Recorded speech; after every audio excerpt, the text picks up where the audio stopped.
The Sicilian by Mario Puzo, narrated by Richard Ferrone. Book 1, Michael Corleone, 1950. Chapter 1.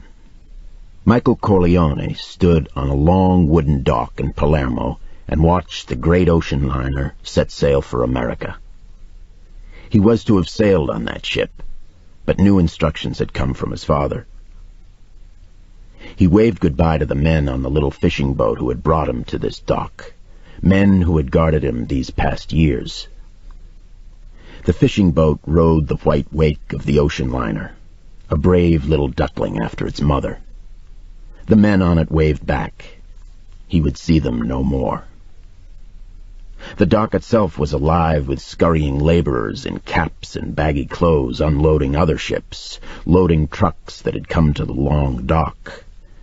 They were small, wiry men who looked more Arabic than Italian, wearing billed caps that obscured their faces. Amongst them would be new bodyguards, making sure he came to no harm before he met with Don Croce Malo, Capo di Capi of the Friends, as they were called here in Sicily. Newspapers and the outside world called them the Mafia, but in Sicily the word Mafia never passed the lips of the ordinary citizen, as they would never call Don Croce Malo the Capo di Capi, but only the good soul.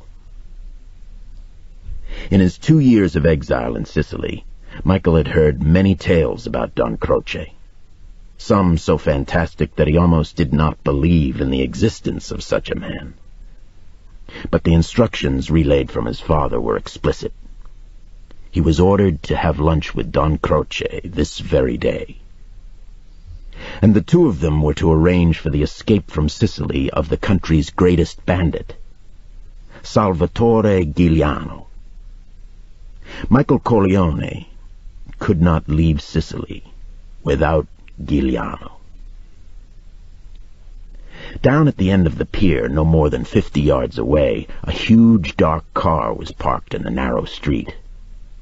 Standing before it were 3 men, dark rectangles cut out of the glaring sheet of light that fell like a wall of gold from the sun. Michael walked toward them. He paused for a moment to light a cigarette and survey the city. Palermo rested in the bottom of a bowl created by an extinct volcano, overwhelmed by mountains on 3 sides, and escaping into the dazzling blue of the Mediterranean Sea on the 4th side. The city shimmered in the golden rays of the Sicilian noontime sun. Veins of red light struck the earth, as if reflecting the blood shed on the soil of Sicily for countless centuries. The gold rays bathed stately marble columns of Greek temples, spidery Moslem turrets, the fiercely intricate facades of Spanish cathedrals. On a far hillside frowned the battlements of an ancient Norman castle, all left by diverse and cruel armies that had ruled Sicily since before Christ was born. Beyond the castle walls, cone-shaped mountains held the slightly effeminate city of Palermo in a strangler's embrace, as if both were sinking gracefully to their knees, a cord pulling tightly around the city's neck. Far above, countless tiny red hawks darted across the brilliant blue sky. Michael walked toward the 3 men waiting for him at the end of the pier. Features and bodies formed out of their black rectangles. With each step, he could see them more clearly, and they seemed to loosen, to spread away from each other as if to envelop him in their greeting. All 3 of these men knew Michael's history, that he was the youngest son of the great Don Corleone in America, the Godfather, whose power extended even into Sicily, that he had murdered a high police official of New York City while executing an enemy of the Corleone Empire, that he had been in hiding and exile here in Sicily because of those murders, and that now, finally, matters having been arranged, he was on his way back to his homeland to resume his place as crown prince to the Corleone family. They studied Michael, The way he moved so quickly and effortlessly, his watchful wariness, the caved-in side of his face, which gave him the look of a man who had endured suffering and danger. He was obviously a man of respect. As Michael stepped off the pier, the first man to greet him was a priest, body plump in cassock, his head crowned by a greasy bat-like hat. The white clerical collar was sprinkled with red Sicilian dust. The face above was worldly with flesh. This was Father Beniamino Marlowe, brother to the great Don Croce. He had a shy and pious manner, but he was devoted to his renowned relative and never flinched at having the devil so close to his bosom. The malicious even whispered that he handed over the secrets of the confessional to Don Croce.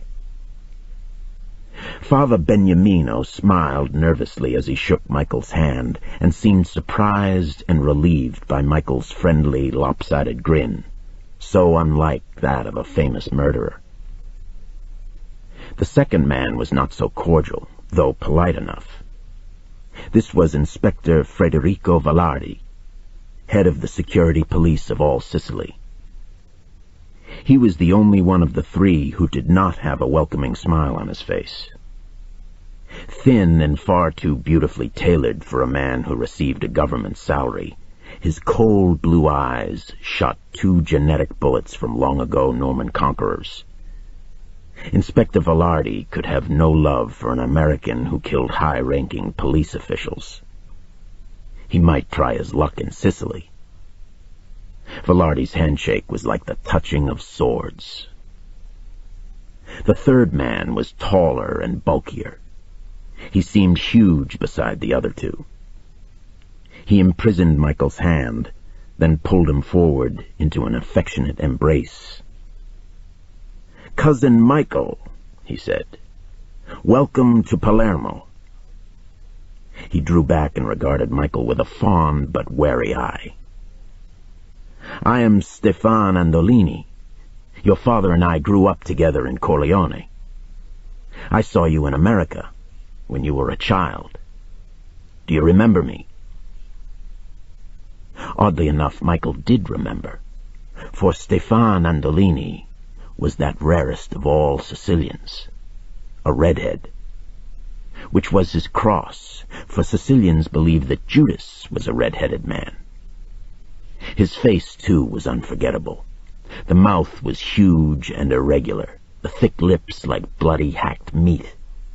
Above were hairy nostrils and eyes cavernous in deep sockets. Though he was smiling, it was a face that made you dream of murder.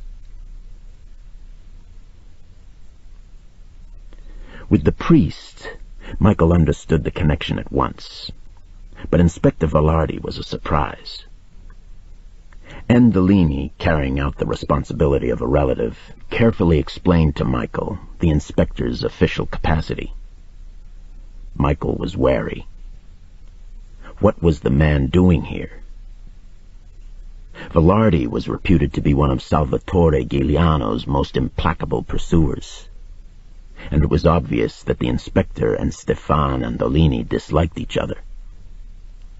They behaved with the exquisite courtesy of two men readying themselves for a duel to the death.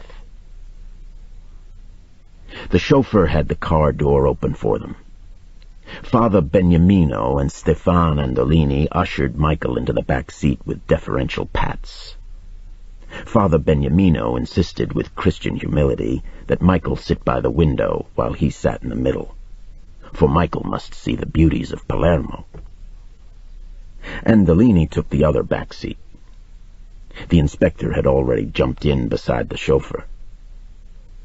Michael noticed that Inspector Vallardi held the door handle so that he could twist it open quickly.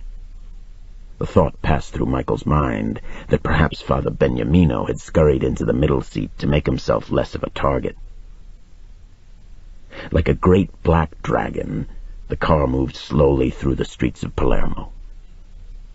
On this avenue rose graceful Moorish-looking houses, massive Greek-columned public buildings, Spanish cathedrals. Private houses painted blue, painted white, painted yellow, all had balconies festooned with flowers that formed another highway above their heads. It would have been a pretty sight, except for squads of carabinieri, the Italian National Police, who patrolled every corner, rifles at the ready, and more of them on the balconies above. Their car dwarfed the other vehicles surrounding it, especially the mule-drawn peasant carts which carried in most of the fresh produce from the countryside. These carts were painted in gay, vivid colors, every inch of them down to the spokes of the wheels, the shafts that held the mules. On the sides of many carts were murals showing helmeted knights and crowned kings in dramatic scenes from the legends of Charlemagne and Roland, those ancient heroes of Sicilian folklore. But on some carts Michael saw scrawled, beneath the figure of a handsome youth in moleskin trousers and sleeveless white shirt, guns in his belt, guns slung over his shoulder, a legend of 2 lines, which always ended with great red letters that spelled out the name Giuliano. During his exile in Sicily, Michael had heard a good deal about Salvatore Giuliano. His name had always been in the newspapers. People everywhere talked about as Miss. Michael's bride, Apollonia, had confessed that every night she said prayers for the safety of Giuliano, as did nearly all the children and young people of Sicily. They adored him. He was one of them. He was the man they all dreamed of becoming. Young, in his 20s, he was acclaimed a great general because he outfought the carabinieri armies sent against him. He was handsome, and he was generous. He gave most of his criminal earnings to the poor. He was virtuous, and his bandits were never permitted to molest women or priests. When he executed an informer or a traitor, he always gave the victim time to say his prayers and cleanse his soul in order to be on the best of terms with the rulers of the next world. All this Michael knew without being briefed. They turned off the avenue, and a huge black-lettered poster on a house wall caught Michael's eye. He just had time to see the word Giuliano on the top line. Father Beniamino had been leaning toward the window and said, "It is one of Giuliano's proclamations. Despite everything, he still controls Palermo at night." "And what does it say?" Michael asked. "He permits the people of Palermo to ride the streetcars again," Father Beniamino said. "He permits?" Michael asked with a smile. "An outlaw permits?" On the other side of the car, Stefan Andolini laughed. "The carabinieri ride the trams so Giuliano blows them up. But first he warned the public not to use them. Now he is promising not to blow them up anymore." Michael said dryly, "And why did Giuliano blow up trams full of police?" Inspector Velarde turned his head, blue eyes glaring at Michael. "Because Rome, in its stupidity, arrested his father and mother for consorting with a known criminal, their own son. A fascist law never repealed by the Republic." Father Beniamino said with quiet pride, "My brother Don Croce arranged for their release. Oh, my brother was very angry with Rome." Christ, Michael thought. Don Croce was angry with Rome? Who the hell was this Don Croce besides being pezzo novante in the Mafia? The car stopped in front of a block-long rose-colored building. Blue minarets crowned each separate corner.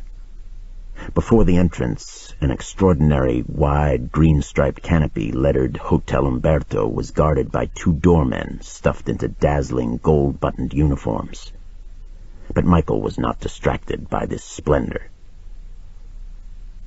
His practiced eye photographed the street in front of the hotel.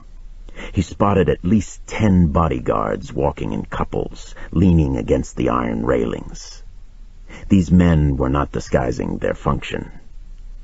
Unbuttoned jackets revealed weapons strapped to their bodies. 2 of them, smoking thin cigars, blocked Michael's path for a moment when he came out of the car, scrutinizing him closely, measuring him for a grave. They ignored Inspector Velarde and the others. As the group entered the hotel, the guards sealed off the entrance behind them. In the lobby, 4 more guards materialized and escorted them down a long corridor. These men had the proud looks of palace servants to an emperor. The end of the corridor was barred by 2 massive oaken doors. A man seated in a high throne-like chair stood up and unlocked the doors with a bronze key. He bowed, giving Father Beniamino a conspiratorial smile as he did so. The doors opened into a magnificent suite of rooms. Open French windows revealed a luxuriously deep garden beyond, which blew in the smell of lemon trees.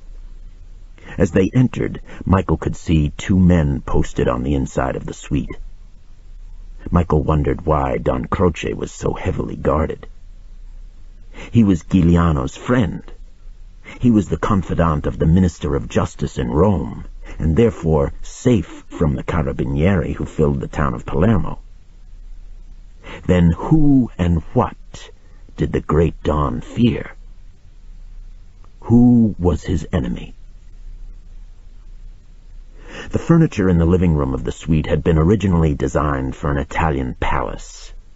Gargantuan armchairs, sofas as long and deep as small ships, massive marble tables that looked as if they had been stolen from museums. They suitably framed the man who now came in from the garden to greet them. His arms were held out to embrace Michael Corleone. Standing, Don Croce was almost as wide as he was tall. Thick gray hair, crinkly as a Negro's, carefully barbered, crowned a head massively leonine. His eyes were lizardly dark, 2 raisins embedded on top of heavily fleshed cheeks. These cheeks were 2 great slabs of mahogany, the left side plain smooth, the other creased with overgrown flesh. The mouth was surprisingly delicate, and above it was a thin mustache. The thick imperial spike of a nose nailed his face together. But beneath that emperor's head he was all peasant. Huge, ill-fitting trousers encircled his enormous middle, and these were held up by wide off-white suspenders. His voluminous shirt was white and freshly laundered, but not ironed. He wore no tie or coat, and his feet were bare on the marble floor. He didn't look like a man who wet his beak from every business enterprise in Palermo down to the lowly market stalls in the square. It was hard to believe that he was responsible for 1,000 deaths, that he ruled western Sicily far more than did the government in Rome, and that he was richer than the dukes and barons who owned great Sicilian estates. The embrace he gave Michael was swift and light as he said, "I knew your father when we were children. It is a joy to me that he has such a fine son." Then he inquired as to the comfort of his guest's journey and his present necessities. Michael smiled and said he would enjoy a morsel of bread and a drop of wine. Don Croce immediately led him into the garden, for like all Sicilians, he ate his meals out of doors when he could. A table had been set up by a lemon tree. It sparkled with polished glass and fine white linen. Wide bamboo chairs were pulled back by servants. Don Croce supervised the seating with a vivacious courtesy, younger than his age. He was now in his 60s. He sat Michael on his right, and his brother, the priest, on his left. He placed Inspector Velarde and Stefan Andolini across from him and regarded them both with a certain coolness. All Sicilians are good eaters when there is food to be had, and one of the few jokes people dared to make about Don Croce was that he would rather eat well than kill an enemy. Now he sat with a smile of benign pleasure on his face, knife and fork in hand, as the servants brought out the food. Michael glanced around the garden. It was enclosed by a high stone wall, and there were at least 10 guards scattered around at their own small luncheon tables, but no more than 2 at each table, and well away to give Don Croce and his companions privacy. The garden was filled with the fragrance of lemon trees and olive oil. Don Croce served Michael personally, ladling roasted chicken and potatoes onto his plate, supervising the tossing of grated cheese on his little side dish of spaghetti, filling his wine glass with cloudy local white wine. He did this with an intense interest, a genuine concern that it was a matter of importance for his new friend to eat and drink well. Michael was hungry.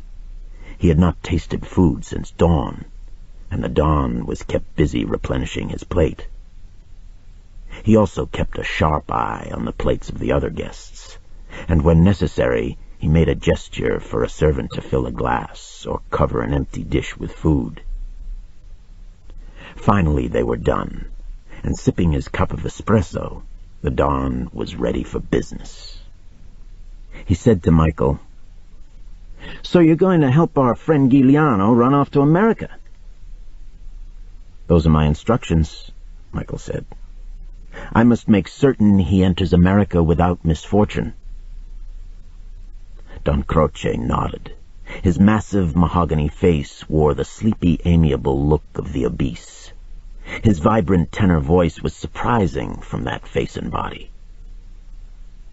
"It was all arranged between me and your father. I was to deliver Salvatore Giuliano to you. But nothing runs smooth in life. There is always the unexpected. It is now difficult to keep my part of the bargain." He held up his hand to keep Michael from interrupting. "Through no fault of my own, I have not changed. But Giuliano no longer trusts anyone, not even me. For years, almost from the first day he became an outlaw, I helped him survive. We were partners.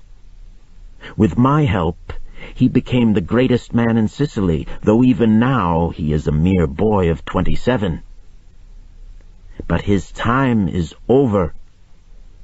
5,000 Italian soldiers and field police are searching the mountains. Still, he refuses to put himself in my hands." "Then there is nothing I can do for him," Michael said. "My orders are to wait no more than 7 days. Then I must leave for America."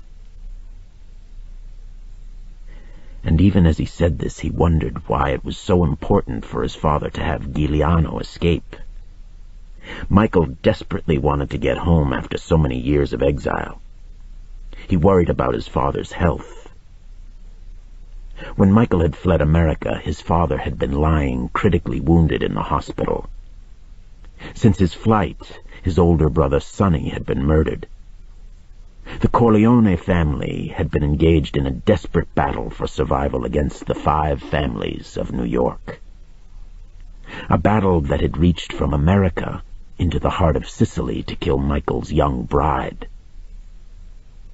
It was true that messengers from his father had brought news that the old Don had recovered from his wounds, that he had made peace with the 5 families, that he had arranged for all charges against Michael to be dropped. But Michael knew that his father was waiting for him to come to be his right-hand man, that everyone in his family would be anxious to see him. His sister Connie, his brother Freddie, his foster brother Tom Hagen, and his poor mother, who would certainly still be grieving over the death of Sonny. Michael thought fleetingly of Kay. Would she still be thinking of him after his vanishing for 2 years? But the crucial thing was Why was his father delaying his return? It could only be for something of the utmost importance connected with Giuliano. Suddenly he was aware of Inspector Velarde's cold blue eyes studying him. The thin aristocratic face was scornful, as if Michael had shown cowardice. "Be patient," Don Croce said. "Our friend Andolini still serves as contact between me and Giuliano and his family. We will all reason together. When you leave here, you will visit Giuliano's father and mother in Montelepre. It is on your way to Trapani." He paused for a moment and smiled, a smile that did not break the massiveness of his cheeks. "I have been told of your plans. All of them." He said this with peculiar emphasis, but Michael thought he could not possibly know all the plans. The Godfather never told anyone all of anything. Don Croce went on smoothly. "All of us who love Giuliano agree on two things. He can no longer stay in Sicily, and he must emigrate to America. Inspector Velarde is in accord." "That is strange even for Sicily," Michael said with a smile. "The inspector is head of the security police sworn to capture Giuliano." Don Croce laughed, a short, mechanical laugh. "Who can understand Sicily?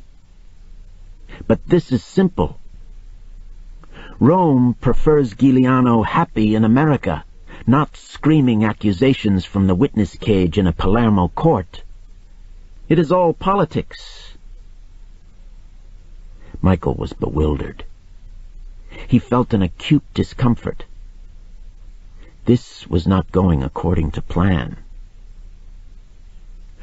Why is it in Inspector Velarde's interest to have him escape? Giuliano dead is no danger. Inspector Velarde answered in a contemptuous voice. "That would be my choice," he said, "but Don Croce loves him like a son." Stefan Andolini stared at the inspector malevolently. Father Beniamino ducked his head as he drank from his glass. But Don Croce said sternly to the inspector, "We are all friends here. We must speak the truth to Michael. Giuliano holds a trump card. He has a diary he calls his testament. In it he gives proofs that the government in Rome, certain officials, have helped him during his years of banditry for purposes of their own, political purposes. If that document becomes public, the Christian democratic government would fall, and we would have the socialists and communists ruling Italy. Inspector Velarde agrees with me that anything must be done to prevent that, so he is willing to help Giuliano escape with the testament, with the understanding that it will not be made public." "Have you seen this testament?" Michael asked. He wondered if his father knew about it. His instructions had never mentioned such a document. "I know of its contents," Don Croce said. Inspector Velarde said sharply, "If I could make the decision, I would say kill Giuliano and be damned to his testament." Stefan Andolini glared at the inspector with a look of hatred so naked and intense that for the first time Michael realized that here was a man almost as dangerous as Don Croce himself. Andolini said, "Giuliano will never surrender, and you are not a good enough man to put him in his grave. You would be much wiser to look after yourself." Don Croce raised his hand slowly, and there was silence at the table. He spoke slowly to Michael, ignoring the others. "It may be I cannot keep my promise to your father to deliver Giuliano to you. Why Don Corleone concerns himself in this affair, I can't tell you. Be assured he has his reasons, and that those reasons are good. But what can I do? This afternoon you go to Giuliano's parents, convince them their son must trust me, and remind those dear people that it was I who had them released from prison. He paused for a moment. Then perhaps we can help their son. In his years of exile and hiding, Michael had developed an animal instinct for danger. He disliked Inspector Velarde. He feared the murderous Stefan Andolini. Father Beniamino gave him the creeps. But most of all, Don Croce sent alarm signals clanging through his brain. All the men at the table hushed their voices when they spoke to Don Croce, even his own brother, Father Beniamino. They leaned toward him with bowed heads, waiting for his speech. They even stopped chewing their food.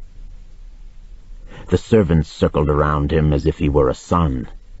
The bodyguards, scattered around the garden, constantly kept their eyes on him, ready to spring forward at his command and tear everyone to pieces. Michael said carefully, "Don Croce, I am here to follow your every wish."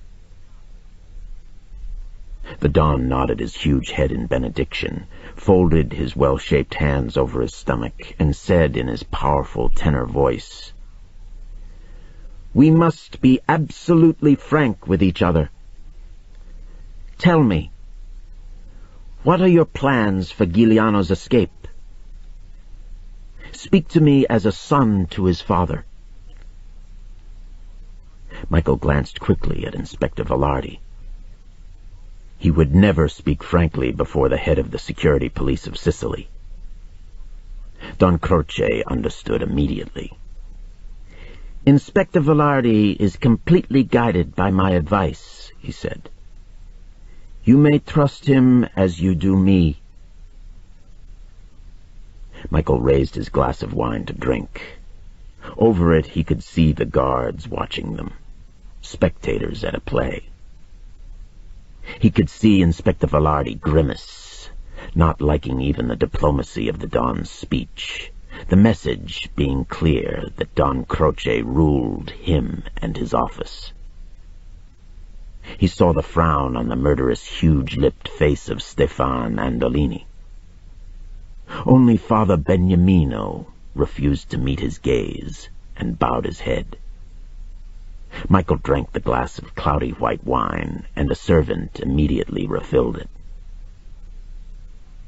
Suddenly the garden seemed a dangerous place. He knew in his bones that what Don Croce had said could not be true. Why should any of them at this table trust the head of the security police of Sicily? Would Giuliano? The history of Sicily was larded with treachery, Michael thought sourly. He remembered his dead wife. So why was Don Croce being so trustful? And why the massive security around him? Don Croce was the top man of the Mafia. He had the most powerful connections in Rome, and indeed served as their unofficial deputy here in Sicily. Then what did Don Croce fear? It could only be Giuliano. But the Don was watching. Michael tried to speak with the utmost sincerity.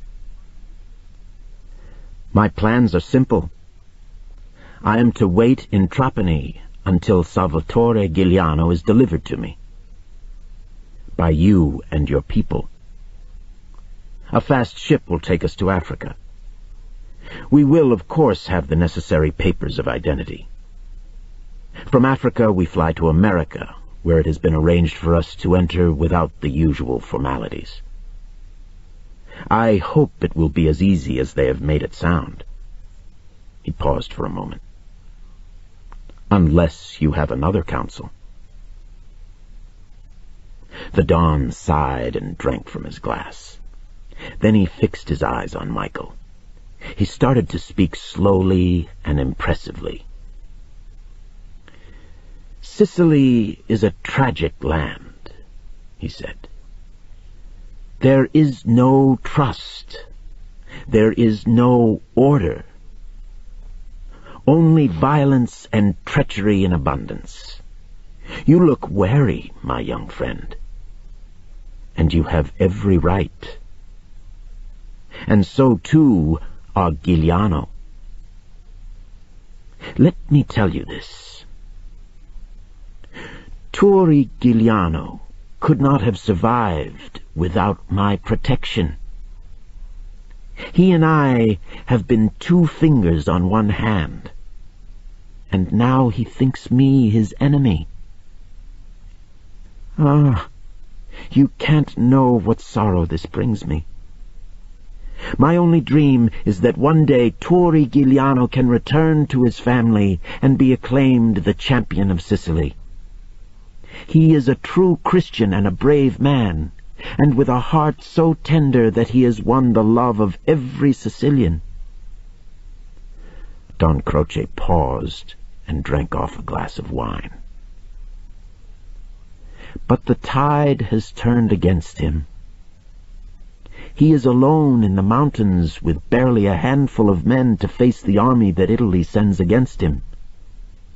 And he has been betrayed at every turn. So he trusts no one, not even himself."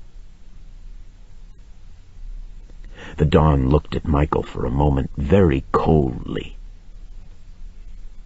"If I were completely honest," he said, "if I did not love Giuliano so much, perhaps I would give advice I do not owe you. Perhaps I should say, in all fairness, go home to America without him. We are coming to the end of a tragedy which in no way concerns you." The Don paused for a moment and sighed again. "But of course, you are our only hope, and I must beg you to stay and help our cause. I will assist in every way. I will never desert Giuliano." Don Croce raised his wine-glass. "May he live 1,000 years." They all drank, and Michael calculated. Did the Don want him to stay or to desert Giuliano? Stefan Andolini spoke. "Remember, we have promised the parents of Giuliano that Michael will visit them in Montelepre." "By all means," Don Croce said gently. "We must give his parents some hope." Father Beniamino said with a too humble insistence, "And perhaps they will know something about the testament." Don Croce sighed. "Yes, Giuliano's testament. He thinks it will save his life, or at least avenge his death." He spoke directly to Michael. "Remember this. Rome fears the testament, but I do not. And tell his parents what is written on paper affects history, but not life. Life is a different history."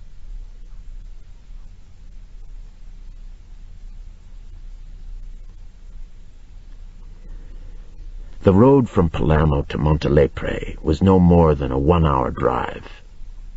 But in that hour Michael and Andolini went from the civilization of a city to the primitive culture of the Sicilian countryside.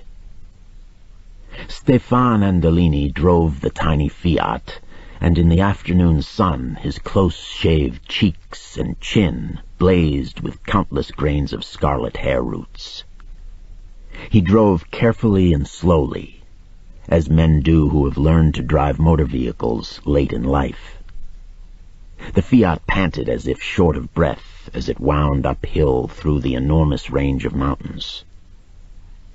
At 5 different points they were stopped by roadblocks of the National Police, platoons of at least 12 men backed by an armored car bristling with machine guns.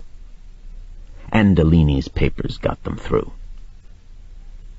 It was strange to Michael that the country could become so wild and primitive such a short distance from the great city of Palermo. They passed tiny villages of stone houses that were precariously balanced on steep slopes. These slopes were carefully gardened into terraced narrow fields growing neat rows of spiky green plants. Small hills were studded with countless huge white boulders, half buried in moss and bamboo stalks. In the distance they looked like vast, unsculptured cemeteries. At intervals along the road were holy shrines, padlocked wooden boxes that held statues of the Virgin Mary or some particular favored saint. At one of these shrines, Michael saw a woman on her knees praying, her husband sitting in their donkey-drawn cart guzzling a bottle of wine. The donkey's head drooped like a martyr's. Stefan Andolini reached over to caress Michael's shoulder and said, "It does my heart good to see you, my dear cousin. Did you know that the Giulianos are related to us?" Michael was sure this was a lie. There was something in that foxily red smile. "No," he said. "I only knew the parents worked for my father in America." "As I did," Andolini said. "We helped build your father's house on Long Island. Old Giuliano was a fine bricklayer, and though your father offered him a place in the olive oil business, he stuck to his trade. He worked like a Negro for 18 years and saved like a Jew. Then he came back to Sicily to live like an Englishman. But the war and Mussolini made their lira worthless, and now he owns only his house and a small piece of land to farm. He curses the day he left America. They thought their little boy would grow up a prince, and now he is a bandit." The Fiat had stirred up a cloud of dust. Alongside the road, growths of prickly pears and bamboo had a ghostly appearance, the pears in their clusters seeming to form human hands.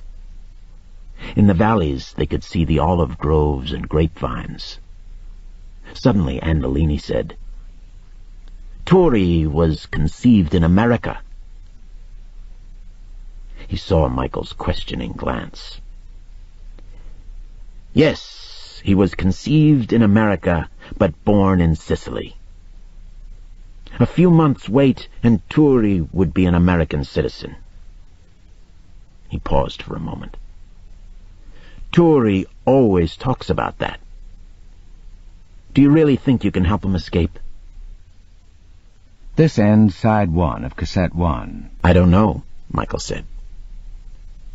"After lunch with the inspector and Don Croce, I don't know what anything means. Do they want me to help?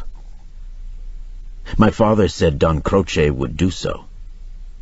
He never mentioned the inspector." Andolini brushed back his thinning hair. Unconsciously, his foot pressed down on the gas pedal and the Fiat scooted forward. "Giuliano and Don Croce are enemies now," he said. "But we have made plans without Don Croce. Turi and his parents count on you. They know your father has never been false to a friend."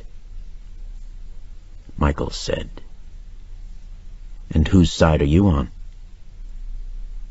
Andolini sighed. "I fight for Giuliano," he said. "We have been comrades for the last 5 years, and before that he spared my life. But I live in Sicily, and so cannot defy Don Croce to his face. I walk a tightrope between the two. But I will never betray Giuliano." Michael thought. What the hell was the man saying? Why couldn't he get a straight answer from any of them?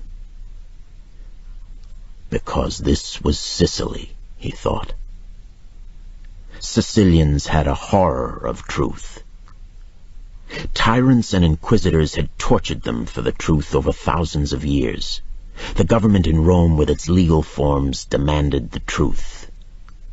The priest in the confessional box commanded the truth under pain of everlasting hell. But truth was a source of power, a lever of control. Why should anyone give it away? He would have to find his own way, Michael thought, or perhaps abandon the mission and hurry home. He was on dangerous ground here. There was obviously some sort of vendetta between Giuliano and Don Croce, and to be caught in the vortex of a Sicilian vendetta was suicidal. For the Sicilian believes that vengeance is the only true justice, and that it is always merciless. On this Catholic island, statues of a weeping Jesus in every home, Christian forgiveness was a contemptible refuge of the coward. Why did Giuliano and Don Croce become enemies? Michael asked. Because of the tragedy at the Portella della Ginestra, Andolini said. 2 years ago. After that, it was never the same. Giuliano blamed Don Croce. Suddenly the car seemed to drop almost vertically. The road was descending out of the mountains into a valley. They passed the ruins of a Norman castle built to terrorize the countryside 900 years ago, and now crawling with harmless lizards and a few stray goats. Down below, Michael could see the town of Montelepre. It was buried deep in the closely surrounding mountains, as if it were a bucket hanging in the bottom of a well. It formed a perfect circle. There were no outlying houses, and the late afternoon sun bathed the stones of its walls with dark red fire. Now the Fiat was coasting down a narrow, twisting street, and Andolini braked it to a stop where a roadblock, manned by a platoon of carabinieri, barred their way. One motioned with his rifle for them to get out of the car. Michael watched Andolini show his documents to the police. He saw the special red-bordered pass that he knew could only be issued by the Minister of Justice in Rome. Michael had one himself, which he had been instructed to show only as a last resort. How did a man like Andolini get such a powerful document? Then they were back in the car and rolling through the narrow streets of Montelepre, so narrow that if a car came from the opposite direction, they couldn't pass each other. The houses all had elegant balconies and were painted different colors. Many were blue, a few less were white, and there were some painted pink. A very few were yellow. At this time of the day, the women were inside cooking dinner for their husbands. But no children were in the streets. Instead, each corner was patrolled by a pair of carabinieri. Montelepre looked like an occupied town under martial law. Only a few old men looked down from their balconies with faces of stone. The Fiat stopped in front of a row of attached houses, one of which was painted a bright blue and had a gate in which the grillwork formed the letter G. The gate was opened by a small, wiry man of about 60 who wore an American suit, dark and striped, a white shirt, and a black tie. This was Giuliano's father. He gave Andolini a quick but affectionate embrace. He patted Michael on the shoulder almost gratefully as he ushered them into the house. Giuliano's father had the face of a man suffering the awaited death of a loved one terminally ill. It was obvious he was controlling his emotions very strictly, but his hand went up to his face as if to force his features to keep their shape. His body was rigid, moving stiffly, yet wavering slightly. They entered a large sitting room, luxurious for a Sicilian home in this small town. Dominating the room was a huge enlargement of a photograph, too fuzzy to be recognizable, framed in oval, cream-colored wood. Michael knew immediately this must be Salvatore Giuliano. Beneath, on a small, round, black table, was a votive light. On another table was a framed picture defined more clearly. Father, mother, and son stood against a red curtain. The son with his arm possessively around his mother. Salvatore Giuliano looked directly into the camera as if challenging it. The face was extraordinarily handsome, like that of a Grecian statue, the features a little heavy as though wrought in marble, the lips full and sensual, the eyes oval with half-closed lids set wide apart. It was the face of a man without self-doubt, determined to impose himself upon the world. But what no one had prepared Michael for was the good-humored sweetness of that handsome face. There were other pictures of him with his sisters and their husbands, but these were almost hidden on shadowy corner tables. Giuliano's father led them into the kitchen. Giuliano's mother turned from the cooking stove to greet them. Maria Lombardo Giuliano looked much older than the photograph of her in the other room. Indeed, looked like some other woman. Her polite smile was like a rictus on the bone-set exhaustion of her face, her skin chapped and rough. Her hair was long and full over her shoulders, but streaked with heavy ropes of gray. What was startling was her eyes. They were almost black, with an impersonal hatred of this world that was crushing her and her son. She ignored her husband and Stefan Andolini. She spoke directly to Michael. "Have you come to help my son or not?" The other two men looked embarrassed at the rudeness of her question, but Michael smiled at her gravely. "Yes, I am with you." Some of the tension went out of her, and she bowed her head into her hands as if she had expected a blow. Andolini said to her in a soothing voice, "Father Beniamino asked to come. I told him you did not wish it." Maria Lombardo raised her head, and Michael marveled at how her face showed every emotion she felt. The scorn, the hatred, the fear, the irony of her words matching the flinty smile, the grimaces she could not repress. "Oh, Father Beniamino has a good heart, without a doubt," she said. "And with that good heart of his, he is like the plague. He brings death to an entire village. He is like the sisal plant. Brush against him, and you will bleed.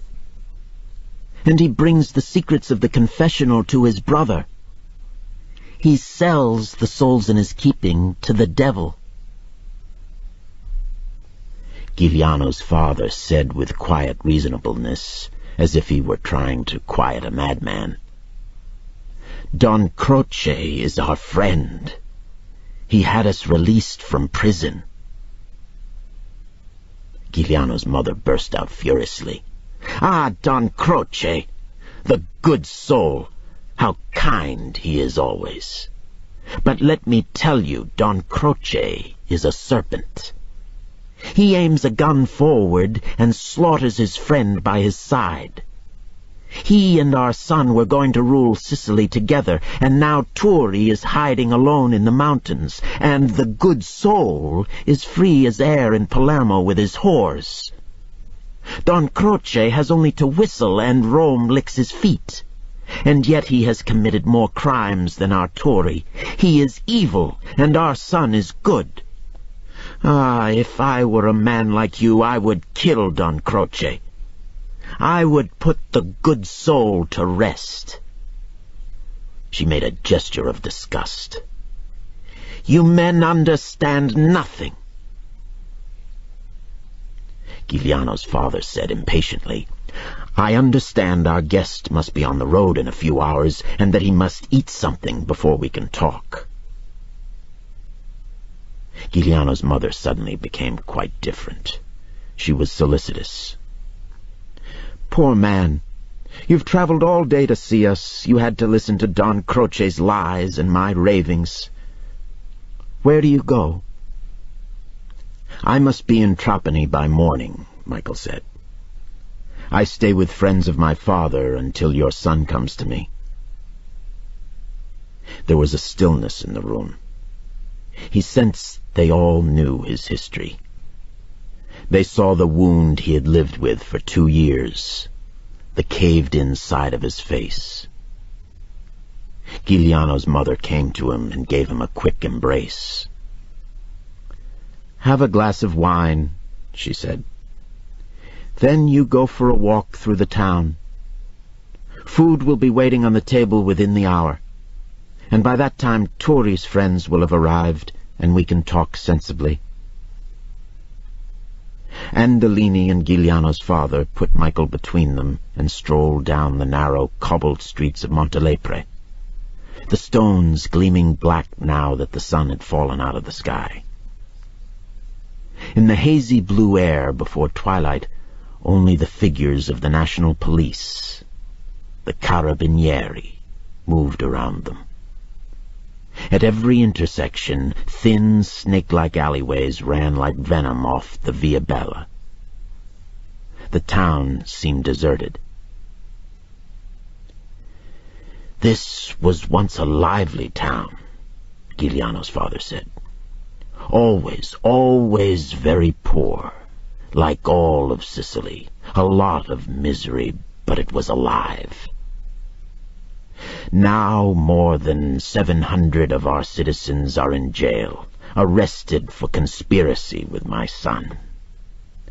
They are innocent, most of them, but the government arrests them to frighten the others, to make them inform against my Turi. There are over 2,000 national police around this town, and other thousands hunt Turi in the mountains. And so people no longer eat their dinner out of doors. Their children can no longer play in the street. The police are such cowards they fire their guns if a rabbit runs across the road. There is a curfew after dark, and if a woman of the town wants to visit a neighbor and is caught, they offer her indignities and insults. The men they cart off to torture in their Palermo dungeons." He sighed. "Such things could never happen in America. I curse the day I left." Stefan Andolini made them pause as he lit a small cigar. Puffing, he said with a smile, "Tell the truth. All Sicilians prefer smelling the shit of their villages to the best perfumes in Paris. What am I doing here? I could have escaped to Brazil like some others. Ah, we love where we are born, we Sicilians, but Sicily does not love us." Giuliano's father shrugged. "I was a fool to come back. If I had only waited a few more months, my Turi would have been an American by law. But the air of that country must have seeped into his mother's womb." He shook his head in bewilderment. Why did my son always concern himself with the troubles of other people, even those not related by blood? He always had such grand ideas. He always talked of justice. A true Sicilian talks of bread. As they walked down the Via Bella, Michael saw that the town was built ideally for ambush and guerrilla warfare. The streets were so narrow that only one motor vehicle could pass through, and many were only wide enough for the small carts and donkeys Sicilians still used for the transport of goods. A few men could hold back any invading force, and then escape to the white limestone mountains that encircled the town.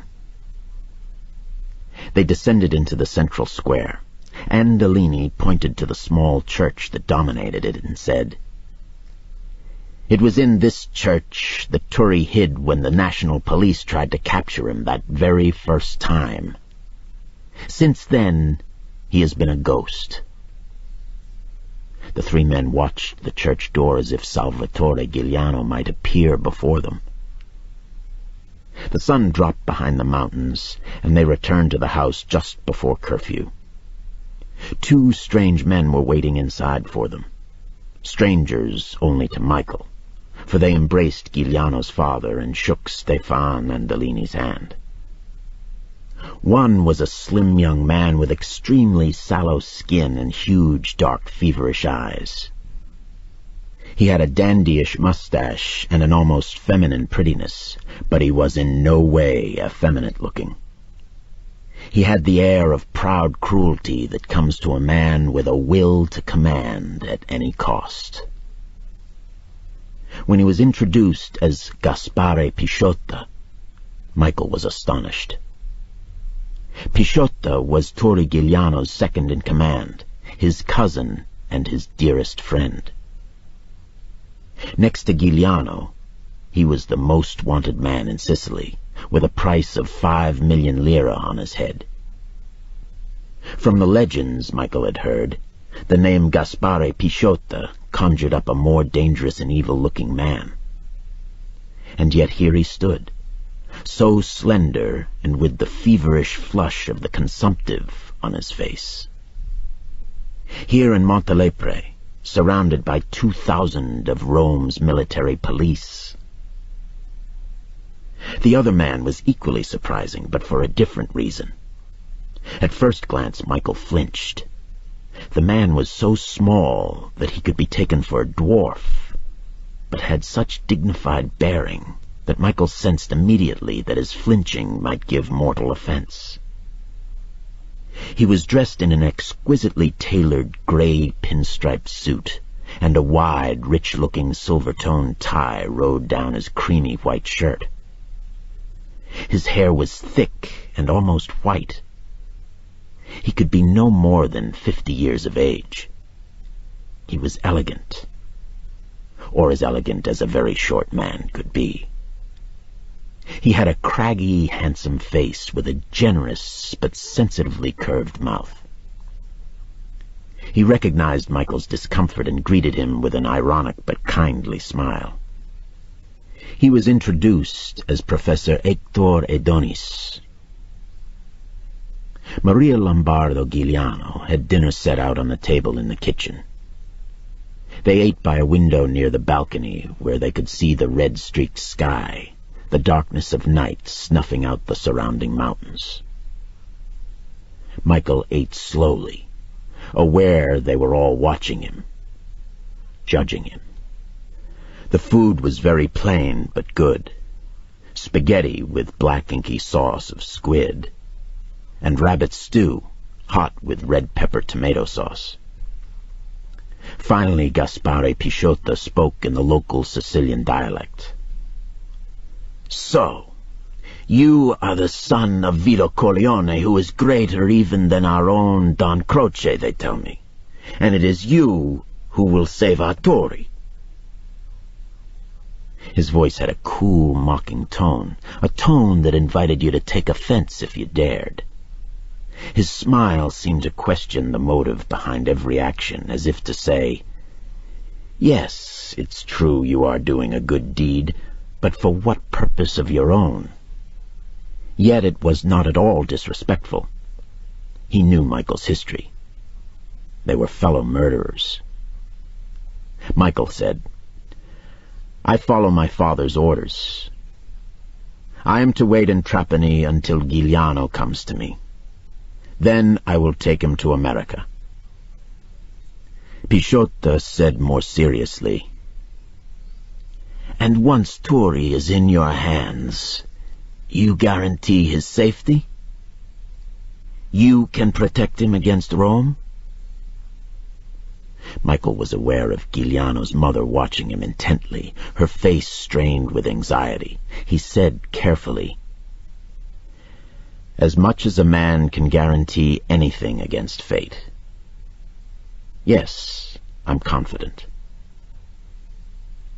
He saw the mother's face relax, but Pisciotta said harshly, I am not. You put your trust in Don Croce this afternoon. You told him your plan of escape. Why should I not? Michael fired back. How the hell did Pisciotta know the details of his lunch with Don Croce so quickly? My father's briefing said that Don Croce would arrange Giuliano's delivery to me. In any case, I told him only one escape plan. And the others? Pisciotta asked. He saw Michael hesitate. Speak freely. If the people in this room cannot be trusted, then there is no hope for Turi. The little man, Hector Adonis, spoke for the first time. He had an extraordinarily rich voice, the voice of a born orator, a natural persuader of men. My dear Michael, you must understand that Don Croce is Turi Giuliano's enemy.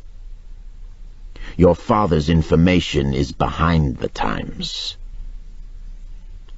Obviously, we can't deliver Turi to you without taking precautions. He spoke the elegant Italian of Rome, not the Sicilian dialect. Giuliano's father broke in. I trust Don Corleone's promise to help my son. Of that there can be no question. Hector Adonis said, I insist we must know your plans.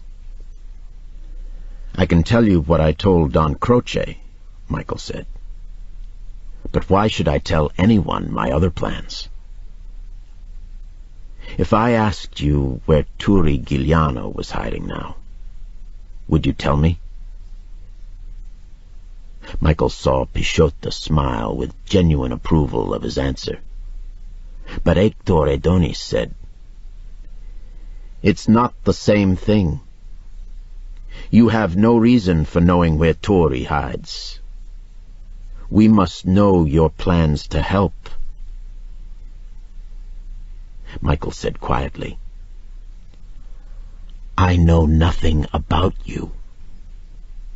A brilliant smile broke across the handsome face of Hector Adonis. Then the little man stood up and bowed. Forgive me, he said with the utmost sincerity. I was Turi's schoolteacher when he was a little boy, and his parents honored me by making me his godfather. I am now a professor of history and literature at the University of Palermo. However, my best credentials can be vouched for by everyone at this table. I am now, and have always been, a member of Giuliano's band. Stefan Andolini said quietly, I, too, am a member of the band. You know my name, and that I am your cousin. But I am also called Fra Diavolo. This was a legendary name in Sicily that Michael had heard many times. He has earned that murderer's face, Michael thought. And he, too, was a fugitive with a price on his head.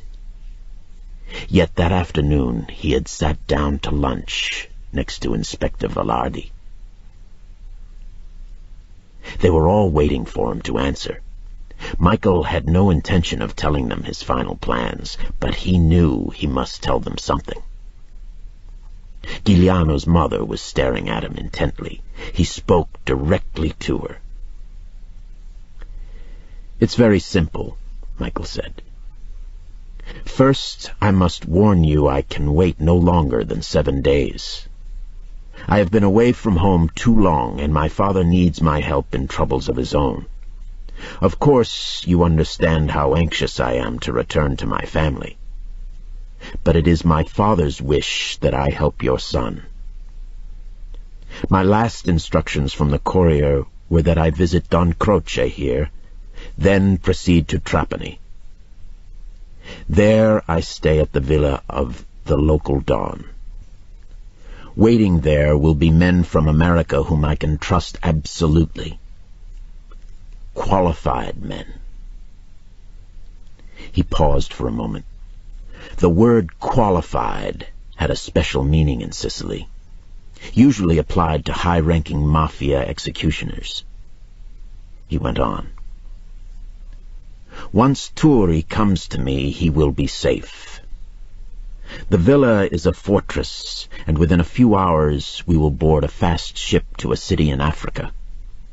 There a special plane waits to take us immediately to America, and there he will be under my father's protection, and you need fear for him no more." Hector Adonis said, "When will you be ready to accept Turi Giuliano?" Michael said, "I will be in Trapani by early morning. Give me 24 hours from then." Suddenly Giuliano's mother burst into tears. "My poor Turi trusts no one any longer. He will not go to Trapani."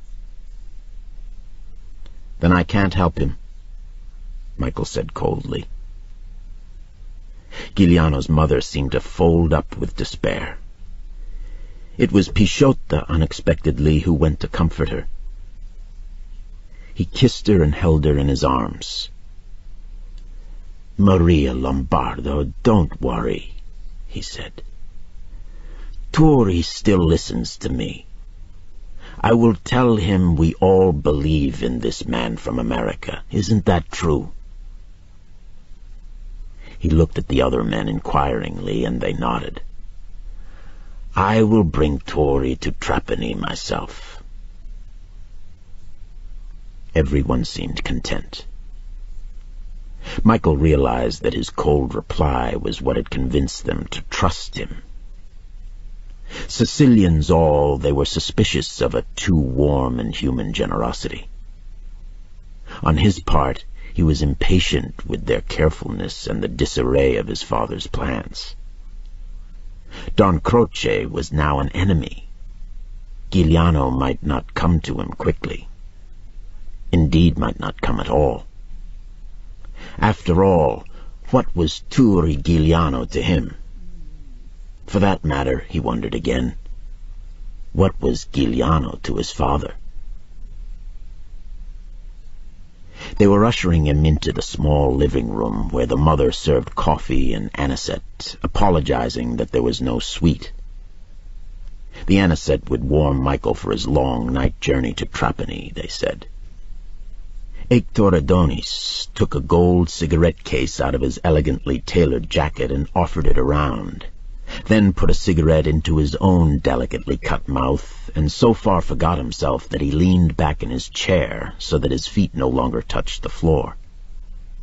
For a moment he looked like a puppet dangling from a cord. Maria Lombardo pointed to the huge portrait on the wall. "Isn't he handsome?" she said. "And he is as good as he is beautiful. My heart broke when he became an outlaw. Do you remember that terrible day, Signor Adonis? And all the lies they tell about the Portella della Ginestra? My son would never have done such a thing. The other men were embarrassed. Michael wondered for the second time that day what had happened at the Portella della Ginestra, but didn't want to ask. Hector Adonis said, "When I was Tori's teacher, he was a great reader. He knew the legends of Charlemagne and Roland by heart, and now he is one of them himself. My heart broke too when he became an outlaw." Giuliano's mother said bitterly, "He will be lucky if he remains alive. Oh, why did we want our son born here? Oh, yes, we wanted him to be a true Sicilian." She gave a wild and bitter laugh. "And so he is. He goes in fear of his life and with a price on his head." She paused and then said with fierce conviction, "And my son is a saint." Michael noticed that Pisciotto smiled in a peculiar way, as people do when listening to fond parents who speak too sentimentally about their children's virtues. Even Giuliano's father made a gesture of impatience.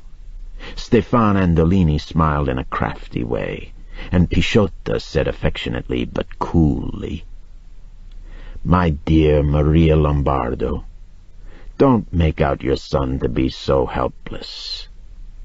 He gave better than he received, and his enemies fear him still." Giuliano's mother said more calmly, "I know he's killed many times, but he never committed an injustice. And he always gave them time to cleanse their souls and say their last prayers to God." Suddenly she took Michael by the hand and led him into the kitchen and out onto the balcony.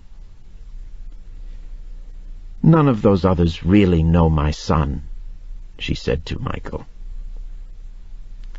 "They don't know how kind and gentle he is.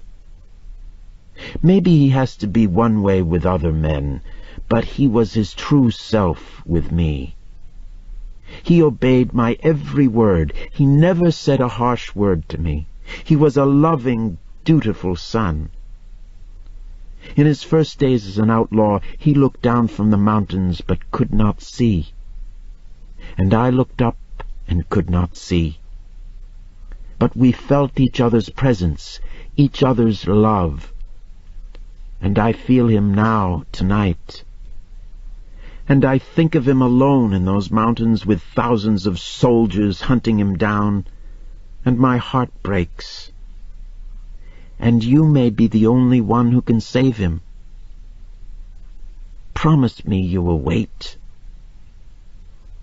She held his hands tightly in her own, and tears streamed down her cheeks. Michael looked out on the dark night. The town of Montelepre nestled in the belly of the great mountains, only the central square showing a pinpoint of light. The sky was stitched with stars. In the streets below there came the occasional clank of small arms and the hoarse voices of patrolling carabinieri. The town seemed full of ghosts. They came on the soft summer night air, laden with the smell of lemon trees, the small whirring of countless insects, the sudden shout of a roving police patrol. "I'll wait as long as I can," Michael said gently. "But my father needs me at home. You must make your son come to me." She nodded and then led him back to the others. Pisciotto was pacing up and down the room. He seemed nervous. "We have decided that we must all wait here until daybreak and curfew is over," he said. "There are too many trigger-happy soldiers out there in the dark, and there could be an accident. Do you object?" he asked Michael. "No," Michael said, "as long as it's not too much of an imposition on our hosts." They dismissed this as irrelevant. They had stayed up through the night many times when Turi Giuliano had sneaked into town to visit his parents. And besides, they had many things to talk about, many details to settle. They got comfortable for the long night ahead. Hector Adonis shed his jacket and tie, but still looked elegant. The mother brewed fresh coffee. Michael asked them to tell him everything they could about Turi Giuliano. He felt he had to understand. His parents again told him what a wonderful son Turi had been always. Stefan Andolini told about the day Turi Giuliano had spared his life. Pisciotta told funny stories about Turi's daring and sense of fun and lack of cruelty. Though he could be merciless with traitors and enemies, he never offered an insult to their manhood with torture and humiliation. And then he told the story of the tragedy at the Portella della Ginestra. "He wept that day," Pisciotta said, "in front of all the members of his band." Maria Lombardo said, "He could not have killed those people at Ginestra." Hector Adonis soothed her. "We all know that. He was born gentle." He turned to Michael and said, "He loved books. I thought he would become a poet or a scholar. He had a temper, but he was never cruel. Because his was an innocent rage. He hated injustice. He hated the brutality of the carabinieri toward the poor and their obsequiousness toward the rich. Even as a boy he was outraged when he heard of a farmer who could not keep the corn he grew, drink the wine he pressed, eat the pigs he slaughtered. And yet he was a gentle boy." Pisciotta laughed. "He is not so gentle now. And you, Hector, don't play the little school teacher now. On horseback, you are as big a man as any of us." Hector Adonis looked at him sternly. "Aspenu," he said, "this is not the time for your wit." Pisciotta said to him excitedly, "Little man, do you think I can ever be afraid of you?" Michael noted that Pisciotta's nickname was Aspenu, and that there was ingrained dislike between the two men. Pisciotta's constant reference to the other man's size, the stern tone in which Adonis always spoke to Pisciotta. There was, in fact, a distrust in the air amongst all of them. The others seemed to hold Stefan Andolini at arm's length.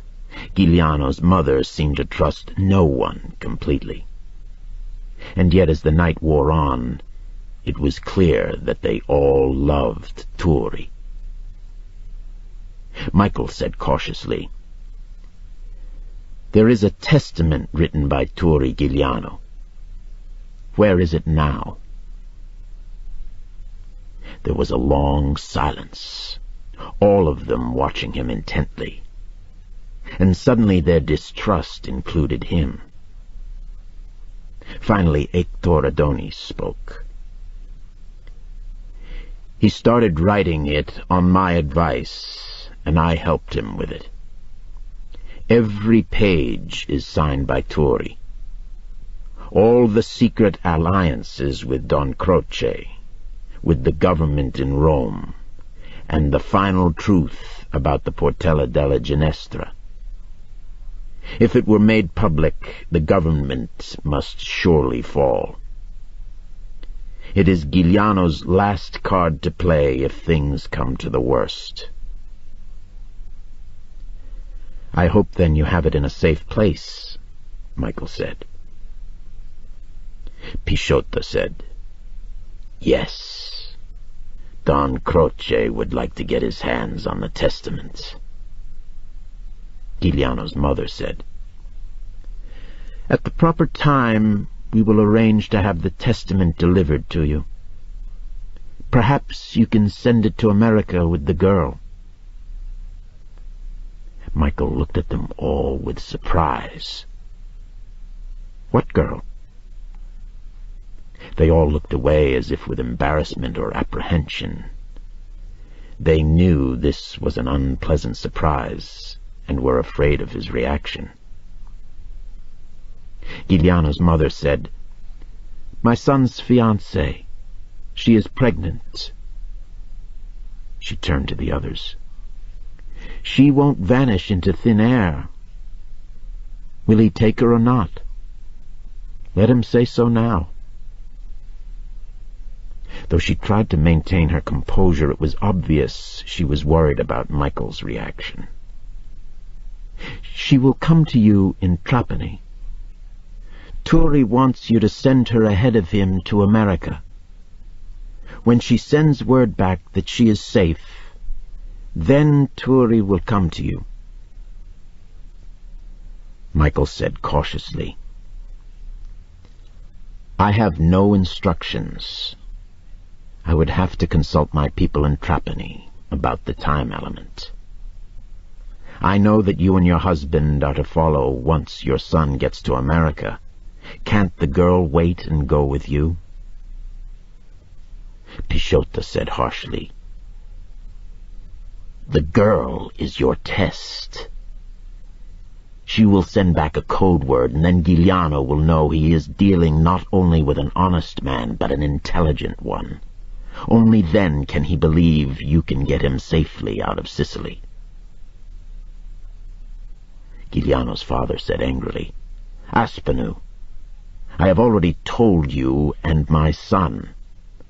Don Corleone has given his word to help us." Pisciotto said smoothly, "Those are Turi's orders." Michael thought quickly. Finally, he said, "I think it's very clever. We can test the escape route and see if it is compromised." He had no intention of using the same escape route for Giuliano. He said to Giuliano's mother, "I can send you and your husband with the girl." He looked at them questioningly, but both the parents shook their heads. This ends Side 2 of Cassette 1 of The Sicilian. The Sicilian, Cassette 2. Hector Adonis said to them gently, "It's not a bad idea." Giuliano's mother said, "We will not leave Sicily while our son is still here." Giuliano's father folded his arms and nodded in agreement, and Michael understood what they were thinking. If Turi Giuliano died in Sicily, they had no wish to be in America. They must stay to mourn him, to bury him, bring flowers to his grave. The final tragedy belonged to them. The girl could go. She was bound only by love, not by blood. Sometime during the night, Maria Lombardo Giuliano showed Michael a scrapbook filled with newspaper stories, posters showing the different prices placed on Giuliano's head by the government in Rome. She showed a picture story published in America by Life magazine in 1948. The story stated that Giuliano was the greatest bandit of modern times, an Italian Robin Hood who robbed the rich to help the poor. It also printed one of the famous letters that Giuliano had sent to the newspapers. It read, For 5 years I have fought to make Sicily free. I have given to the poor what I have taken from the rich. Let the people of Sicily speak out whether I am an outlaw or a fighter for freedom. If they speak against me, I will deliver myself into your hands for judgment. As long as they speak for me, I will continue to wage total war. It sure as hell didn't sound like a bandit on the run, Michael thought, as Maria Lombardo's proud face beamed at him. He felt an identification with her. She looked very much like his own mother. Her face was seamed with past sorrows, but her eyes blazed with a natural love for even more combat against her fate. Finally it was dawn, and Michael rose and said his goodbyes. He was surprised when Giuliano's mother gave him a warm embrace. "You remind me of my son," she said. "I trust you." She went to the mantel and took down a wooden statue of the Virgin Mary. It was black. The features were negroid. "Take this as a gift. It is the only thing I own worthy to give you." Michael tried to refuse, but she pressed it on him. Hector Adonis said, "There are only a few of those statues left in Sicily. Curious, but we are very close to Africa." Giuliano's mother said, "It doesn't matter what she looks like. You can pray to her." "Yes," Pisciotto said. "She can do as much good as the other." There was contempt in his voice. Michael watched Pisciotto take his leave of Giuliano's mother. He could see the real affection between them. Pisciotto kissed her on both cheeks and patted her reassuringly. But she put her head on his shoulder for a brief moment and said, "Aspenu, Aspenu, I love you as I love my son. Don't let them kill Turi." She was weeping. Pisciotto lost all his coldness. His body seemed to crumple. His dark, bony face softened. "You will all grow old in America," he said. Then he turned to Michael. "I will bring Turi to you within the week," he said. He went out the door quickly and silently. He had his own special red-bordered pass, and he could melt again into the mountains. Hector Adonis would remain with the Giulianos, though he owned a house in town. Michael and Stefan Andolini got into the Fiat and drove through the central square and onto the road that led to Castelvetrano and the coastal city of Trapani. With Andolini's slow, tentative driving and the numerous military roadblocks, it was noon before they came to the town of Trapani.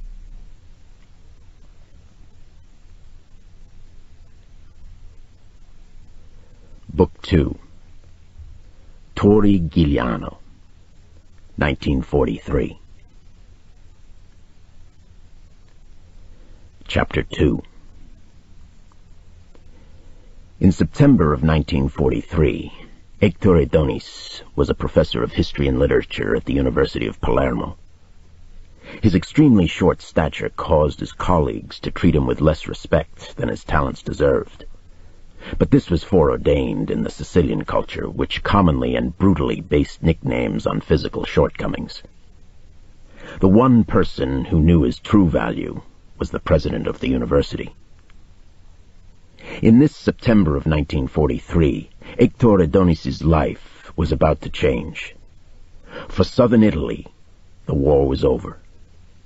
The American army had already conquered Sicily and gone to the mainland. Fascism was dead. Italy was reborn. For the first time in 14 centuries, the island of Sicily had no real master. But Eictoridonis, knowing the ironies of history, had no great hopes. The Mafia had already begun to usurp the rule of law in Sicily.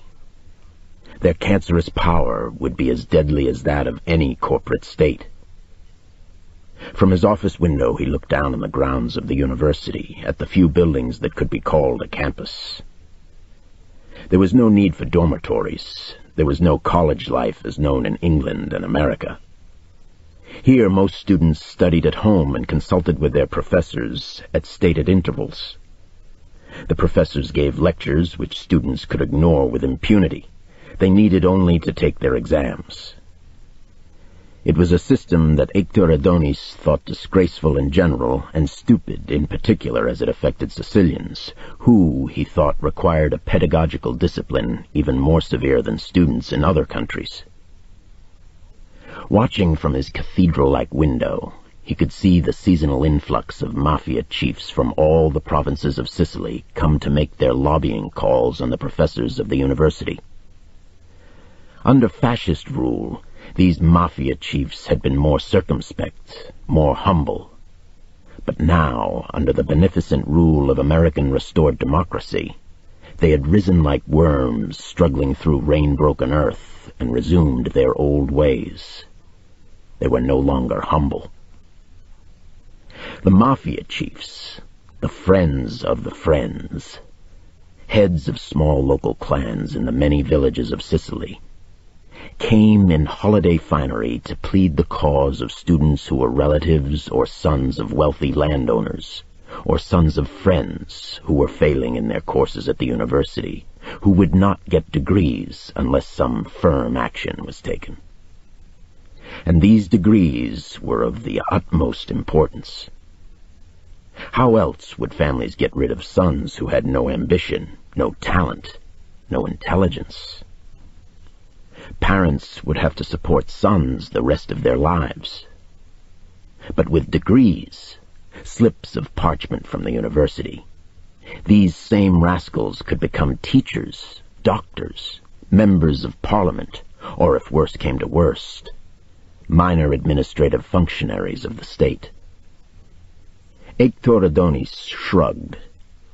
History consoled him. His beloved British, in their greatest days of empire, had entrusted their armies to equally incompetent sons of the rich, whose parents bought them commissions in the army and the commands of great ships. Still, the empire had prospered. True, these commanders had led their men to unnecessary slaughters, yet it must be said that the commanders had died with their men. Bravery had been an imperative of their class. And that dying had at least solved the problem of incompetent and feckless men becoming a burden to the state. Italians were not so chivalrous or so coldly practical. They loved their children, saved them from personal disasters, and let the state look after itself. From his window, Eictoridonis could spot at least 3 local Mafia chiefs wandering around looking for their victims. They wore cloth caps and leather boots, and carried over their arms heavy velvet jackets, for the weather was still warm. They carried baskets of fruit, bamboo-jacketed bottles of homegrown wine to give as gifts. Not bribes, but courteous antidotes for the terror that would rise in the breasts of the professors at the sight of them. For most of the professors were natives of Sicily and understood that the requests could never be refused. One of the Mafia chiefs, in dress so countrified he could have stepped onto the stage of Cavalleria Rusticana, was entering the building and ascending the stairs.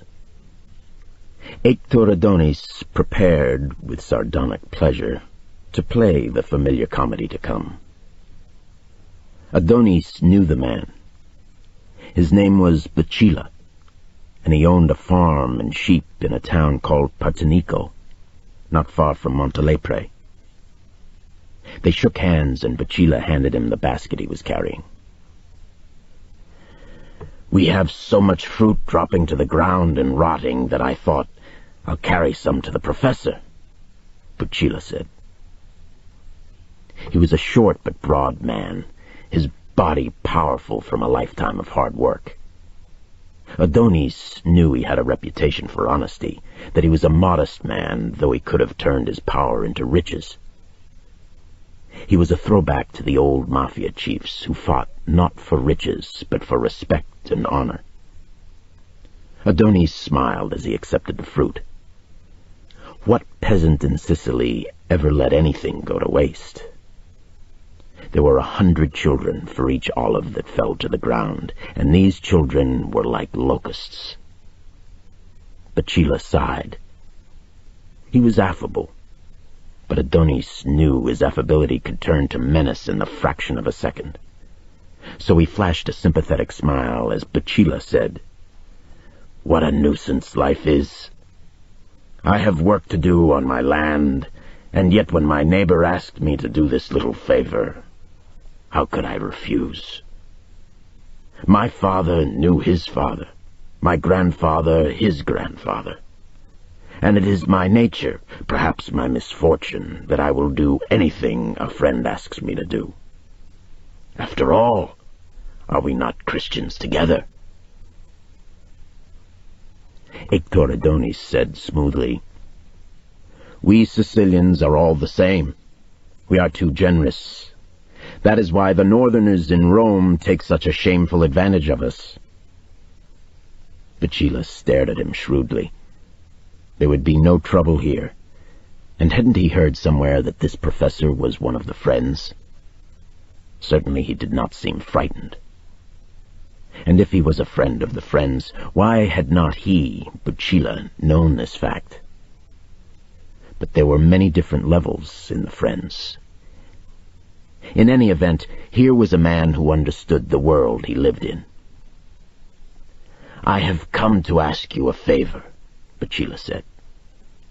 "As one Sicilian to another, my neighbor's son failed at the university this year. You failed him, so my neighbor claims. But when I heard your name, I said to him, 'What, Signor Adonis? Why, that man has the best heart in the world. He could never do such an unkindness if he knew all the facts. Never.' And so they begged me with tears to tell you the whole story, and to ask, with the utmost humbleness, to change his grade so that he can go into the world to earn his bread." Hector Adonis was not deceived by this exquisite politeness. Again, it was like the English he so much admired. Those people who could be so subtly rude that you basked in their insults for days before you realized they had mortally wounded you. A figure of speech in regard to the English, but with Signor Bacilla, his request, if denied, would be followed by the blast of a lupara on some dark night. Hector Adonis politely nibbled on the olives and berries in the basket. We can't let a young man starve in this terrible world," he said. "What is the fellow's name?" And when Bacilla told him, he took up a ledger from the bottom of his desk.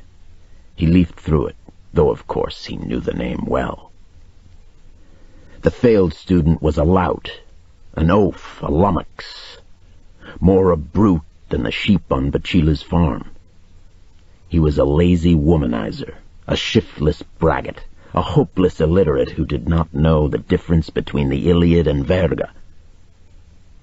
Despite all this, Hector Adonis smiled sweetly at Bacilla, and in a tone of the utmost surprise said, He had a little trouble with one of his examinations, but it is easily put in order. Have him come see me, and I will prepare him in these very rooms and then give him an extra exam. He will not fail again." They shook hands, and the man left. Another friend made, Hector thought. What did it signify that all these young good-for-nothings got university degrees they did not earn or deserve?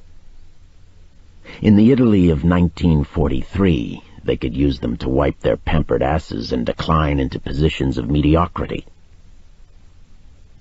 The ringing phone broke his train of thought and brought a different irritation. There was a short ring, then a pause before 3 curter rings. The woman at the switchboard was gossiping with someone and flipped her tab between the pauses in her own conversation. This exasperated him so that he shouted, "Pronto!" into the phone more rudely than was seemly.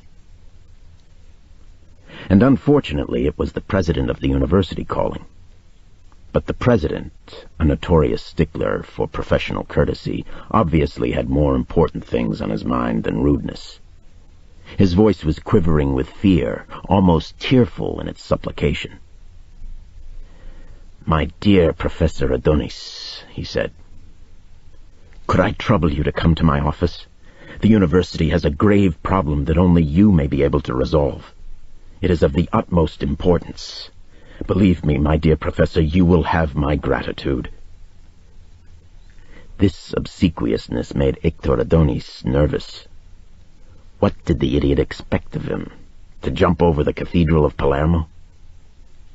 The president would be better qualified, Adonis thought bitterly. He was at least 6 feet. Let him jump and not ask a subordinate with the shortest legs in Sicily to do his job for him. This image put Adonis in a good humor again. So he asked mildly, "Perhaps you could give me a hint. Then on my way I might prepare myself." The president's voice sank to a whisper. "The estimable Don Croce has honored us with a visit. His nephew is a medical student, and his professor suggested he retire gracefully from the program. Don Croce has come to beg us in the most courteous way possible to reconsider. However, the professor in the medical college insists that the young man resign." "Who is the fool?" Hector Adonis asked. "Young Dr. Nattore," the president said. "An estimable member of the faculty, but as yet a little unworldly." "I shall be in your office within 5 minutes, Hector Adonis said. As he hurried across the open ground to the main building, Hector Adonis pondered what course of action to take. The difficulty lay not with the president. He had always summoned Adonis on matters such as these. The difficulty lay with Dr. Nattore. He knew the doctor well.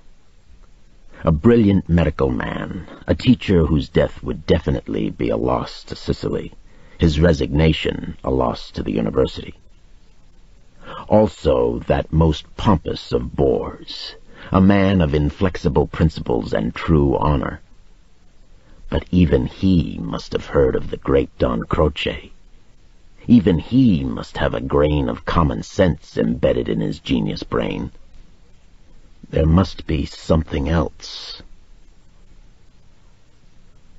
In front of the main building was a long black car, and leaning against it were 2 men dressed in business suits which failed to make them look respectable.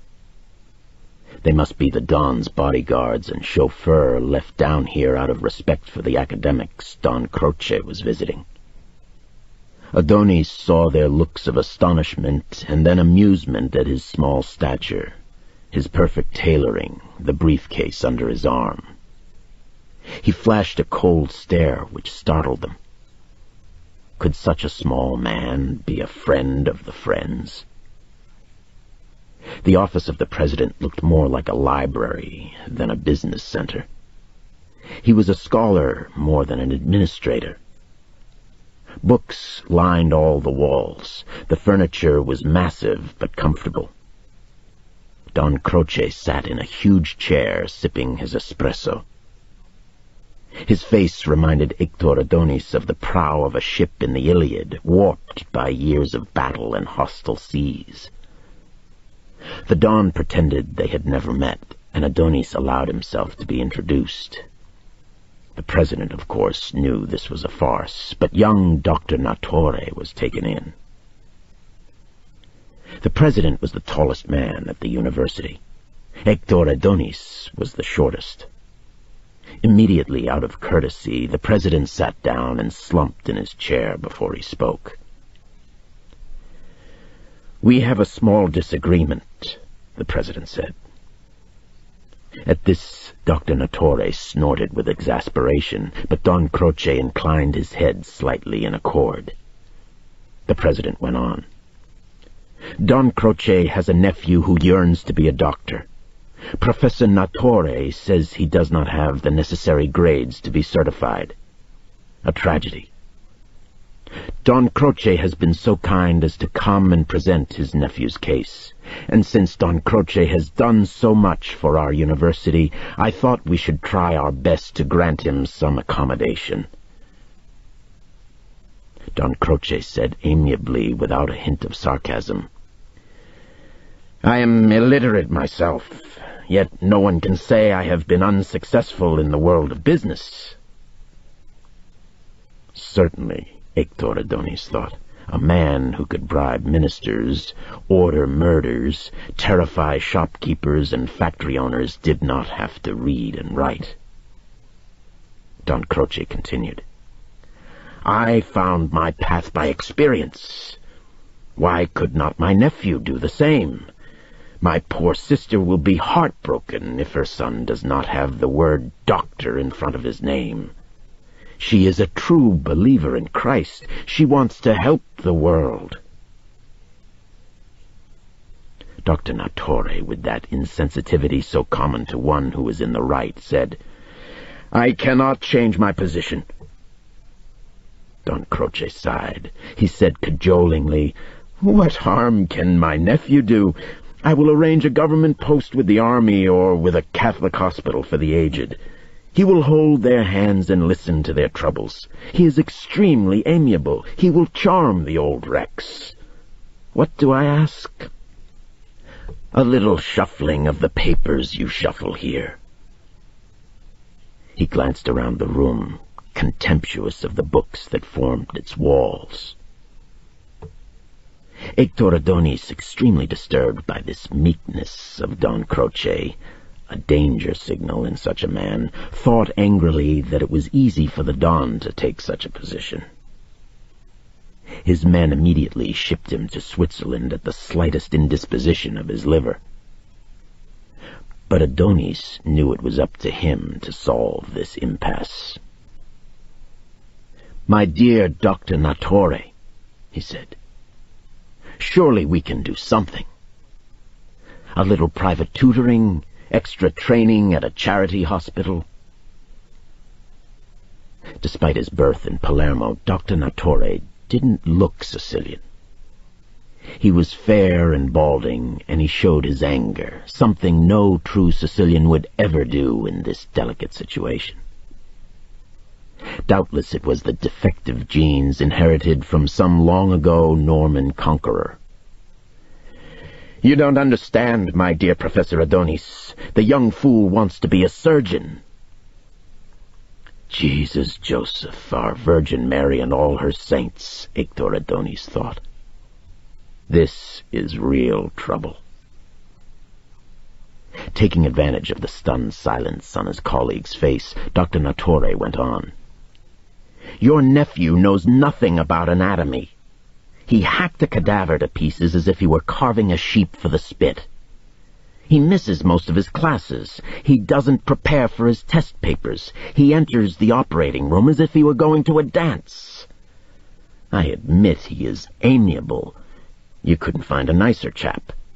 But after all, we're talking about a man who will someday have to enter a human body with a sharp knife." Hector Adonis knew exactly what Don Croce was thinking. Who cared how bad a surgeon the boy would make? It was a matter of family prestige, the loss of respect if the boy failed. No matter how bad a surgeon, he would never kill as many as Don Croce's more busy employees. Also, this young Dr. Nattore had not bent to his will, not taken the hint that Don Croce was willing to let the surgeon business go by, that he was willing for his nephew to be a medical doctor. So now it was time for Hector Adonis to settle the issue. "My dear Don Croce," he said, "I am sure that Dr. Nattore will accede to your wishes if we continue to persuade him. But why this romantic idea of your nephew to be a surgeon? As you say, he's too amiable, and surgeons are born sadists. And who in Sicily voluntarily goes under the knife?" He paused for a moment. Then he went on. "Also, he must train in Rome if we pass him here, and the Romans will use any excuse to demolish a Sicilian. You do your nephew a disservice to insist. Let me propose a compromise." Dr. Nattore muttered that no compromise was possible. For the first time, the lizard-like eyes of Don Croce flashed fire. Dr. Nattore fell silent, and Hector Adonis rushed on. "Your nephew will receive passing marks to become a doctor, not a surgeon. We will say he has too kind a heart to cut." Don Croce spread wide his arms, his lips parted in a cold smile. "You have defeated me with your good sense and your reasonableness," he said to Adonis. "So be it. My nephew will be a doctor, not a surgeon, and my sister must be content." He made haste to leave then, his real purpose achieved. He hadn't hoped for more. The president of the university escorted him down to the car, but everyone in that room noted the last glance Don Croce gave Dr. Nattore before he left. It was a glance of the closest scrutiny, as if he were memorizing the features, to make sure that he did not forget the face of this man who had tried to thwart his will. When they had left, Hector Adonis turned to Dr. Nattore and said, "You, my dear colleague, must resign from the university and go practice your trade in Rome." Dr. Nattore said angrily, "Are you mad?"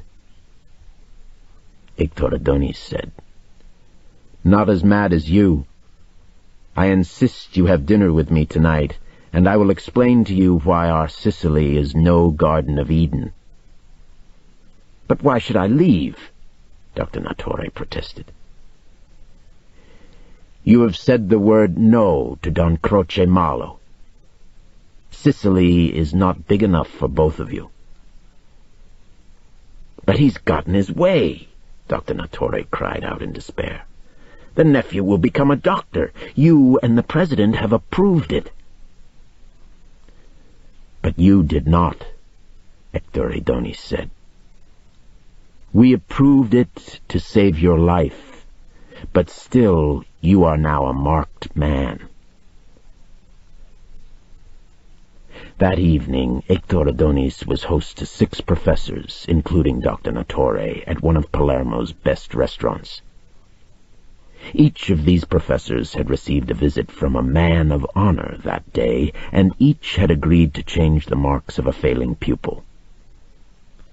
Dr. Nattore listened to their stories with horror, and then finally said, "But that cannot be in a medical school.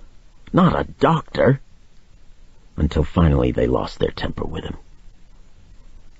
A professor of philosophy demanded to know why the practice of medicine was more important to the human race than the intricate thought processes of the human mind and the immortal sanctity of one's soul.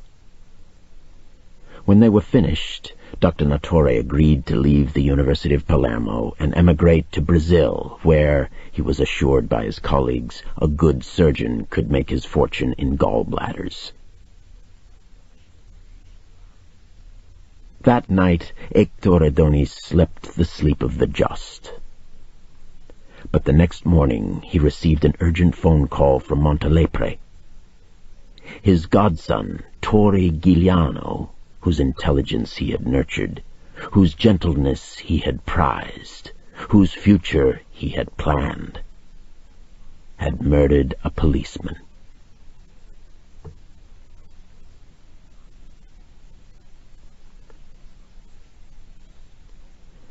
Chapter 3.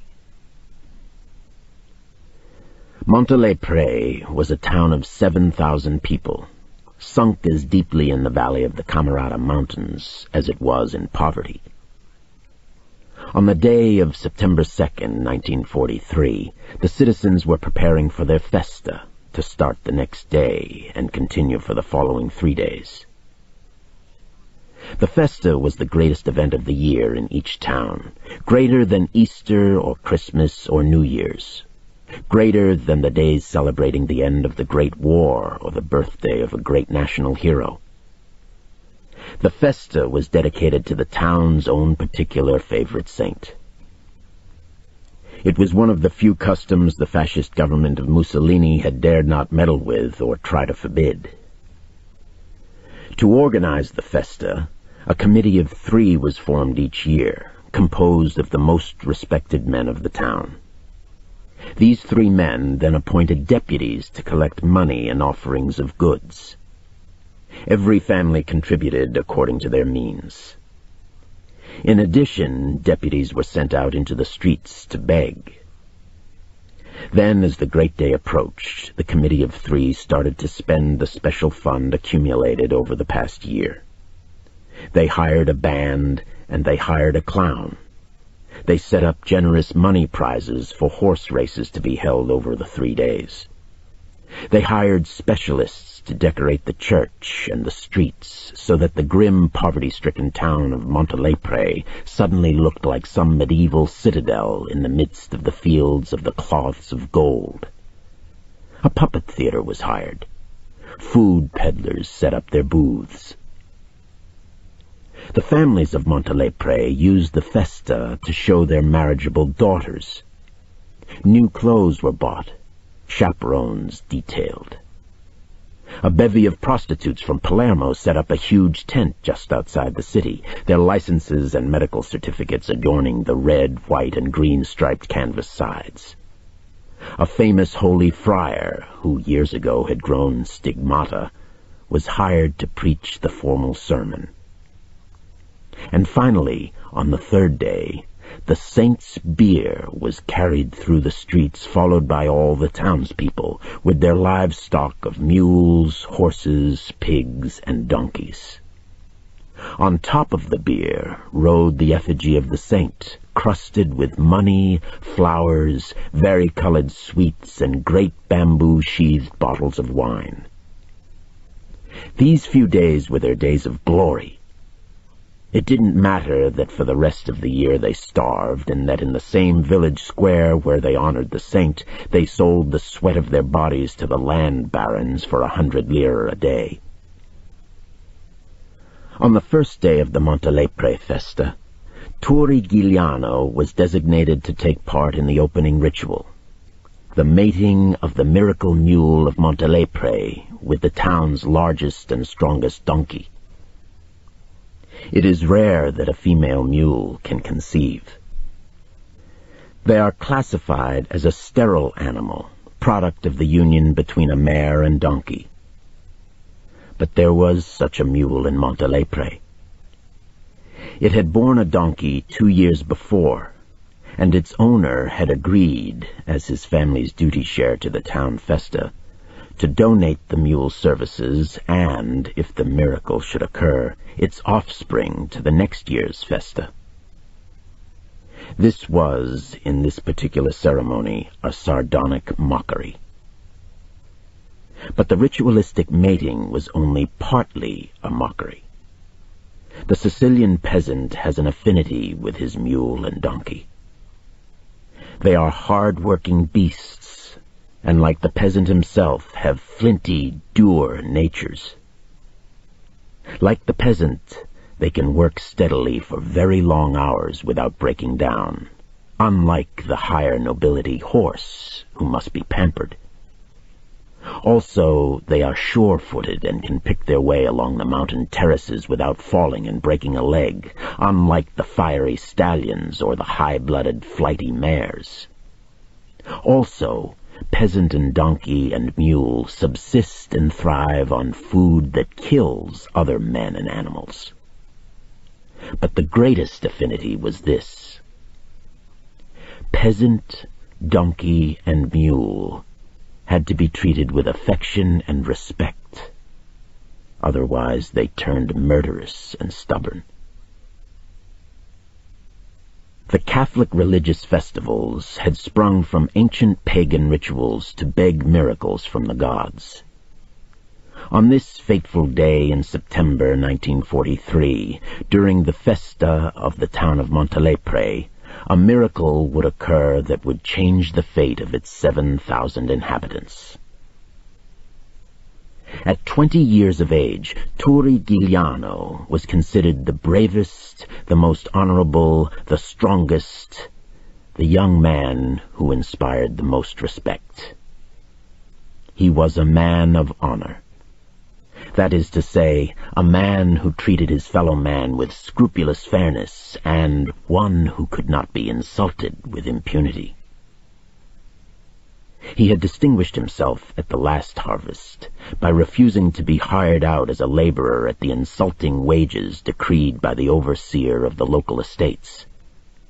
He then gave a speech to the other men urging them not to work, to let the harvest rot. The Carabinieri arrested him on charges made by the Baron.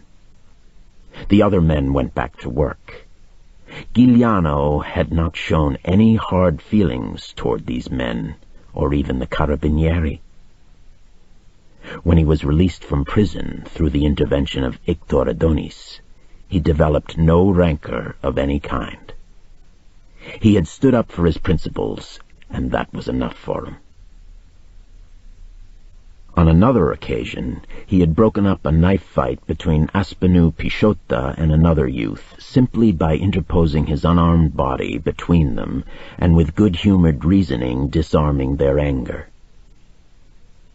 What was unusual about this was that in any other person these actions would have been taken as signs of cowardice masquerading as humanity. But something in Giuliano forbade this interpretation. On this second day of September, Salvatore Giuliano, called Turi by his friends and family, was brooding over what was to him a devastating blow to his masculine pride. It was only a little thing. The town of Montalepre had no movie theater, no community hall, but there was one little cafe with a billiard table. The night before, Turi Giuliano, his cousin Gaspare Aspenu Pichotta, and a few other youths had been playing billiards. Some of the older men of the town had been watching them while drinking glasses of wine. One of the men, by the name of Guido Quintana, was slightly drunk. He was a man of reputation. He had been imprisoned by Mussolini for being a suspected member of the Mafia. The American conquest of the island had resulted in his being released as a victim of fascism, and it was rumored that he was going to be named as mayor of Montalepre. As well as any Sicilian, Turi Giuliano knew the legendary power of the Mafia. In these past few months of freedom, its snake-like head had begun weaving over the land, as if fertilized by the fresh loam of a new democratic government. It was already whispered in town that shopkeepers were paying insurance to certain men of respect. And of course Turi knew the history, the countless murders of peasants who tried to collect their wages from powerful nobles and landlords, how tightly the Mafia had controlled the island before Mussolini had decimated them with his own disregard for the lawful process, like a deadlier snake biting a less powerful reptile with its poisoned fangs. So Turi Giuliano sensed the terror that lay ahead. Quintana now regarded Giuliano and his companions with a slightly contemptuous eye. Perhaps their high spirits irritated him. He was, after all, a serious man, about to embark on a pivotal part of his life. Exiled by Mussolini's government to a desert island, he was now back in the town of his birth. His aim in the next few months was to establish respect in the eyes of the townspeople. Or perhaps it was the handsomeness of Giuliano that irritated him, for Guido Quintana was an extremely ugly man. His appearance was intimidating, not from any single feature, but from a lifelong habit of presenting a formidable front to the outside world. Or perhaps it was the natural antagonism of a born villain toward a born hero. In any case, he got up suddenly, just in time to jostle Giuliano as he went by to the other side of the billiard table. Turi, naturally courteous to a much older man, made an apology that was gentle and sincere. Guido Quintana looked him up and down with contempt.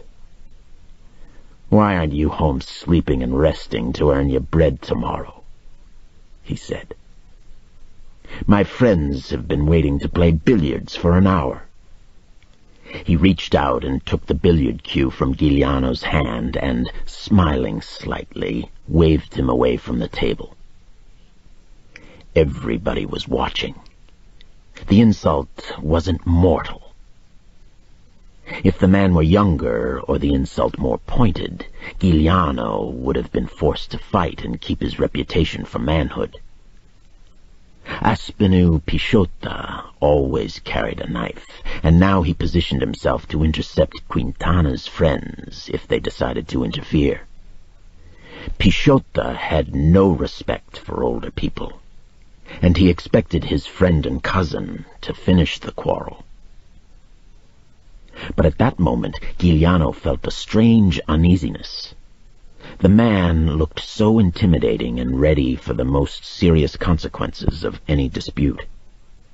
The companions in the background, also older men, were smiling in an amused way as if they had no doubt of the outcome.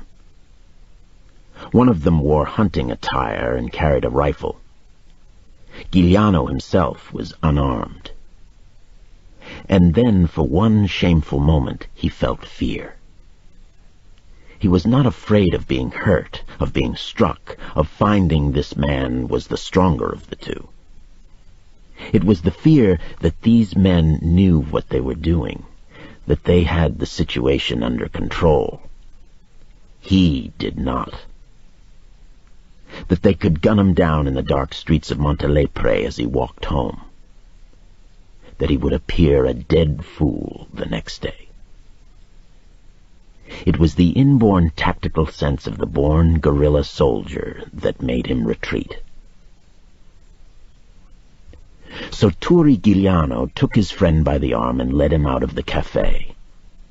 Pisciotta came without a struggle, amazed that his friend had yielded so easily, but never suspecting the fear. He knew Turi was good-hearted, and assumed he didn't wish to quarrel and injure another man over so small a thing. As they started up the Via Bella to their homes, they could hear the click of billiard balls behind them.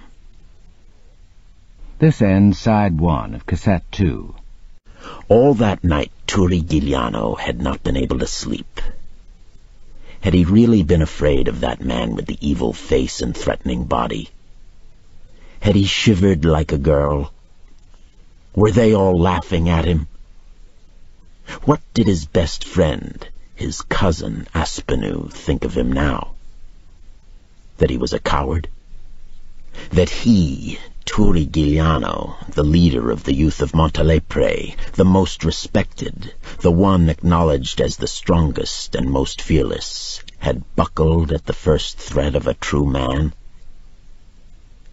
And yet, he told himself, why risk a vendetta that could lead to death over the small matter of a billiard game, an older man's irascible rudeness? It wouldn't have been like a quarrel with another youth. He had known that this quarrel could be serious.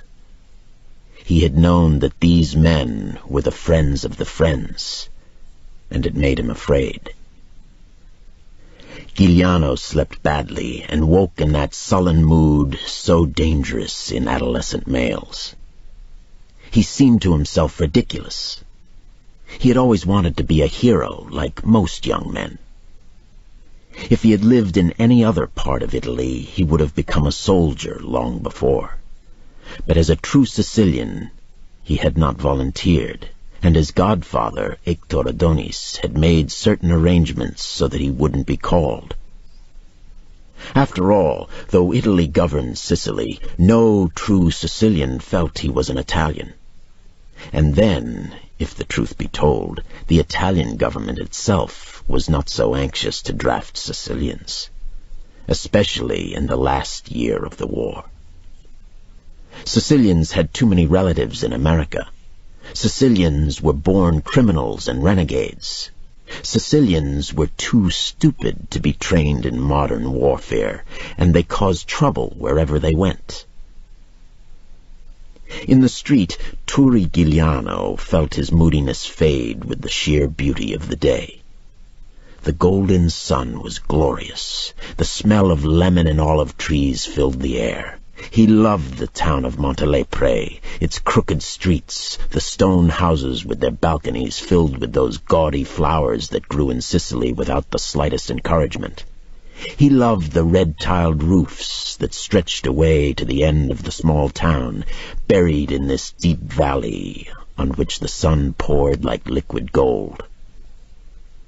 The elaborate decorations of the festa, the streets overhung with an aerial maze of colorful papier-mâché saints, the houses decorated with great bamboo-strutted flowers, disguised the essential poverty of what was a typical Sicilian town. Perched high, yet shyly hidden in the creases of the surrounding mountains, its garlanded houses were mostly filled with men, women, and children and animals occupying 3 or 4 rooms. Many houses had no sanitation, and even the thousands of flowers and the cold mountain air couldn't overcome the smell of offal that rose with the sun. In good weather, the people lived outside their houses. The women sat in wooden chairs on their cobbled terraces preparing food for their tables, also set outside the door. Young children filled the streets chasing chickens, turkeys, young goats. Older children wove bamboo baskets. At the end of the Via Bella, before it emptied into the square, was a huge demon-faced fountain, built by the Greeks 2,000 years before, water pouring from its rock-toothed mouth. Alongside the surrounding mountains, green gardens grew precariously, built on terraces. On the plains below were the visible towns of Partenico and Castellammare. The bloody dark stone town of Corleone lurked murderously beyond the horizon. From the far end of the Via Bella, the end of the street that led into the road of the Castellammare plain, Turi could see Aspenu Pisciotta leading a small donkey. For a moment he was worried about how Aspenu would treat him after his humiliation of the night before. His friend was noted for his sharp wit. Would he make some contemptuous remark? Giuliano felt again the rush of futile rage and swore he wouldn't be so unready again. There would be no regard for any consequences. He would show them all he was no coward. Yet in a corner of his mind he saw the whole scene sharp and clear. Quintana's friends waiting behind him, one of them with a hunting rifle. They were friends of the friends and would avenge themselves. He did not fear them. He feared only his defeat by them, which seemed so sure because, though they were not so strong, they were more cruel. Aspenu Pisciotta wore his wickedly cheery grin as he said, "Turi, this little donkey can't do it all by himself. We'll have to help." Giuliano didn't bother to answer. He was relieved that his friend had forgotten about last night.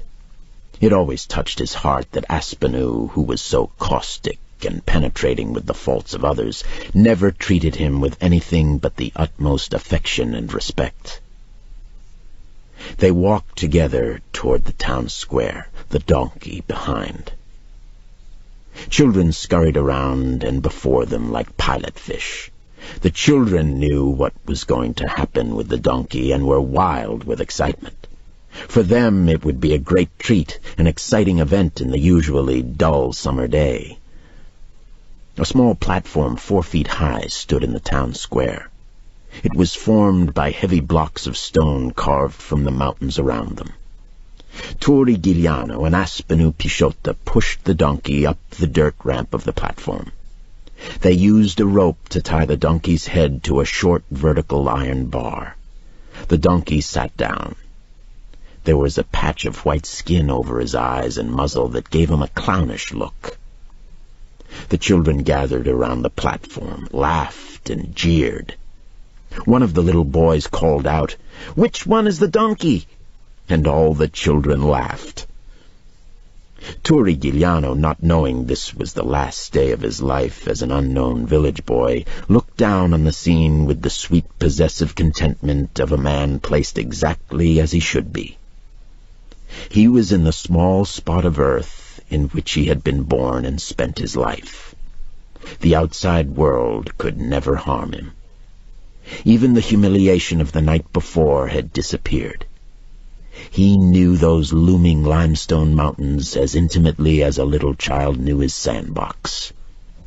Those mountains grew slabs of stone as easily as they grew grass, and formed caves and hiding places that could shelter an army. Turi Giuliano knew every house, every farm, every laborer, and all the ruined castles left by the Normans and Moors, the skeletons of beautifully decayed temples left by the Greeks. From another entrance to the square appeared a farmer leading the miracle mule. This was the man who had employed them for this morning's work. His name was Papara, and he was held in much respect by the citizens of Montelepre for having waged a successful vendetta against a neighbor. They had quarreled over an adjoining piece of land which held an olive grove. The quarrel went on for 10 years, had in fact lasted longer than all the wars Mussolini had foisted on Italy. Then one night, shortly after the Allied armies had liberated Sicily and installed a democratic government, the neighbor had been found almost cut in two by the blast of a lupara, the sawed-off shotgun so popular in Sicily for such matters.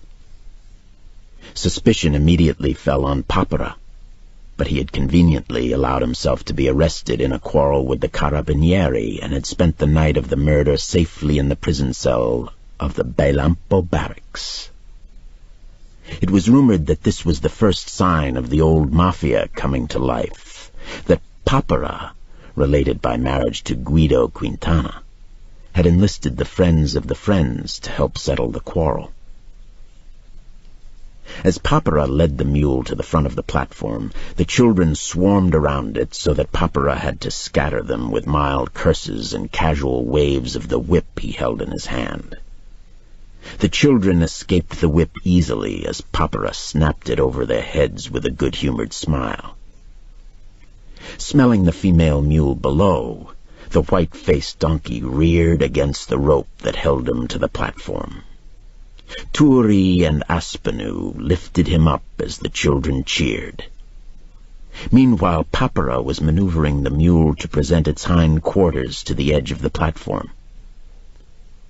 At this point, Frisella, the barber, came out of his shop to join in the fun. Behind him was the Maresciallo, pompous and important, rubbing his smooth red face. He was the only man in Montelepre who had himself shaved every day. Even on the platform, Giuliano could smell the strong cologne with which the barber had showered him. Maresciallo Roccofino cast a professional eye over the crowd that had accumulated in the square. As the commander of the local national police detachment, 12 men strong, he was responsible for law and order in the town. The festa was always a troublesome time, and he had already ordered a 4-man patrol for the town square, but they had not yet arrived. He also watched the town benefactor, Papara, with his miracle mule. He was certain that Papara had ordered the murder of his neighbor. These Sicilian savages were quick to take advantage of their sacred liberties. They would all regret the loss of Mussolini, the Maresciallo thought grimly. Compared with the friends of the friends, the dictator would be remembered as another gentle St. Francis of Assisi. Frisela, the barber, was the buffoon of Montalepre. Idle men who couldn't find work clustered in his shop to hear his jokes and listen to his gossip. He was one of those barbers who serviced himself better than his customers. His mustache was exquisitely trimmed, his hair pomaded and strictly combed, but he had the face of a clown in the puppet shows. Bulbous nose, a wide mouth that hung open like a gate, and a lower jaw without a chin. Now he shouted, "Turi, bring your beasts into my shop, and I'll anoint them with perfume. Your donkey will think he's making love to a duchess." Turi ignored him. Frisela had cut his hair when he was a little boy, and so badly that his mother had taken over the task. But his father still went to Frisela to share in the town gossip and tell his own tales about America to awestruck listeners.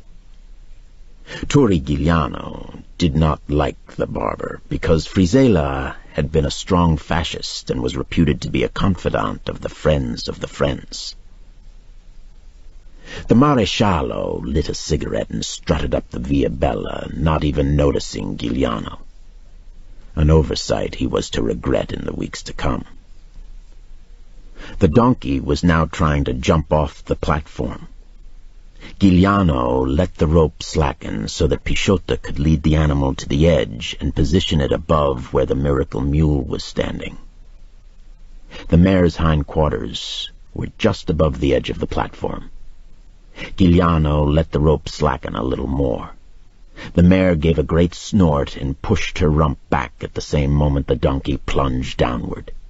The donkey grasped the hindquarters of the mare with his forelegs, gave a few convulsive jumps, and hung in midair with a comical look of bliss on his white-patched face. Papara and Pisciotto were laughing as Giuliano pulled savagely on the rope and brought the limp donkey back to its iron bar. The crowd cheered and shouted blessings. The children were already scattering through the streets in search of other amusements. Paparo was still laughing and said, "If we could all live like donkeys, eh? What a life!"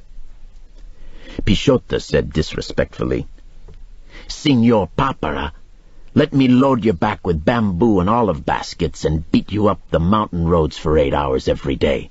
That's a donkey's life." The farmer scowled at him. He caught the sly reproach that he was paying them too little for this job. He had never liked Pisciotto, and had in fact given Giuliano the job. Everybody in the town of Montalepre was fond of Turi, but Pisciotto was another matter. His tongue was too sharp and his manner too languid, lazy. The fact that he had a weak chest was no excuse. He could still smoke cigarettes, court the loose girls of Palermo, and dress like a dandy. And that clever little mustache in the French style. He could cough himself to death and go to the devil with his weak chest, Papara thought. He gave them their 200 lire, for which Giuliano thanked him courteously, and then took himself and his mare back on the road to his farm. The two young men untied the donkey and led it back to Giuliano's house. The donkey's work had just begun. He had a much less pleasant task before him. Giuliano's mother had an early lunch waiting for the two boys. Turi's two sisters, Marianina and Giuseppina, were helping their mother make pasta for the evening meal.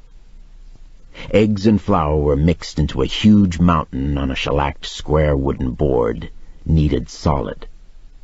Then a knife was used to cut the sign of the cross into the dough to sanctify it. Next, Marianina and Giuseppina cut off strips they rolled around a blade of sisal grass, and then pulled out the grass to leave a hole in the tube of dough. Huge bowls of olives and grapes decorated the room. Turi's father was working in the fields, a short working day so he could join the festa in the afternoon. On the next day, Marianina was to become engaged, and there was to be a special party at the Giuliano house. Turi had always been Maria Lombardo Giuliano's most beloved child. The sisters remembered him as a baby being bathed every day by the mother. The tin basin carefully warmed by the stove, the mother testing the temperature of the water with her elbow, the special soap fetched from Palermo. The sisters had been jealous at first, then fascinated by the mother's tender washing of the naked male infant. He never cried as a baby, was always gurgling with laughter as his mother crooned over him and declared his body perfect. He was the youngest in the family, but grew to be the most forceful. And he was to them always a little strange.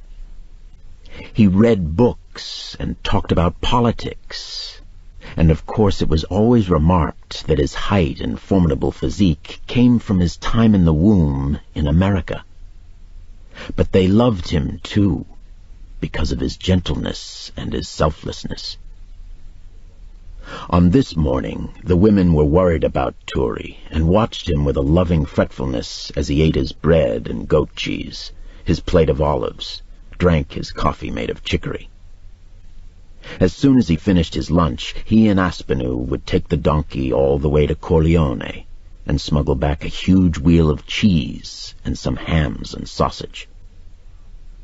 He would miss a day of the festa to do this, just to please his mother and make his sister's engagement party a success.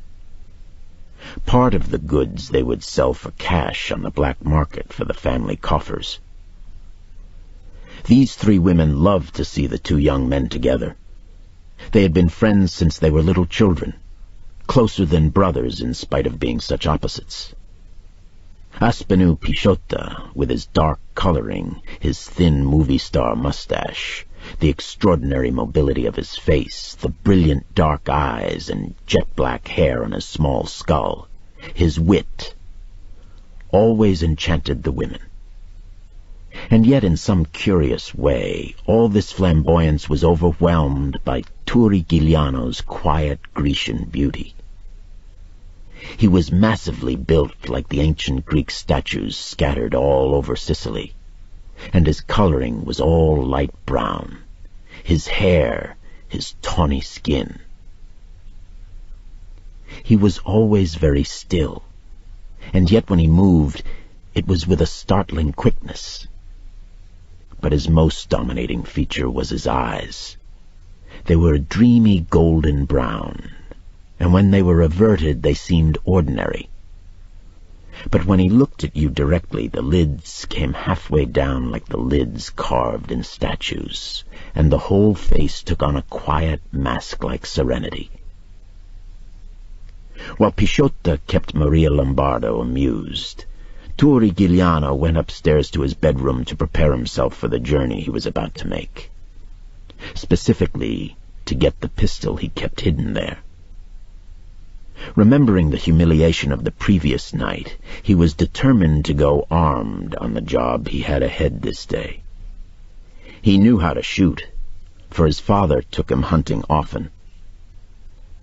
In the kitchen, his mother was waiting alone for him to say goodbye. She embraced him and felt the pistol he had in his waistband.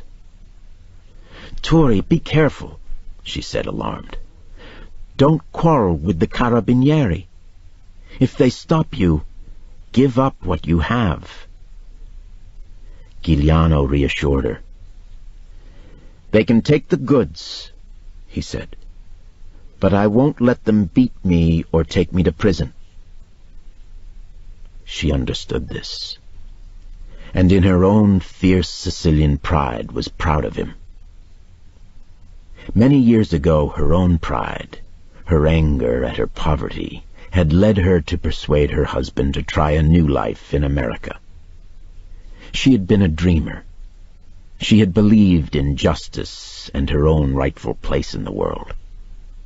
She had saved a fortune in America, and that same pride had made her decide to return to Sicily to live like a queen. And then everything had turned to ashes. The lira became worthless in wartime, and she was poor again. She was resigned to her fate, but hoped for her children. And she was happy when Turi showed the same spirit that had possessed her. But she dreaded the day when he must come into conflict with the stone-hard realities of life in Sicily. She watched him go out into the cobbled street of the Via Bella to greet Aspenu Pisciotta. Her son, Turi, walked like a huge cat, his chest so broad, his arms and legs so muscular he made Aspenu seem no more than a stalk of sisal grass. Aspenu had the hard cunning that her son lacked, the cruelty in his courage. Aspenu would guard Turi against the treacherous world they all had to live in, and she had a weakness for Aspenu's olive-skinned prettiness, though she believed her son more handsome. She watched them go up the Via Bella to where it led out of town toward the Castellamare plain. Her son, Turi Giuliano, and her sister's son, Gaspare Pisciotta. Two young men just barely 20 years old and seeming younger than their years. She loved them both, and she feared for them both. Finally, the two men and their donkey vanished over a rise in the street, but she kept watching, and finally they appeared again, high above the town of Montelepre, entering the range of mountains that surrounded the town.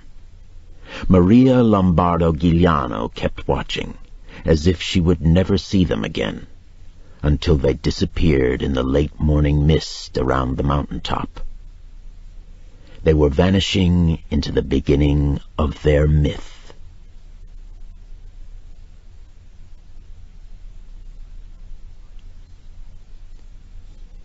Chapter 4. In Sicily, this September of 1943, people could only exist by trading in the black market. Strict rationing of foodstuffs still carried over from the war, and farmers had to turn in their produce to central government storehouses at fixed prices, and for paper money that was almost worthless.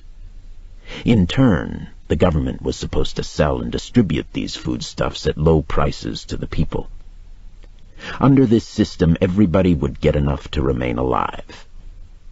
In reality, the farmers hid what they could, because what they turned into the government storehouses was appropriated by Don Croce Malo and his mayors to be sold on the black market. The people themselves, then, had to buy on the black market and break smuggling laws merely to exist. If they were caught doing this, they were prosecuted and sent to jail. What good was it that a democratic government had been established in Rome? They would be able to vote as they starved. Turi Giuliano and Aspenu Pisciotta, with the lightest of hearts, were in the process of breaking these laws. It was Pisciotta who had all the black market contacts and who had arranged this affair. He had contracted with a farmer to smuggle a great wheel of cheese from the countryside to a black market dealer in Montelepre. Their pay for this would be 4 smoked hams and a basket of sausage, which would make his sister's engagement party a great celebration. They were breaking 2 laws, one forbidding dealing in the black market, the other smuggling from one province of Italy to another. There was not much the authorities could do to enforce the black market laws. They would have had to jail everyone in Sicily. But smuggling was another matter. Patrols of national police, the Carabinieri, roamed the countryside, set up roadblocks, paid informers.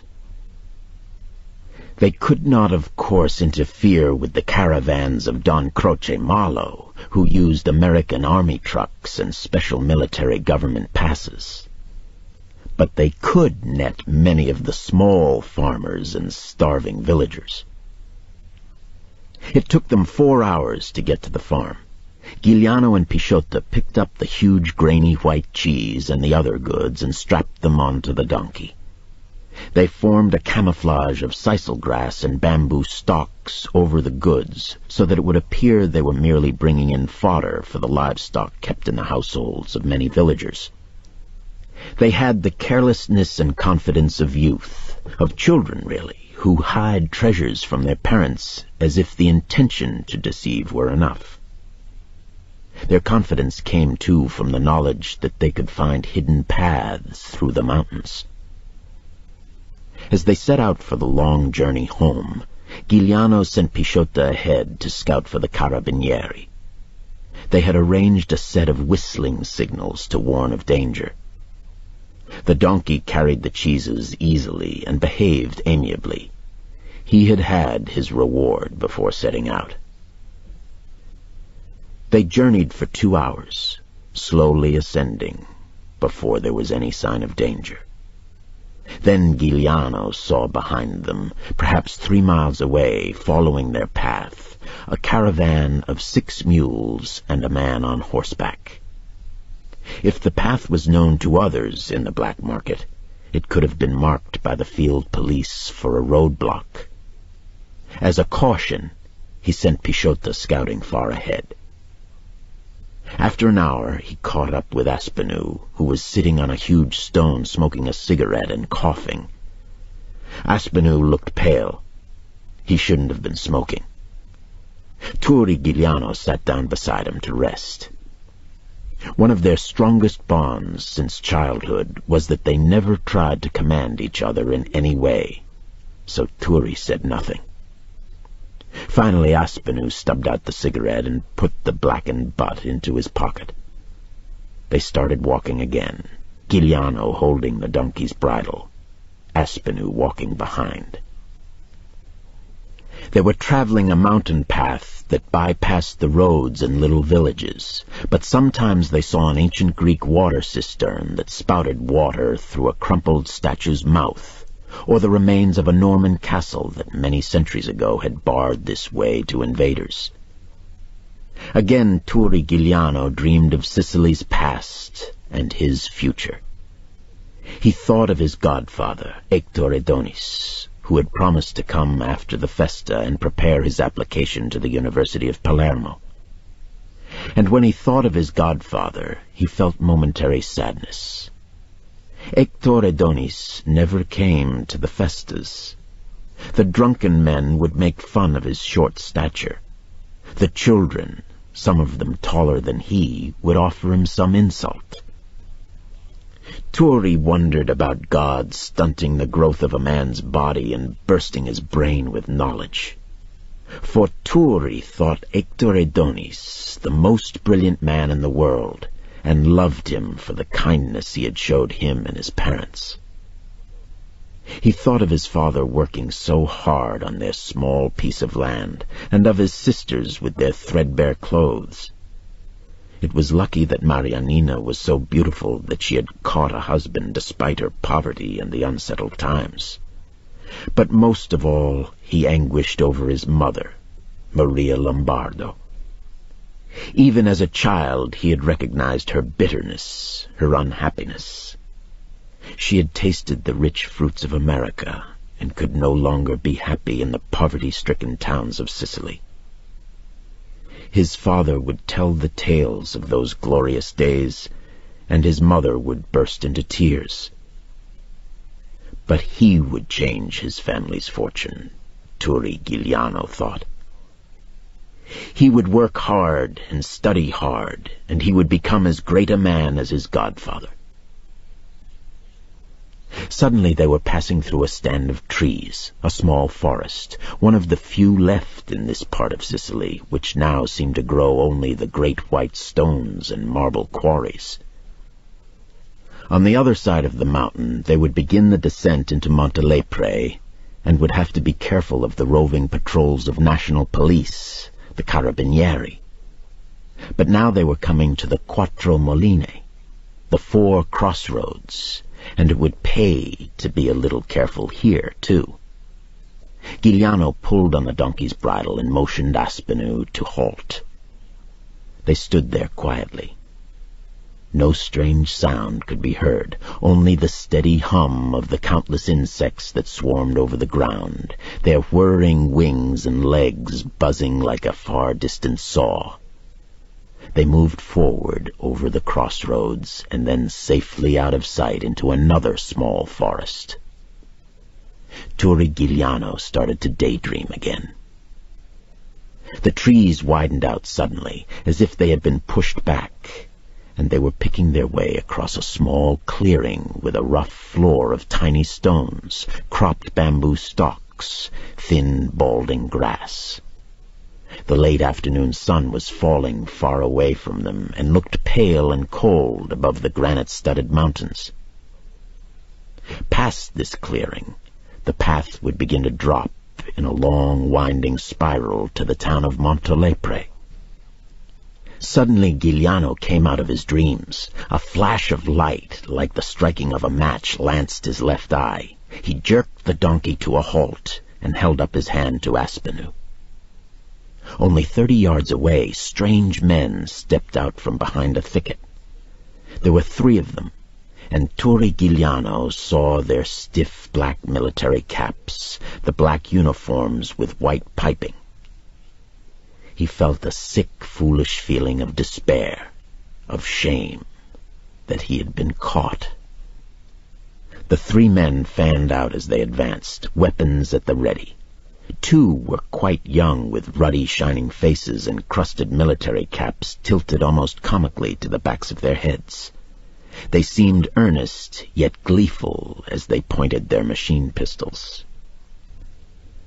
The carabiniere in the center was older and held a rifle.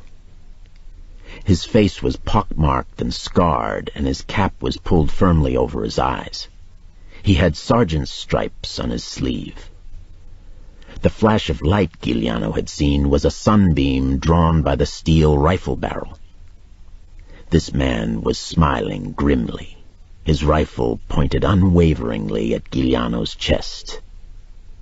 Giuliano's despair turned to anger at that smile. The sergeant with the rifle stepped closer, his 2 fellow guards closing in from either side. Now Turi Giuliano was alert. The 2 young carabinieri, with their machine pistols, were not so much to be feared. They were carelessly approaching the donkey, not taking their prisoners seriously. They motioned Giuliano and Pisciotto away from the donkey, and one of them let his pistol sway back on its sling as he stripped the camouflage bamboo from the donkey's back. When he saw the goods, he let out a whistle of greedy delight. He didn't notice Aspinall edging closer to him, but the sergeant with the rifle did. He shouted, "You with the mustache, move away!" And Aspinall stepped back closer to Turi Giuliano. The sergeant moved a little closer. Giuliano watched him intently. The pockmarked face seemed to be fatigued, but the man's eyes gleamed when he said, "Well, young fellows, that's a nice bit of cheese.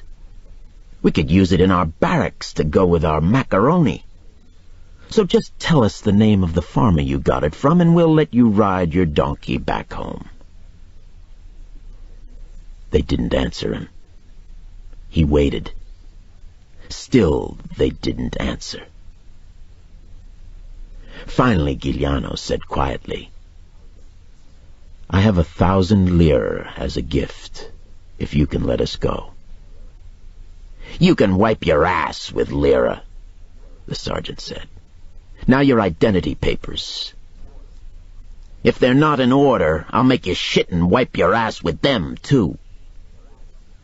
The insolence of the words, the insolence of those black and white piped uniforms aroused an icy fury in Giuliano.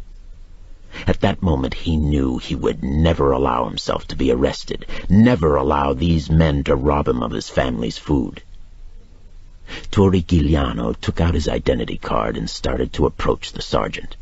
He was hoping to get under the arc of the pointed rifle. He knew his physical coordination was faster than that of most men, and he was willing to gamble on it. But the rifle motioned him back. The man said, "Throw it on the ground." Giuliano did so. Pisciota, 5 paces on Giuliano's left, and knowing what was in his friend's mind, knowing he carried the pistol under his shirt, tried to distract the sergeant's attention. He said with studied insolence, his body thrust forward, hand on hip touching the knife he carried in a sheath strapped to his back, "Sergeant, if we give you the farmer's name, why do you need our identity cards? A bargain's a bargain." He paused for a moment and said sarcastically, "We know a carabiniere always keeps his word." He spat out the word carabiniere with hatred. The rifleman sauntered a few steps toward Pisciota. He stopped. He smiled and leveled his gun.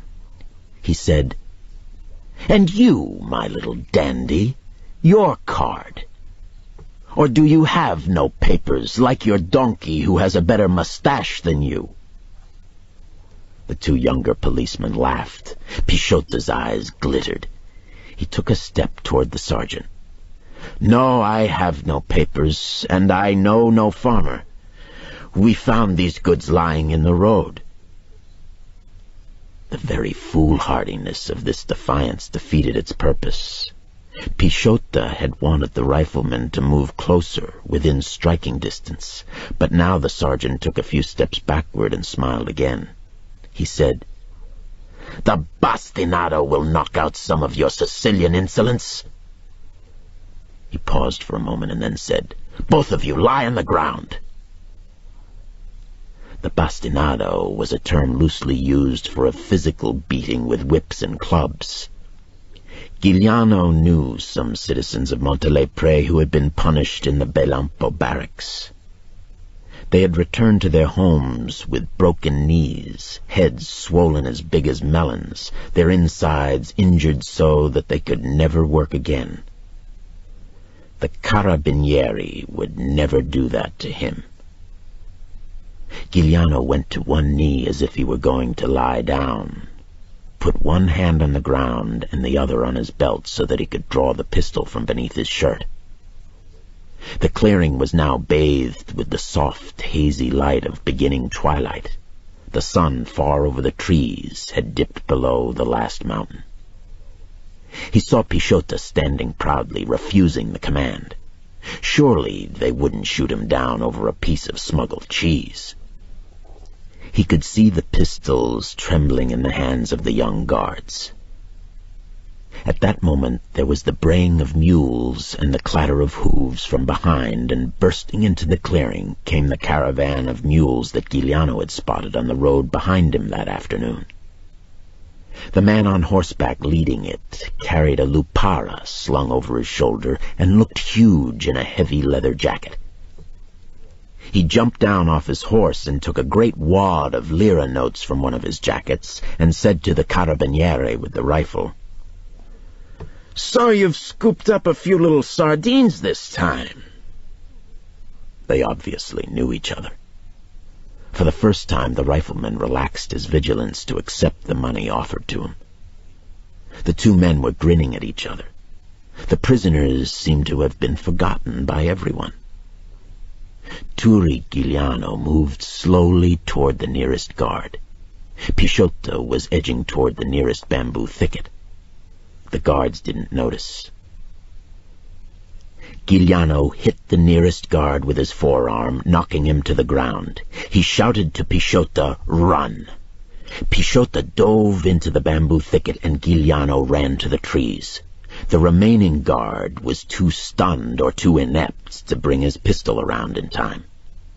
Giuliano, about to plunge into the shelter of the forest, felt a quick sense of exultation. He launched his body into midair to dive between two sturdy trees that would shield him. As he did so, he drew the pistol free from beneath his shirt. But he had been right about the rifleman being the most dangerous. The sergeant dropped the wad of money to the ground, swung his rifle up, and very coolly shot. There was no mistaking the hit. Giuliano's body dropped like a dead bird. Giuliano heard the shot at the same time he felt his body racked with pain, as if he had been hit with a giant club. He landed on the ground between the two trees and tried to get up, but could not. His legs were numb. He couldn't make them move. Pistol in hand, he twisted his body and saw the sergeant shake his rifle in the air in triumph. And then Giuliano felt his trousers filling with blood, the liquid warm and sticky.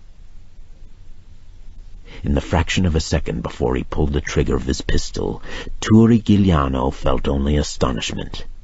That they had shot him over a piece of cheese. That they had smashed the fabric of his family with such a cruel carelessness just because he was running away from such a small breaking of the law that everyone broke. His mother would weep to the end of her days. And now his body was awash in blood. He who had never done anyone any harm. He pulled the trigger and saw the rifle fall, saw the sergeant's black cap with its white piping seem to fly in the air as the body with its mortal head wound crumpled and floated to the rock-filled earth. It was an impossible shot with a pistol at that range, but it seemed to Giuliano that his own hand had traveled with the bullet and smashed it like a dagger through the sergeant's eye. A machine pistol began to pop, but the bullets flew upward in harmless arcs, chattering like small birds, and then it was deadly still. Even the insects had stopped their incessant whirring. Turi Giuliano rolled into the bushes. He had seen the enemy's face shatter into a mask of blood, and that gave him hope. He was not powerless. He tried to get up again, and this time his legs obeyed him. He began to run, but only one leg sprang forward. The other dragged along the ground, which surprised him. His crotch was warm and sticky, his trousers soaked, his vision cloudy. When he ran through a sudden patch of light, he was afraid he had circled back into the clearing again and tried to turn back. His body started to fall, not to the ground, but into an endless red-tinted black void. And then he knew he was falling forever. This ends Side 2 of Cassette 2 of The Sicilian. The Sicilian, Cassette 3. In the clearing, the young guard took his hand off the trigger of his machine pistol, and the chattering stopped. The smuggler rose from the ground with the huge wad of money in his hand and offered it to the other guard. The guard pointed his machine pistol at him and said, "You're under arrest." The smuggler said, "You only have to split it 2 ways now. Let me go on." The guards looked down at the fallen sergeant. There was no doubt he was dead. The bullet had smashed eye and socket to pieces, and the wound was bubbling with a yellow liquid into which a gecko was already dipping its feelers. The smuggler said, "I'll go into the bushes after him. He's hurt. I'll bring back his carcass, and you two will be heroes. Just let me go." The other guard picked up the identity card Turi had thrown down on the ground at the sergeant's command. He read it aloud. "Salvatore Giuliano, the town of Montelepre." "No need to look for him now," the other said. "We'll report back to headquarters. That's more important." "Cowards," the smuggler said. He thought for a moment of unslinging his lupara, but saw that they were looking at him with hatred. He had insulted them. For that insult, they made him load the sergeant's body onto his horse and made him walk back to their barracks. Before that, they relieved him of his weapon. They were very skittish, and he hoped they wouldn't shoot him by mistake out of sheer nervousness. Aside from that, he wasn't too concerned. He knew Maresciallo Roccofino of Montelepre very well. They had done business before, and they would do business again. In all that time, not one of them had given a thought to Pisciota. But he had heard everything they had said. He was lying in a deep grassy hollow, knife drawn. He was waiting for them to try hunting down Turi Giuliano, and he planned to ambush one of them and get his gun after he cut his throat. There was a ferocity in his soul that banished all fear of death, and when he heard the smuggler offer to bring back Turi's carcass, he burned that man's face forever in his brain. He was almost sorry they retreated to leave him alone on the mountainside. He felt a pang when they tied his donkey to the end of the mule train. But he knew that Turi was badly wounded and would need help. He circled around the clearing, running through the woods to get to the side where his comrade had disappeared. There was no sign of a body in the underbrush, and he started to run down the path from which they had come. There were still no signs until he climbed over a huge granite boulder whose top shallowed out into a small basin. In that basin of rock was a small pool of almost black blood, and the other side of the rock was smeared with long, ropey gouts of blood that were bright red.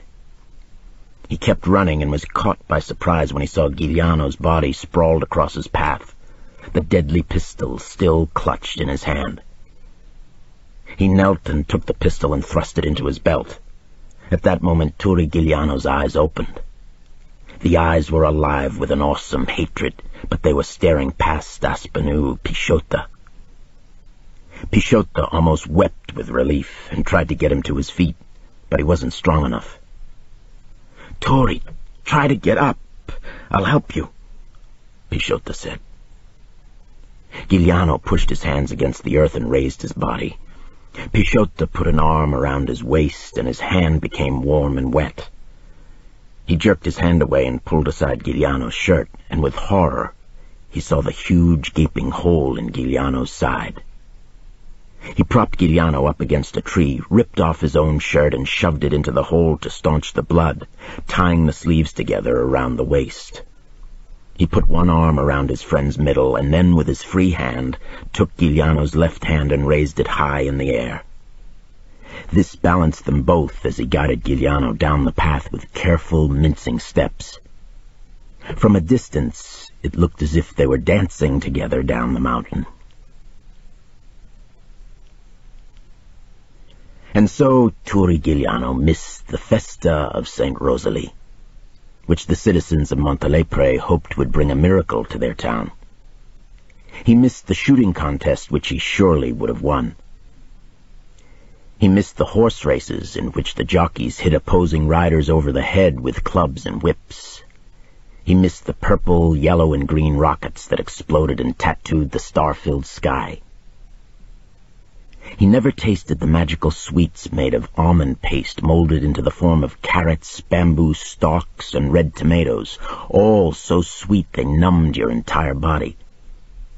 Or the spun sugar figures of the puppet knights of mythical romance, of Roland, Oliver, and Charlemagne, their sugar swords studded with peppermints of ruby, emeralds of tiny fruit bits that the children brought home to bed to dream over before they went to sleep.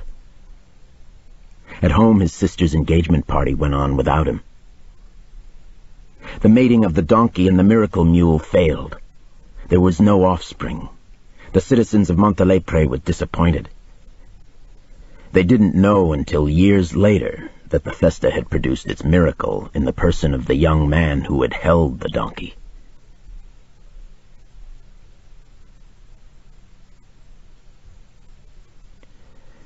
Chapter 5. The abbot made his evening tour of the Franciscan monastery, spurring his lazy, good-for-nothing monks to earn their daily bread. He checked the bins in the Holy Relic workshop and visited the bakery turning out huge, crusty loaves for nearby towns. He inspected the produce garden and the bamboo baskets filled to the brim with olives, tomatoes, and grapes, looking for bruises on their satiny skins. His monks were all as busy as elves, though not so merry. In fact, they were a sullen crew, with none of the joy necessary to serve God. The abbot took a long black cheroot from beneath his cassock and strolled around the monastery grounds to sharpen his appetite for the evening meal. It was then that he saw Aspenu Peixoto drag Turi Giuliano through the monastery gates. The gatekeeper tried to keep them out, but Peixoto put a pistol to his tonsured head and he fell to his knees to say his last prayers. Peixoto deposited Giuliano's bloody, almost lifeless body at the abbot's feet. The abbot was a tall, emaciated man with an elegant, monkey-like face, all tiny bones, a nub of a nose, and querying little brown buttons for eyes. Though 70 years of age, he was vigorous, his mind as sharp and cunning as in the old days before Mussolini, when he had written elegant ransom notes for mafia kidnappers who employed him. Now, though it was known to all, peasants and authorities alike, that his monastery was the headquarters of black market operators and smugglers, he was never interfered with in his illegal activities. This out of respect for his holy calling, and a feeling that he deserved some material reward for his spiritual guidance to the community. So the abbot Manfredi was not dismayed to find 2 peasant scoundrels covered with blood breaking into the sacred domain of St. Francis. In fact, he knew Peixoto well.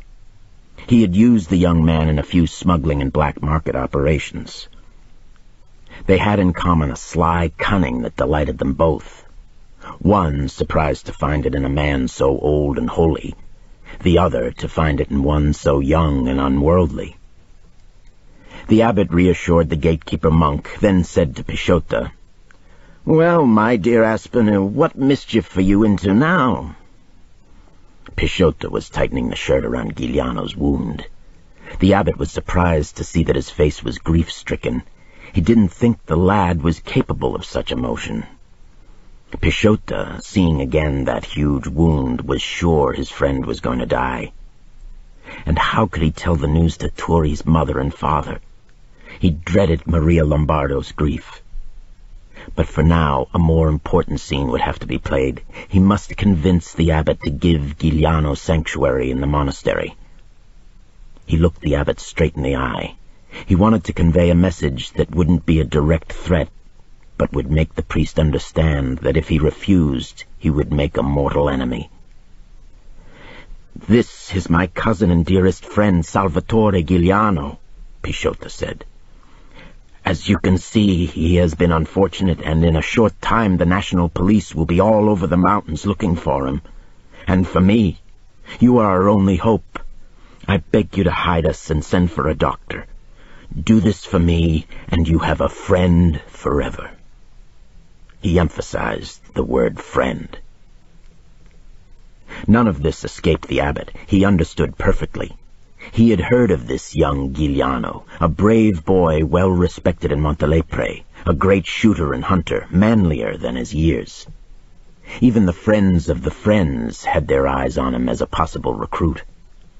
The great Don Croce himself, on a social and business visit to the monastery, had mentioned his name to the abbot as someone it might be profitable to cultivate. But studying the unconscious Giuliano, he was almost sure that this man would need a grave rather than sanctuary, a priest to administer the last rites rather than a doctor. There was very little risk in granting Peixoto's request. Giving sanctuary to a corpse was not a crime, even in Sicily. But he didn't want to let this young man know that the favor he was about to do had such little value. He said, "And why are they searching for you?" Peixoto hesitated. If the abbot knew that a policeman was dead, he might refuse them sanctuary. But if he were unprepared for the search that was sure to come, he might be surprised into betraying them. He decided to tell the truth. He did so very quickly. The abbot lowered his eyes in sorrow for another soul lost to hell, and to study closely Giuliano's unconscious form. Blood was leaking through the shirt tied around his body. Perhaps the poor lad would die as they talked and solve the whole problem. As a Franciscan monk, the abbot was filled with Christian charity, but in these terrible times he had to consider the practical and material consequences of his merciful deeds. If he gave sanctuary and the boy died, he could only come out with a profit. The authorities would be satisfied with the corpse. The family would be forever in his debt. If Giuliano recovered, his gratitude might even be more valuable. A man who could, while grievously wounded, still fire his pistol and kill a policeman was a man worth having in your debt. He could, of course, deliver both of these rascals to the National Police, who would then make short work of them. But what would be the profit? The authorities could do no more for him than they were doing now. The area in which they held power was already secure to him. It was on the other side of the fence he needed friends. Betraying these youngsters would only earn him enemies among the peasants and the undying hatred of two families. The abbot wasn't so foolish as to think his cassock could protect him from the vendetta that would surely follow, and also he had read Pisciotta's mind. This was a young fellow who would go far before he trod the road to hell. No, the hatred of the peasant Sicilian could never be taken lightly. True Christians, they would never shame a statue of the Virgin Mary, but in the hot blood of vendetta, they would shotgun the Pope himself for breaking Omerta, the ancient code of silence to any authority. In this land with its countless statues of Jesus, there was no belief in the doctrine of turning the other cheek. In this benighted land, forgiveness was the refuge of the coward. The Sicilian peasant didn't know the meaning of mercy. Of one thing he was sure: Pisciotta would never betray him. In one of their little smuggling deals, the abbot had arranged for Pisciotta to be arrested and interrogated. The interrogator, a member of the Palermo security police, not one of the carabinieri blockheads, had been subtle and then blunt. But neither cunning nor cruelty had moved Pisciotta. He had remained silent. The interrogator released him and assured the abbot that this was a lad who could be trusted with more important errands. Since then, the abbot had always held a special place in his heart for Aspinall Pisciotta, and often said a prayer for his soul. The abbot put 2 fingers in his bony, shrunken mouth and whistled. Monks came running, and the abbot instructed them to carry Giuliano into a far wing of the monastery, the abbot's own special quarters where he had hidden deserters, sons of rich farmers, from the Italian army during the war. Then he sent one of his monks for the doctor in the village of San Giuseppe Giotto, only 5 miles away. Pisciotta sat in the bed and held his friend's hand. The wound was no longer bleeding, and Turi Giuliano's eyes were open, but there was a glaze over them. Pisciotta, almost in tears, didn't dare to speak. He wiped Giuliano's forehead, which was running with perspiration. There was a blue tinge to the skin. It was an hour before the doctor arrived, and, having observed a horde of carabinieri scouring the mountainside, wasn't surprised that his friend, the abbot, was concealing a wounded man. This didn't concern him. Who cared about the police and government? The abbot was a fellow Sicilian who needed help, and who always sent him a basket of eggs on Sunday, a barrel of wine for Christmas, and a young lamb for Holy Easter. The doctor examined Giuliano and dressed the wound. The bullet had gone through the belly and probably torn up some vital organs, certainly hit the liver. A great deal of blood had been lost. The young lad had a ghostly pallor. The skin all over his body was bluish-white. Around the mouth was that circle of white the doctor knew so well as one of the first signals of death. He sighed and said to the abbot, "I've done all I can. The bleeding has stopped, but he's already lost more than 1/3 of his blood, and that's usually fatal. Keep him warm, feed him a little milk, and I'll leave you some morphine." He looked down at Giuliano's powerful body with regret. Pisciotta whispered, "What can I tell his father and mother? Is there a chance for him?" The doctor sighed. "Tell them what you like, but the wound is mortal.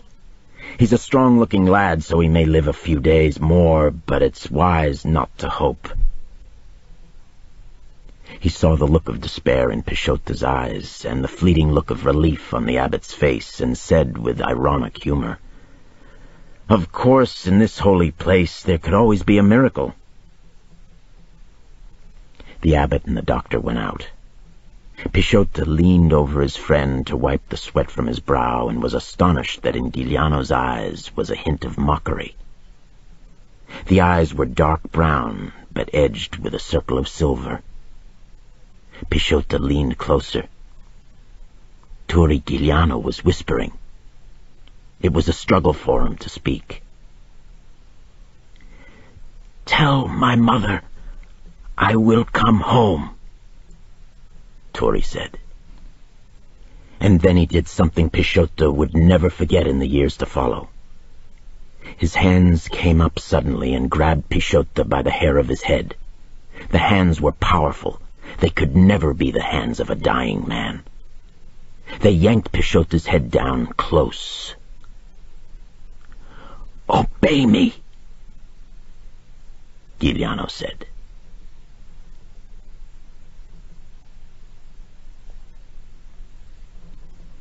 The morning after Giuliano's parents called him, Hector Adonis arrived in Montalepre.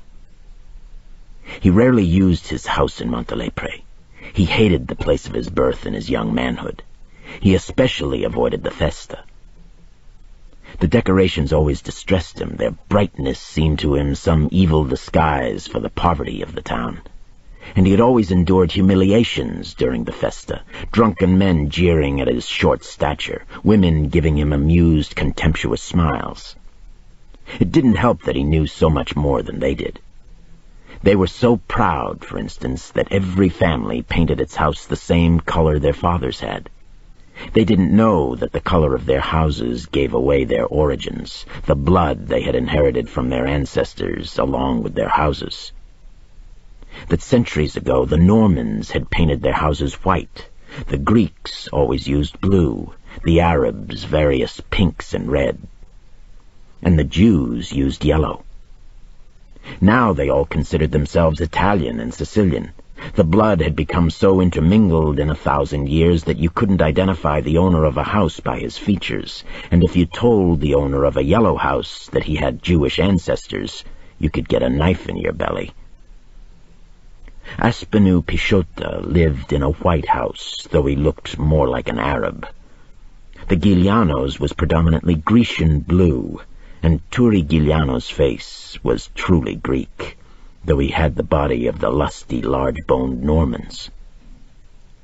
But apparently all that blood had boiled together into something strange and dangerous to make the true Sicilian, and that was what had brought Adonis to Montalepre today. The Via Bella was straddled at each corner by a pair of carabinieri, grim-faced, holding rifles and machine pistols at the ready. The second day of the festa was beginning, but this part of town was curiously deserted, and there were no children on the street. Hector Adonis parked his car in front of the Giuliano house, up on the strip of sidewalk. A pair of carabinieri watched him suspiciously as he got out of the car, then smiled with amusement at his short stature. It was Pishotta who opened the door and let him inside. Giuliano's mother and father were in the kitchen waiting, a breakfast of cold sausage, bread, and coffee on the table. Maria Lombardo was calm, reassured by her beloved Aspenu that her son would recover.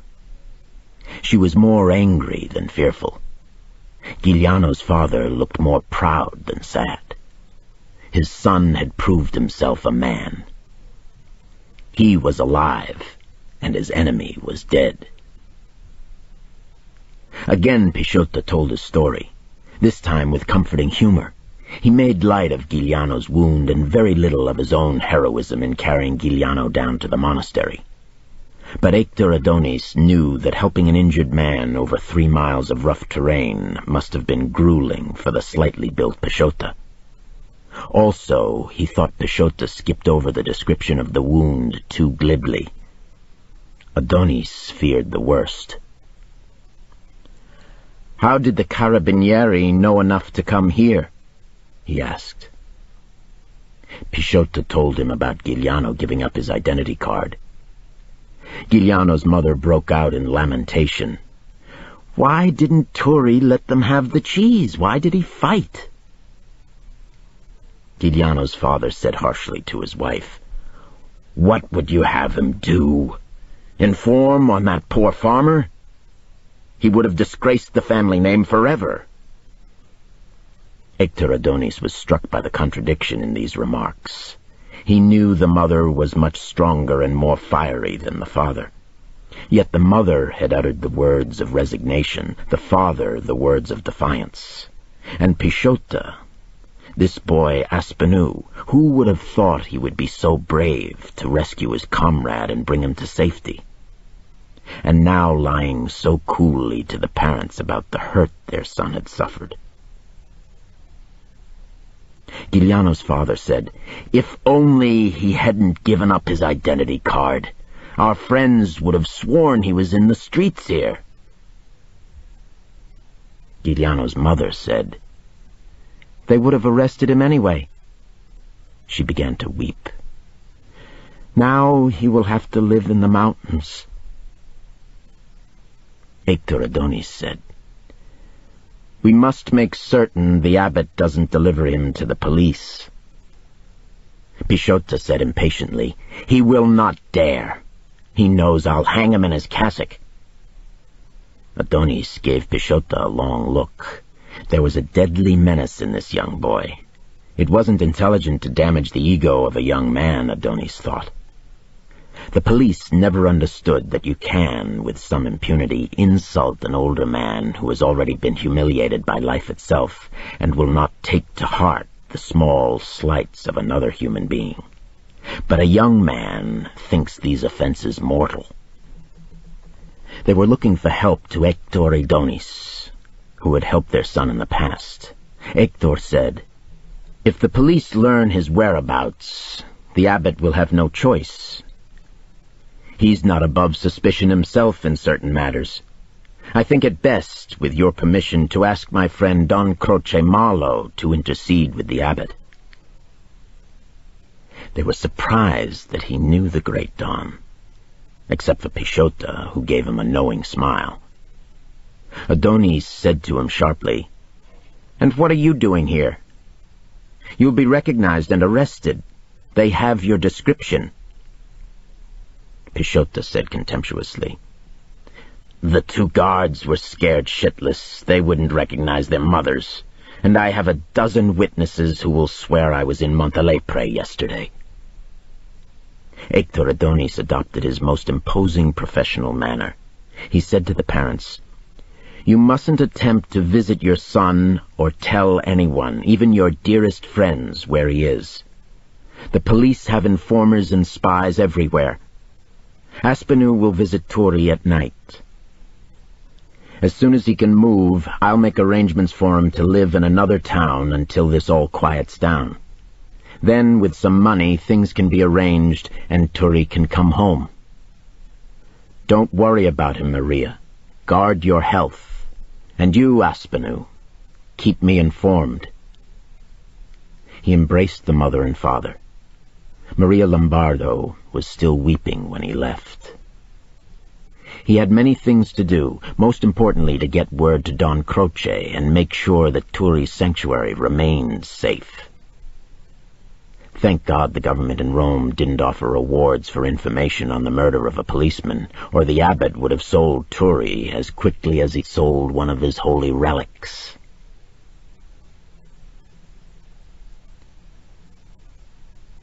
Turi Giuliano lay on the bed without moving.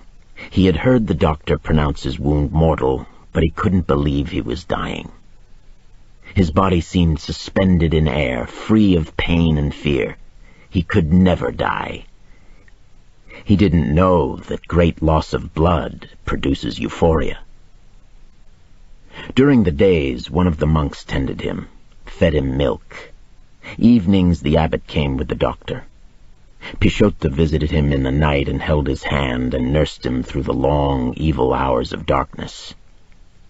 At the end of 2 weeks, the doctor proclaimed a miracle. Turi Giuliano had willed his body to heal, to materialize the lost blood, to meld together the vital organs that had been torn by the steel-jacketed bullet. And in the euphoria inspired by the draining of the blood from his body, he dreamed of future glory. He felt a new freedom, that he could no longer be held accountable for anything he did from this time on, that the laws of society, the stricter Sicilian laws of family, could no longer bind him, that he was free to commit any act, that his bloody wound made him innocent. And all this because a foolish carabiniere had shot him over a piece of cheese.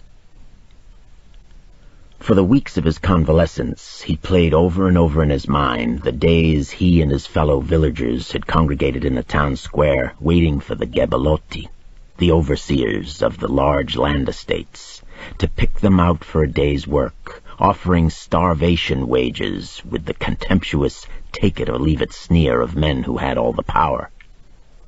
The unfair sharing of crops that left everyone impoverished after a year's hard work. The overbearing hand of the law which punished the poor and let the rich go free. If he recovered from his wound, he swore he would see justice done. He would never again be a powerless boy at the mercy of fate. He would arm himself physically and mentally. Of one thing he was sure. He would never again stand helpless before the world as he had before Guido Quintana and the policeman who had shot him down. The young man who had been Turi Giuliano no longer existed.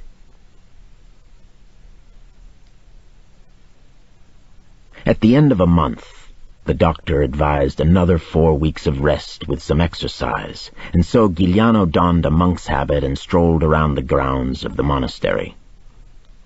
The abbot had become fond of the young man and often accompanied him, telling stories about his youthful travels to far-off lands. The abbot's affection wasn't lessened when Hector Adonis sent him a sum of money for his prayers for the poor, and Don Croce himself advised the abbot that he had an interest in the young man. As for Giuliano, he was astonished at how these monks lived. In a countryside where people were almost starving, where laborers had to sell their sweat for 50 cents a day, the monks of St. Francis lived like kings.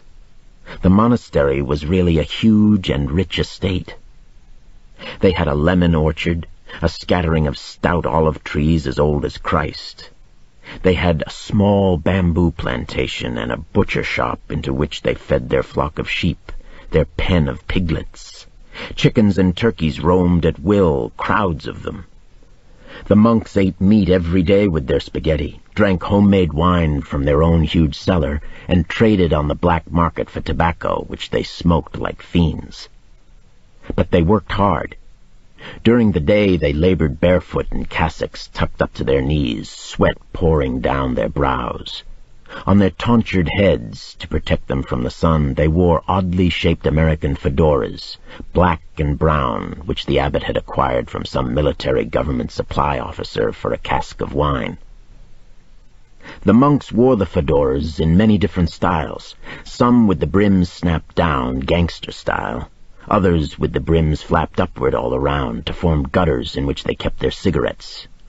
The abbot had come to hate these hats and had forbidden their use except when actually working in the fields.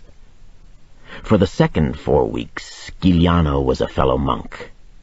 To the abbot's astonishment, he worked hard in the fields and helped the older monks carry the heavy baskets of fruit and olives back to the storage shed. As he grew well, Giuliano enjoyed the work, enjoyed showing off his strength. They piled his baskets high, and he never let his knees buckle. The abbot was proud of him and told him he could stay as long as he liked, that he had the makings of a true man of God. Turi Giuliano was happy that 4 weeks. He had, after all, returned from the dead in body, and in his head he was weaving daydreams and miracles. And he enjoyed the old abbot, who treated him with absolute trust and revealed the secrets of the monastery to him. The old man boasted that all the products of the monastery were sold directly on the black market, not turned over to the government warehouses. except for the wine, which was swilled down by the monks themselves. At night there was a great deal of gambling and drunkenness, and even women were smuggled in, but to all this the abbot closed his eyes. "These are hard times," he said to Giuliano. "The promised reward of heaven is too far away. Men must have some pleasure now. God will forgive them." One rainy afternoon the abbot showed Turi another wing of the monastery which was used as a warehouse. This was overflowing with holy relics manufactured by a skilled team of old monks. The abbot, like any shopkeeper, bewailed hard times. "Before the war, we had a very good business," he sighed. "This warehouse was never more than half full, and just look what sacred treasures we have here. A bone from the fish multiplied by Christ, the staff carried by Moses on his way to the promised land." He paused to watch Giuliano's astonished face with amused satisfaction. Then his bony face contorted into a wicked grin. Kicking a huge pile of wooden sticks, he said almost gleefully, "This used to be our best item. Hundreds of pieces of the cross on which our Lord was crucified, and in this bin are fragments of any saint you can name. There isn't a household in Sicily that doesn't have the bone of a saint.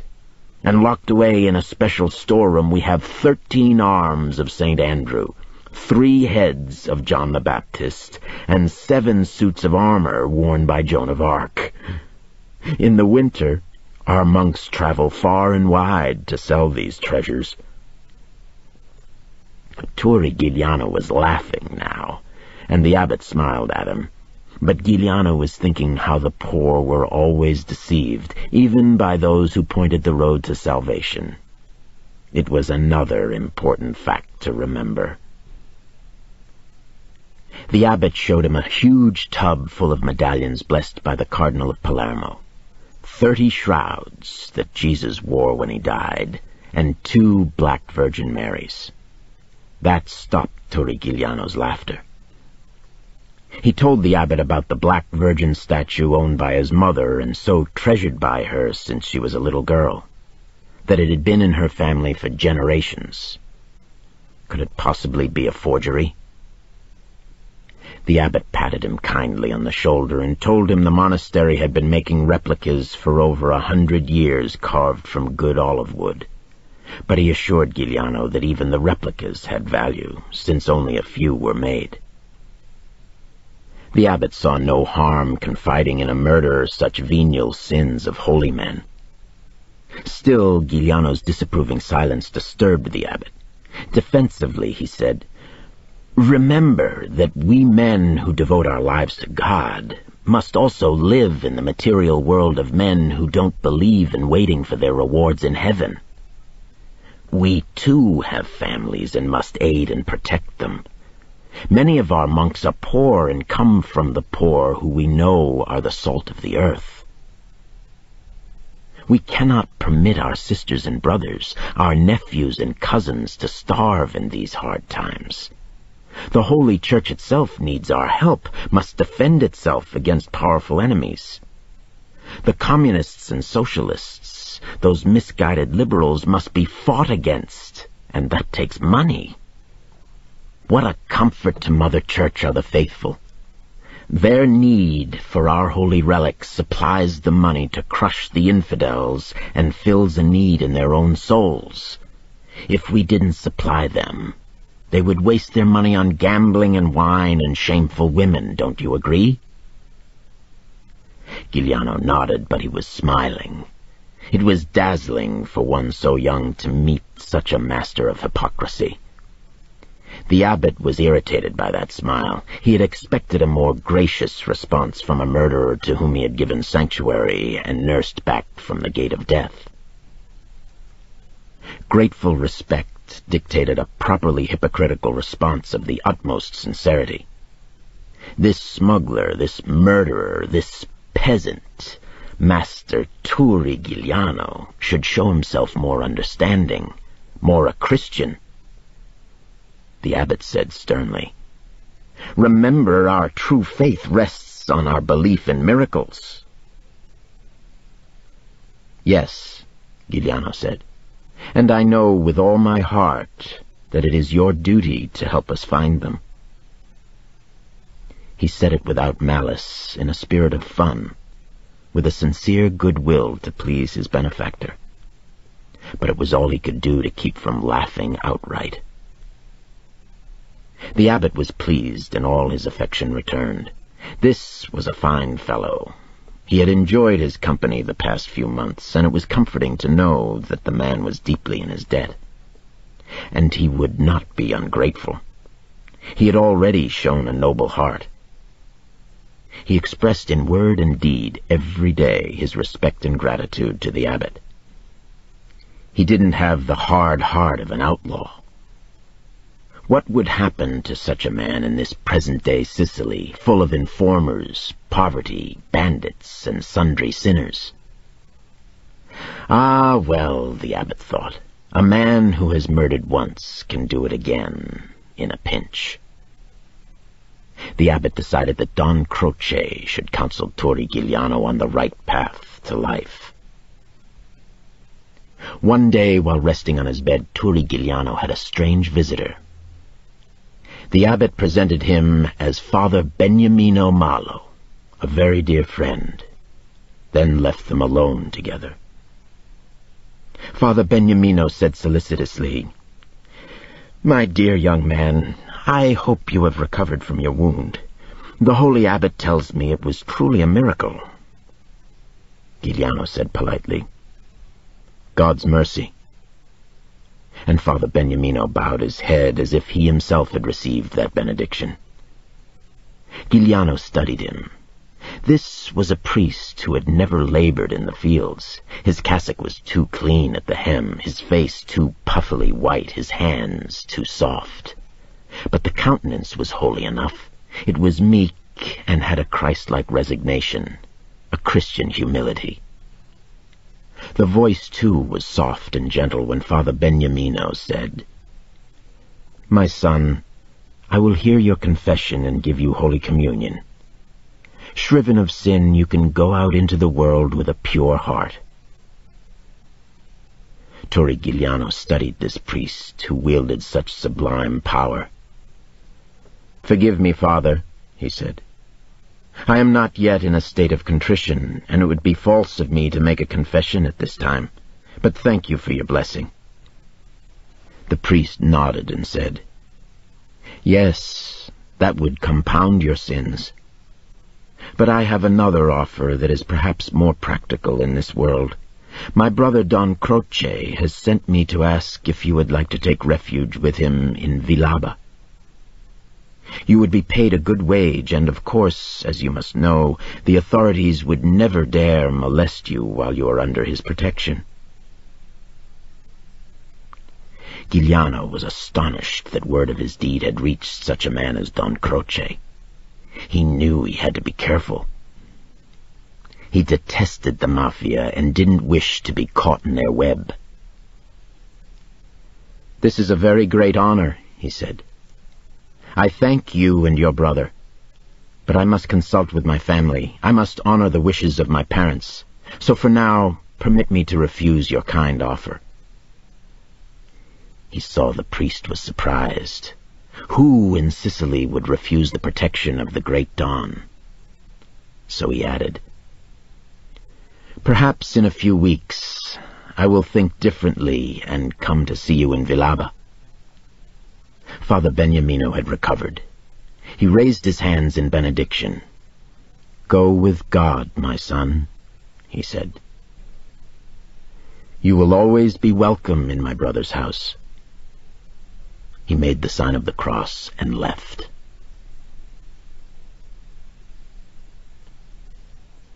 Torri Giuliano knew it was time to leave. When Aspinall Pisciotta came to visit that evening, Giuliano instructed him on what preparations to make for his return to the outside world. He saw that as he had changed, so had his friend. Pichota didn't flinch or make any protest at receiving orders that he knew would profoundly alter his life. Finally, Giuliano told him, "Aspinall, you can come with me or you can remain with your family. Do what you feel you must do." Pichota smiled. "Do you think I'm going to let you have all the fun and glory? Let you play in the mountains while I bring donkeys out to work and pick olives? And what about our friendship? Am I to let you live in the mountains alone when we have played and worked together since we were children? Only when you return to Montelepre in freedom will I return there too, so no more foolish talk. I'll come to get you in 4 days. It will take a little time to do all you want me to do." This ends side 1 of cassette 3. Pichota was busy those 4 days. He had already tracked down the smuggler on horseback who had offered to go after the wounded Giuliano. His name was Marcuzzi, and he was a feared man and a large-scale smuggler operating under the protection of Don Croce and Guido Quintana. He had an uncle of the same name who was a great mafia chief. Pichota discovered that Marcuzzi made regular trips from Montelepre to Castellamare. Pichota knew the farmer who kept the smuggler's mules, and when he saw the animals taken out of the fields and brought to a barn near the town, he gambled that Marcuzzi was making a trip the next day. At dawn, Pichota stationed himself along the road that he knew Marcuzzi had to take and waited for him. He had a lupara, which many Sicilian families owned as part of their household equipment. Indeed, the deadly Sicilian shotgun was so common and so often used for assassination that when Mussolini cleaned out the mafia, he had ordered all stone walls to be knocked down to at most 3 feet in height, so that murderers couldn't use the walls as ambush points. He had decided to kill Marcuzzi not only because the smuggler had offered to help the police kill the wounded Giuliano, but because he had also boasted of it to his friends. By killing the smuggler, he would give warning to any others who might betray Giuliano. Also, he needed the weapons he knew Marcuzzi carried. He didn't have to wait long. Because Marcuzzi was leading empty mules to pick up black market goods in Castellamare, he was careless. He rode his lead mule down a mountain trail with his rifle slung over his shoulder instead of at the ready. When he saw Pichota standing in the trail in front of him, he wasn't alarmed. All he saw was a short, slender boy with a thin, dandyish mustache who was smiling in a way that irritated him. It was only when Pichota swung the lupara out from beneath his jacket that Marcuzzi paid full attention. He said gruffly, "You've got me going the wrong way. I haven't picked up my goods yet, and these mules are under the protection of the friends of the friends. Be clever and find yourself another customer." Pichota said softly, "I only want your life." He smiled cruelly. "There was a day you wanted to be a hero for the police.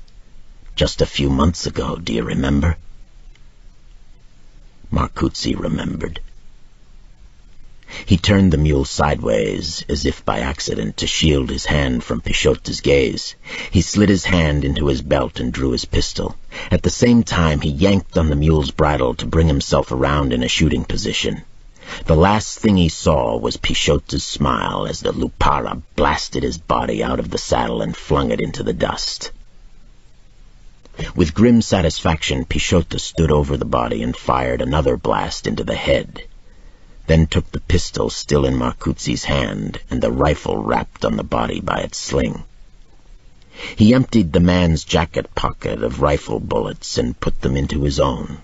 Then quickly and methodically he shot each of the 4 mules, a warning to anyone who might help the enemies of Giuliano, even indirectly. He stood on the road, his lupara in his arms, the dead man's rifle slung over his shoulder, the pistol in his waistband.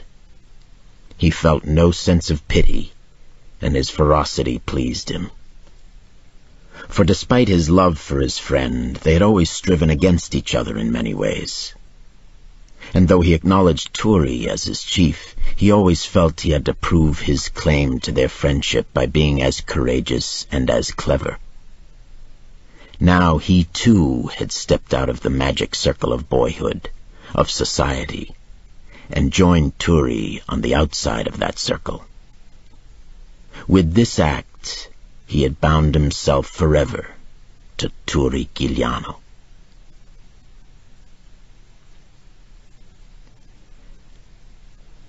Two days later, just before the evening meal, Giuliano left the monastery. He embraced all of the monks as they gathered in the eating hall and thanked them for their kindnesses. The monks were sorry to see him go. True, he had never attended their religious rites and had not made a confession and act of contrition for the murder he had committed, but some of these monks had started their manhood with similar crimes and were not judgmental.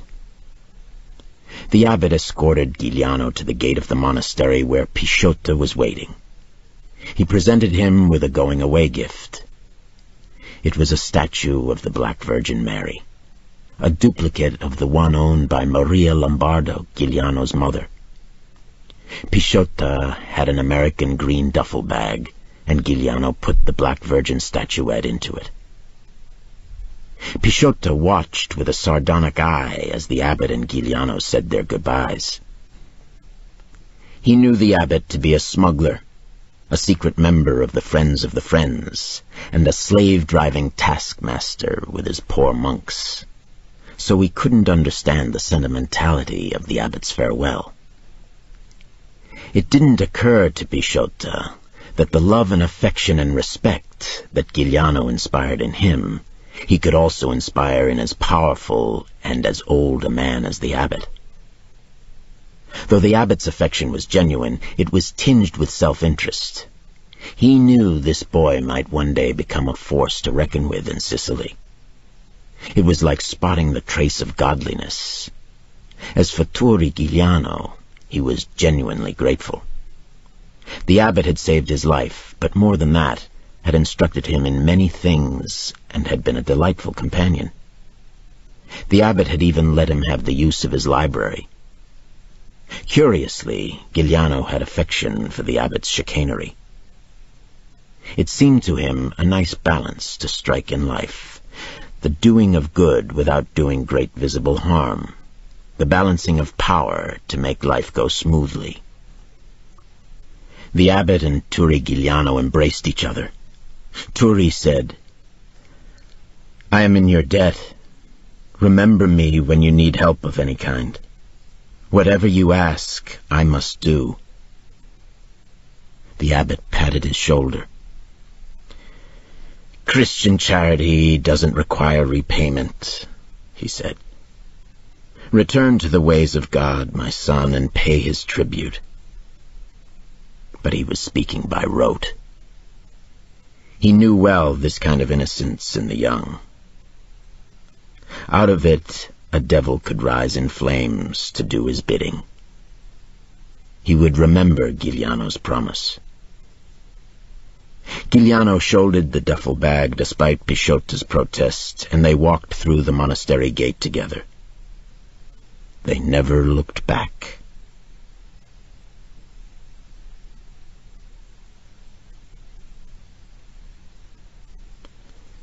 Chapter 6. From a jutting cliff edge near the top of Monte Dora, Giuliano and Pisciotto could look down on the town of Montelepre. Only a few miles below them, the house lights were coming on to fight the falling darkness. Giuliano even imagined he could hear the music coming from the loud speakers in the square, which always played Rome radio station broadcasts to serenade the town's strollers before their evening meal. But the mountain air was deceiving. It would take 2 hours to make his way down to the town, and 4 hours to get back up. Giuliano and Pisciotto had played here as children.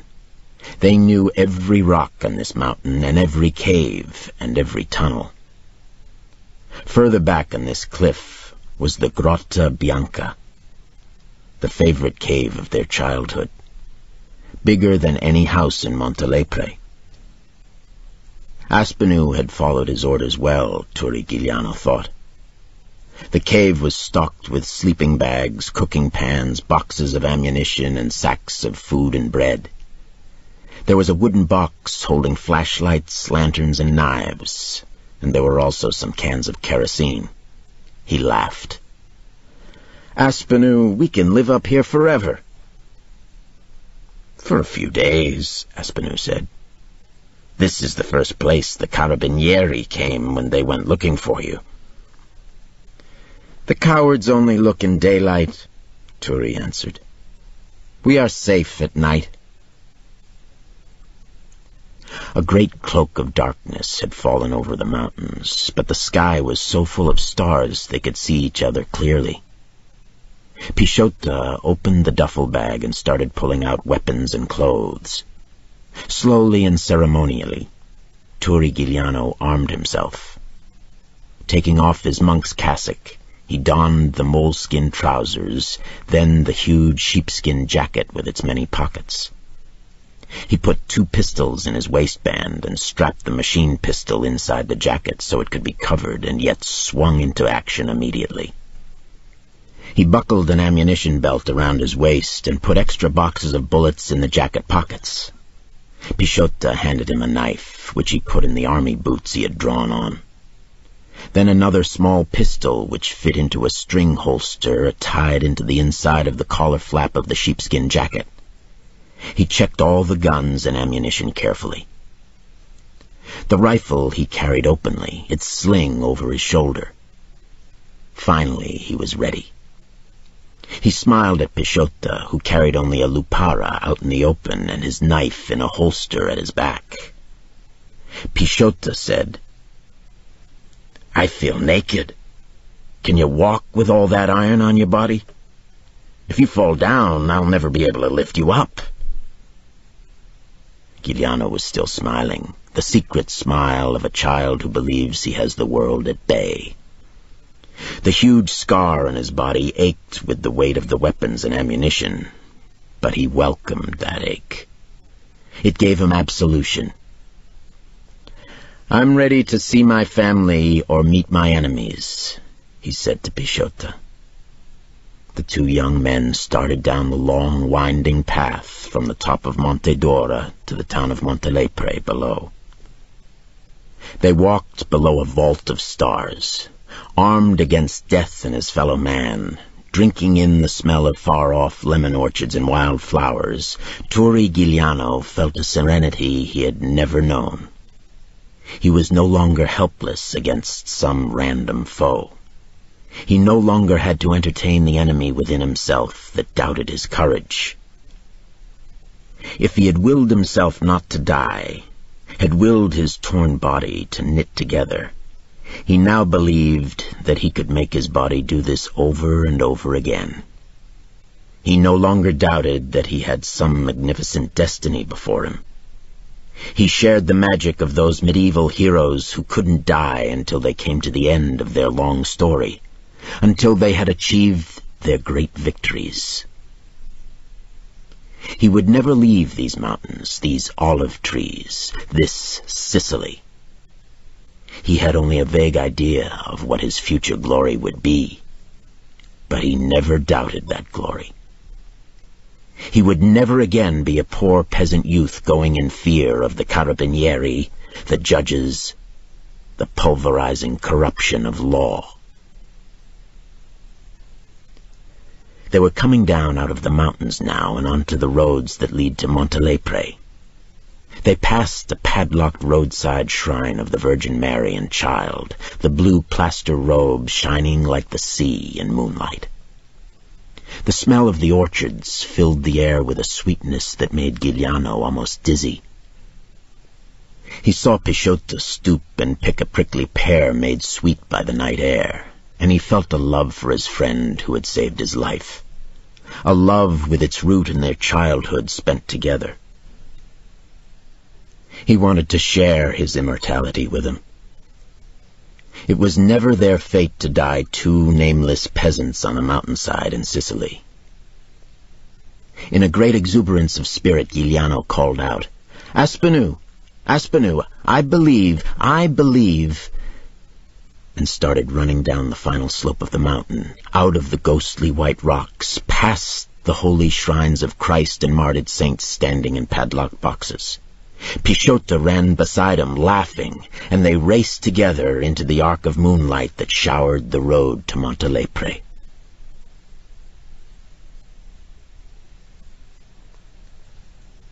The mountains ended in 100 yards of green pasture that led to the back walls formed by the houses on the Via Bella. Behind these walls each house had its garden of tomatoes, and some a lonely olive or lemon tree. The gate to the Giuliano garden fence was unlocked, and the two young men slipped through quietly and found Giuliano's mother waiting for them. She rushed into Turri Giuliano's arms, the tears streaming down her face. She kissed him fiercely and whispered, "My beloved son, my beloved son." And Turri Giuliano found himself standing in the moonlight, not responding to her love for the first time in his life. It was now nearly midnight, the moon still bright, and they hurried into the house to escape observation by spies. The windows were shuttered, and relatives of the Giuliano and Pichotta families had been posted along all the streets to warn of police patrols. In the house, Giuliano's friends and family waited to celebrate his homecoming. A feast worthy of Holy Easter had been laid out. They had this one night with him before Turri went to live in the mountains. Giuliano's father embraced him and slapped him on the back to show his approval. His two sisters were there, and Hector Adonis. Also there was a neighbor, a woman called La Venera. She was a widow of about 35. Her husband had been a famous bandit named Candelaria, who had been betrayed, then ambushed by the police only a year ago. She had become a close friend of Giuliano's mother, but Turri was surprised that she was present at this reunion. Only his mother could have invited her. For a moment he wondered why. They ate and drank and treated Turri Giuliano as if he had returned from a long holiday in foreign countries. But then his father wanted to see his wound. Giuliano lifted his shirt out of his trousers and revealed the great flaming scar, the tissue around it still blue-black from the trauma of the gunshot. His mother broke into lamentations. Giuliano said to her with a smile, "Would you rather have seen me in prison with the marks of the bastinado?" Though the familiar scene duplicated the happiest days of his childhood, he felt a great distance from them all. They were all his favorite dishes, the inky squid, the fat macaroni with its herbed sauce of tomato, the roasted lamb, the great bowl of olives, green and red salad doused with the pure first pressing of olive oil, bamboo-covered bottles of Sicilian wine. Everything from the earth of Sicily. His mother and father told their fairy tales about life in America. Hector Adonis regaled them on the glories of the history of Sicily, of Garibaldi and his famous red shirts, of the day of the Sicilian Vespers, when the people of Sicily had risen to slaughter the French occupying army so many hundreds of years ago. All the tales of Sicily oppressed, starting with Rome, followed by the Moors and Normans, and the French, and the Germans, and the Spanish. Woe was Sicily. Never free, its people always hungry, their labor sold so cheap, their blood spilled so easily. And so now there wasn't a Sicilian who believed in government, in law, in the structured order of society which had always been used to turn them into beasts of burden. Giuliano had listened to these stories through the years, imprinting them on his brain, but only now did Giuliano realize that he could change this. He watched Aspinall smoking a cigarette over his coffee. Even at this joyful reunion, Aspinall had an ironic smile on his lips. Giuliano could tell what he was thinking and what he would say later. All you have to do is to be stupid enough to get shot by a policeman, commit murder, become an outlaw, and then your loved ones will show their affection and treat you like a saint from heaven. And yet Aspinall was the only one he didn't feel cut off from. And then there was the woman La Venera. Why had his mother invited her, and why did she come? He saw that her face was still handsome, bold and strong, with jet-black eyebrows and lips so dark and red that they seemed almost purple in this smoky curtained light. There was no way to tell what her figure was like, for she wore the Sicilian widow's shapeless black dress. Turri Giuliano had to tell them the whole story of the shooting at the Four Crossroads. His father, a little drunk with wine, emitted growls of approval at the death of the policeman. His mother was silent. His father told the story of how the farmer had come looking for his donkey, and his own remark to the farmer, "Stay content. You have lost a donkey. I have lost a son." Aspinall said, "A donkey looking for a donkey." They all laughed. Giuliano's father went on. "When the farmer heard that a policeman was killed, he was too afraid to make his claim, that he might be bastinadoed." Turri said, "He will be repaid." Finally, Hector Adonis outlined his plans to save Turri. The family of the dead man would be paid an indemnity. Giuliano's parents would have to mortgage their little piece of land to raise the money. Adonis himself would contribute a sum. But this tactic would have to wait until feelings of anger had died down. The influence of the great Don Croce would be brought to bear on government officials and the family of the slain man. After all, it had been more or less an accident. There had been no real ill will on either side. A farce could be played out as long as the victim's family and key government officials cooperated. The only drawback was the identity card at the scene of the killing. But in a year's time, Don Croce could cause that to vanish from the prosecutor's files. Most important, Turri Giuliano must remain out of trouble for that year. He must disappear into the mountains. Turri Giuliano listened to them all patiently, smiling, nodding his head, not showing his irritation. They still thought of him as he had been at Festa time over 2 months ago. He had taken off his sheepskin jacket and stripped himself of arms. His guns lay at his feet beneath the table. But that had not impressed them, nor the ugly, huge scar.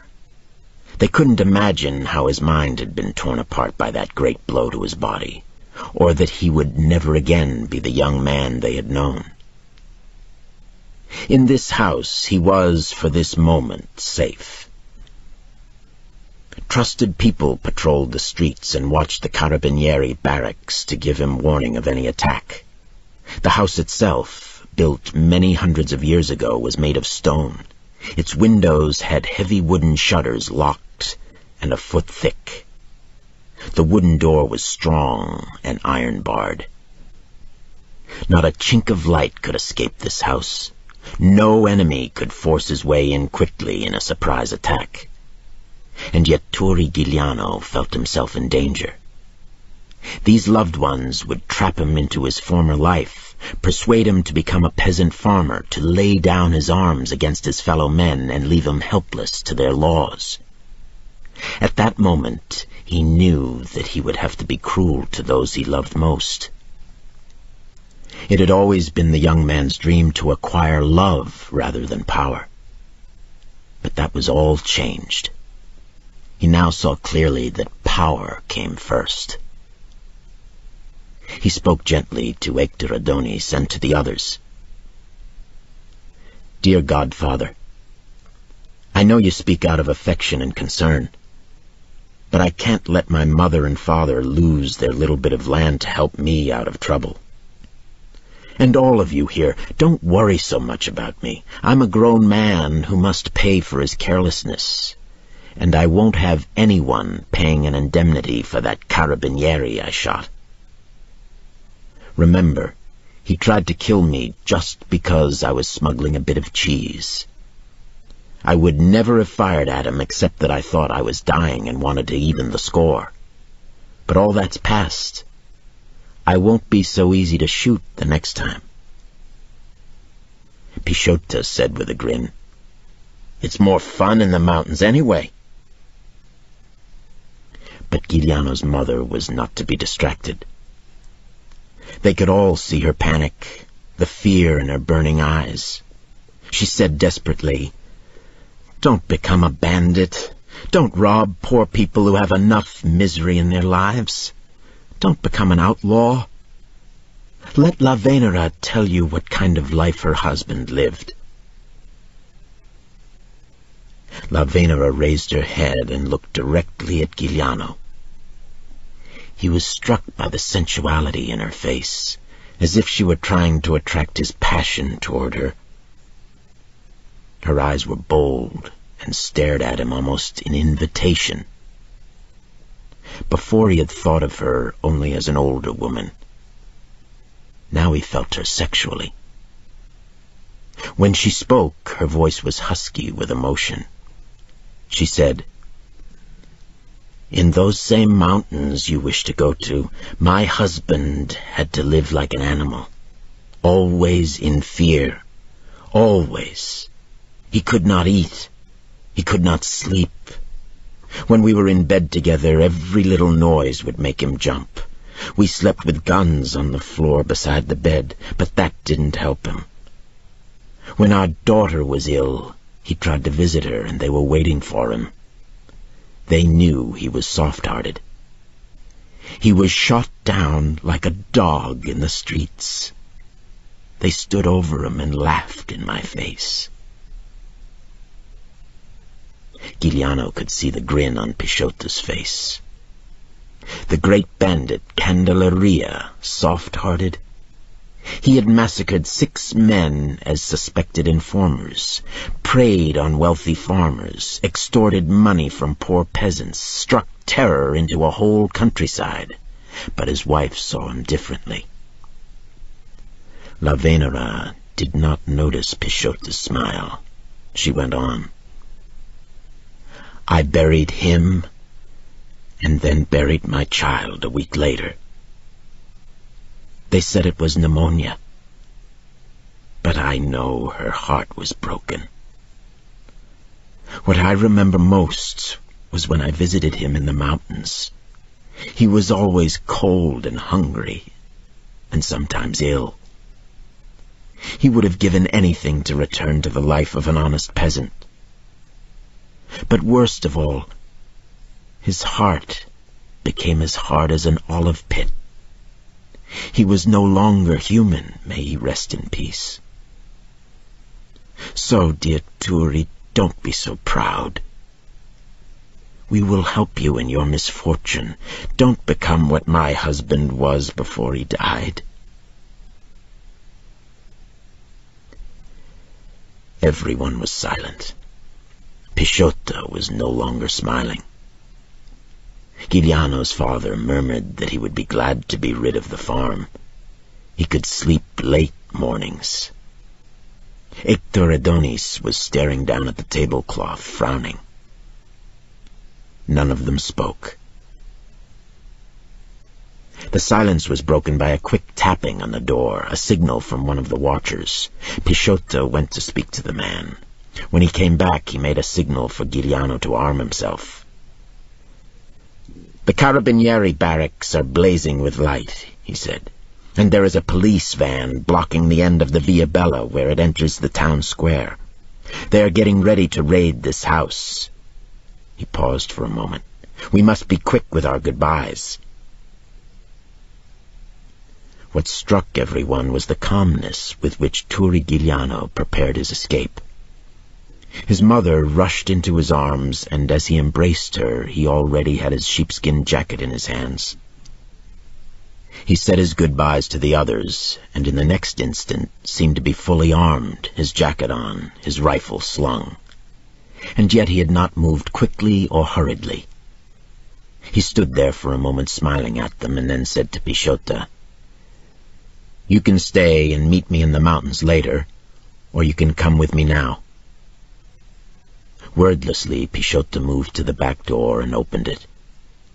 Giuliano gave his mother a final embrace, and she kissed him fiercely and said, "Hide. Don't do anything rash. Let us help you." But he was already out of her arms. Pichota was leading the way across the fields to the beginning slopes of the mountains. Giuliano whistled sharply, and Pichota stopped and let Turi catch up to him. The way was clear to the mountains, and his watchers had told him there were no police patrols in that direction. They would be safe in the Grotta Bianca after a 4-hour climb. If the Carabinieri chased them through the darkness, it would be an extraordinary act of bravery and foolishness. Giuliano said, "Aspinall, how many men do the Carabinieri have in their garrison?" 12. Pichota said. "And the Maresciallo?" Giuliano laughed. 13 is an unlucky number. And why are we running away from so few?"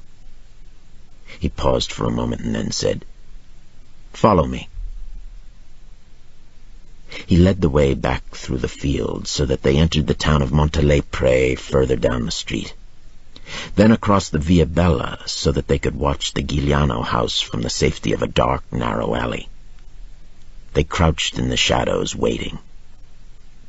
5 minutes later, they could hear a jeep rattling down the Via Bella. 6 Carabinieri were crammed into it, including the Maresciallo himself. 2 of the men immediately went through the side street to block the back entrance. The Maresciallo and 3 of his men went up to the door and hammered on it. At the same time, a small covered truck pulled up behind the jeep, and 2 more Carabinieri, rifles ready, jumped out to command the street. Turi Giuliano watched all of this with interest. The police raid was based on the assumption that the targets would never be in a position to launch a counterattack, that their only alternative would be to run from a superior force. Turi Giuliano at that moment made it a basic principle always to be in a position to counterattack when he was being hunted, no matter how great the odds, or perhaps the greater the odds, the better. This was Giuliano's first tactical operation, and he was astonished at how easily he could command the situation if he chose to shed blood. True, he couldn't shoot at the Maresciallo and the 3 men at the door, since the bullets might go into the house and hit his family. But he could easily slaughter the 2 men commanding the street and the 2 drivers in their vehicles. If he wished, he could do this as soon as the Maresciallo and his men were in the Giuliano house. They wouldn't dare come out, and he and Pichota could make their way through the fields at their leisure. As for the police blocking the end of the street with their van, they would be too far out of the way to be a factor. They wouldn't have the initiative to come up the street without receiving orders. But at this point, he had no desire to shed blood. It was still an intellectual maneuver, and he particularly wanted to see the Maresciallo in action, since this was the man who would be his principal opponent in the future. At that moment, the door of the house was being opened by Giuliano's father, and the Maresciallo took the old man roughly by the arm and thrust him out into the street with a shouted order to wait there. A Maresciallo of the Italian Carabinieri is the highest-ranking non-commissioned officer of the National Police Force, and usually is the commander of a small-town detachment. As such, he is an important member of the local community and treated with the same respect as the local mayor and priest of the parish. So he was not expecting the greeting from Giuliano's mother when she barred his way and spit on the ground in front of him to show her contempt. He and his 3 men had to force their way into the house and search it while being scathingly abused and cursed by Giuliano's mother. Everyone was taken out into the street to be questioned. The neighboring houses emptied of their women and men, who also verbally abused the police. When the search of the house proved fruitless, the Maresciallo attempted to question the inhabitants. Giuliano's father was astonished. "Do you think I would inform on my own son?" he asked the Maresciallo, and a great roar of approval came from the crowd in the streets. The Maresciallo ordered the Giuliano family back into their house. In the shadow of their alley, Pisciotto said to Giuliano, "Lucky for them, your mother doesn't have our weapons." But Turi didn't answer. The blood had rushed to his head. It took an enormous effort to control himself. The Maresciallo lashed out with his club and hit a man in the crowd who dared to protest the rough treatment of Giuliano's parents. 2 other carabinieri began grabbing citizens of Montelepre at random and throwing them into the waiting truck, kicking and clubbing them on their way, ignoring their cries of fear and protest. Suddenly, there was one man standing alone on the street facing the carabinieri. He lunged at the Maresciallo. A shot rang out and the man fell to the cobblestones. From one of the houses, a woman began to scream, and then she ran out and threw her body over her fallen husband. Turi Giuliano recognized her. She was an old friend of his family who always brought his mother freshly baked Easter cake.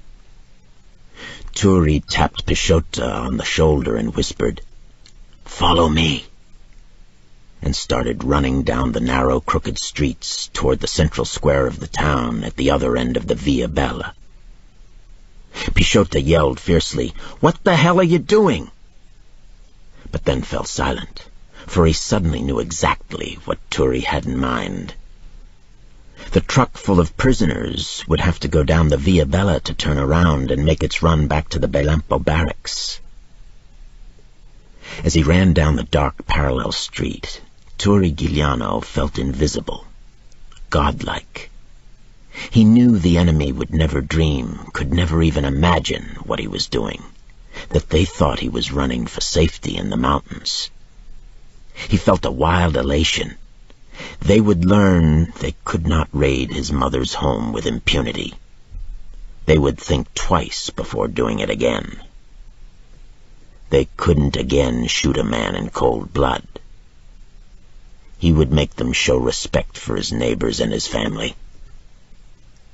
He reached the far side of the square, and in the light of its single street lamp he could see the police van blocking the entrance into the Via Bella.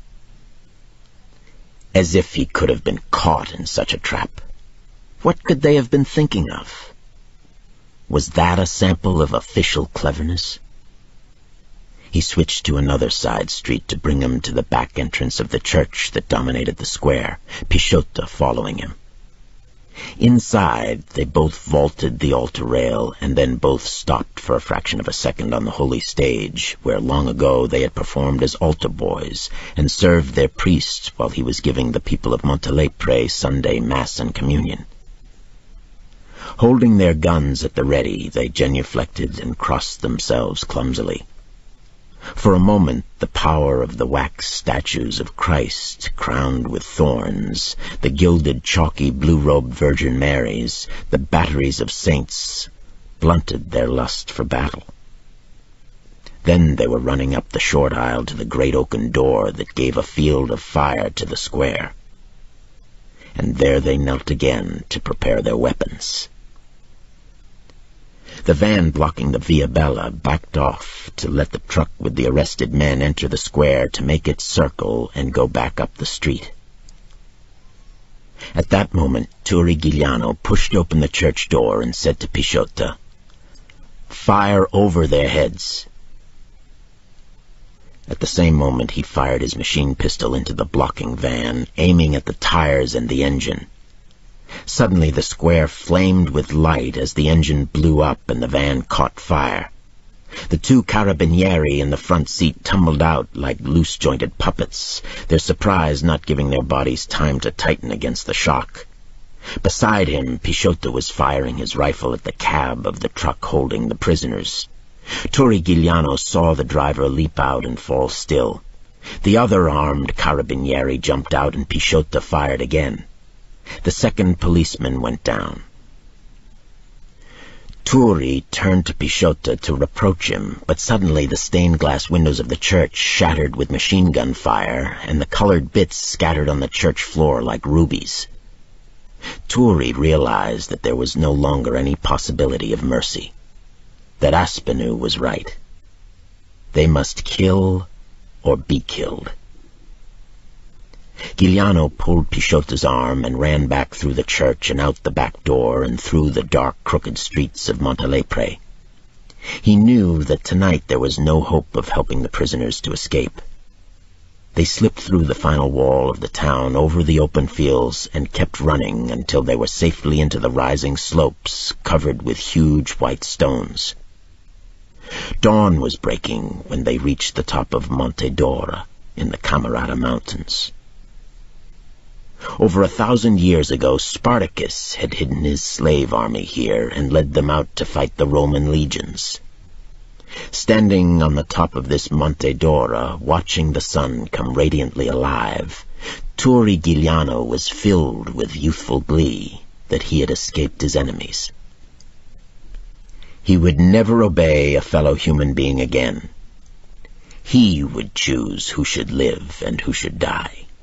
And there was no doubt in his mind that all he would do would be for the glory and freedom of Sicily, for good and not for evil, that he would only strike for the cause of justice, to help the poor, that he would win every battle, that he would win the love of the oppressed.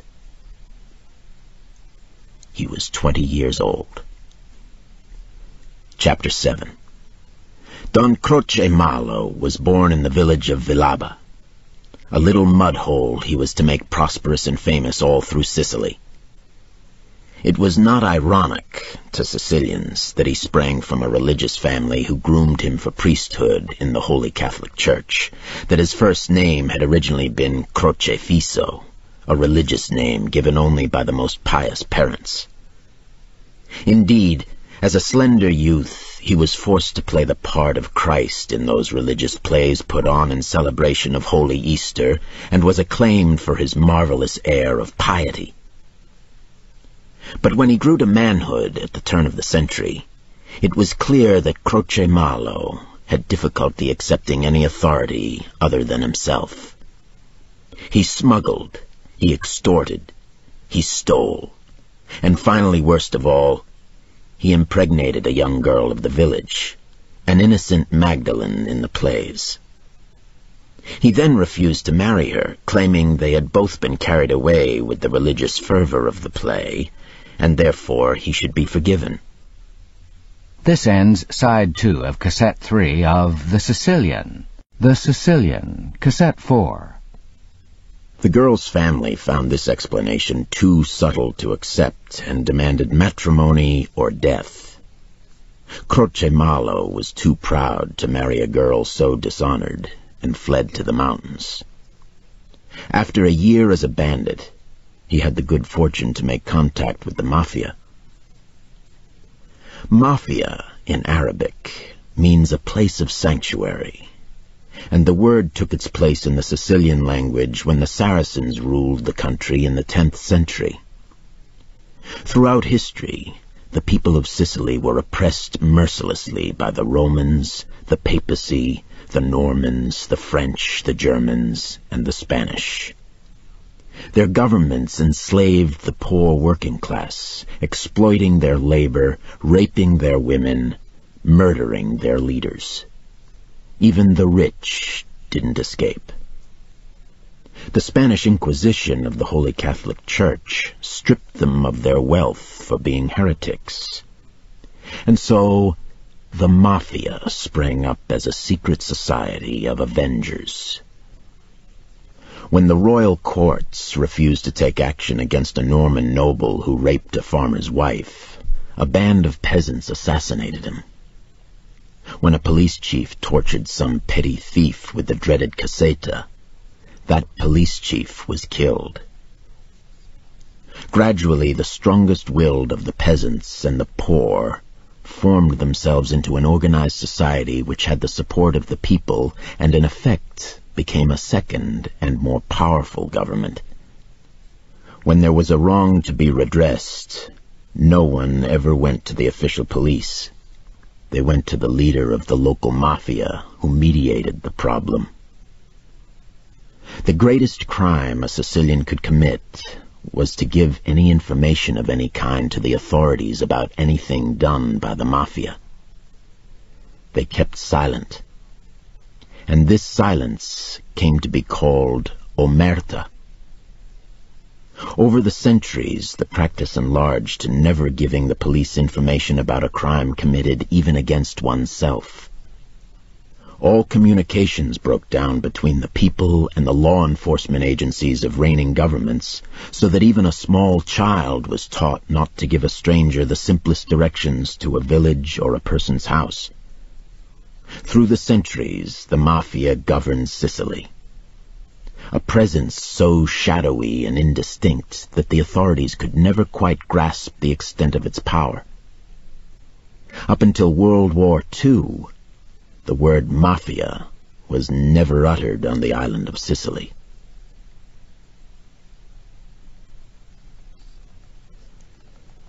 "5 years after Don Croce's flight into the mountains, he was well known as a qualified man. That is, someone who could be entrusted with the elimination of a human being without causing more than a minimal amount of trouble. He was a man of respect. And after making certain arrangements, he returned to live in his native town of Villaba, some 40 miles south of Palermo. These arrangements included paying an indemnity to the family of the girl he had dishonored. This was later heralded as the measure of his generosity, but it was rather the proof of his wisdom. The pregnant girl had already been shipped to relatives in America with the label of a young widow to hide her shame, but her family still remembered. They were, after all, Sicilian. Don Croce, a skilled murderer, a brutal extorter, a member of the dreaded Friends of the Friends, could not comfortably count on all this to protect him from the family that had been disgraced. It was a matter of honor, and if not for the indemnity, they would have had to kill him no matter what the consequences. By combining generosity with prudence, Croce Mallo acquired the respectful title of Don. By the time he was 40 years old, he was acknowledged as the foremost of the Friends of the Friends, and was called upon to adjudicate the most desperate disputes between rival cosche of the mafia, to settle the most savage vendettas. He was reasonable, he was clever, he was a born diplomat, but most of all, he didn't turn faint at the sight of blood. He became known as the Dawn of Peace throughout the Sicilian mafia, and everyone prospered. The stubborn were eliminated with judicious murders, and Don Croce was a rich man. Even his brother Beniamino had become a secretary to the Cardinal of Palermo. But blood was thicker than holy water, and he owed his first allegiance to Don Croce. He married and became father to a little boy he adored. Don Croce, not so prudent as he was later to become, not so humble as he later learned to be under the whip of adversity, engineered a coup that made him famous all through Sicily, and an object of wonder to the highest circle of Roman society.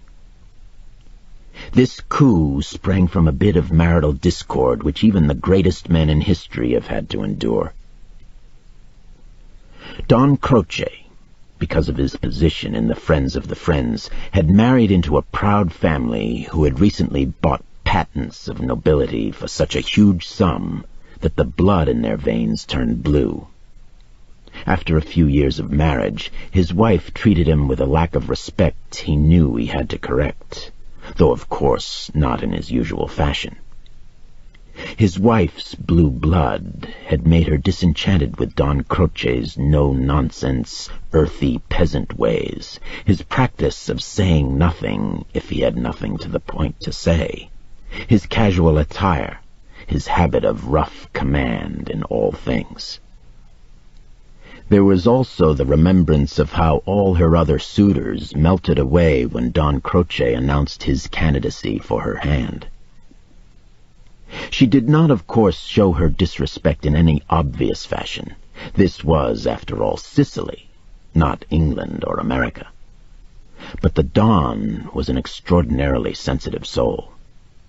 He soon observed that his wife didn't worship the ground upon which he walked, and that was proof enough of her disrespect. He became determined to win her devotion in such a way that it would last a lifetime, and he could then devote his full attention to business. His supple mind wrestled with the problem and came up with a plan worthy of Machiavelli himself. The King of Italy was coming to Sicily to visit his devoted subjects, and devoted they were. All Sicilians hated the Roman government and feared the mafia, but they loved the monarchy because it extended their family, which consisted of blood relations, the Virgin Mary, and God himself. Great festivals were prepared for the king's visit. On his first Sunday in Sicily, the king went to Mass at the great cathedral of Palermo. He was to stand godfather to the son of one of the ancient nobles of Sicily, the Prince Olorto. The king was already godfather to at least 100 children, sons of field marshals, dukes, and the most powerful men of the fascist party. These were political acts to cement relationships between the crown and the executives of the government. Royal godchildren automatically became cavaliers of the crown and were sent the documents and sash to prove the honor given them. Also a small silver cup. Don Croce was ready. He had 300 people in the festival throng. His brother Beniamino was one of the priests officiating at the ceremony. The baby of Prince Olorto was baptized, and his proud father came out of the cathedral holding the baby aloft in triumph. The crowd roared its approval. Prince Olorto was one of the less hated of the gentry, a slim, handsome man. Looks always counted for something in Sicily. At that moment a crowd of Don Croce's people surged into the cathedral and effectively blocked the king's exit.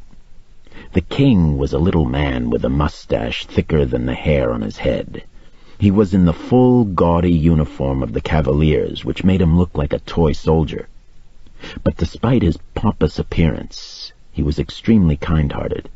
So when Father Beniamino thrust another swaddled infant into his arms, he was bewildered, but did not protest. The surging crowd had, on Don Croce's instructions, cut him off from his retinue and the officiating Cardinal of Palermo, so they couldn't interfere. Father Beniamino hastily sprinkled holy water from a nearby font, and then snatched the baby out of the king's arms and handed it to Don Croce. Don Croce's wife wept tears of happiness as she knelt before the king. He was now the godfather of their only child. She could ask no more.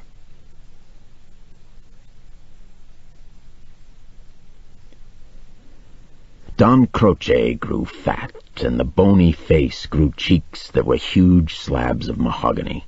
His nose became a great beak that served as an antenna for power. His crinkly hair grew into a barbed wire gray. His body ballooned majestically. His eyes became lidded with flesh that grew like a heavy moss over his face. His power increased with each pound until he seemed to become an impenetrable obelisk. He seemed to have no weaknesses as a man. He never showed anger, never showed greed. He was affectionate in an impersonal way, but never showed love. He was conscious of his grave responsibilities, and so never voiced his fears in his wife's bed or on her breast. He was the true king of Sicily.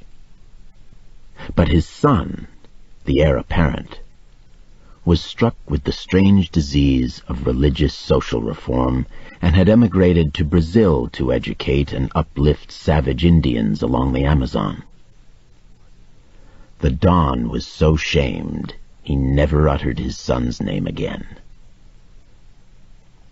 At the beginning of Mussolini's rise to power, Don Croce was not impressed. He had observed him carefully and had come to the conclusion that the man had neither cunning nor courage, and if such a one could rule Italy, then it followed that he, Don Croce, could rule Sicily. But then calamity fell. After a few years in power, Mussolini turned his baleful eye on Sicily and the Mafia. He recognized that this was not a raggedy set of criminals, but a true inner government that controlled a part of his empire. And he recognized that all through history the Mafia had conspired against whatever government ruled in Rome. Rulers of Sicily for the last 1,000 years had tried and failed. Now the dictator vowed to strike them down forever. The fascists didn't believe in democracy, the legal rule of society. They did what they pleased for what they regarded as the good of the state. In short, they used the methods of Don Croce Malo. Mussolini sent his most trusted minister, Cesare Mori, to Sicily as a prefect with unlimited powers. Mori started by suspending the rule of all judicial courts in Sicily and bypassing all legal safeguards of Sicilians. He flooded Sicily with troops who were ordered to shoot and ask questions later. He arrested and deported entire villages. Before the dictatorship, Italy had had no capital punishment, which left it at a disadvantage against the Mafia, which used death as its chief enforcing tool. All this changed under the prefect Mori. Proud mafiosi who adhered to the law of Omerta, resisting even the dreaded Cassetta, were shot. So-called conspirators were exiled to small isolated islands in the Mediterranean. In a year, the island of Sicily was decimated. The Mafia destroyed as a governing force. It was of no consequence to Rome that thousands of innocent people were caught up in this wide net and suffered with the guilty.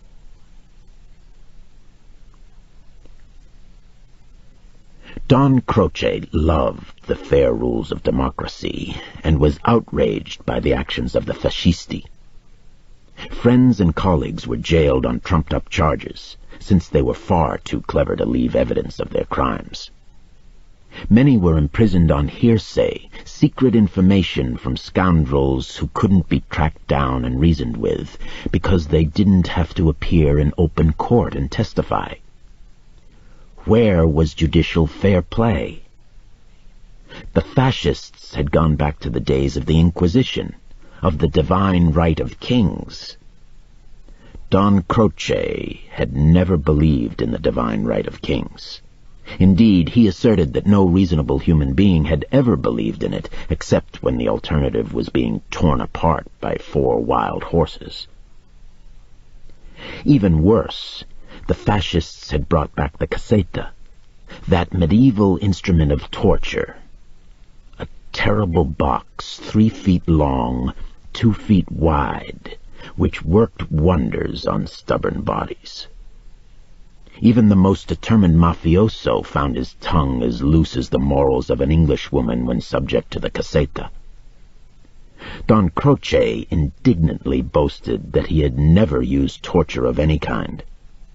Simple murder sufficed. Like a stately whale, Don Croce submerged himself in the murky waters of the Sicilian underground.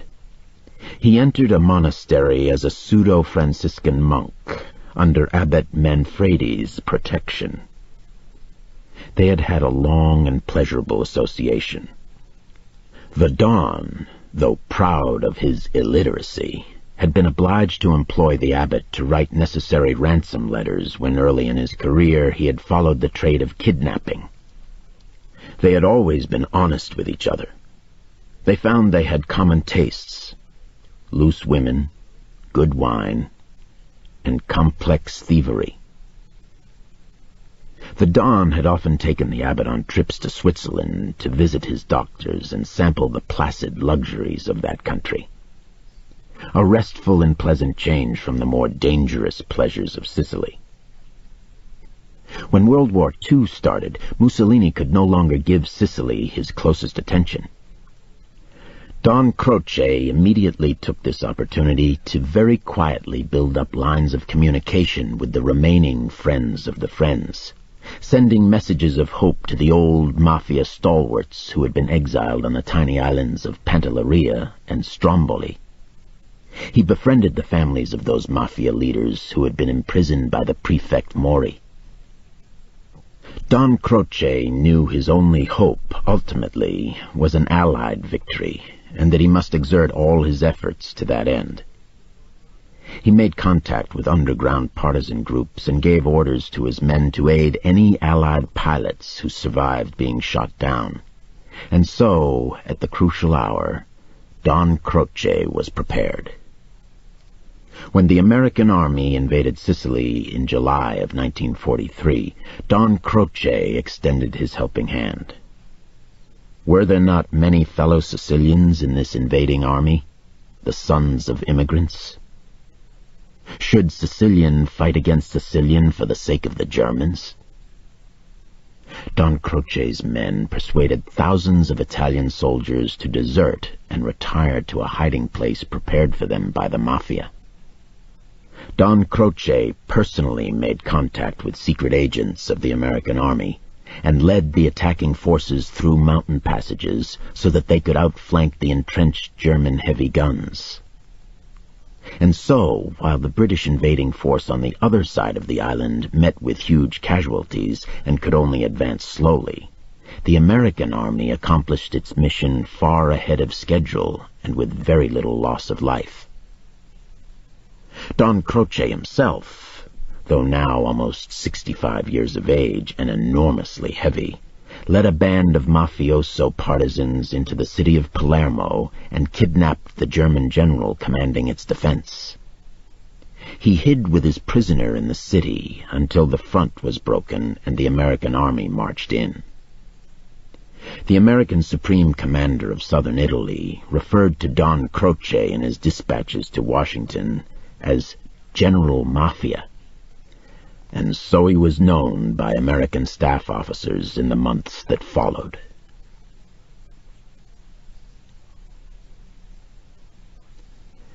The American military governor of Sicily was a Colonel Alfonso Laponto. As a high-ranking politician in the state of New Jersey, he had received a direct commission and had been trained for this particular job. His greatest assets were his affability and knowing how to put together a political deal. His staff officers in military government had been chosen for similar qualifications. The headquarters of AMGOT consisted of 20 officers and 50 enlisted men. Many of them were of Italian extraction. Don Croce took all of them to his bosom with the sincere love of a blood brother, showing them every mark of devotion and affection. This, despite the fact that with his friends he often referred to them as our lambs in Christ. But Don Croce had delivered the goods, as the Americans often said. Colonel Laponto made Don Croce his chief advisor and boon companion. The colonel came often to dine at his house and groaned with pleasure eating the familiar cooking. The first problem to be solved was appointing new mayors for all the small towns in Sicily. The former mayors had been fascists, of course, and had been thrown into American prisons. Don Croce recommended mafia leaders who had been imprisoned.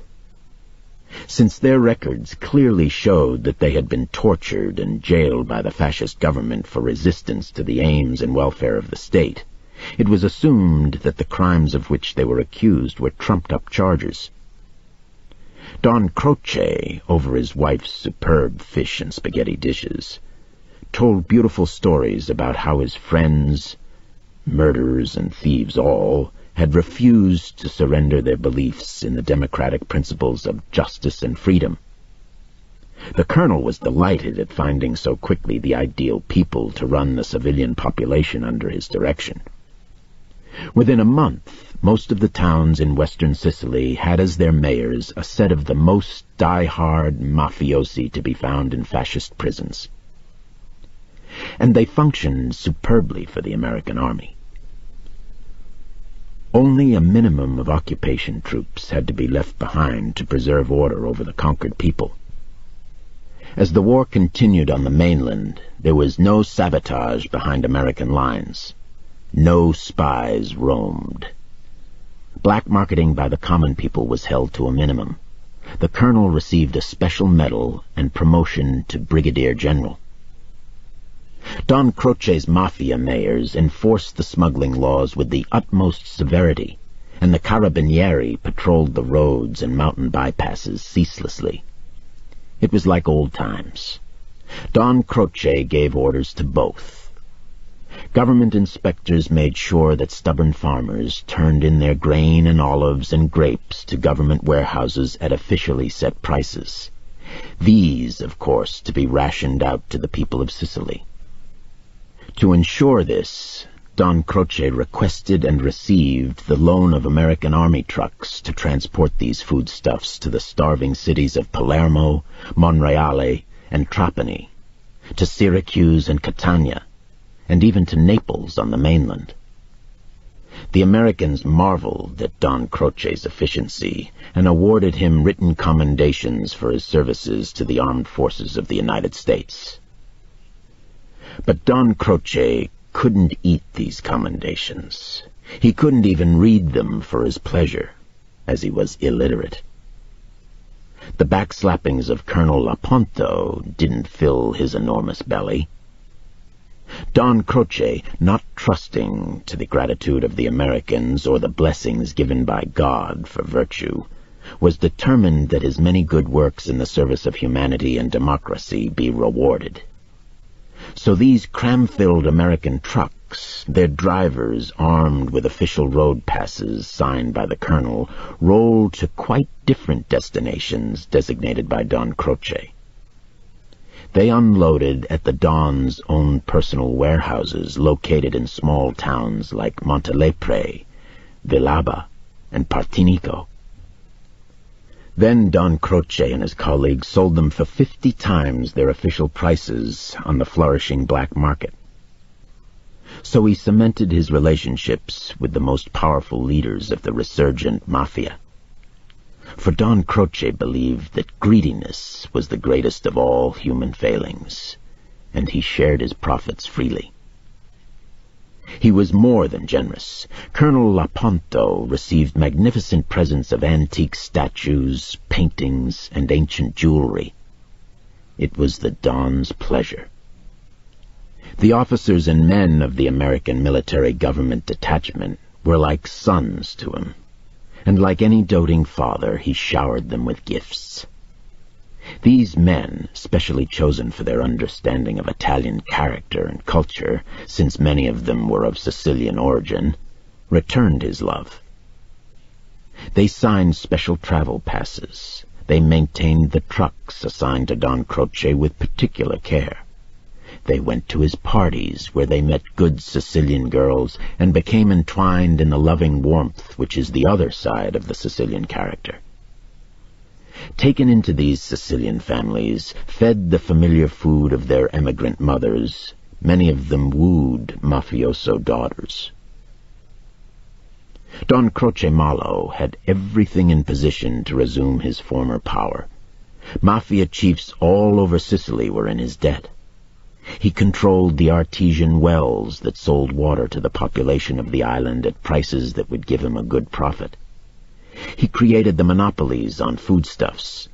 He levied a tax on every market stall that sold fruit, every butcher shop that sold meat, the cafes with their coffee bars, and even the strolling bands of musicians. Since the only source of gasoline was the American army, he controlled that also. He furnished overseers to the huge estates of the nobility, and in time planned to buy their lands at cheap prices. He was on the road to establishing the kind of power he wielded before Mussolini took over Italy. He was determined to become rich again. In the coming years he would, as the saying goes, put Sicily through his olive press. Only one thing truly troubled Don Croce. His only son had gone mad with the eccentric desire to do good deeds. His brother, Father Beniamino, could have no family. The Don had no one of his blood to whom to bequeath his empire. He had no trusted warrior chieftain, young and tied by blood, to be a mailed fist when his velvet glove proved unpersuasive. The Don's people had already marked young Salvatore Giuliano, and the Abbot Manfredi had confirmed his potential. Now more legends of this young boy's exploits were sweeping Sicily. The Don smelled an answer to his only problem.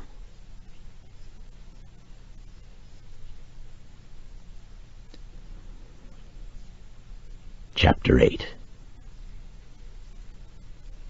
The morning after their escape from Montelepre, Turi Giuliano and Aspinu Pisciotta bathed in a swift-running stream behind their cave on Monte Dora. They took their guns to the edge of the cliff and spread out a blanket to enjoy the pink-streaked dawn. The Grotta Bianca was a long cave that ended in a mass of boulders that reached to the ceiling, or almost. When they were little boys, Turi and Aspinu had managed to squeeze over those boulders and discover a passage that ran right through to the other side of the mountain. It had existed before Christ, dug by the army of Spartacus, hiding from Roman legions. Far below, tiny as a toy village, lay Montelepre. The many paths that led to their cliff were thin, chalky worms which clung to the sides of the mountains. One by one, the grey stone houses of Montelepre were turned to gold by the rising sun. The morning air was clear, the prickly pears on the ground were cool and sweet, and Turi picked one up and bit into it carefully to freshen his mouth. In a few hours, the heat of the sun would turn them into juiceless, cottony balls. Gecko lizards with huge balloon-like heads on tiny insect legs crawled over his hand, but they were harmless despite their obscenely frightening appearance. He flicked them aside. While Aspinu cleaned the guns, Turi watched the town below. His naked eye picked out tiny black dots, people going into the countryside to work their little pieces of land. He tried to locate his own house. Long ago, he and Aspinu had flown the flags of Sicily and America from that roof. Gleefully cunning children, they had accepted praise as patriots, but the real reason was to keep the house under observation while they roamed the tops of the nearby mountains, a reassuring link to the adult world. Suddenly he remembered something that had happened 10 years ago. The fascist officials of the village had ordered them to take down the American flag from the Giuliano roof. The two boys had been so enraged that they had taken down both flags, the American and the Sicilian. Then they had taken the flags to their secret hideout, the Grotta Bianca, and buried the flags near the wall of boulders. Giuliano said to Pisciotta, "Keep an eye on those trails," and went into the cave. Even after 10 years, Giuliano remembered exactly where they had buried the flags, in the right-hand corner where the boulders met the earth. They had dug in the dirt underneath the boulder, then packed the earth back over it. A mat of thin, slimy green-black moss had grown over the spot. Giuliano dug into it with his boot and then used a small stone as a pick. In a matter of minutes, the flags were uncovered. The American flag was a slimy mess of rags, but they had wrapped the Sicilian flag inside the American one, and the shielded one had survived. Giuliano flipped it open, the scarlet and gold colors as bold as when he was a child. There was not even a hole in it. He brought it outside and said to Pisciotto, laughing, "Do you remember this, Aspinall?" Pisciotto stared at the flag. Then he too laughed, but in a more excited way. "It's fate!" he shouted, and jumped up and snatched the flag from Giuliano's hand. He went to the cliff's edge and waved it at the town below. They didn't even have to speak to each other. Giuliano tore off a sapling that grew on the cliff face. They dug a hole and propped the sapling up with stones, then attached the flag to the sapling so that it flew free for all the world to see. Finally, they sat on the cliff edge to wait. It was midday before they saw anything, and then it was just a lone man riding a donkey on the dusty path that led to their cliff. They watched for another hour, and then as the donkey entered the mountain range and took the upward path, Pisciotto said, "Damn, that rider is smaller than his donkey. It must be your godfather, Adonis." Giuliano recognized the contempt in Pisciotto's voice. Pisciotto, so slender, so dapper, so well-formed, had a horror of physical deformity. His tubercular lungs, which sometimes bloodied his mouth, disgusted him, not because of the danger to his life, but because it marred what he thought of as his beauty. Sicilians have a fondness for giving people nicknames related to their physical failings or abnormalities, and once a friend had called Pisciotto paper lungs. Pisciotto had tried to stab him with his pocket knife. Only Giuliano's strength had prevented murder. Giuliano ran down the mountainside for a few miles and hid behind a huge granite rock. It was one of his childhood games with Aspinall. He waited for Adonis to pass him on the trail. Then he stepped out from his sheltering rock and called, "Stand where you are." He pointed his lupara. Again, it was the childhood game. Adonis turned slowly in such a way that he shielded the drawing of his pistol. But Giuliano, laughing, had stepped behind the sheltering rock. Only the barrel of his lupara gleamed in the sunlight. Giuliano called, "Godfather, it's Turi!" and waited until Adonis put his gun back into his waistband and shrugged out of his knapsack. Then Giuliano lowered his lupara and stepped into the open. Giuliano knew that Hector Adonis always had trouble dismounting because of his short legs, and he wanted to help him. But when he appeared on the path, the professor slid down quickly, and they embraced. They walked up to the cliff, Giuliano leading the donkey. "Well, young man, you've burned your bridges," Hector Adonis said in his professional voice. "2 more dead policemen after last night. It's no longer a joke." When they arrived on the cliff face and Pisciotto greeted him, Adonis said, "As soon as I saw the Sicilian flag, I knew you were up here." Pisciotto grinned and said good-humoredly, "Turi and myself and this mountain have seceded from Italy." Hector Adonis gave him a sharp look, that self-centeredness of youth, stating its own supreme importance. "The whole town has seen your flag," Adonis said, "including the Maresciallo of the Carabinieri. They will be coming up to take it down."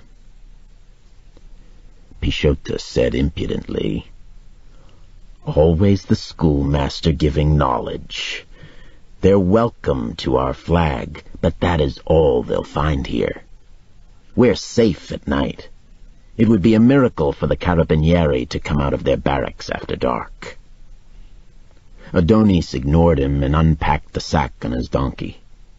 He gave Giuliano a pair of powerful binoculars and a first-aid kit, a clean shirt, some underwear, a knitted sweater, a shaving kit with his father's straight-edge razor, and 6 bars of soap. "You'll need these up here," he said. Giuliano was delighted with the field glasses. They headed the list of things he needed to acquire in the next few weeks. He knew his mother had hoarded the soap over the last year.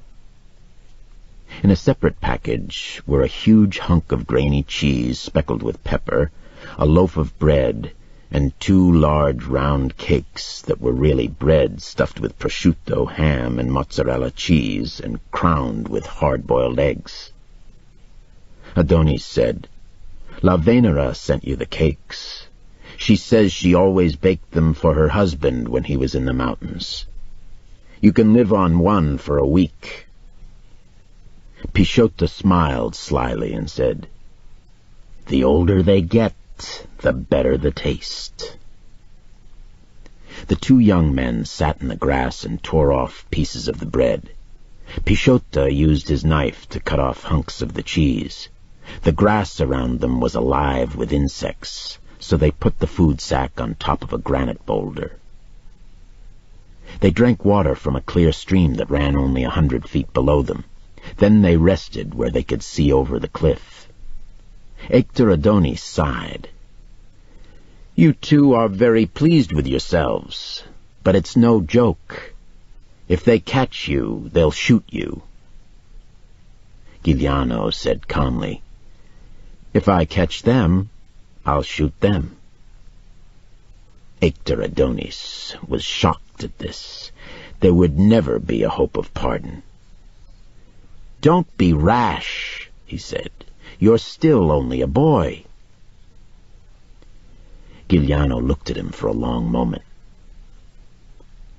"I was old enough for them to shoot me over a piece of cheese.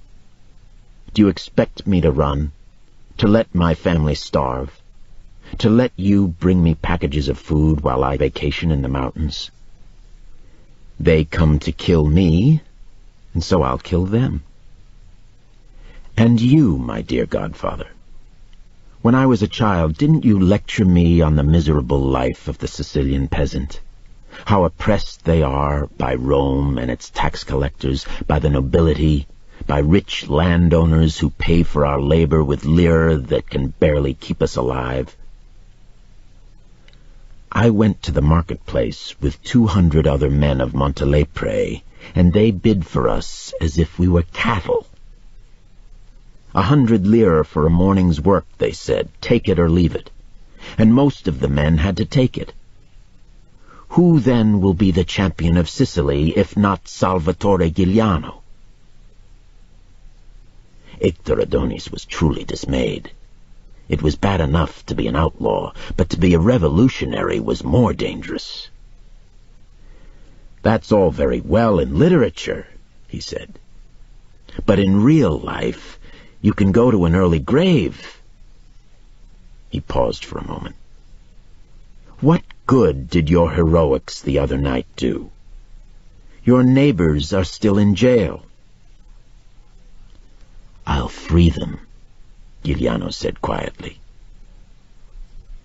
He could see the astonishment on his godfather's face.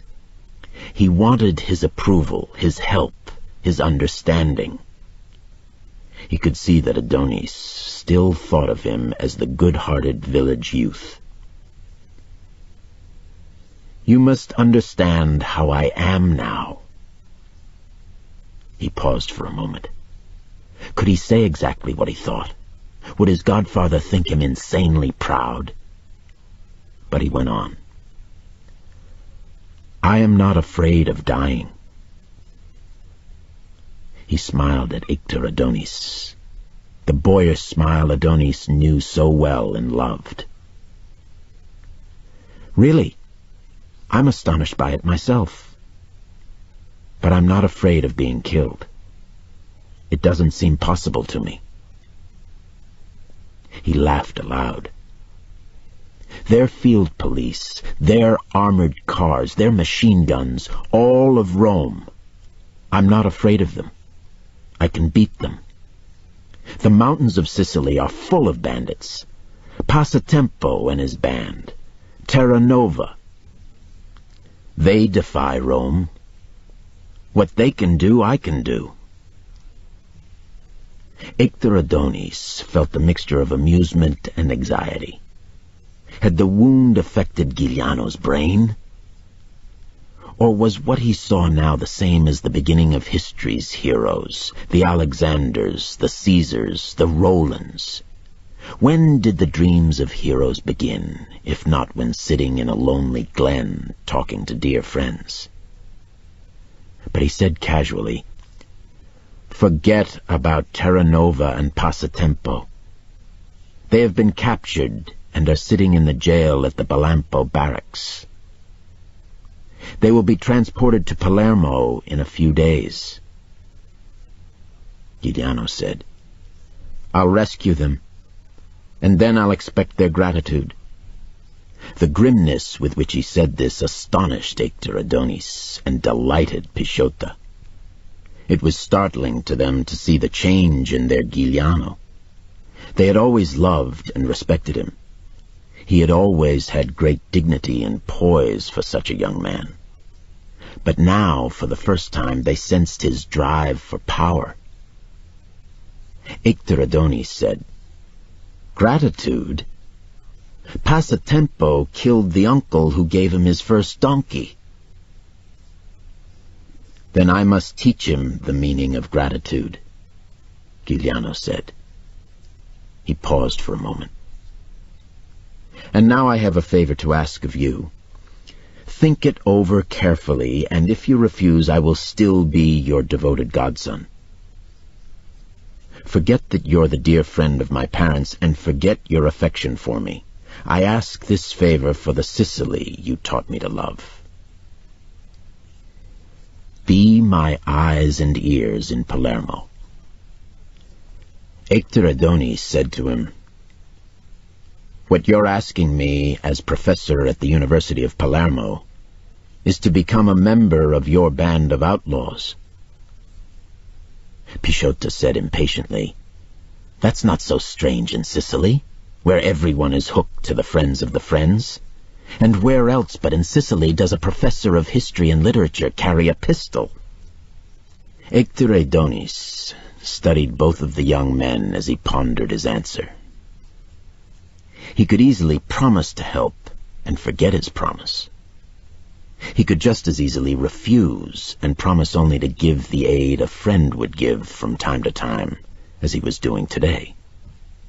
After all, the comedy might be short. Giuliano might be killed fighting, or betrayed.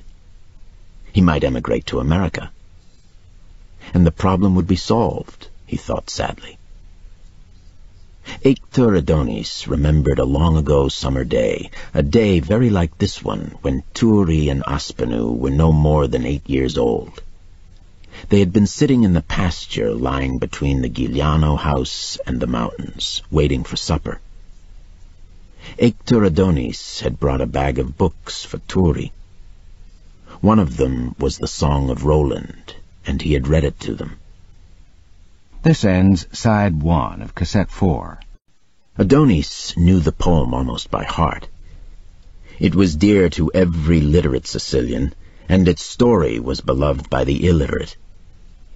It was the mainstay of the puppet theater that played every town and village, and its legendary characters were painted on the side of every wagon that rolled along the Sicilian hills. Emperor Charlemagne's 2 great knights, Roland and Oliver, slaughtered the Saracens, protecting their emperor's retreat into France. Adonis told how they had died together in the great battle of Roncesvalles, how Oliver begged 3 times for Roland to blow his horn to bring back Charlemagne's army, and how Roland refused out of pride. And then when the Saracens overwhelmed them, Roland blew his great horn. But it was too late. When Charlemagne returned to rescue his knights, he found their bodies among the thousands of dead Saracens and rent his beard. Adonis remembered the tears in Turri Giuliano's eyes and, oddly enough, the look of scorn on the face of Aspenu Pisciota. To one, it was the greatest moment a man could live. To the other child, it was a humiliating death at the hands of the infidel. The two young boys had gotten up from the grass to run into the house for supper. Turri threw his arms across Aspenu's shoulder, and Hector had smiled at the gesture. It was Roland holding Oliver erect so that they could both die on their feet before the charging Saracens. Roland, dying, had reached out his gauntlet to the azure sky, and an angel had plucked it from his hand. Or so the poem and legend said. That was 1,000 years ago, but Sicily still suffered in the same brutal landscape of olive groves and scorching plains, of roadside shrines built by the first followers of Christ, the countless crosses holding the crucified rebellious slaves led by Spartacus. And his godson would be another of these heroes, not understanding that for Sicily to change, there would have to be a moral volcano that would incinerate the land. As Adonis watched them now, Pisciota lounging on his back in the grass, Giuliano staring at him with dark brown eyes and with a smile that seemed to say he knew exactly what his godfather was thinking, a curious transformation of the scene took place. Adonis saw them as statues carved in marble, their bodies wrenched out of ordinary life. Pisciota became a figure on a vase, the gecko in his hand an adder, all finely etched in the morning sunlight of the mountains. Pisciota looked dangerous, a man who filled the world with poison and daggers. Salvatore Giuliano, his godson, Turri, was the other side of the vase. His had the beauty of some Greek Apollo, the features fully molded flesh, the eyes with white so clear they gave almost the impression of blindness. His face was open and frank with the innocence of a legendary hero, or rather, thought Adonis, rejecting his sentimentality, the resolution of a young man determined to be heroic. His body had the muscular fleshiness of those Mediterranean statues, the heavy thighs, the muscular back. His body was American, taller and broader than most Sicilians. Even when they were boys, Pisciota had showed a practical cunning. Giuliano had been the generous believer in the goodness of man, and proud of his own truthfulness. In those days, Hector Adonis had often thought that Pisciota would be the leader when they were men, Giuliano the follower. But he should have known better. A belief in one's own virtue is far more dangerous than a belief in one's cunning. Pisciota's mocking voice broke into these daydreams of Hector Adonis. "Please say yes, Professor. I am the second in command of Giuliano's band, but I have no one under me to give orders." He was grinning. "I'm willing to start small."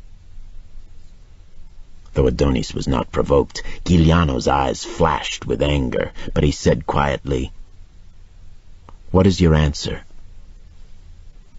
Hector Adonis said, "Yes." What else could a godfather say? Then Giuliano told him what he had to do when he returned to Montelepre, and outlined his plans for the next day. Adonis was again appalled at the boldness and ferocity of this young man's schemes.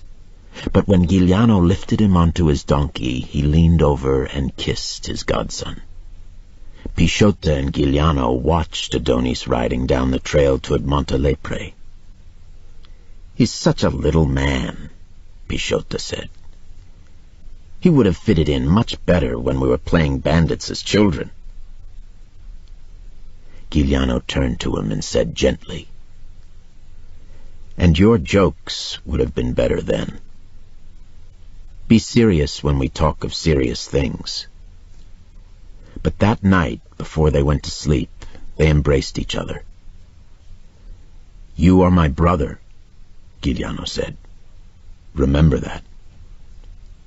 Then they wrapped themselves in their blankets and slept away the last night of their obscurity.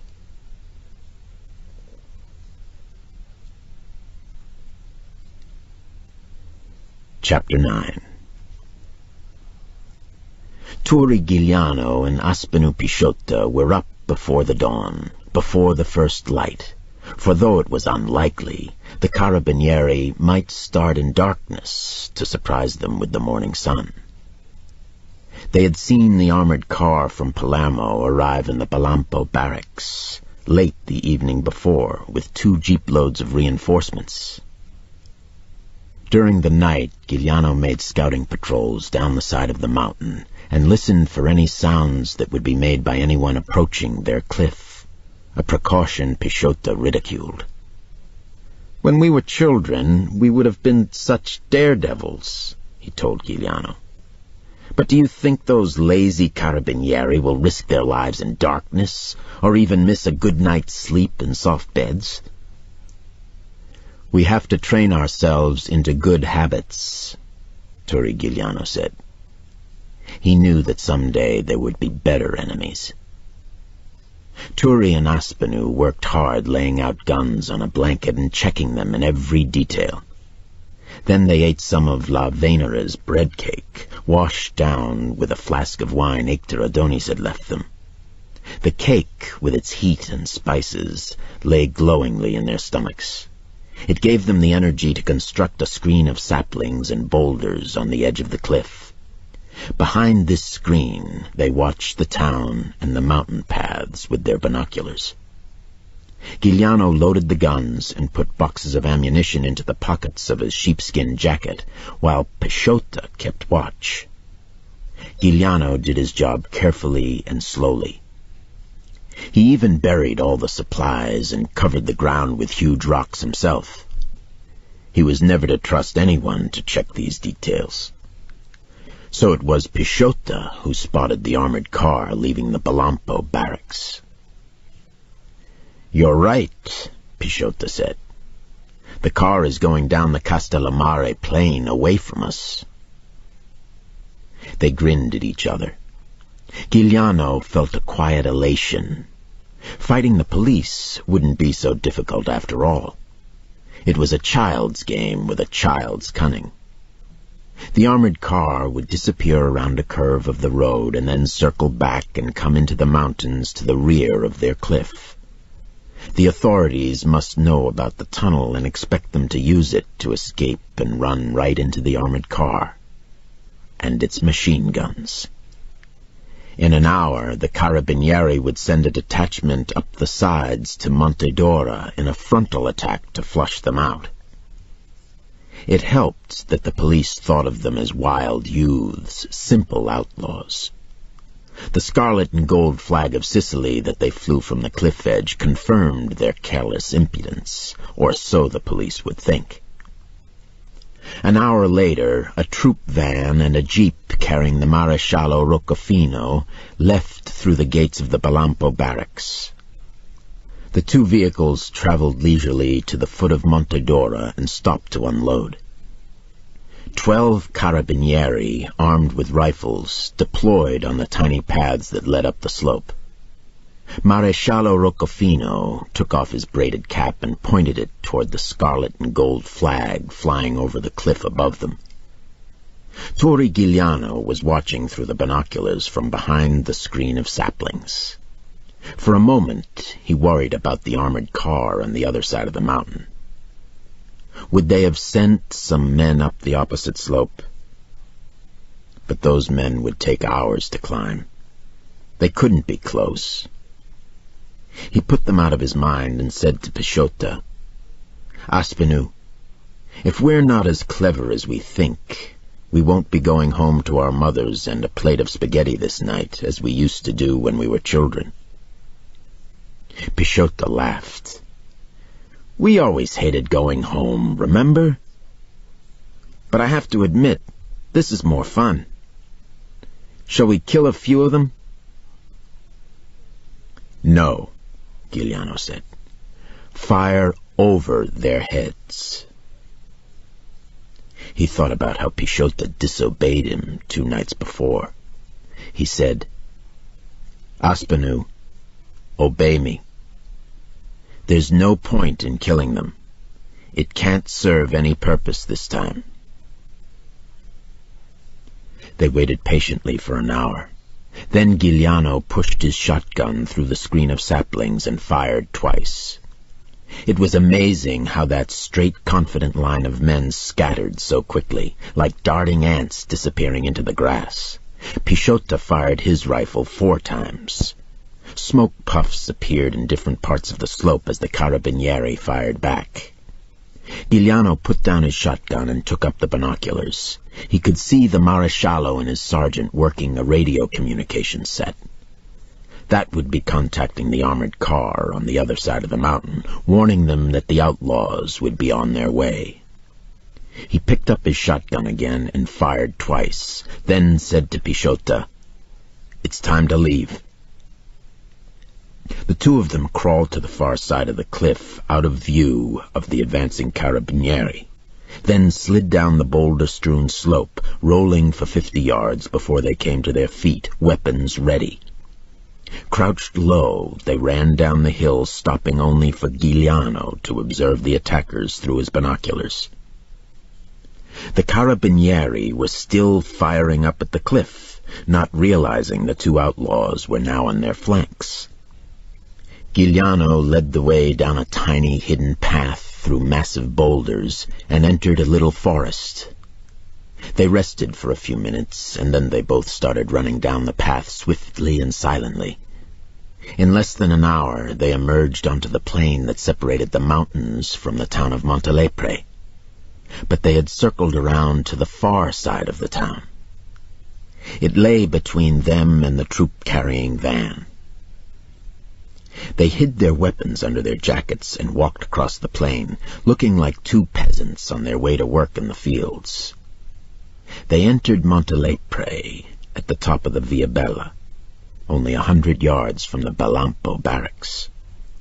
At that same moment, the Maresciallo Roccofino ordered his men to continue climbing the slopes toward the flag on the edge of the cliff. There had been no answering fire for the last hour, and he was sure the 2 outlaws had fled through their tunnel and were now going down the other side of the mountain toward the armored car. He wanted to close the trap. It took his men another hour to reach the cliff edge and tear down the flag. Maresciallo Roccofino went into the cave and had the boulders pushed aside to open up the tunnel. He sent his men down that stone corridor and down the other side of the mountain to rendezvous with the armored car. He was astounded when he found that his quarry had escaped him. He broke up his men into searching and scouting parties. Sure, they would flush the fugitives from their holes.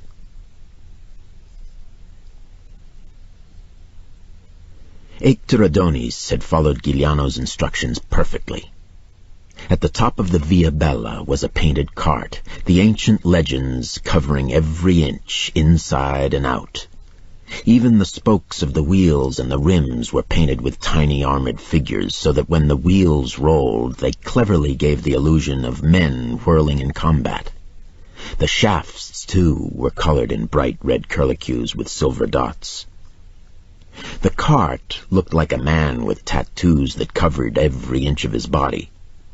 Between the shafts stood a sleepy white mule.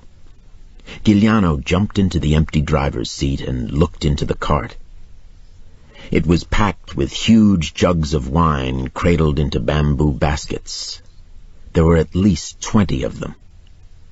Giuliano slipped his shotgun behind a row of jugs. He gave a quick look toward the mountains. There was nothing to be seen except the flag still flying. He grinned down at Pichota. "Everything is in place," he said. Go and do your little dance." Pichota gave a little salute, serious yet mocking, buttoned his jacket over his pistol, and started walking toward the gates of the Balampo barracks. As he walked, he glanced down the road that led to Castellamare, just to make sure there was no armored car on its way back from the mountains. High up on the cart seat, Torri Giuliano watched Pichota walk slowly across the open field and onto the stone path that led to the gate.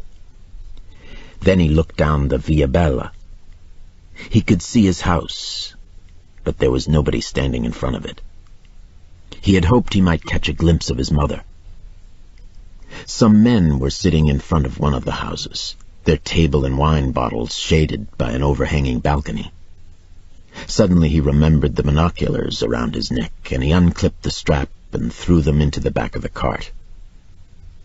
A young carabiniere stood guard at the gate, a boy no more than 18. His rosy cheeks and hairless face proclaimed his birth in the northern provinces of Italy. His black uniform with white piping, baggy and untailored, and his braided, fiercely military cap gave him the look of some puppet or clown.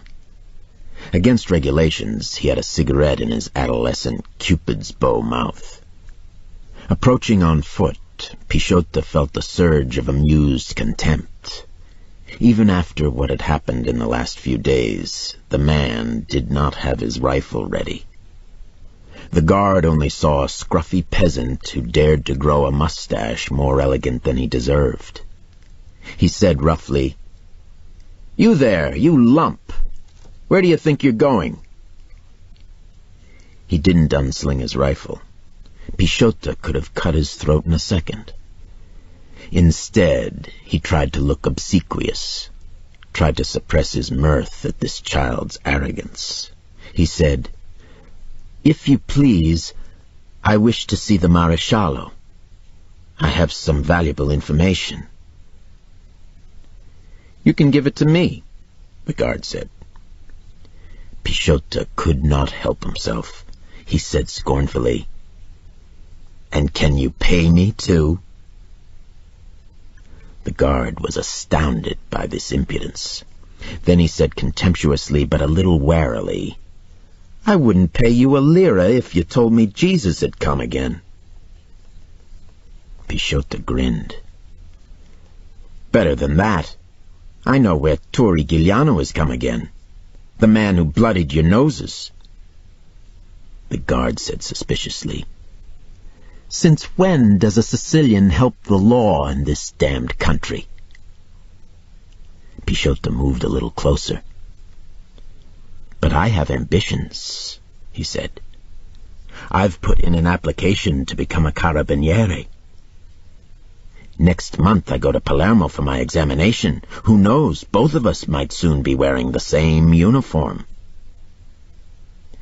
The guard looked at Pichota with a more friendly interest. It was true that many Sicilians became policemen. It was a road out of poverty.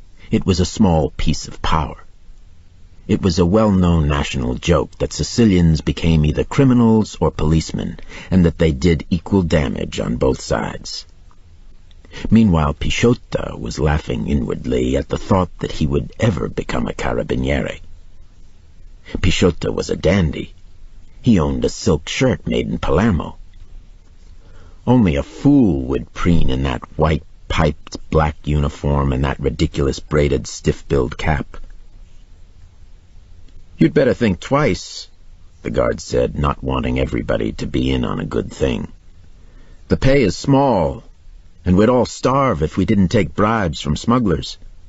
And just this week, 2 of the men of our barracks, good friends of mine, were killed by that damned Giuliano. And every day the insolence of your peasants who won't even give you directions to the barber in town." Pichota said gaily, "We'll teach them some manners with the bastinado." Then, with a confidential air, as if they were already brothers in arms, he said, "Have you a cigarette for me?" To Pichota's delight, the moment of goodwill fled. The guard was outraged. "A cigarette for you?" he said incredulously. "Why in Christ's name should I give a piece of Sicilian dung a cigarette?" And now, finally, the guard unslung his rifle. For a moment, Pichota felt the savage urge to throw himself forward and slit the guard's throat. "Because I can tell you where to find Giuliano," Pichota said. "Your comrades searching the mountains are too stupid to find even a gecko." The guard looked bewildered. The insolence had him confused.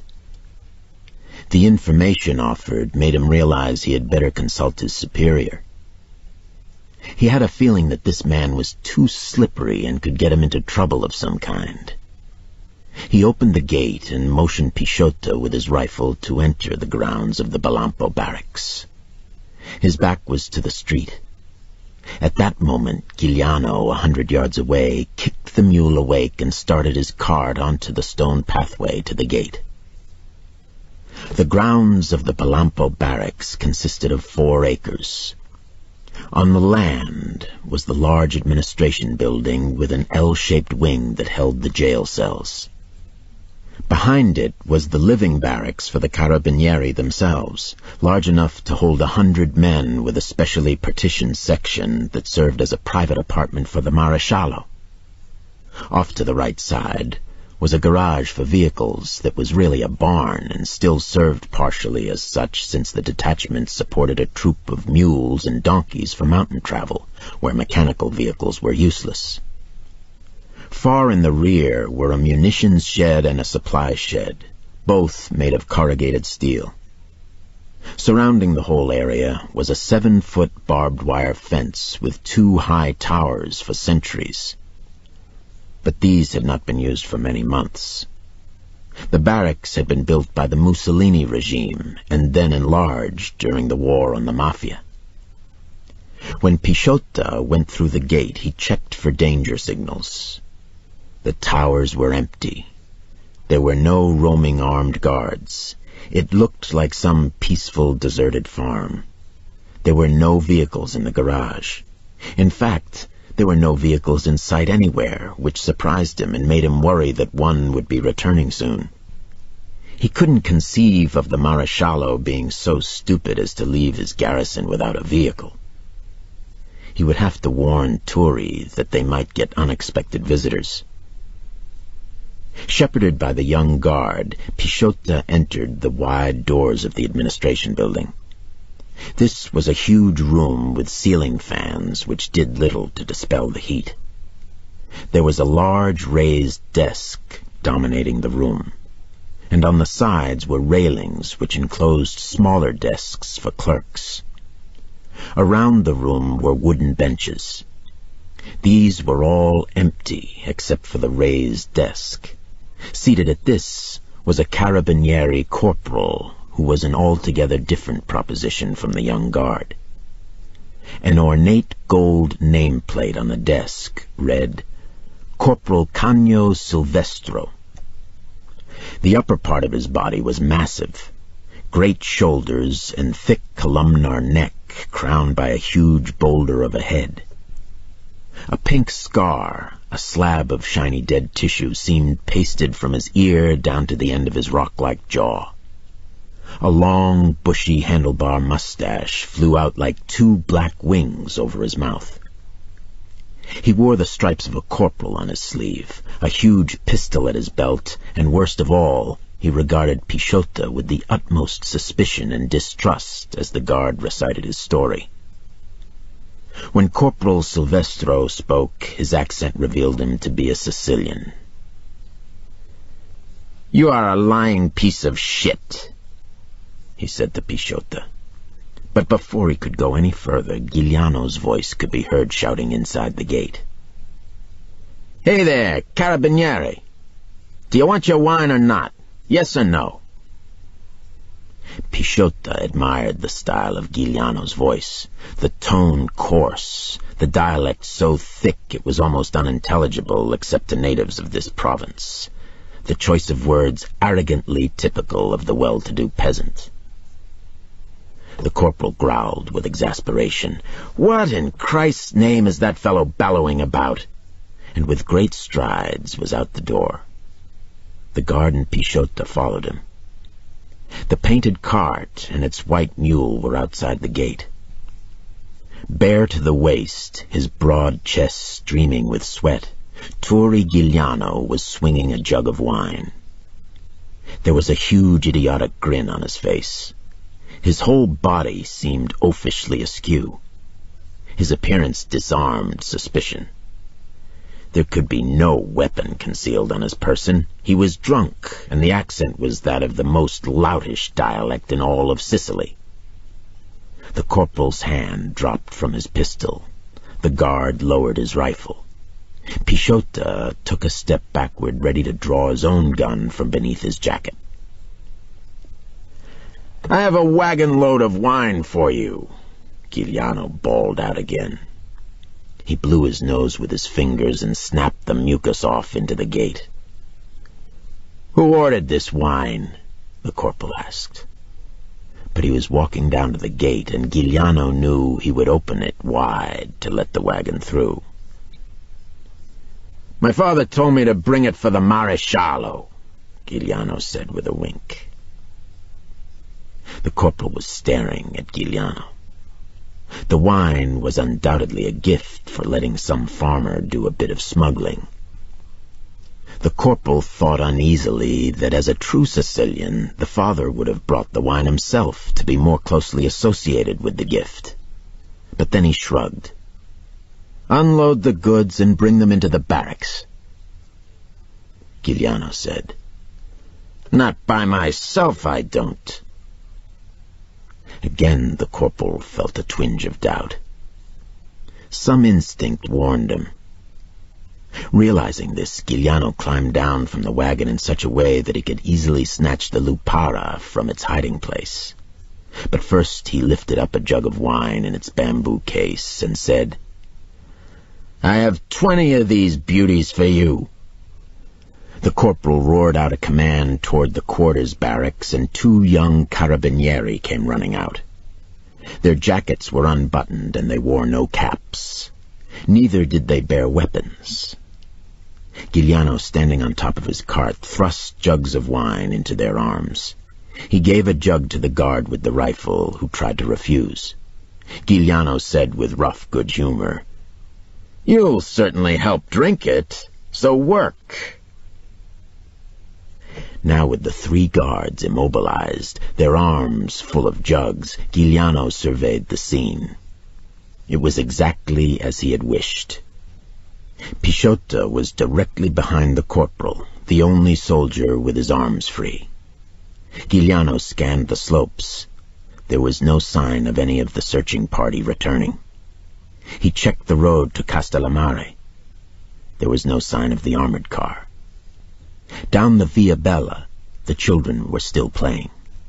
He reached into the wagon and pulled out the lupara and pointed it at the astonished corporal. At the same time, Pichota pulled the pistol from beneath his shirt. He pressed it against the corporal's back.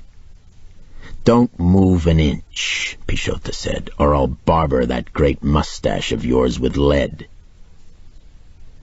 Giuliano kept the lupara on the other 3 frightened guards. He said, "Keep those jugs in your arms and everybody go into the building."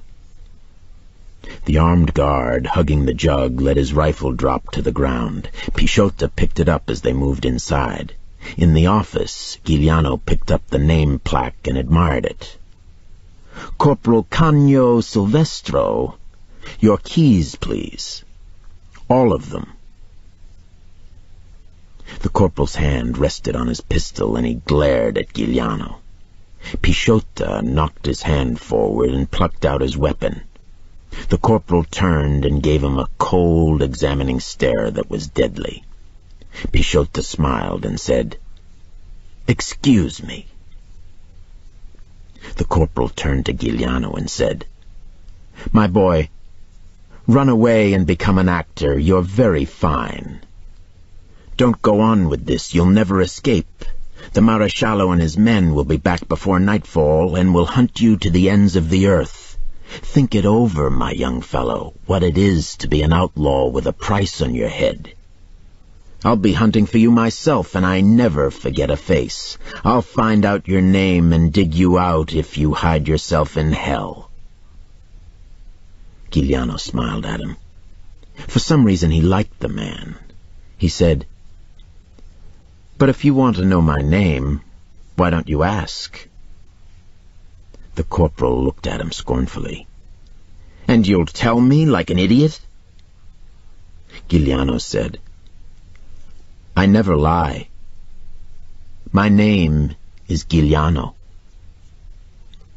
The corporal put his hand to his side, for the pistol Pisciota had already removed. Giuliano liked the man more for that instinctive reaction. He had courage and a sense of duty. The other guards were terrified. This was the Salvatore Giuliano who had already killed 3 of their comrades. There was no reason to think that he would leave them alive. The corporal studied Giuliano's face, memorizing it, then, moving slowly and carefully, took a huge ring of keys from a desk drawer. He did so because Giuliano had the shotgun pressed tightly against his back. Giuliano took the keys from him and tossed them to Pisciota. "Release those prisoners," he said. In the prison wing of the administration building, in a large, caged area, were 10 citizens of Montelepre who had been arrested the night of Giuliano's escape. In one of the separate small cells were the 2 locally famous bandits, Passatempo and Terranova. Pisciota unlocked their cell doors, and they gleefully followed him into the other room. The arrested citizens of Montelepre, all neighbors of Giuliano, flooded into the office and crowded around Giuliano to embrace him with gratitude. Giuliano permitted this, but was always alert, his eyes on the captive carabinieri. His neighbors were in a delighted good humor at Giuliano's exploit. He had humiliated the hated police. He was their champion. They told him that the Maresciallo had ordered them to be bastinadoed, but the corporal had effectively stopped this punishment from being carried out by the sheer force of his character, and his argument that such an action would create so much ill will that it would affect the safety of the barracks. Instead, the next morning they were to have been transported to Palermo to appear before a magistrate for interrogation. Giuliano held his Lupara muzzle down to the floor, afraid that an accidental shot would go into the crowd around him. These men were all older, neighbors he had known as a child. He was careful to speak to them as he had always spoken to them.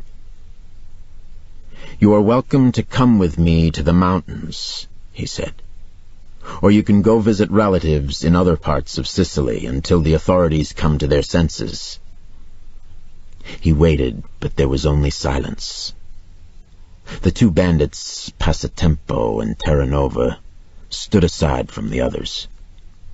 They were extremely alert, as if poised to spring. Passatempo was a short, squat, ugly man with a gross face marked by childhood smallpox, his mouth thick and unshaped. The peasants in the countryside called him the Brute.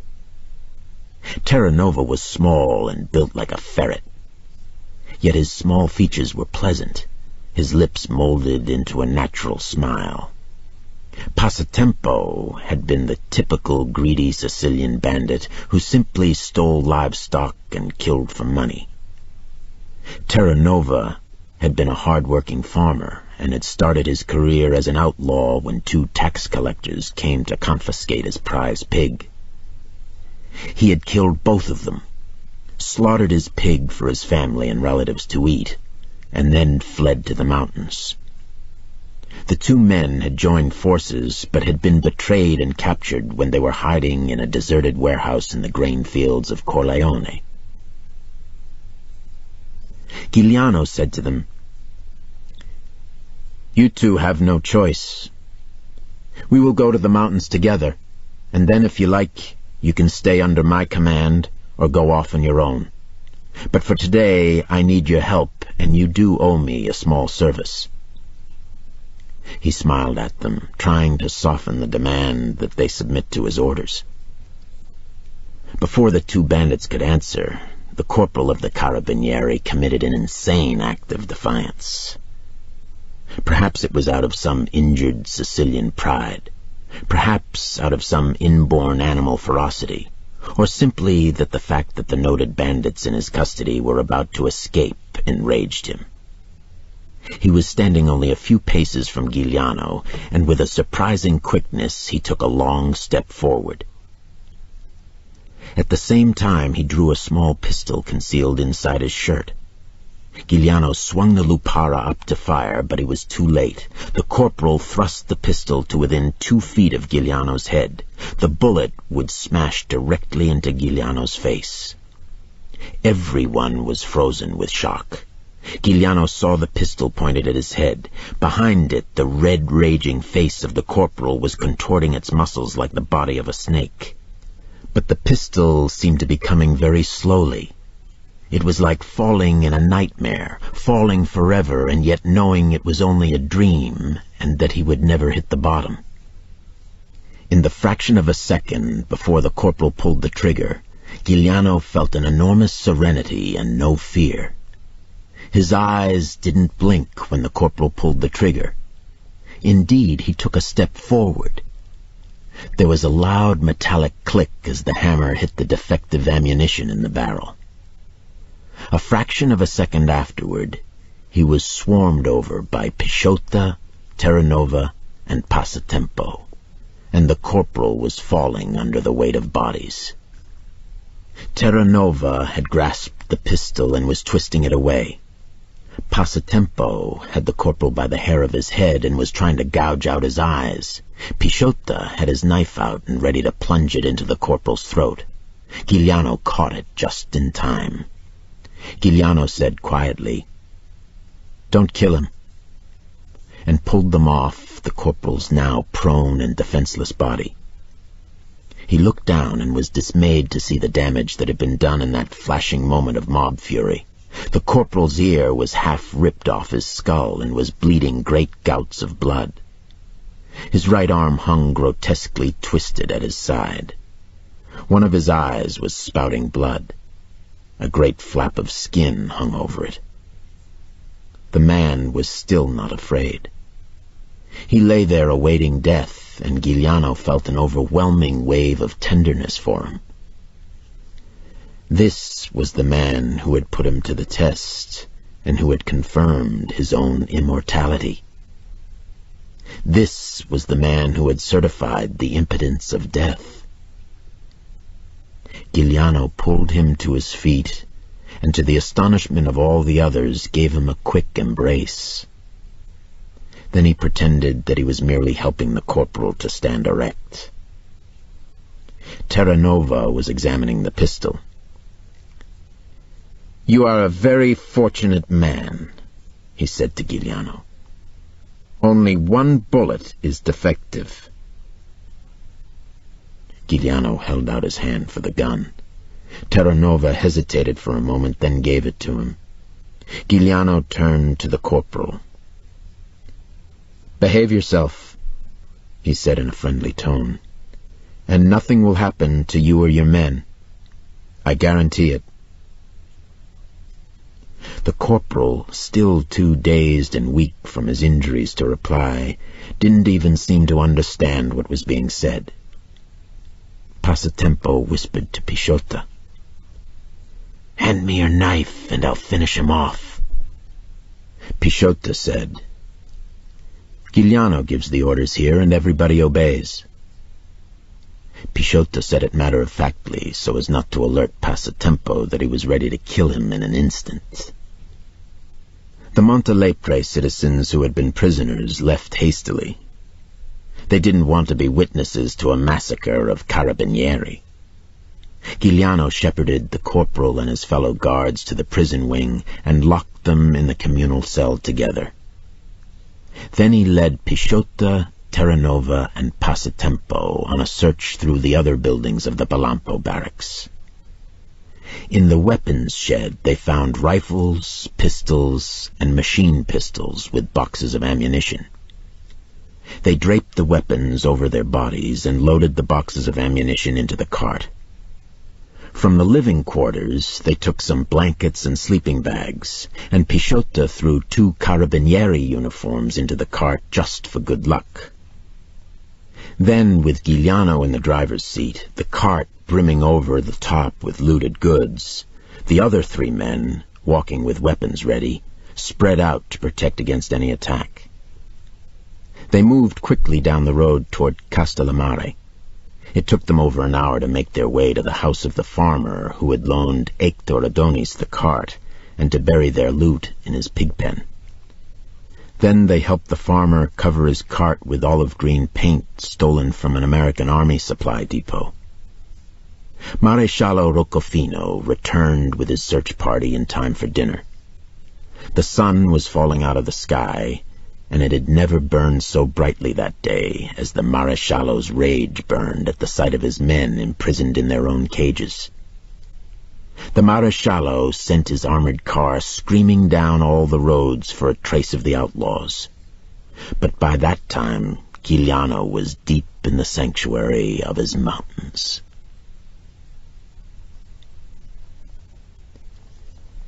Newspapers all over Italy gave the story great prominence. Just 3 days before, the killing of the 2 other carabinieri had also been front-page news. But then Giuliano had just been another desperate Sicilian bandit, whose only claim to fame was ferocity. This exploit was another matter. He had won a battle of wits and tactics against the national police. He had freed his friends and neighbors from what was obviously an unjust imprisonment. Journalists from Palermo, Naples, Rome, and Milan descended on the town of Montelepre, interviewing Turi Giuliano's family and friends. His mother was photographed holding up Turi's guitar, which she claimed he played like an angel. This was not true. He was only beginning to play well enough to make his tune recognizable. His former schoolmates confessed that Turi was such a great reader of books that he had been nicknamed the Professor. The newspapers seized upon this with delight. A Sicilian bandit who could actually read. They mentioned his cousin Aspenu Pisciotto, who had joined him in his outlawry out of sheer friendship, and wondered at a man who could inspire such loyalty. That an old photograph taken of him when he was 17 showed him to be incredibly handsome in a Mediterranean manly fashion made the whole story irresistible. But perhaps what appealed to the Italian people most of all was Giuliano's act of mercy in sparing the corporal who had tried to kill him. It was better than opera. It was more like the puppet shows so popular in Sicily, where the wooden figures never lost blood or had their flesh torn and mangled by bullets. The newspapers only deplored the fact that Giuliano had chosen to free 2 such villains as Terranova and Passatempo, implying that 2 such evil companions might tarnish the image of this knight in shining armor. Only the Milan newspaper pointed out that Salvatore Turi Giuliano had already killed 3 members of the national police, and suggested that special measures should be taken for his apprehension, that a murderer should not be excused his crimes merely because he was handsome, well-read, and could play the guitar. This ends Side 2 of Cassette 4 of The Sicilian. The Sicilian, Cassette 5. Chapter 10. Don Croce was now fully aware of Turi Giuliano and full of admiration for him. What a true mafioso youth. He meant the usage, of course, in the old traditional form. A mafioso face, a mafioso tree, a mafioso woman. That is, a thing foremost in beauty in its particular form.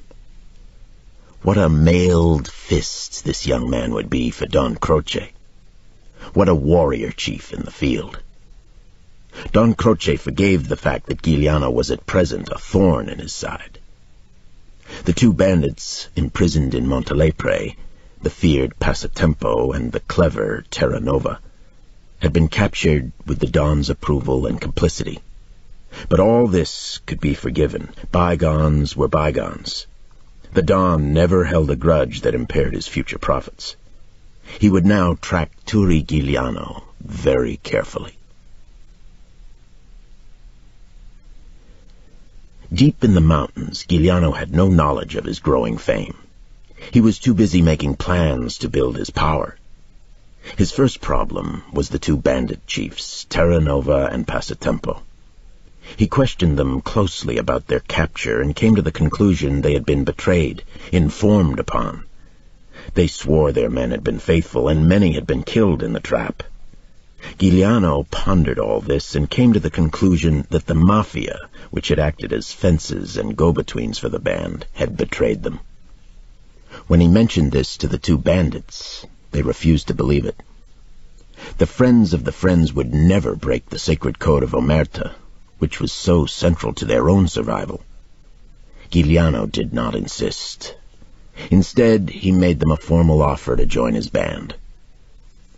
He explained that his purpose was not only to survive, but to become a political force. He emphasized that they wouldn't rob the poor. Indeed, half of the profit the band earned would be distributed to the needy in the provinces around the town of Montelepre, reaching to the suburbs of Palermo.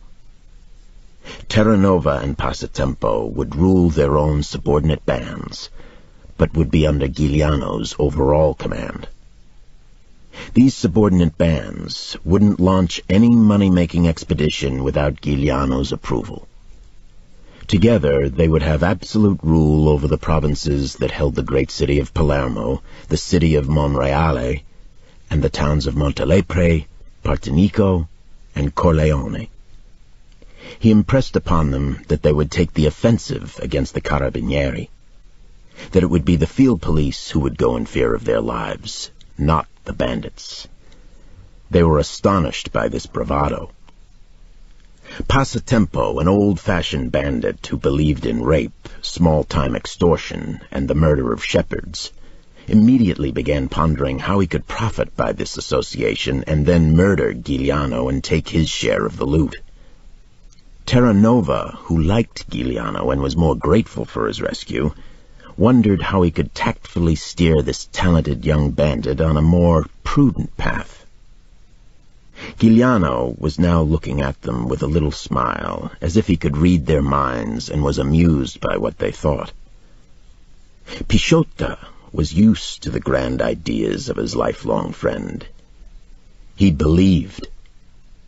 If Turi Giuliano said he could do something, Aspenu Pisciotta believed he could do it. So now he listened. In the bright morning sunlight that lit their mountains with gold, they all three listened to Giuliano, spellbound as he told how they would lead the fight to make Sicilians a free people, uplift the poor, and destroy the power of the mafia, the nobility, and Rome. They would have laughed at anyone else, but they remembered what everyone who saw it would always remember. The corporal of the Carabinieri raising the pistol to Giuliano's head. The quiet stare of Giuliano, his absolute confidence that he would not die, as he waited for the corporal to pull the trigger. The mercy he had shown to the corporal after the pistol misfired. These were all acts of a man who believed in his own immortality and forced others to share that belief. And so now they stared at the handsome young man, and they were impressed by his beauty, his courage, and his innocence.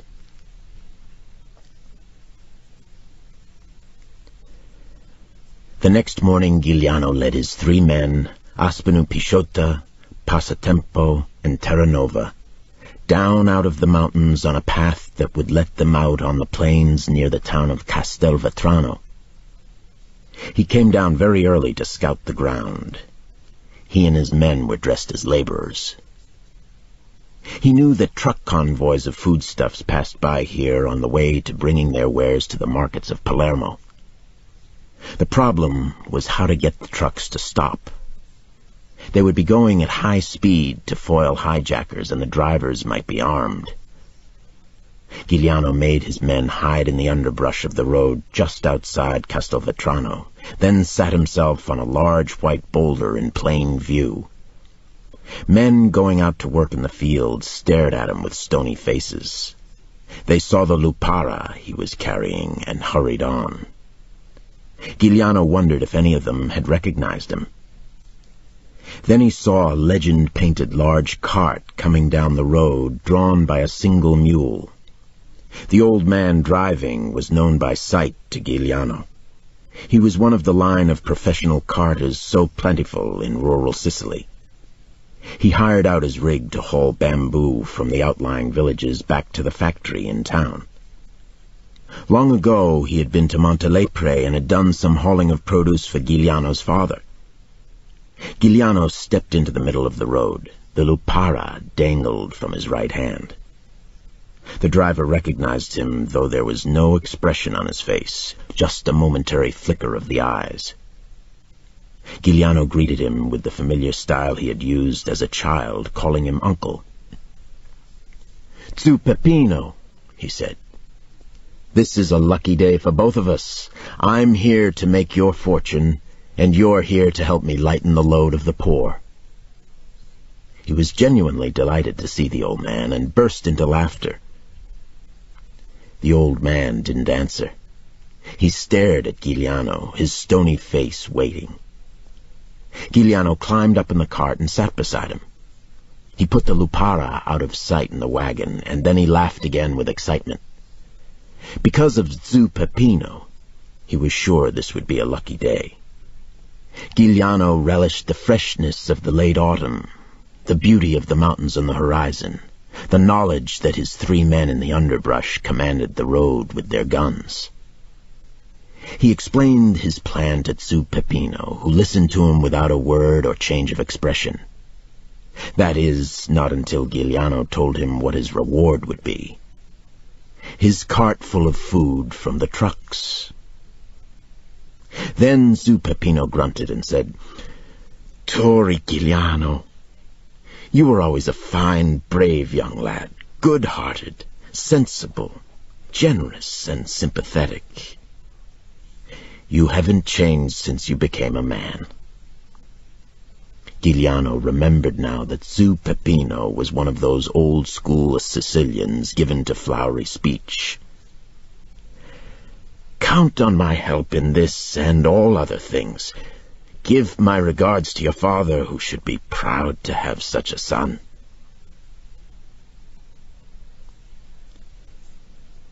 The convoy of 3 trucks laden with foodstuffs appeared on the road at noontime. When they turned the curve that led straight out on the Partinico plain, they had to stop. A cluster of carts and mules blocked the road completely. This had been contrived by Zu Peppino, to whom all the carters of the area owed favors and obedience. The lead truck driver blew his horn and inched his truck so that it nudged the nearest cart. The man on the cart turned and gave him such a look of malevolence that he immediately halted his truck and waited patiently. He knew that these carters, despite their humble profession, were proud, fierce men who, in a matter of honor, their right to the road over motorized vehicles, would stab him to death and go on their way with a song on their lips. The other 2 trucks ground to a halt. The drivers got out. One of them was from the eastern end of Sicily, and one was a foreigner. That is, he came from Rome. The Roman driver approached the carters, unzipping his jacket, shouting angrily for them to get their damn mules and shitboxes out of the way, and leaving one hand inside his jacket. Giuliano jumped off the cart. He didn't bother to get his lupara out of the wagon, nor did he bother to draw the pistol in his belt. He gave a signal to his men waiting in the underbrush, and they ran onto the road holding their weapons. Terranova split off to walk to the rearmost truck so that it couldn't be moved. Pisciotto slid down the embankment, and confronted the raging Roman truck driver. Meanwhile, Passatempo, more excitable than the others, yanked the first trucker out of his vehicle and threw him on the road at Giuliano's feet. Giuliano extended a hand and lifted him up. By that time, Pisciota had herded the driver of the rear truck up to join the other two. The Roman had withdrawn his empty hand from his jacket and erased the anger from his face. Giuliano smiled with genuine goodwill and said, "This is a fortunate day for the three of you. You won't have to make the long trip to Palermo. My carters will unload the trucks and distribute the food to the needy of this district, under my supervision, of course. Allow me to introduce myself. I am Giuliano." The three drivers immediately became apologetic and affable. They were in no hurry, they said. They had all the time in the world. In fact, it was time for their lunch. Their trucks were comfortable. The weather was not too warm. Indeed, it was a happy chance, a stroke of fortune. Giuliano saw their fear. "Don't worry," he said.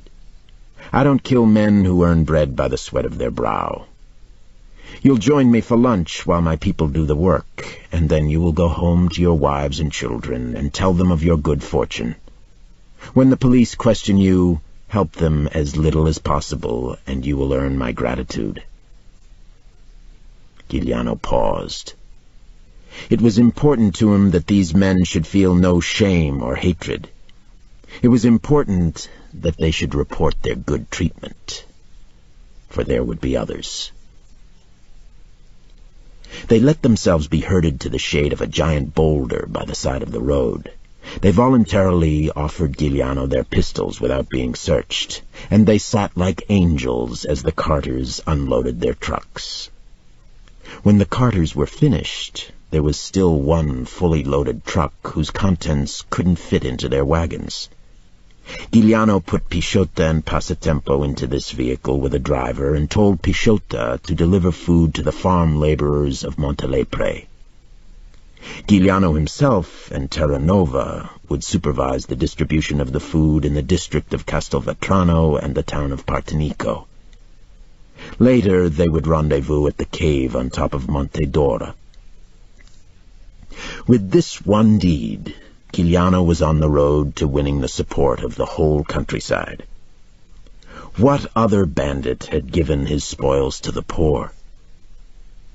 The next day, the newspapers all over Sicily had stories about the Robin Hood bandit. Only Passatempo grumbled that they had done a day's work for nothing. Pisciota and Terranova understood that their band had gained 1,000 supporters against Rome. What they didn't know was that the goods had been destined for the warehouse of Don Croce. In only a month, Giuliano had informers everywhere, telling him what rich merchants traveled with black market money, the habits of certain noble persons, and those few wicked people who gossiped with highly placed police officials. And so the rumor came to Giuliano of the jewels that the Duchess of Alcamo sometimes flaunted. It was said that for most of the year they were kept in a bank vault in Palermo, but that she took them out on some occasions to wear to parties. To learn more about what he sensed might be a rich prize, Giuliano dispatched Aspinu Pisciota to the Alcamo estate. 20 miles southwest of Montelepre, the estate of the Duke and Duchess of Alcamo was walled, its gates manned by armed guards. The Duke also paid rent to the Friends of the Friends, which guaranteed that his livestock wouldn't be stolen, his house burglarized, or any member of his family kidnapped.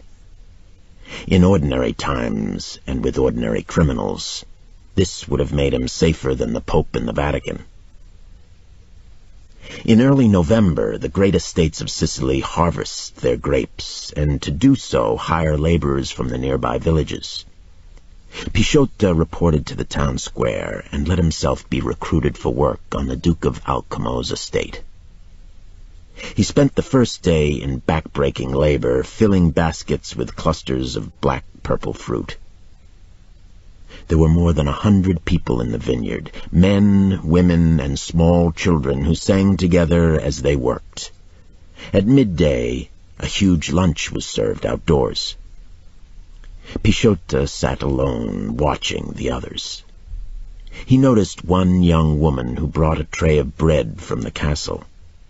She was pretty but pale. Obviously, she rarely worked in the sun. Also, she was better dressed than the other women. But what struck Pichota was the disdainful pout on her face and the way she avoided all contact with the other workers. He learned that this girl was the personal maid of the Duchess. Pichota knew immediately that she would serve his purposes better than anyone else. Giuliano, who knew Pichota's ways, had ordered him strictly not to shame any of the local girls in the process of getting information. But Pichota considered Turi too much a romantic and too innocent in the ways of the world. The prize was too rich, the girl too pretty. When she came out with another huge tray of bread, he lifted it out of her hands and carried it for her. She was startled, and when he asked her name, she refused to answer. Pichota put down the tray and grasped her by the arm. He gave her a ferocious smile. "When I ask you a question, answer me. If you don't, I'll bury you in that mountain of grapes." And then he laughed to show he was joking. He gave her his most charming smile, spoke in his gentlest voice. "You're the most beautiful girl I've seen in Sicily," he said. "I had to speak to you." The maid was both terrified and enticed by him. She noted the dangerous cutting knife dangling from his waist, the way he carried himself, as if he too were a duke. Now she was interested. She told him her name was Graziella. When the workday was finished, Pichota boldly knocked at the back kitchen of the castle and asked for Graziella. The old woman who opened the door listened to him, then said curtly, "The servants are not allowed to receive visitors." She slammed the door in his face. The next day, Pichota took the tray Graziella was carrying and whispered to her that he wanted to see her after work. He slipped a little gold bracelet over her wrist as he caressed her arm. She promised she would slip out after dark and meet him in the empty vineyard. That night, Aspenu Pichota wore the special silk shirt tailored for him in Palermo. He waited for her in a valley formed by mountains of cut grapes on every side. When Graziella came to him, he embraced her, and when she lifted her mouth to be kissed, he brushed her lips with his and put his hand between her legs at the same time. She tried to twist away, but he gripped her firmly. They kissed more deeply, and he lifted her woolen skirt, surprised to find that she was wearing silken undergarments. She must have borrowed them from the Duchess, Pichota thought. She was a bold little piece, and a bit of a thief. He pulled her down to the blanket he had spread on the ground. They lay there together. She was kissing him passionately, and he could feel her response through the silk underpants. With a quick movement, he pulled them down, and the warm, wet flesh was in his hands. She was unbuckling his belt, and as they continued to kiss, he pushed his trousers down to his ankles. He rolled over on top of her, took his hand away, and then thrust inside her. Graziella gave a little moan and bucked upward with astonishing strength, and Aspenu Pichota felt himself rising and falling, and then suddenly Graziella gave a little shriek and lay still. Damn, Pichota thought. She was too quick. But it was just as well. His main purpose was information. His own satisfaction could wait. They wrapped themselves in the blanket and hugged each other. He told her that he was working to earn some money to enter the University of Palermo, that his family wanted him to be a lawyer. He wanted her to think he was a good catch. Then he asked her about herself, how she liked her work, what kind of people were her fellow servants. Gradually, he directed the conversation to her mistress, the Duchess. Graziella put Aspinall's hand back between her legs and then told him how beautiful the Duchess looked dressed in her fine clothes and jewelry, and how she, Graziella, was a favorite and was allowed to wear the out-of-fashion frocks the Duchess discarded. "I would like to see you in your mistress's finery. Does she let you try on her jewels, too?" "Well, on Christmas Eve, she always lets me wear a necklace for the evening." So, as Giuliano had guessed, the jewels would be in the house for the holiday season. He needed to find out one more thing, but suddenly she was straddling him, trying to keep the blanket over her shoulders. Aspinall was fully aroused. The blanket fell away, the skirt flew over Graziella's head, and the force of their thrusts carried them into the wall of grapes. When they were done, their exhausted bodies were covered with the sticky juice of the fruit and of their own bodies. Aspinall said, "Fresh air is all very well, but when can I come into the house and make love to you properly?" "Not while the Duke is here. When he goes on his trips to Palermo, the household is more lax. Next month he will go away for several weeks, just before Christmas." Aspinall smiled, and now that he had all the information he needed, he paid full attention to the job at hand. He pounced on Graziella's body and pinned her again to the blanket, making love with a ferocity that made the girl helpless with pleasure and frightened her a little, just enough that she would want more of him in the month ahead.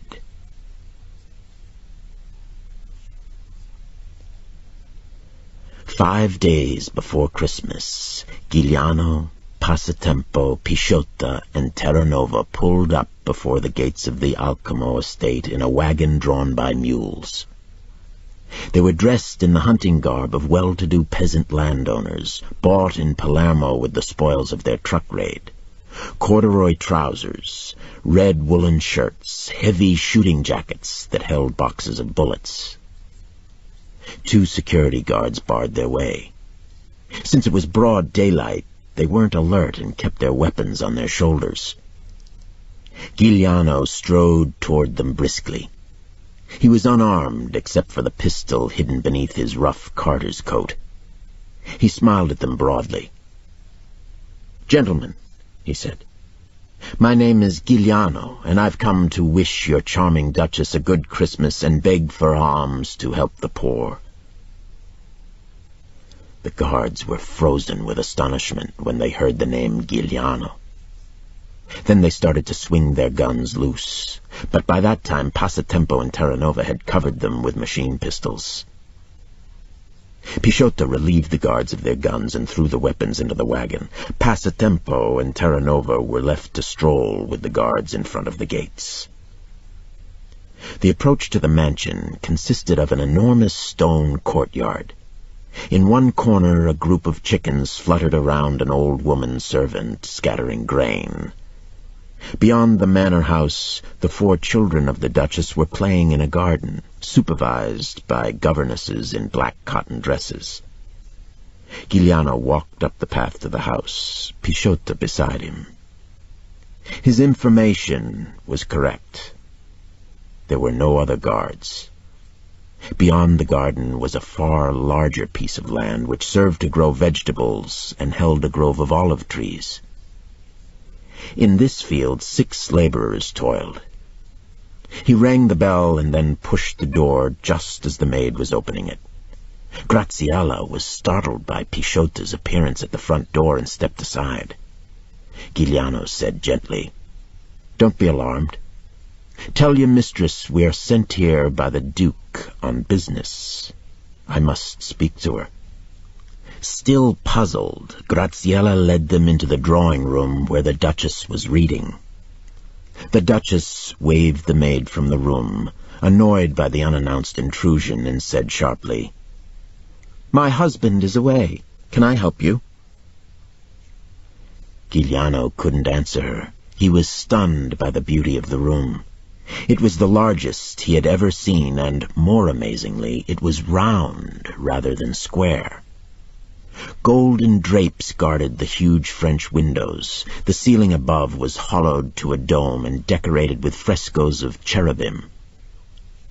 Books were everywhere, on the sofa, the coffee tables, and in special cases along the walls. Great massive paintings in rich oils hung on the walls, and huge vases of flowers were every place. Silver and gold boxes were scattered on tables that kneeled before massive stuffed chairs and sofas. The room could hold 100 people easily, and the only person using it was this solitary woman dressed in white silk.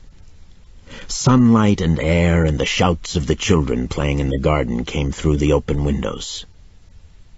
For the first time, Giuliano understood the seductiveness of wealth, that money could create such beauty, and he was reluctant to mar that beauty by any crassness or cruelty.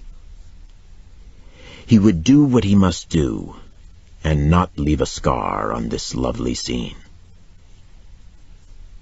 The Duchess, waiting patiently for an answer, was struck by this young man's handsome virility. She saw he was impressed by the beauty of the room, and she was a little annoyed that he didn't notice her own beauty. She thought it was too bad he was so obviously a peasant and didn't move in her circles, where a little innocent flirtatiousness would not have been inappropriate. All this made her say more charmingly than she ordinarily would, "Young man, I'm so sorry, but if it's business about the estate, you will have to come back another time. My husband is not at home." Giuliano looked at her. He felt that flush of antagonism a poor man feels for a rich woman who is in some way asserting her superiority to him because of her wealth and social position. He bowed politely, noticing the spectacular ring on her finger, and said with an ironic submissiveness, "My business is with you. My name is Giuliano." But the irony of his submissiveness was wasted on the Duchess, who was too accustomed to the slavishness of her servants. She took it as a matter of course. She was a cultured woman, interested in books and music, and took no interest in the daily affairs of Sicily. She rarely read the local newspapers.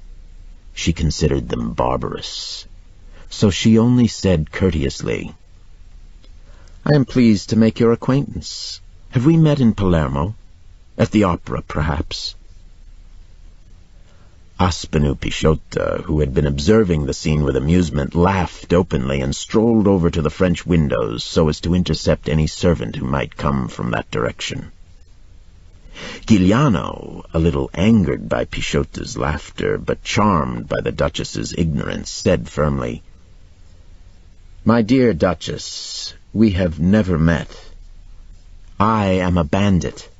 My full name is Salvatore Giuliano. I think of myself as the champion of Sicily, and my purpose in coming to see you today is to ask you to donate your jewelry to the poor, so that they may enjoy and celebrate the birth of Christ on Christmas Day." The Duchess smiled unbelievingly. This young boy, whose face and body aroused an unfamiliar hunger in her, couldn't possibly mean her harm. And now, with the hint of danger, she was positively intrigued. She would tell this story at the parties in Palermo. So she said with an innocent smile, "My jewels are in the bank vaults in Palermo. Whatever cash is in the house you may have, with my blessing." No one had ever doubted her word in her whole life. Even as a little girl she had never lied. This was the first time. Giuliano looked at the diamond pendant around her throat. He knew she was lying, but he was reluctant to do what he must do. Then he nodded to Pisciotto, who put his fingers between his teeth and whistled 3 times. In just a few minutes, Passatempo appeared at the French windows. His short, squat, ugly figure, his evil, scarred face could have come out of the puppet shows. His face was broad, with hardly any forehead, and his thick, bushy black hair and bulging eyebrows made him look like a gorilla. He smiled at the Duchess and showed huge, discolored teeth. The appearance of the 3rd bandit finally frightened the Duchess. She undid her necklace and handed it over to Giuliano. "Will that satisfy you?" she said. "No," Giuliano said. "My dear Duchess, I am a soft-hearted man, but my colleagues are different propositions altogether. My friend Aspinall, though handsome, is as cruel as that little mustache he wears that breaks so many hearts. And the man at the window, though he is my subordinate, gives me nightmares. Don't make me unleash them. They will sweep into your garden like hawks and carry your children away into the mountains. Now bring me the rest of your diamonds."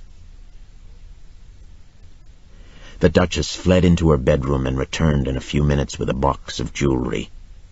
She had been quick-witted enough to hide a few valuable pieces before she brought it out.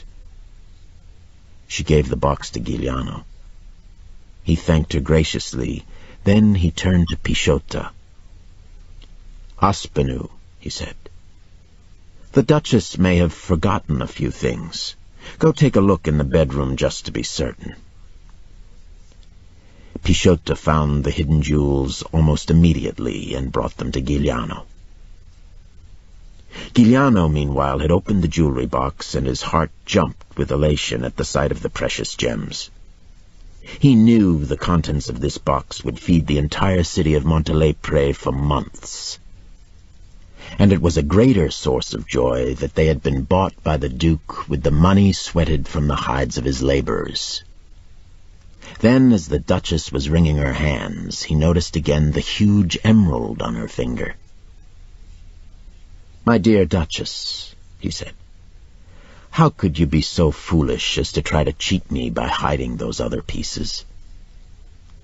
I would have expected that from some miserly peasant who slaved for his treasure.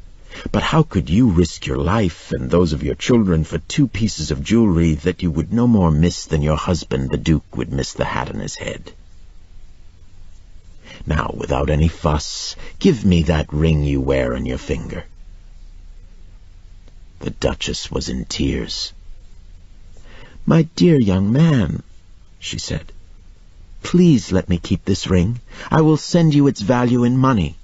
But my husband gave it to me as an engagement gift. I couldn't bear to be without it. It would break my heart." Again Pisciotto laughed. He did so deliberately. He was afraid that Turi would let her keep the ring out of the sentimentality of his own heart. And the emerald was obviously of the highest value. But Giuliano had no such sentimentality. Pisciotto would always remember the look in his eye when Turi took the Duchess's arm roughly and pulled the emerald ring off her trembling hand. He stepped back quickly, and then he put the ring on the little finger of his left hand. Turi saw the Duchess was blushing, and there were tears in her eyes. His manner was once again courtly when he said, "In honor of your memories, I will never sell this ring. I will wear it myself." The Duchess searched his face for a look of irony, but there was none. But it was a magic moment for Turi Giuliano, for when he slipped it on his finger, he felt the transference of power. With this ring, he wedded himself to his destiny. It was the symbol of the power he would win from the world of the rich. In that pool of dark green, bounded by its circle of gold, still smelling of the perfume of a beautiful woman who had worn it without ceasing for many years, He had captured a tiny essence of life that could never be his.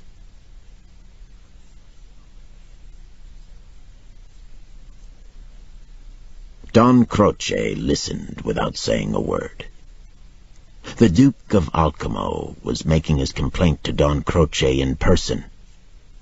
Had he not paid his rent to the Friends of the Friends? Had they not guaranteed his immunity against all forms of theft? What were things coming to? In the old days, nobody would have dared. And what would Don Croce do now to recover the jewelry? The Duke had reported the theft to the authorities, though this was futile, he knew, and might displease Don Croce. But there was some insurance to be collected. Perhaps the government in Rome would take this bandit Giuliano seriously. Don Croce reflected that it was time to take him very seriously indeed.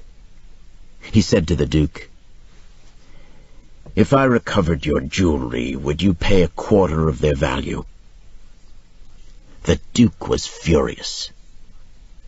"First I pay you the rent to keep me and my possessions safe. Then, when you fail in your duty, you ask me to pay ransom. How can you hope to keep the respect of your clients if you do business in this way?" Don Croce nodded. "I must admit you speak with reason. But think of Salvatore Giuliano as a force of nature, as a scourge of God. Surely you cannot expect the Friends of the Friends to guard you against earthquakes, volcanoes, floods. In time, Giuliano will be controlled, I guarantee. But think, you pay the ransom I will arrange. You will have your protection without paying my usual rent for the next 5 years. And under the agreement, Giuliano will not strike again. And why should he? Since I and he presume you will have the good sense to keep these valuables in the bank vaults of Palermo. Women are too innocent. They don't know the lust and greed with which men pursue the material goods of this world." He paused for a moment to allow the slight smile that had appeared on the Duke's face to disappear.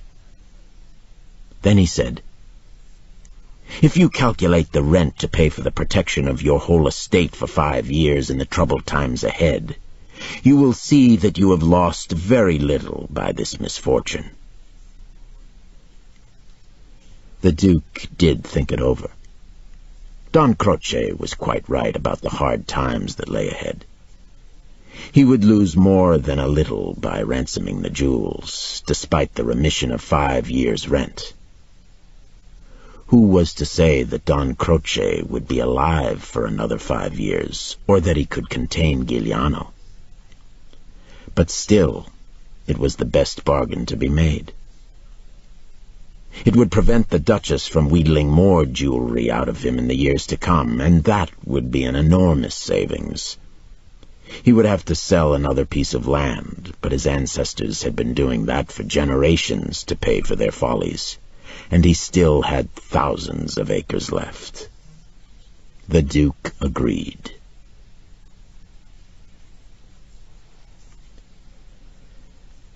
Don Croce summoned Hector Adonis. The next day Adonis made a trip to visit his godson. He explained his mission. He was absolutely straightforward. "You won't get a better price, even if you sell the jewelry to thieves in Palermo," he said. "And even then it will take time, and you certainly won't get the money before Christmas, which I know is your wish. And beyond that, you will earn the goodwill of Don Croce, which it is important for you to have. You have, after all, caused him a loss of respect, which he will forgive if you do him this favor." Giuliano smiled at his godfather. He cared nothing for Don Croce's goodwill. After all, one of his dreams was to slay the dragon of the Mafia in Sicily. But he had already sent emissaries to Palermo to find buyers for the stolen jewelry, and it was clear that it would be a long and torturous process. So he agreed to the bargain. but he refused to give up the emerald ring. Before Adonis left, he abandoned finally his role as a teacher of romances to Giuliano. For the first time he spoke to him of the realities of Sicilian life. "My dear godson," he said, "no one admires your qualities more than I do. I love your high-mindedness, which I hope I helped instill in you. But now we must speak of survival. You can never hope to win against the friends of the friends. For the last 1,000 years, like a million spiders, they have spun a gigantic web over all of life in Sicily. Don Croce now stands in the center of that web. He admires you. He wants your friendship. He wants you to grow rich with him. But you must bend sometimes to his will. You can have your empire, but it must exist within his web. One thing is certain. You cannot directly oppose him. If you do so, history itself will help Don Croce destroy you."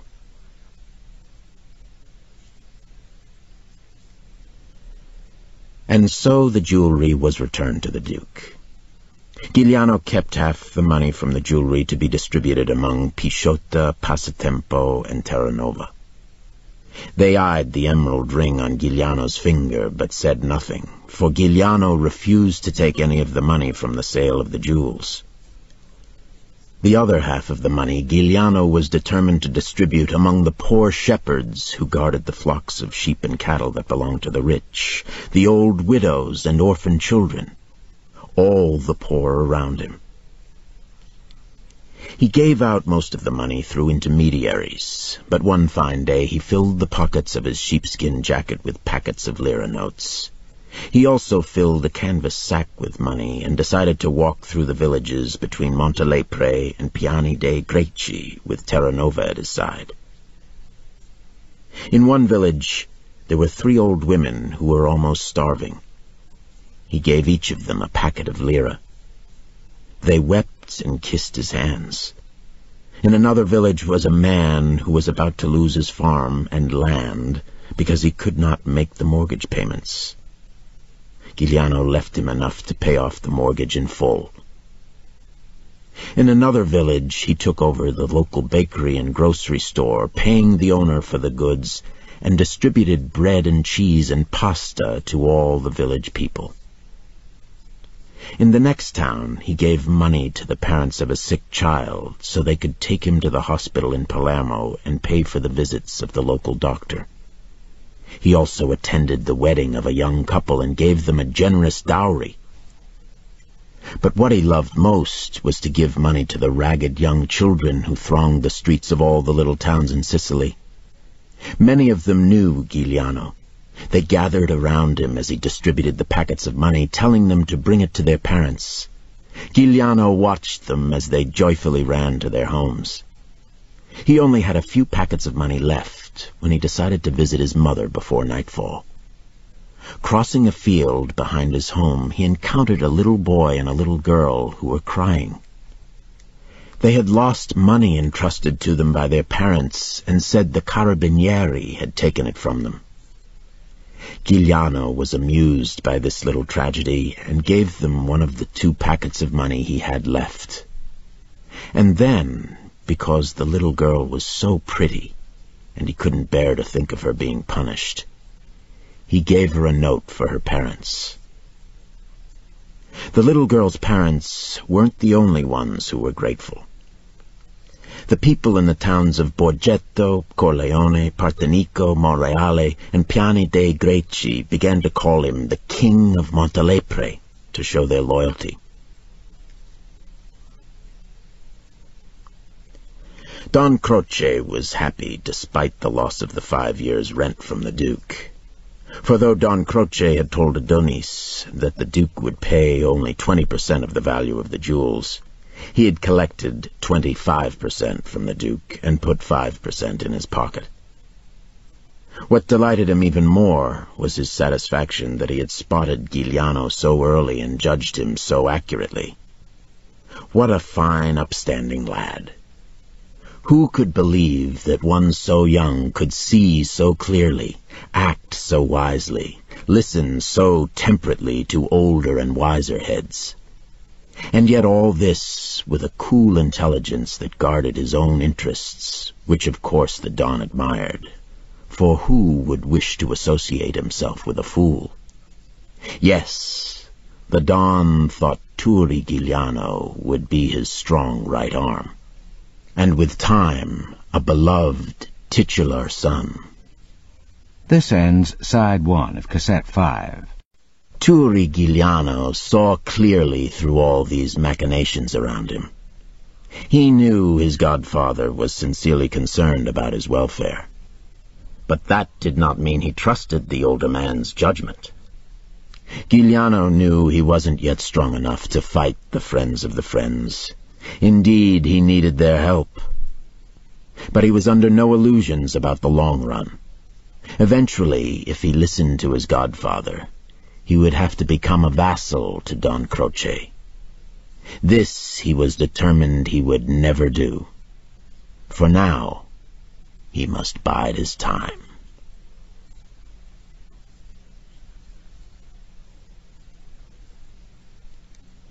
Chapter 11.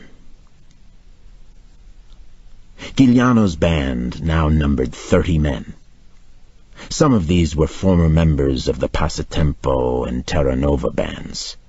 Some were citizens of Montelepre who had been freed from prison by Giuliano's raid. They had found there was to be no forgiveness by the authorities despite their innocence. They were still being hunted. They decided to be hunted with Giuliano rather than be tracked down alone and friendless. One fine April morning, Giuliano's informants in Montelepre sent word that a dangerous-looking man, perhaps a police spy, was making inquiries about joining the band. He was waiting in the central square. Giuliano sent Terranova and 4 men into Montelepre to investigate. If the man was a spy, they would kill him. If he was someone of use, they would recruit him. Early in the afternoon, Terranova returned and told Giuliano, "We have the fellow, and before we shoot him, we thought you might like to make his acquaintance."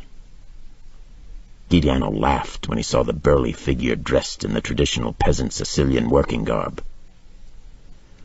"Well, old friend, did you think I could ever forget your face? Have you come with better bullets this time?" It was the corporal of the Carabinieri, Canio Silvestro, who had fired his pistol at Giuliano's head during the famous jailbreak. Silvestro's strong, scarred face was intent. The face appealed to Giuliano for some reason. He had a soft spot in his heart for this man who had helped him prove his immortality.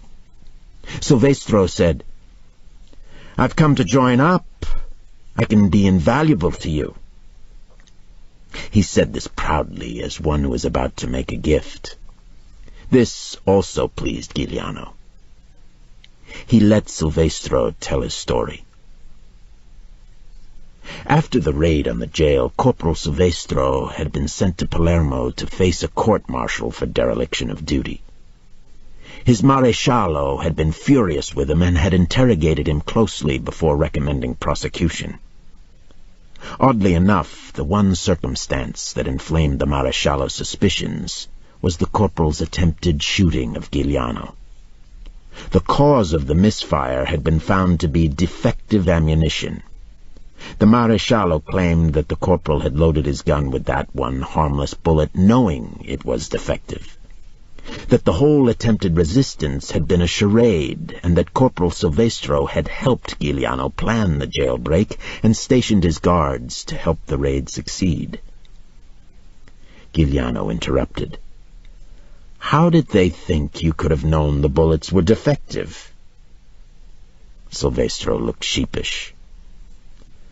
"I should have known. I was the armorer in the infantry, an expert."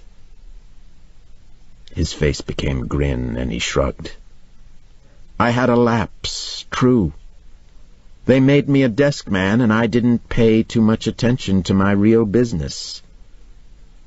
But I can be valuable to you. I can be your armorer. I can check all your weapons and repair them. I can make sure your ammunition is properly handled so that your supply dumps don't blow up. I can modify your weapons so they will suit the use you put them to here in the mountains. Tell me the rest of your story, Giuliano said. He was studying the man closely.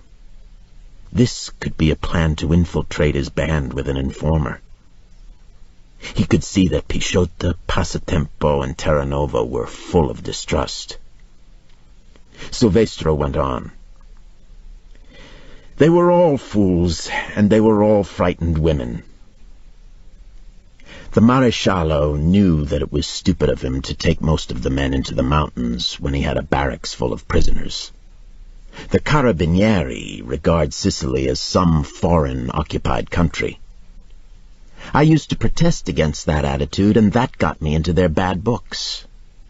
And the authorities in Palermo wanted to protect their Maresciallo. They were responsible for him, after all. It would look better if the Balampo barracks had been betrayed from within, instead of taken over by men who were braver and more clever. They didn't court-martial me. They told me to resign. They said it would be without prejudice. But I know them better than that. I'll never get a government job again. I'm fitted for nothing else, and I'm a Sicilian patriot. So I thought to myself, what can I do with my life? And I said to myself, I will go to Giuliano. Giuliano sent to the cooking site for food and drink, and then conferred with his chiefs. Passatempo was gruff and positive. What kind of fools do they think we are? Shoot him and throw his body off the cliff. We don't need Carabinieri in our band. Pisciotto saw that Giuliano was once again taken by the corporal. He knew his friend's impulsive emotions, so he said carefully, It's most likely a trick. But even if it's not, why take the chance? We'll have to worry all the time. There will always be doubt. Why not just send him back? Terranova said, He knows our camp. He's seen some of our men and he knows their number. That is valuable information. Giuliano said, He's a true Sicilian. He acts out of a sense of honor. I can't believe he would act the part of a spy. He saw that they all smiled at his innocence. Pisciotto said, Remember, he tried to kill you. He had a concealed weapon and he was a prisoner, and he tried to kill you out of sheer temper and with no hope of escape. Giuliano thought, and that's what makes him valuable to me. Aloud, he said, Doesn't that prove he is a man of honor? He was defeated, but felt that he had to die avenging himself. And what harm can he do? He'll be a member of the common band. We won't take him into our confidence, and we'll keep a close eye on him. I'll give him my personal attention. When the time is ripe, we'll put him to a test that he must refuse if he is a spy for the Carabinieri. Leave him to me. Later that evening, when he told Silvestro that he was now a member of the band, the man simply said, You can count on me for anything. He understood that Giuliano had again saved him from death.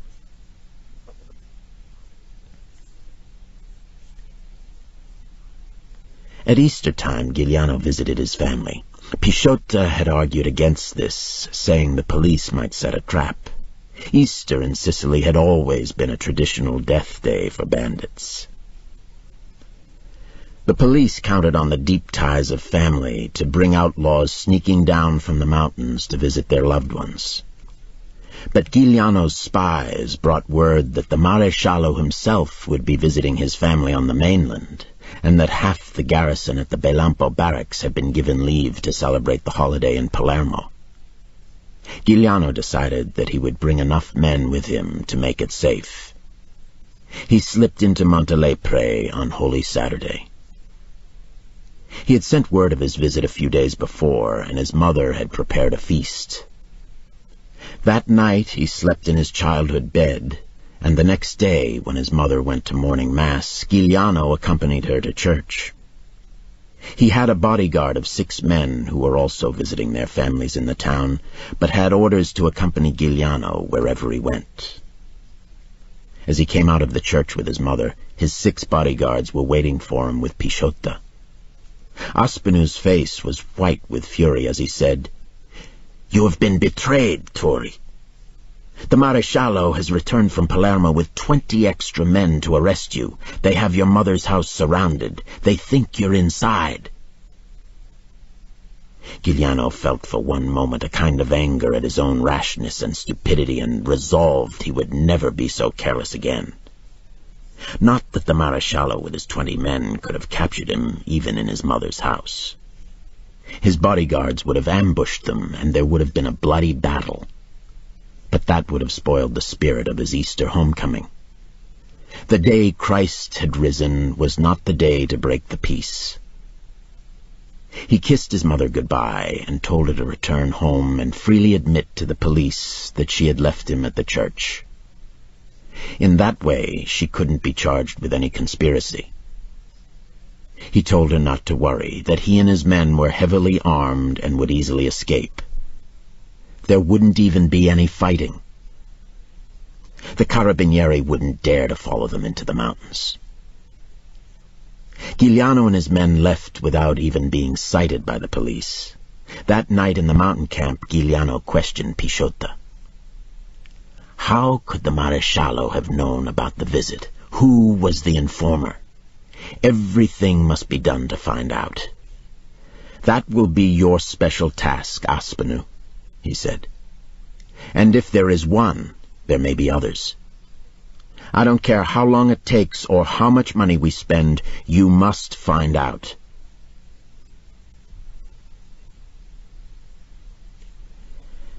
Even as a child, Pisciotta had never liked the buffoonish barber of Montelepre.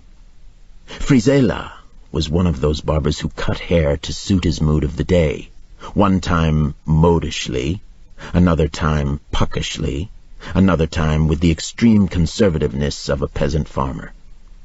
By varying his style, he put forward his claim to being an artist. He was also too familiar with his superiors and too patronizing to his equals. With children he was playful in that particularly spiteful Sicilian way which is one of the less pleasant sides of the island character. He would nip their ears with his scissors and sometimes cut their hair so short that their heads looked like billiard balls. So it was with grim satisfaction that Pisciotta reported to Giuliano that Frisella the barber was the police spy and had broken the sacred code of Omerta. It was obvious that the Maresciallo was not making a random strike that Easter day. He must have received information that Turi would be there. And how could he have gotten that information, since Turi had sent word to his family only 24 hours before? Pisciotta used his own informers in the village to check on every step the Maresciallo had taken during that 24 hours. And since only Giuliano's mother and father had known about the visit, he questioned them casually to see if they might have accidentally given anything away. Maria Lombardo soon smelled out his intention. She said to him, "I spoke to no one, not even my neighbors. I stayed in the house and cooked so that Turi would have an Easter feast." But Giuliano's father had gone to the barber Frisella on the morning of his son's visit.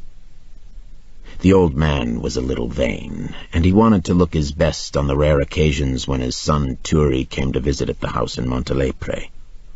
Frisella had shaved and barbered the old man and made his usual jokes. "Was Signor perhaps going into Palermo to visit certain young ladies there?" Was he receiving important visitors from Rome? He, Frisella, would make Signor Giuliano look handsome enough to receive a king, and Pisciotto visualized the setting. Giuliano's father, with a little secretive smile on his face, as he grumbled that a man could look like a gentleman for no reason except his own satisfaction. And yet the swelling of importance at knowing his son was famous enough to be called the King of Montelepre. Perhaps the old man had come in on other occasions, and the barber had learned that Giuliano visited the same day, and so put two and two together. Maresciallo Roccafino dropped into the barber shop every morning for his daily shave. There didn't seem to be any conversation that could convey information from the barber to the policeman, but Pisciotto was certain. He sent spies to the barber shop to lounge around all day and play cards with Frisella at the little table he kept out on the street. They drank wine, talked politics, and shouted insults at friends who passed by. Over the weeks, Pisciotto's spies gathered more information. Frisella always whistled the tune of one of his favorite opera arias when he shaved and cut hair. Sometimes the large oval-shaped radio would play with recordings from Rome. This would always be the case when he attended the Maresciallo, and there would always be a time when he leaned over the police officer and whispered something. If you weren't suspicious, it was only a barber being deferential to the wishes of his customer's pleasure. But then one of Pisciotto's spies got a look at the lira note the Maresciallo used to pay for his service. They noticed it was folded, and the barber put it in a special watch fob pocket in his vest, underneath his white coat. When the spy and one of his helpers confronted Frisella and forced him to show the lira note, it was of 10,000 lira denomination. The barber swore it was for services over the past few months, and the spies pretended to believe him. Pisciotto gave his evidence to Giuliano in the presence of Terranova, Passatempo, and Corporal Silvestro. They were in their camp in the mountains, and Giuliano went to the edge of one of the cliffs that overlooked Montelepre and stared down at the town. Master Frisella, the barber, had been a part of that town ever since Giuliano could remember. As a little boy he had gone to Frisella to have his hair cut for Holy Communion, and Frisella had given him a small silver coin as a gift. He knew Frisella's wife and son. Frisella had shouted jokes to him in the street and always asked after his mother and father. But now Frisella had broken the sacred law of Omerta. He had sold secrets to the enemy. He was a paid informant of the police. How could he have been so foolish? And what was he, Giuliano, to do with him now? It was one thing to kill the field police in hot combat. It was another thing to execute in cold blood an avuncular older man. Turi Giuliano was only 21 years of age, and this was the first time he had to use the cold cruelty so necessary in great endeavors. He turned back to the others. Frisella has known me all my life. He gave me lemon ices when I was a child. Do you remember, Aspinall? And maybe he just gossips with the Maresciallo. Doesn't really give him information. It's not as if we told him I was coming to town and then he told the police. Maybe he just gives theories and accepts the money because it is offered. Who would refuse? Passatempo was looking at Giuliano with narrowed eyes, as a hyena would regard the body of a dying lion, wondering if the time was ripe and safe to dash in and tear off a piece of flesh. Terranova shook his head slightly, a smile on his lips, as if he were listening to a child tell some foolish story. But only Pisciotto answered him. He's as guilty as a priest in a whorehouse, Pisciotto said. We could give him a warning, Giuliano said. We could bring him over to our side and use him to give false information to the authorities when it suits our purpose." Even as he spoke, he knew he was wrong. He could no longer afford such gestures. Pichota said wrathfully, "Why not give him a present? A sack of grain or a chicken while you're at it? Turi, our lives and the lives of all the men out there in the mountains depend on your courage, on your will, on your leadership. How can we follow if you forgive a traitor like Frizela? A man who breaks the law of Omerta. The friends of the friends would have his liver and heart hanging from the barber pole by this time, and on less evidence. If you let him go, then every greedy traitor will know he can inform once without punishment. One of those onces could be our death." Terranova spoke judiciously. "Frizela is a stupid buffoon, a greedy and treacherous man. In ordinary times, he would only be the village nuisance. Now he is dangerous. To let him off would be foolhardy. He's not intelligent enough to mend his ways. He would think we're not serious people, and so would many others. Turi, you have suppressed the activities of the Friends in the town of Montelepre. Their man Quintana moves very cautiously, though he makes some imprudent statements. If you let Frizela off with anything less than death, the Friends would think you weak and test you further. The Carabinieri would become bolder, less afraid, more dangerous. Even the citizens of Montelepre would think less of you. Frizela cannot live."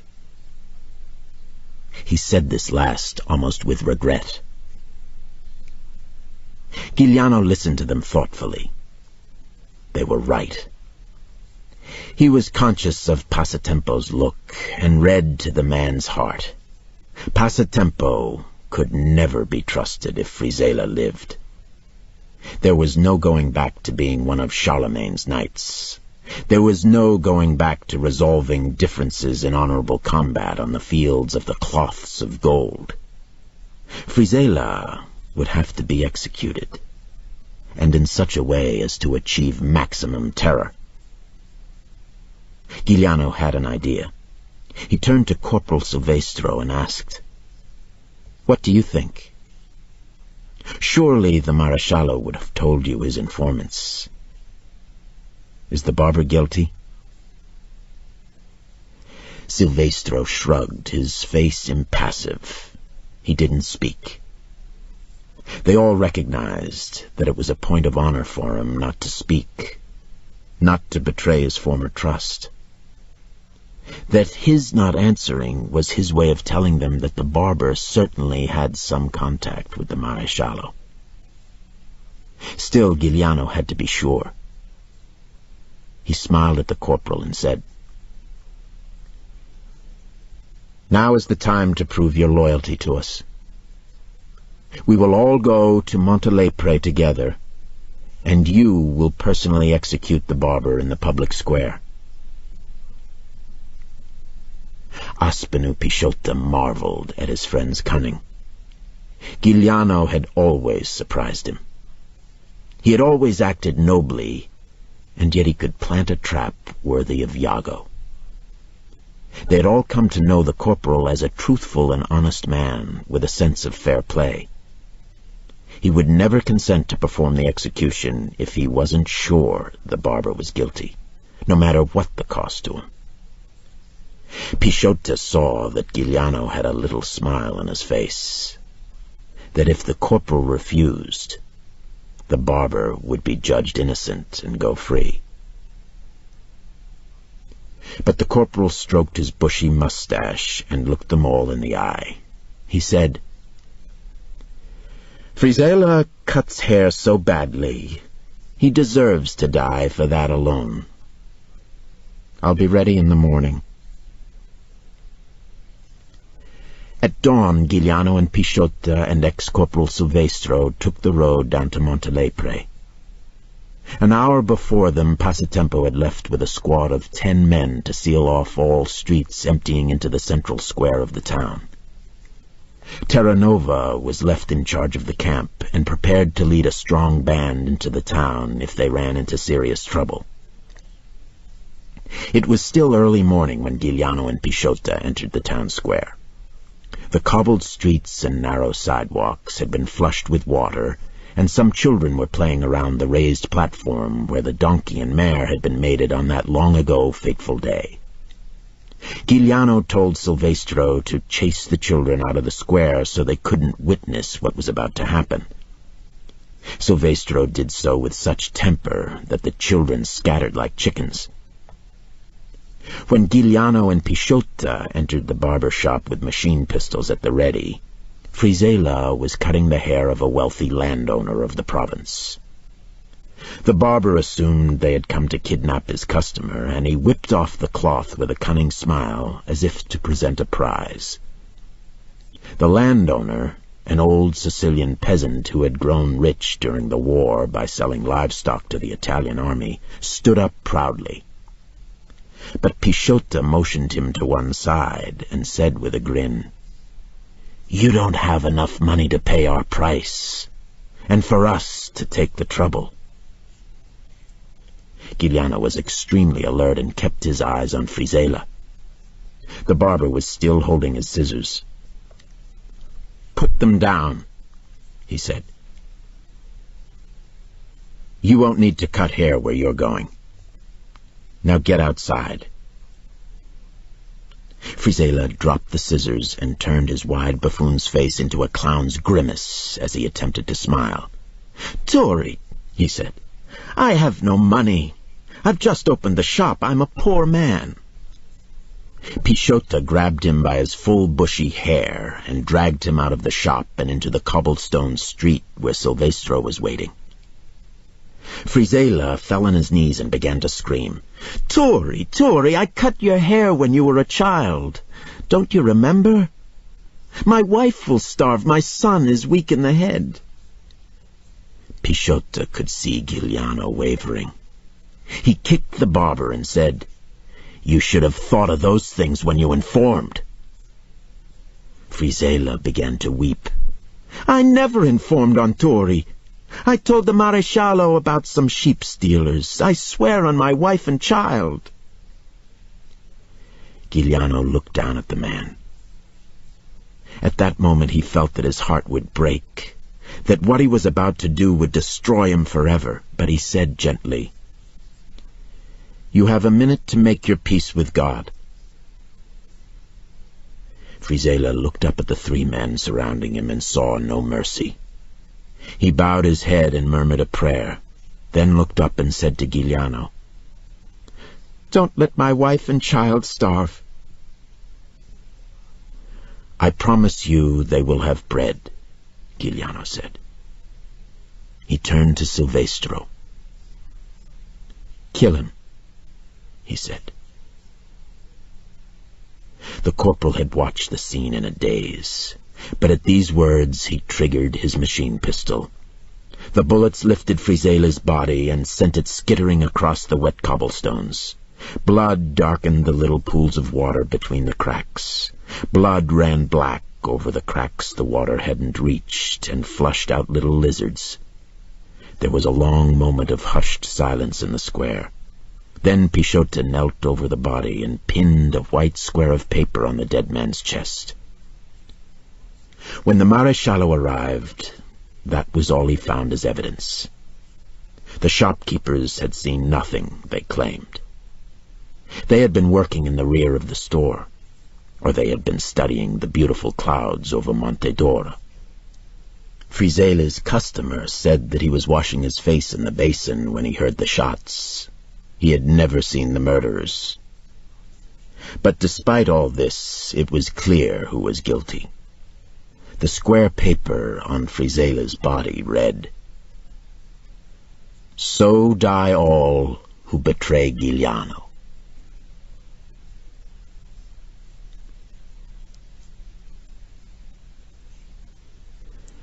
Chapter 12.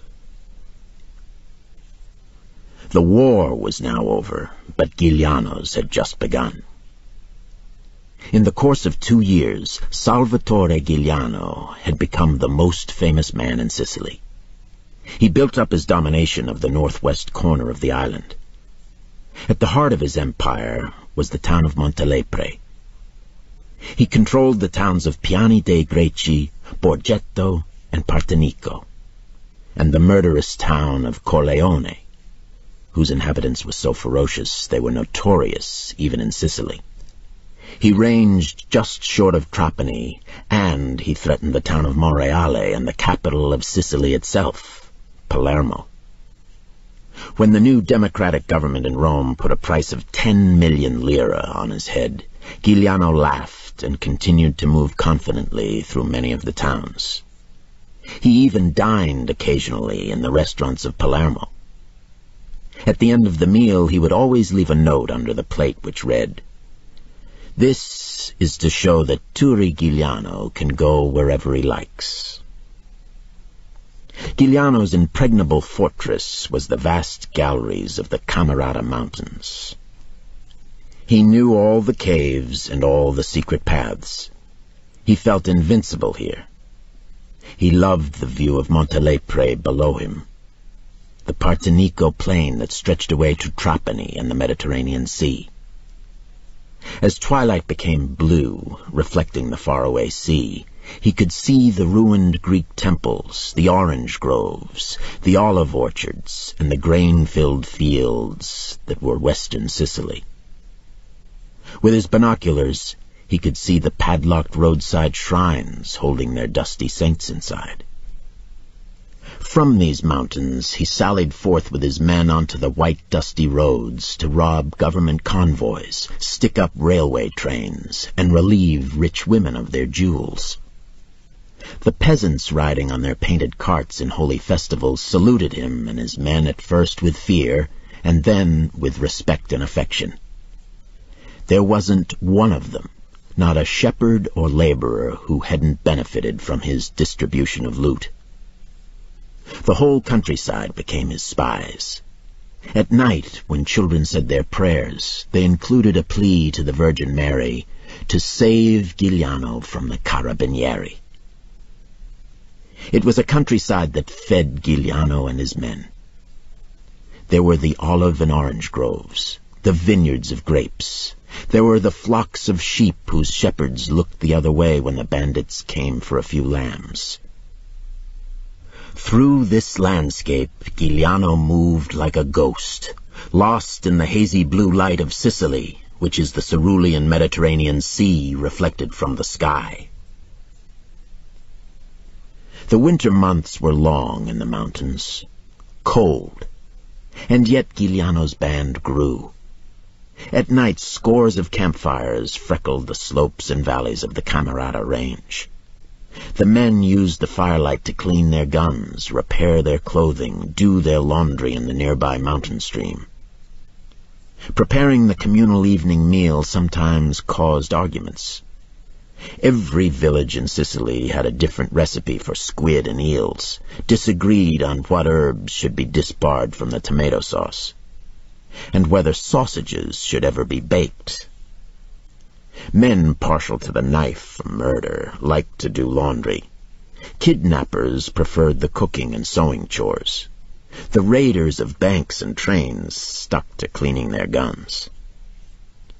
Giuliano made them all dig defense trenches and establish far-flung listening posts so they couldn't be surprised by government forces. One day, when the men were digging, they came upon the skeleton of a giant animal, bigger than they could imagine.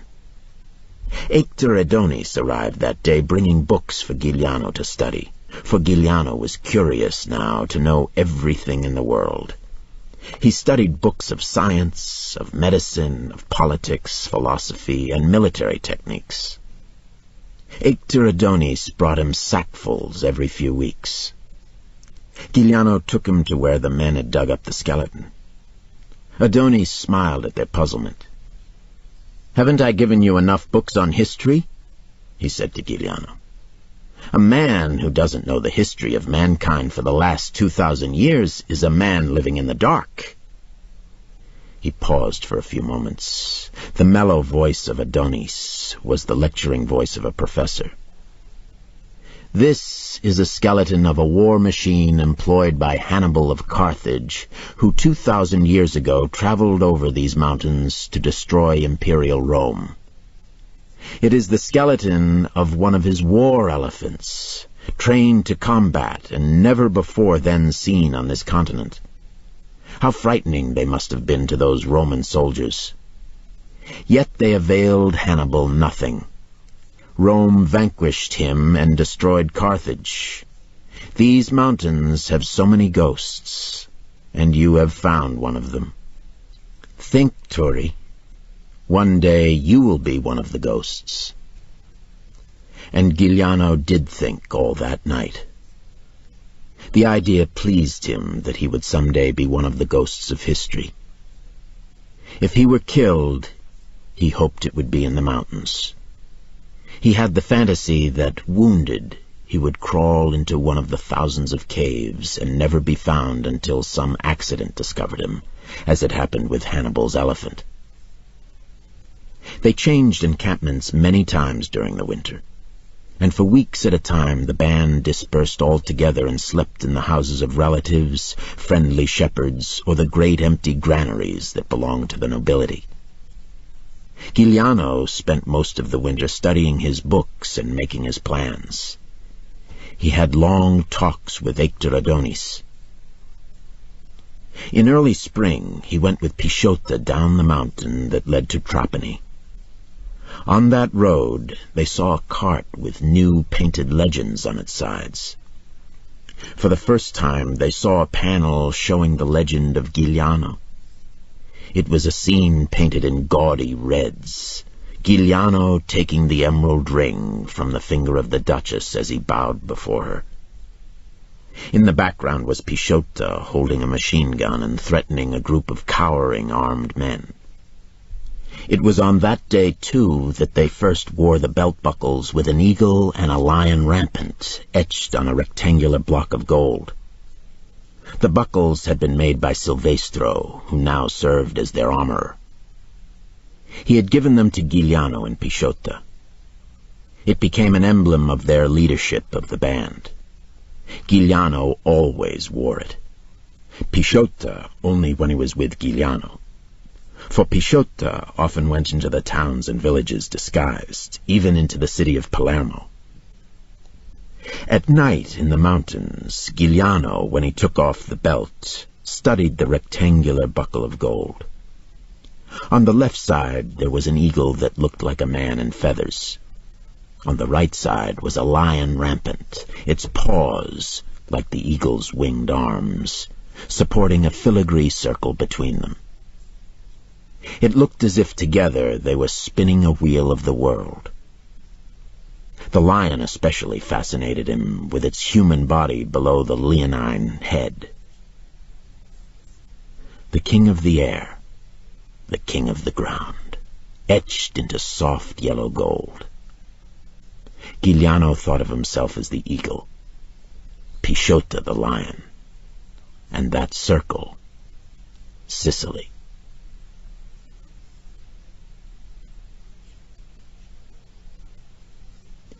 For centuries, kidnapping of the rich had been one of the cottage industries of Sicily. Usually the kidnappers were the most fearsome of the mafiosi, who had merely to send a letter before the kidnapping. This would be in the polite form, to the effect that, to avoid troublesome details, the ransom be paid in advance. Like a wholesaler's discount for immediate cash payment, the ransom would be considerably less, because all the irritating details, such as the actual kidnapping, didn't have to be performed. For in all truth, such a thing as kidnapping a famous personage was not as easy as people thought it was. It wasn't a business for greedy amateurs or scatterbrained, lazy good-for-nothings who refused to work for a living. Nor was it ever the harebrained, suicidal event that it was in America, where its practitioners had given kidnapping a bad name. Even the word kidnapping wasn't used in Sicily.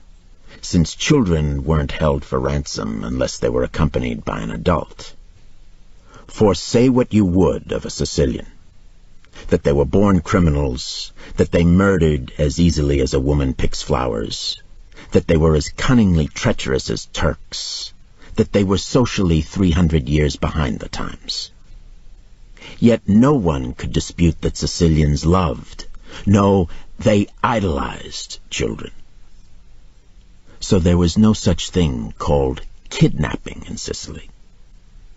They would invite a rich person to be their guest, and he couldn't be released until he had paid room and board, as in a fine hotel. This cottage industry had developed certain rules over hundreds of years. The price was always negotiable through intermediaries such as the mafia. There was never any violence offered to the guest, if he cooperated. The guest was treated with the utmost respect, always addressed by his rank, such as prince or duke or don, or even archbishop, if some bandit chose to endanger his soul by seizing a member of the cloth. Even a member of Parliament was called honorable to his face, though everyone knew these rascals were greater thieves than anyone. This was done out of prudence. History showed it was a policy that paid off. Once the prisoner was released, he didn't show any desire for vengeance as long as his dignity had been preserved. There was the classic case of a great duke who, after being released, and then leading the carabinieri to where he knew the bandits were hiding, had then paid for their defense lawyers. When, despite this, they were convicted, the duke interceded to cut their long prison term in half. This was because they had treated him with such exquisite tact and politeness that the duke declared he had never encountered such fine manners even in the highest society of Palermo. Conversely, a prisoner who had been ill-treated would, upon his release, spend a fortune having his captors hunted down, sometimes offering a reward larger than the ransom paid. But in the ordinary course of things, if both parties behaved in a civilized manner, the price was haggled over and the prisoner released. The rich of Sicily had come to think of this as a sort of unofficial tax for their living in the land they loved, and since they paid so little taxes to the official government, they bore this cross with Christian resignation. Stubborn refusal or extended haggling was remedied by mild coercion. Then perhaps an ear was cut off, a finger amputated. Usually these were sufficient to bring everybody to his senses, except for those extremely sad, rare cases when the body had to be delivered, ritually mutilated and riddled with bullets, or, in the olden days, stabbed numerous times in the pattern of the cross. But inviting a guest was always a painstaking endeavor. The victim had to be observed for a period of time so that he could be snatched with minimum violence. Even before that, 5 or 6 hiding places had to be prepared and stocked with supplies and guards, for it was understood that the negotiations would be drawn out and the authorities would search for the victims. It was a complicated business, not for amateurs. When Giuliano decided to enter the kidnapping business, he was determined to entertain only the richest clients in Sicily. In fact, his first victim was the island's wealthiest and most powerful noble. This was Prince Olorto, who not only had vast estates in Sicily, but also a virtual empire in Brazil. He was the landlord for most of the citizens of Montelepre, their farms and their houses. Politically, he was the most powerful man behind the scenes. The Minister of Justice in Rome was a close personal friend, and the former King of Italy himself had stood godfather to the prince's child. In Sicily, the overseer for all his estates was Don Croce himself. It went without saying that the magnificent salary Don Croce was paid also included insurance payments to preserve Prince Olorto's person from kidnappers and murderers, and his jewels and cattle and sheep from thieves. This ends Side 2 of Cassette 5 of The Sicilian. The Sicilian, Cassette 6. Safe in his castle, the walls guarded by Don Croce's retainers, the gatesmen, and his own personal guards, Prince Olorto prepared for a peaceful and enjoyable evening of watching the stars in the heavens through the huge telescope which he loved more dearly than anything on earth. Suddenly there was the sound of heavy footsteps on the winding stairs that led to his observatory tower. The door crashed in, and 4 roughly clad men holding guns filled the tiny room. The prince covered his telescope protectively with his arm and turned away from the innocent stars to face them. When the prince saw Terranova's ferret-like face, he offered up his prayers to God. But Terranova said to him courteously, "Your lordship, I am ordered to bring you to the mountains for a holiday with Turi Giuliano. You will be charged room and board for your visit. That is our custom. But you will be looked after like a newborn babe." The prince tried to hide his fear. He bowed and asked gravely, "May I take some medicines and a few clothes?" Terranova said, "We will send for them. Speed now is of the essence. The Carabinieri will arrive shortly, and they aren't invited to our little party. Now please go before me down the steps, and don't try to make a run for it. Our men are everywhere, and even a prince can't outrun bullets."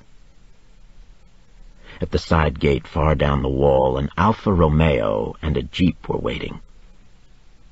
Prince Olorto was thrust into the Alfa Romeo with Terranova. The others jumped into the jeep, and the 2 vehicles sped up the mountain road. When they were a half-hour from Palermo and a short distance from Montelepre, the cars stopped and all the men got out. There was a roadside shrine with the figure of the Madonna, and Terranova knelt briefly before it and crossed himself. The prince, who was a religious man, suppressed the impulse to do likewise, fearing it would be taken as a sign of weakness or of supplication to these men not to harm him. The 5 men spread out into a wide star formation, the prince in its center. Then they started walking down a steep slope until they came upon a narrow path that led into the vast wilderness of the Camerata Mountains. They walked for hours, and often the prince had to ask for a rest, which the men accompanying him granted courteously. They sat beneath a huge granite rock and ate supper. There was bread, a coarse loaf, a huge hunk of cheese, and a bottle of wine. Terranova shared this equally among the men, including the prince, and even with an apology. "I'm sorry to offer you nothing better," he said. "When we get to our camp, Giuliano will give you a hot meal, perhaps some good rabbit stew. We have a cook who worked for restaurants in Palermo." The prince thanked him courteously and ate with good appetite.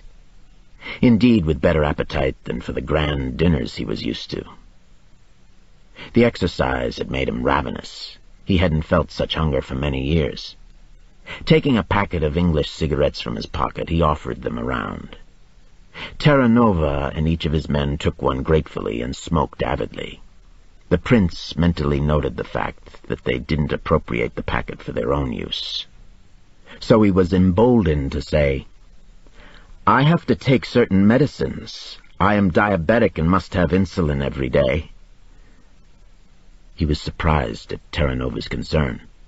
"But why didn't you say so?" he asked. "We could have waited a minute. But in any case, don't worry. Giuliano will send for it, and you will have it in the morning. I give you my promise." "Thank you," the prince said. Terranova's thin, whippet-like body seemed always to crouch with courteous and intense attention. His ferret face was always smiling and receptive. But he was like a razor, of use for service, but also able to turn into something deadly. And then they resumed their march, Terra Nova at the point of the star formation.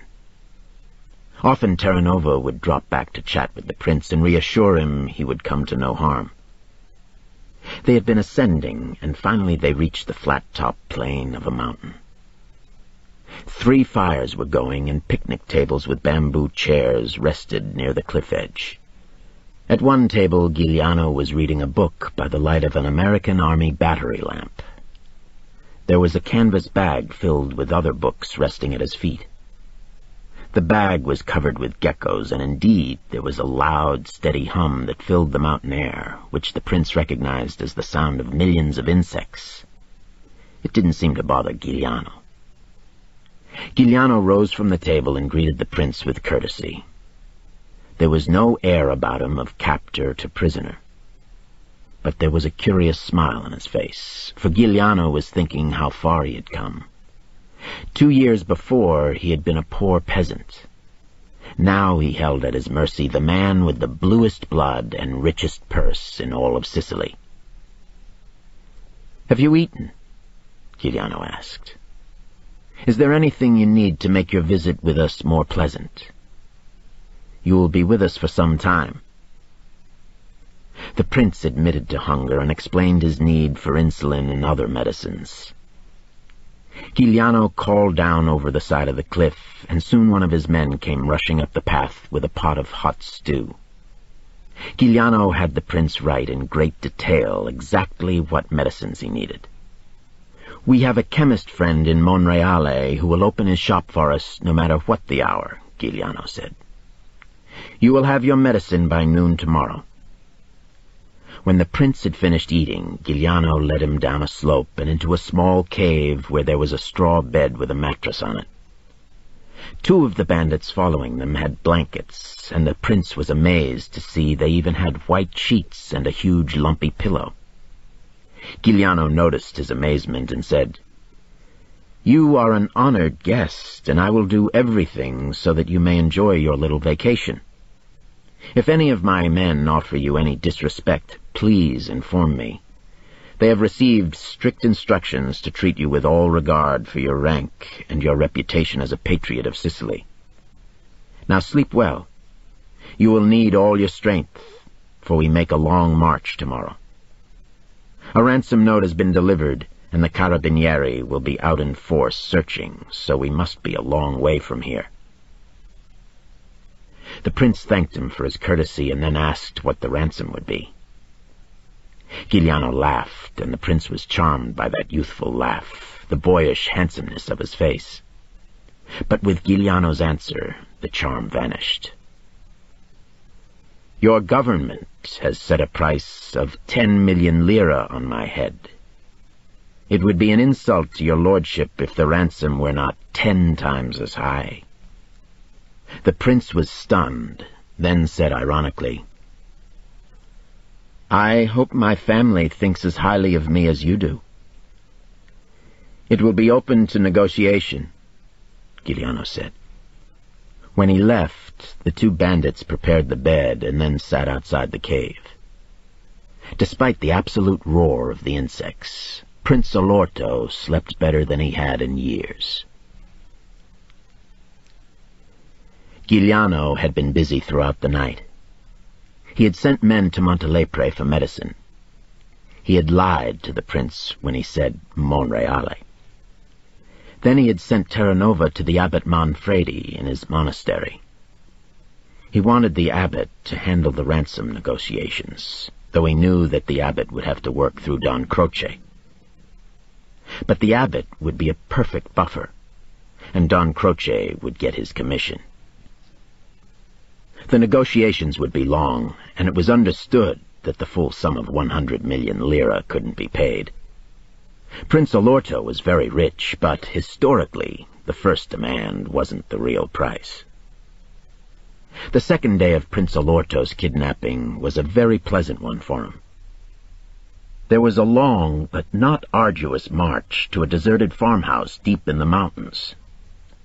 Giuliano was very much the lord of the comfortable manor, as if he were a wealthy countryman honored by a surprise visit from his king.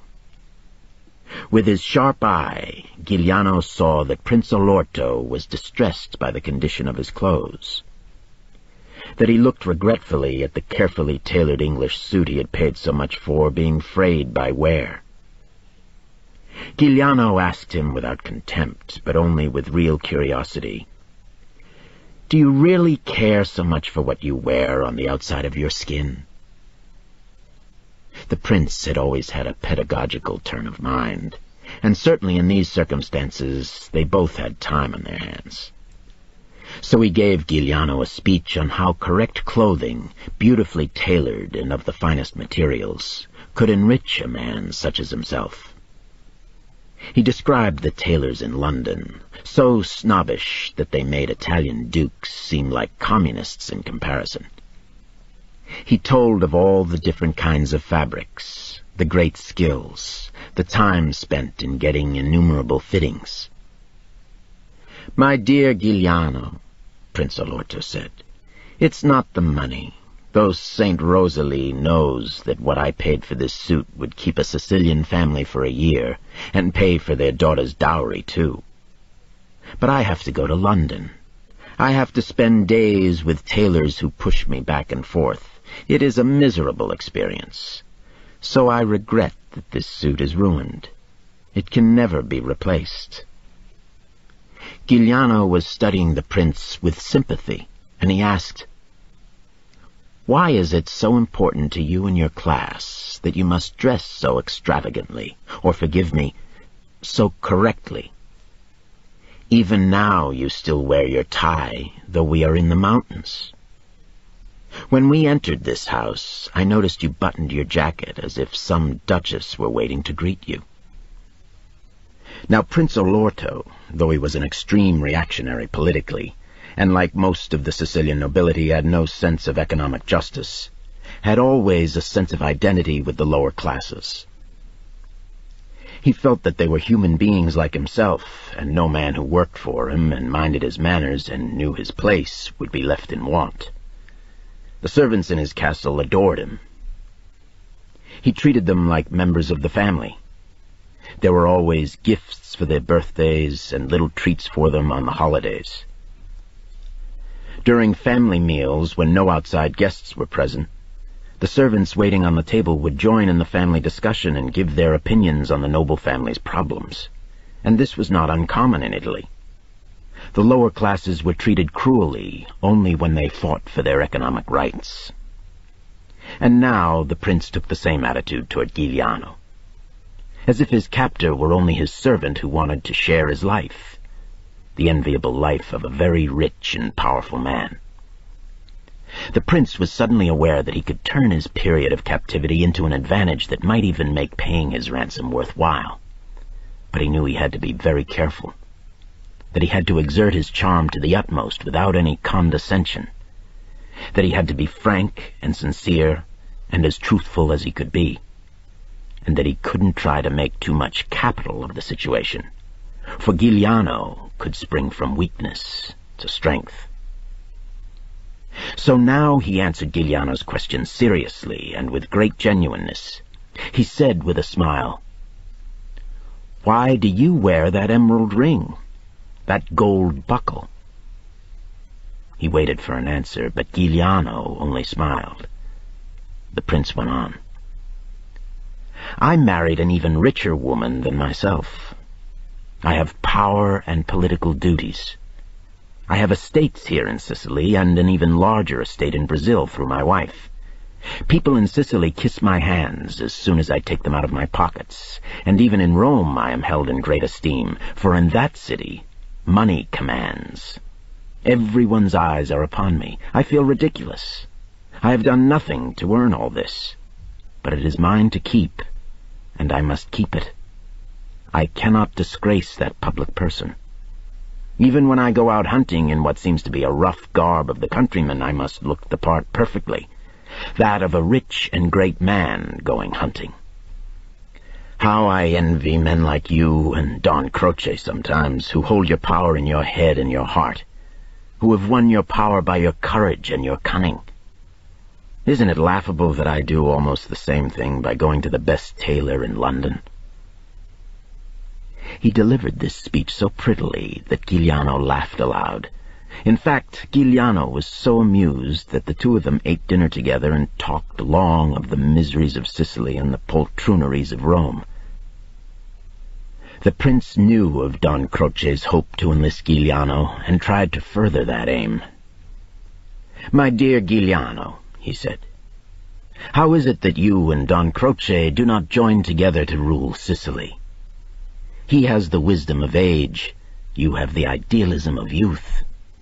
There is no question that both of you love Sicily. Why can you not join forces in the times ahead, which are dangerous for all of us? Now that the war is over, things are changing. The communists and socialists hope to degrade the church, destroy blood ties.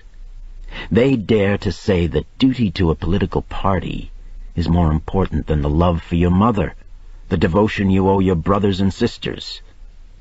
What if they were to win the elections and set these policies in motion?" "They can never win," Giuliano said.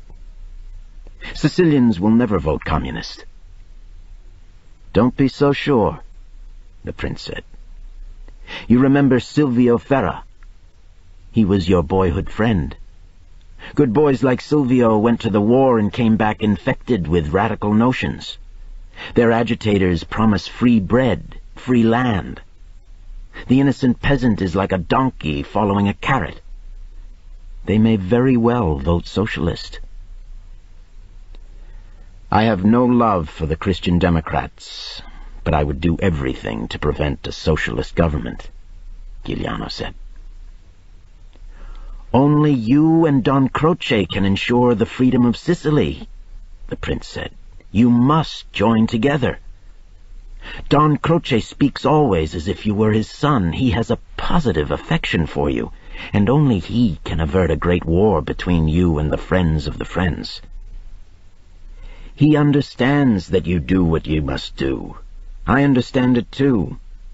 But even now the three of us can work together and preserve our destinies. If not, we can all go down to destruction." Turri Giuliano could not contain his anger. What insolence the rich had! He said with lethal calm, "Your own ransom hasn't yet been settled, and yet you propose an alliance. You may be dead." The prince slept badly that night. But Giuliano showed no further ill will, and the prince spent his next 2 weeks in a very profitable fashion. His health improved and his body toned up with the daily exercise and fresh air. Though he had always been slim, he acquired deposits of fat around his middle, and these now disappeared. Physically, he had never felt better. And mentally, too, he was exhilarated. Sometimes when he was moved from place to place, Giuliano wasn't with the party guarding him, and he had to make conversation with men who were illiterate and ignorant of any culture. But he was surprised at their character. Most of these bandits were naturally courteous, had a native dignity, and were by no means unintelligent. They always addressed him by his rank and tried to grant his every request. He had never come so close to his fellow Sicilians before, and he was surprised to feel a renewed affection for his land and his people. The ransom, finally settled at 60 million lire in gold, was paid through Don Croce and the abbot Manfredi. The night before his release, Prince Olorto was given a banquet by Giuliano and his chiefs and 20 of the most important members of the band. Champagne was brought from Palermo to celebrate the occasion, and they all toasted his imminent freedom, for they had grown fond of him. The prince gave the final toast. "I have been a guest at the most noble family houses in Sicily," he said, "but I have never received such good treatment, such hospitality, or men with such exquisite manners as I have here in these mountains. I have never slept so soundly or eaten so well." He paused for a moment and said with a smile, "The bill was a little high, but good things always come dear." This brought a roar of laughter, Giuliano laughing loudest of all. But the prince noticed that Pisciota did not even smile. They all drank to his health and gave him a cheer. It was a night the prince would remember for the rest of his life, and with pleasure. The next morning, a Sunday, the prince was deposited in front of the Cathedral of Palermo.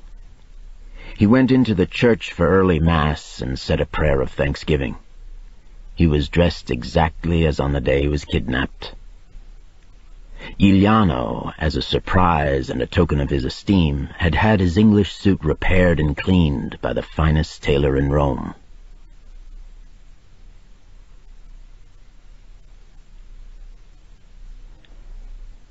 Chapter 13. The Mafia chiefs of Sicily demanded a meeting with Don Croce. Though Don Croce was acknowledged as the chief among the chiefs, he didn't rule them directly. They had their own empires. The Mafia was like one of those medieval kingdoms where powerful barons banded together to support the wars of their most powerful member, whom they acknowledged as their nominal ruler. But like those ancient barons, they had to be wooed by their king. They had to be rewarded with the spoils of war. Don Croce ruled them not by force, but by the power of his intelligence, his charisma, his lifelong acquisition of respect. He ruled by combining their divergent interests into one general interest, by which they all benefited. Don Croce had to be careful with them. They all had their private armies, their secret assassins, stranglers, poisoners, honorable wielders of straightforward death by the dreaded Lupara. In that area their strength was equal to his. That was why the Don had wanted to enlist Turi Giuliano as his own personal warrior chief. These men were clever, too, in their own right. Some of them the most cunning men living in Sicily. They didn't begrudge the Don the building of his power. They trusted and believed in him. But even the most intelligent man in the world can be wrong sometimes, and they believed that the Don's infatuation with Giuliano was the only failure that had emerged from the labyrinth of his mind. Don Croce arranged a sumptuous lunch for the 6 chiefs in the garden of the Hotel Umberto in Palermo, where secrecy and security were assured. The most fearful of these chiefs, and the most outspoken, was Don Ciano, who ruled the town of Bisaquino. He had agreed to speak for the others, and he did so with the harsh courtesy that was the rule of the friends at their highest level. "My dear Don Croce," Don Ciano said, "you know the respect we all have for you. It was you who resurrected us and our families. We owe you a great deal, so it is only to do you a service that we speak out now.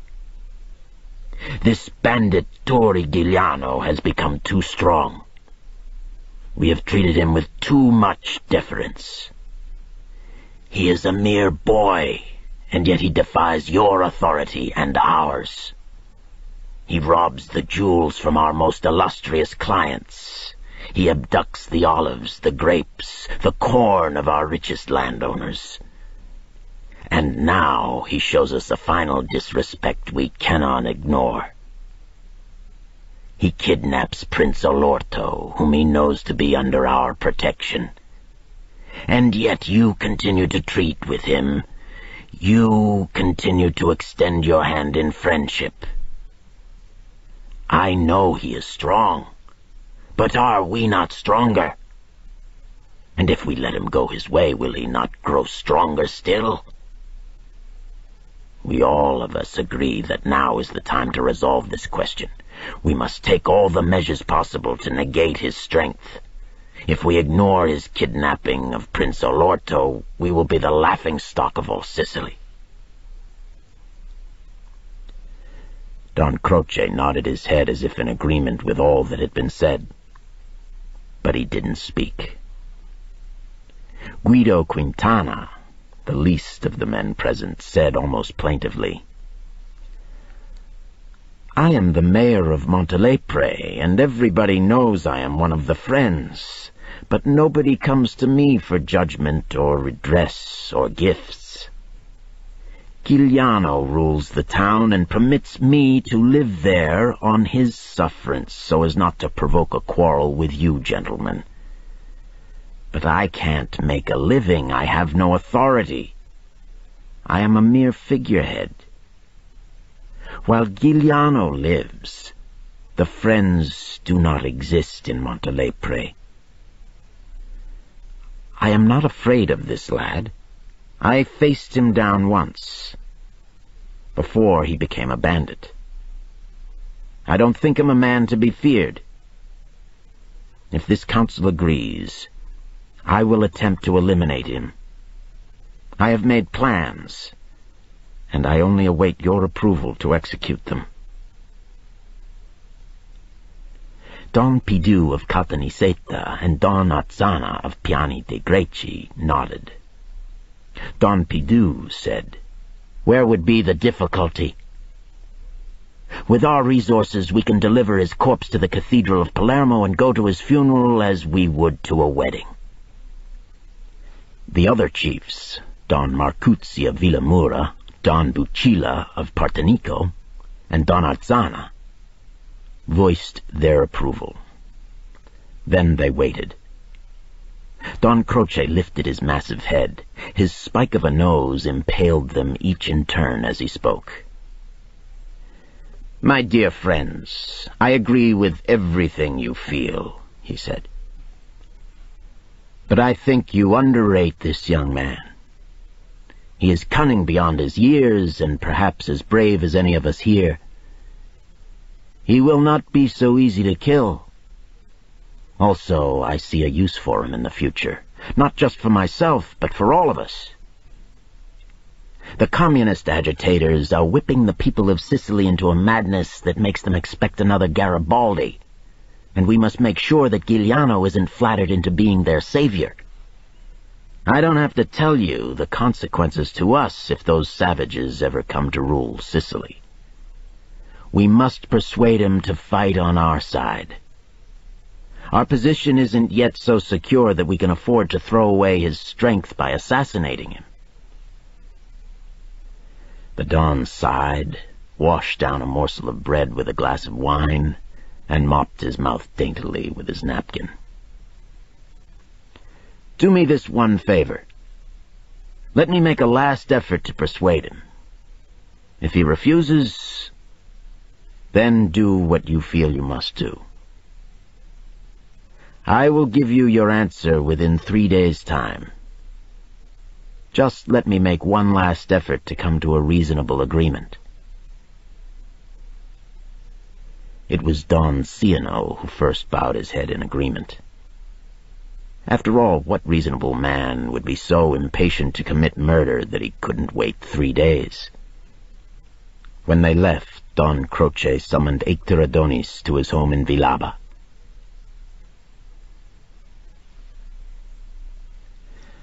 The Don was peremptory with Adonis. "I have come to the end of my patience with your godson," he said to the little man. "He must now be with us or against us. The kidnapping of Prince Olorto was a direct insult to my person, but I'm willing to forgive and forget. After all, he is young, and I remember when I was his age I had his high spirits. As I have said always, I admire him for it, and believe me, I value his abilities. I would be overjoyed if he agreed to be my right hand. But he must recognize his place in the scheme of things. I have other chiefs who are not so admiring, not so understanding. I will not be able to hold them back, so go to your godson and tell him what I have told you, and bring me back his answer tomorrow at the latest. I can wait no longer." Hector Adonis was frightened. "Don Croce, I recognize your generosity in spirit and deed, but Turi is willful and, like all young men, too sure of his power. And it is true he is not altogether helpless. If he wars on the friends, I know he cannot win, but the damage could be frightful. Is there some reward I can promise him?" The Don said, "Promise him this. He will have a high place in the Friends, and he will have my personal loyalty and my love. And after all, he cannot live in the mountains forever. There will come a time when he will wish to take his place in society, to live within the law in the bosom of his family. When that day comes, I am the only man in Sicily who can assure him his pardon, and it will be my greatest happiness to do so. I mean this sincerely." And indeed, when the Don spoke in this fashion, he could not be disbelieved. He could not be resisted. When Ecteridonis went up into the mountains to meet with Giuliano, he was very troubled and frightened for his godson, and he resolved to speak frankly. He wanted Giuliano to understand that their love for each other came first, even above his allegiance to Don Croce. When he arrived, chairs and folding tables were set up at the edge of the cliff. Turi and Aspinall sat alone. He said to Giuliano, "I must talk to you privately." Pisciotto said angrily, "Little man, Turi has no secrets from me." Adonis ignored the insult. He said calmly, "Turi can tell you what I will tell him if he likes. That is his affair. But I cannot tell you. I cannot take that responsibility." Giuliano patted Pisciotto's shoulder. "Aspinall, leave us alone. If it's something you should know, I'll tell you." Pisciotto rose abruptly, gave Adonis a hard stare, and walked away. Ecteridonis waited for a long time. Then he began to speak. "Turi, you are my godson. I have loved you since you were an infant. I taught you, gave you books to read, helped you when you became an outlaw. You are one of the few people in the world who makes living worthwhile for me. And yet your cousin Aspinall insults me without a word of reproach from you." Giuliano said sadly, "I trust you more than I trust anyone, except for my mother and father." "And Aspinall?" Ecteridonis said reproachfully. "Has he not grown too bloodthirsty for any man to trust?" Giuliano looked him in the eyes, and Adonis had to admire the serene honesty of his face. "Yes, I must confess I trust Aspinall more than I do you. But I have loved you since I was a little boy. You freed my mind with your books and wit. I know you've helped my mother and father with your money. And you have been a true friend in my troubles. But I see you entangled with the friends of the Friends, and something tells me that is what brings you here today." Once again, Adonis marveled at his godson's instincts. He presented the case to Turi. "You must come to an accommodation with Don Croce," he said.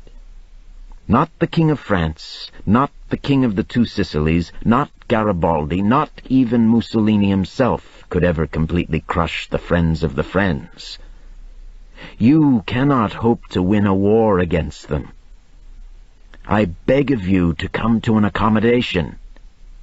You must bend your knee to Don Croce at the beginning, but who knows what your position will be in the future? I tell you this on my honor and on the head of your mother, whom we both adore. Don Croce believes in your genius and bears the seed of a true love for your person. You will be his heir, the favored son. But for this time you must bow to his rule." He could see that Turi was moved by this and took him very seriously. Ecteridonis said passionately, Turi, think of your mother. You cannot live in the mountains forever, risking your life to see her a few days every year. With Don Croce you can hope for a pardon. The young man took some time to collect his thoughts, and then spoke to his godfather in a slow, serious tone. "First of all, I wish to thank you for your honesty," he said. "The offer is very tempting, but I am now committed to free the poor in Sicily, and I do not believe the Friends have that same aim. They are servitors of the rich and the politicians in Rome, and these are my sworn enemies. Let us wait and see. Certainly I kidnapped Prince Olorto and stepped on their toes, but I continue to permit Quintana to live, and he is a man I despise. I forbear out of respect for Don Croce. Tell him that. Tell him that, and tell him that I pray for the day when we can become equal partners, when our interests will not conflict. As for his chiefs, let them do what they will. I have no fear of them." It was with a heavy heart that Hector Adonis brought this answer back to Don Croce, who nodded his leonine head as if he had expected nothing else.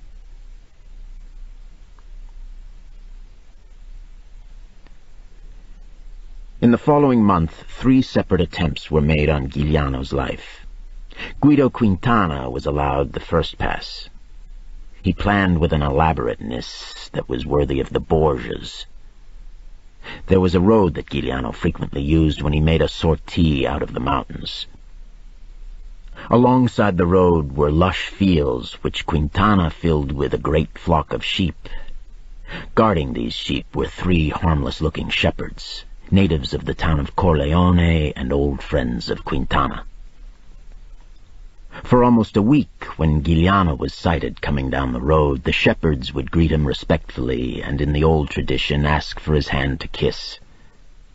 Giuliano engaged them in friendly conversation. Shepherds were often part-time members of his band, and he was always looking for new recruits. He didn't feel himself in any danger, since he nearly always traveled with bodyguards, and often with Pisciota, who was worth at least 2 men. The shepherds were unarmed and wore light clothing that couldn't conceal weapons. But the shepherds had lupare and ammunition belts strapped to the bellies of some sheep in the middle of the flock. They waited for an opportunity when Giuliano would be alone or not so heavily guarded. But Pisciota had wondered about the friendliness of these shepherds, the sudden appearance of this flock of sheep, and he made inquiries through his network of informants. The shepherds were identified as assassins employed by Quintana. Pisciota wasted no time. He took 10 members of his own private band and rounded up the 3 shepherds.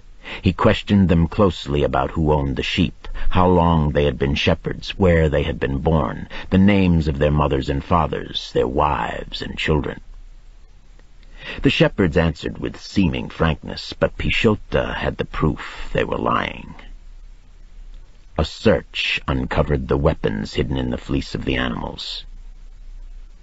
Pisciota would have executed the impostors, but Giuliano vetoed this. After all, no harm had been done, and the real villain was Quintana. So the shepherds were made to drive the flock of sheep into the town of Montelepre, and there in the main square they were made to sing out, "Come claim your gift from Turi Giuliano. A lamb for every household, a blessing from Turi Giuliano." And then the shepherds would do the slaughtering and skinning for any who requested such services. "Remember," Pisciota told the shepherds, "I want you to be as obliging as the sweetest shopgirl in Palermo, as if you were getting a commission, and give my regards and thanks to Guido Quintana." Don Ciano wasn't so elaborate. He sent 2 men as emissaries to bribe Passatempo and Terranova to act against Giuliano. But Don Ciano couldn't comprehend the loyalty Giuliano inspired, even in such a brute as Passatempo. Again, Giuliano vetoed death, but Passatempo himself sent the 2 emissaries back with the mark of the bastinado. The 3rd attempt was made by Quintana again, and it was this attempt that made Giuliano lose his patience. A new priest came to Montelepre, a traveling friar bearing various religious stigmata on his body. He said Mass at the local church one Sunday morning and showed his holy wounds. His name was Father Dodana, and he was a tall, athletic man who walked so briskly that his black cassock swirled in the air above his cracked leather shoes. His hair was a whitish blonde, his face wrinkled and brown as a nut, though he was still a young man. Within a month he was a legend in the town of Montelepre, for he wasn't afraid of hard work. He helped the local farmers gather their crops. He chastised mischievous children in the streets. He called on sick old women in their homes to confess their sins. And so one Sunday, when he was standing outside the church after saying Mass, Maria Lombardo Giuliano wasn't surprised that he stopped her and asked if he could do something for her son. "Surely you worry about his immortal soul," Father Dodana said. "The next time he comes to visit you, send for me, and I will hear his confession." Maria Lombardo had no love for priests, though she was religious. But this man impressed her. She knew Turi would never make a confession, but perhaps he would have use for a holy man sympathetic to his cause. She told the priest that her son would be informed of his offer. Father Dodana said, "I would even go into the mountains to help him. Tell him that. My only business is to save souls in danger of hell. What a man does is his own business." Turi Giuliano came to visit his mother a week later. She urged him to see the priest and make a confession. Perhaps Father Dodana would give him Holy Communion. She would be easier in mind if he were shriven of his sins. Turi Giuliano was very interested, which surprised his mother. He agreed to see the priest, and he sent Aspenu Pisciotta to the church to escort him back to the Giuliano home. As Giuliano had suspected, when Father Dodana appeared, he moved too much like a man of action. He was too vigorous, and he was too sympathetic to Giuliano's cause. Father Dodana said, "My son, I will listen to your confession in the privacy of your bedroom, and then I will give you communion. I have all my things here." He patted the wooden case under his arm. "Your soul will be as pure as your mother's, and if some evil befalls you, you will go straight to heaven." Maria Lombardo said, "I'll make coffee and some food for you and the Holy Father." She went into the kitchen. "You can confess me here," Turi Giuliano said with a smile. Father Dodana glanced at Aspenu Pisciotta. "Your friend will have to leave the room," he said. Turi laughed. "My sins are public. They appear in every newspaper. My soul is pure otherwise, except for one thing. I must confess to a suspicious nature. So I would like to see what is in that box you carry under your arm." This ends side 1 of cassette 6. "The wafers of Holy Communion," Father Dodana said. "I will show you." He started to open the box, but at that moment Pisciotta pressed a pistol against the back of his neck. Giuliano took the box away from the priest. At that moment they looked into each other's eyes. Giuliano opened the box. A dark blue automatic nestled in a bed of holy velvet glinted up at him. Pisciotta saw Giuliano's face go pale, his eyes with their silver circles go black with a subdued fury. Giuliano closed the box and looked up at the priest. "I think we should go to the church and pray together," he said. "We will say a prayer for you, and we will say a prayer for Quintana. We will pray to the good Lord to take the evil out of Quintana's heart and the greediness out of yours. How much did he promise to pay you?" Father Dodana wasn't worried. The other would-be assassins had been let off so lightly. He shrugged and then smiled. "The government reward and 5 million lire extra." "A good price," Giuliano said. "I don't blame you for trying to make your fortune, but you deceived my mother, and that I can't forgive. Are you a real priest?" "Me?" Father Dodana said contemptuously. "Never. But I thought no one would suspect me." The three of them walked down the street together, Giuliano carrying the wooden box, Pisciotto trailing behind. They entered the church. Giuliano made Father Dodana kneel at the altar, then took the automatic out of the wooden box. "You have a minute to say your prayers," Giuliano said.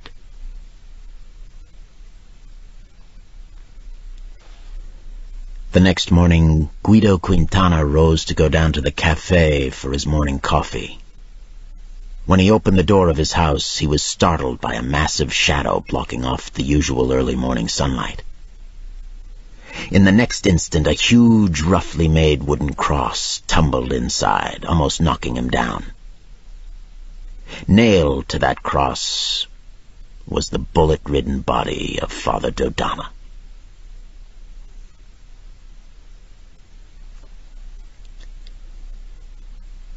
Don Croce pondered these failures.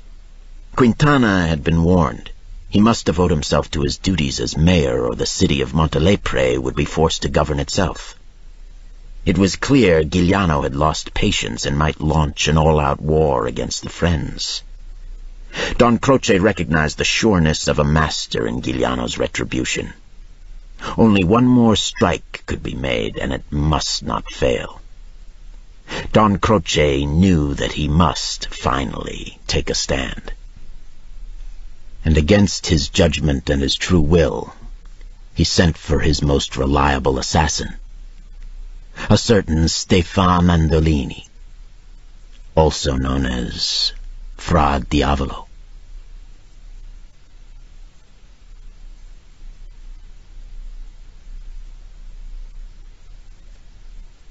Chapter 14. The garrison of Montelepre had been increased to more than 100 carabinieri, and on the rare times Giuliano crept into the town to spend an evening with his family, he was in constant fear that the carabinieri would swoop down upon them. One such evening, listening to his father talk of the old days in America, the idea had come to him. Salvatore Sr. was drinking wine and swapping tales with an old and trusted friend who had been in America also and had returned to Sicily with him, and they good-naturedly reproached each other for being so stupid. The other man, a carpenter named Alfio Dorio, reminded Giuliano's father of their first few years in America, before they had worked for the godfather, Don Corleone. They had been hired to help build a huge tunnel under a river, either to New Jersey or to Long Island. They quarreled about that. They reminisced about how eerie it was to work beneath a flowing river, their dread that the tubes holding out the water would collapse and they would drown like rats. And suddenly it came to Giuliano. These two men, with some trusted helpers, could build a tunnel from his parents' house to the base of the mountains only 100 yards away. The exit could be hidden by the huge granite rocks, and the source of the tunnel in the house could be hidden in one of the closets or beneath the stove in the kitchen. If that could be done, Giuliano might come and go as he pleased. The two older men told him that it was impossible, but his mother was wild with pleasure at the idea that her son could secretly come and sleep in his bed on cold winter nights. Alfio Dorio said that given the necessity for secrecy, the limited amount of men who could be used, and since the work could only be done at night, it would take too long to complete such a tunnel. And then there were problems. How would they get rid of the dirt excavated without being observed? And the soil here was full of stones. What if they came up against a strain of granite underground? And then what if the tunnel were betrayed by some of the men recruited to work on it? But the persistent objection of the two older men was that it would take at least a year. And Giuliano realized that they harped on this because they believed in their heart of hearts that he wouldn't be alive so long. His mother realized the same thing. She said to the two older men, "My son asks you to do something that may help save his life. If you are too lazy to do so, then I will. We can try, at least. What do we have to lose except our labor? And what can the authorities do even if they discover the tunnel?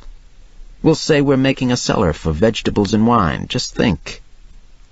This tunnel may someday save Turi's life. Isn't that worth some sweat?"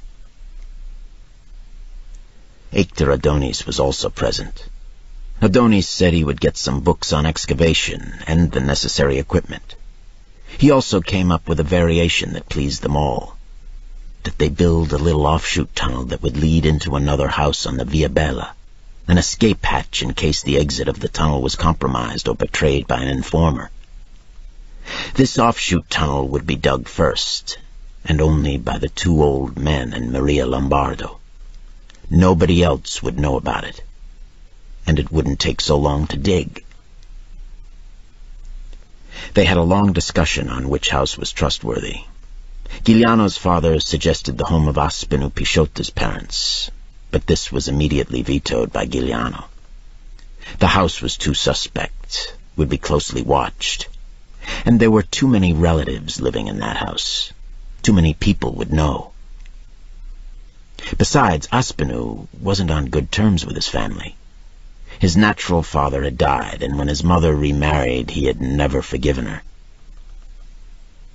Hector Adonis volunteered his house, but it was too far away, and Giuliano didn't want to endanger his godfather. For if the tunnel was discovered, the owner of the house would surely be arrested. Other relatives and friends were considered and rejected, and then finally Giuliano's mother said, "There is only one person. She lives alone, just 4 houses down the street. Her husband was killed by the Carabinieri. She hates them. She is my best friend, and she is fond of Turi. She has watched him grow from a boy to a man. Didn't she send him food all the winter he spent in the mountains? She is my true friend, and I have complete trust in her." She paused for a moment and then said, "La Venera." And of course, since the discussion had begun, they had been waiting for her to say that name. From the first, La Venera had been the only logical choice in all their minds. But they were Sicilian males and couldn't make such a suggestion. If La Venera agreed and the story came out, her reputation would be ruined forever. She was a young widow. She would be granting her privacy and her person to a young male. Who could ever doubt that she would lose her virtue? No man in that part of Sicily could marry or even respect such a woman. It was true that La Venera was at least 15 years older than Turi Giuliano, but she was not yet 40. And though her face wasn't beautiful, it was attractive enough, and there was a certain fire in her eyes. In any case, she was female and he was male, and with the tunnel they would be alone together. There could not therefore be any doubt that they would become lovers, for no Sicilian believed that any male and female alone together, no matter what difference in age, could refrain. And so the tunnel into her house that perhaps might one day save Turi Giuliano's life would also mark her as a woman of ill repute. What they all understood, except for Turi Giuliano himself, was that Giuliano's sexual chastity worried them. It wasn't natural in a Sicilian male. He was almost prudish. His band of men went to Palermo to visit whores. Aspinu Pisciotta had scandalous love affairs. His bandit chiefs Terranova and Passatempo were known to be the lovers of poor widows to whom they gave gifts. Passatempo even had a reputation as a man who used persuasion more typical of rapist than suitor, though he trod carefully now that he was under Giuliano's orders. Giuliano had decreed execution for any of his men who raped. For all these reasons, they had to wait for Giuliano's mother to put forth the name of her friend, and they were a little surprised when she did so. Maria Lombardo Giuliano was a religious, old-fashioned woman who didn't hesitate to call the young girls of the town whores if they so much as took a stroll in the village square without a chaperone. They didn't know what Maria Lombardo knew. That La Venera, because of the sufferings of childbirth, the lack of proper medical care, could no longer become pregnant. They couldn't know that Maria Lombardo had already decided that La Venera could best comfort her son in the safest possible way. Her son was an outlaw with a price on his head and could easily be betrayed by a woman. He was young and virile and needed a woman. Who better than an older woman who couldn't bear children and who couldn't make any claims for marriage, and indeed would not want to marry a bandit? She had had her fill of that misery. A husband shot down before her eyes. It was a perfect arrangement. Only La Venera's reputation would suffer, and so she would have to make the decision herself. It would be on her head if she agreed. When Giuliano's mother made that request a few days later, she was surprised when La Venera gave a proud and joyful yes. It confirmed a suspicion that her friend had a weakness for Turi. So be it, Maria Lombardo thought as she took La Venera into her arms with grateful tears. The offshoot tunnel was completed in 4 months. The main tunnel wouldn't be completed for another year.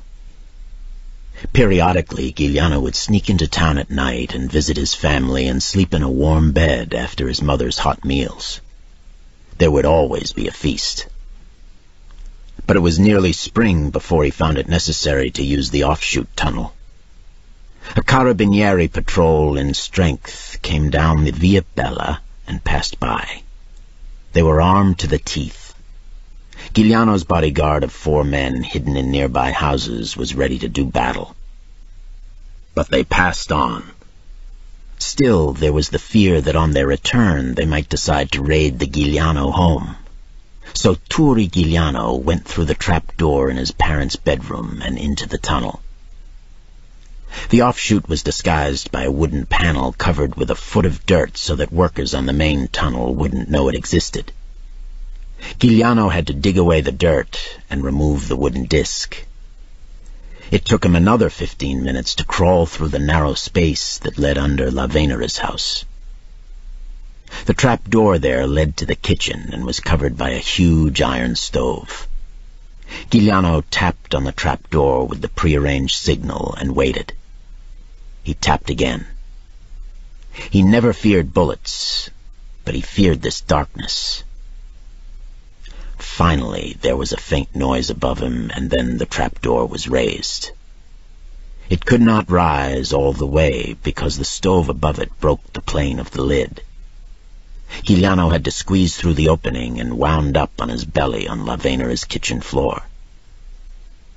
Though it was the middle of the night, La Venera was still in her usual ill-fitting black dress, the mourning for her husband, though he was 3 years dead. Her feet were bare. She wore no stockings, and as Giuliano rose from the floor, he could see the skin on her legs was a startling white, so very much in contrast to the brown skin of her sunburned face and the jet-black, coarse, and heavily woven hair. For the first time he noticed that her face wasn't as broad as that of most of the older women in this town, that it was triangular, and though her eyes were dark brown, they had little black flecks in them he had never seen before. In her hand she held a scuttleful of live coals, as if ready to throw them at the open trap-door. Now she calmly slid the coals back into the stove and replaced the lid. She looked a little frightened. Giuliano reassured her. "It's just a patrol roaming around. When they return to their barracks, I'll leave. But don't worry, I have friends out in the street." They waited. Lavenera made him coffee, and they chatted. She noted that he didn't have any of the nervous movements of her husband. He didn't peer out the windows. His body did not tense at sudden noises in the street. He seemed completely relaxed. She didn't know he had trained himself to act this way because of her stories about her husband and because he didn't want to alarm his parents, especially his mother. He projected such an air of confidence that she soon forgot the danger he was in, and they gossiped about the little happenings of the town. She asked him if he had received the food she had sent him in the mountains from time to time. He thanked her and said how he and his companions had fallen on her food packets as if they were gifts from the Magi. How his men had complimented her cooking. He didn't tell her of the coarse jokes some of his companions had made, that if her love-making equaled her cooking, she would be a prize indeed. Meanwhile, he was watching her closely. She wasn't being as friendly to him as usual.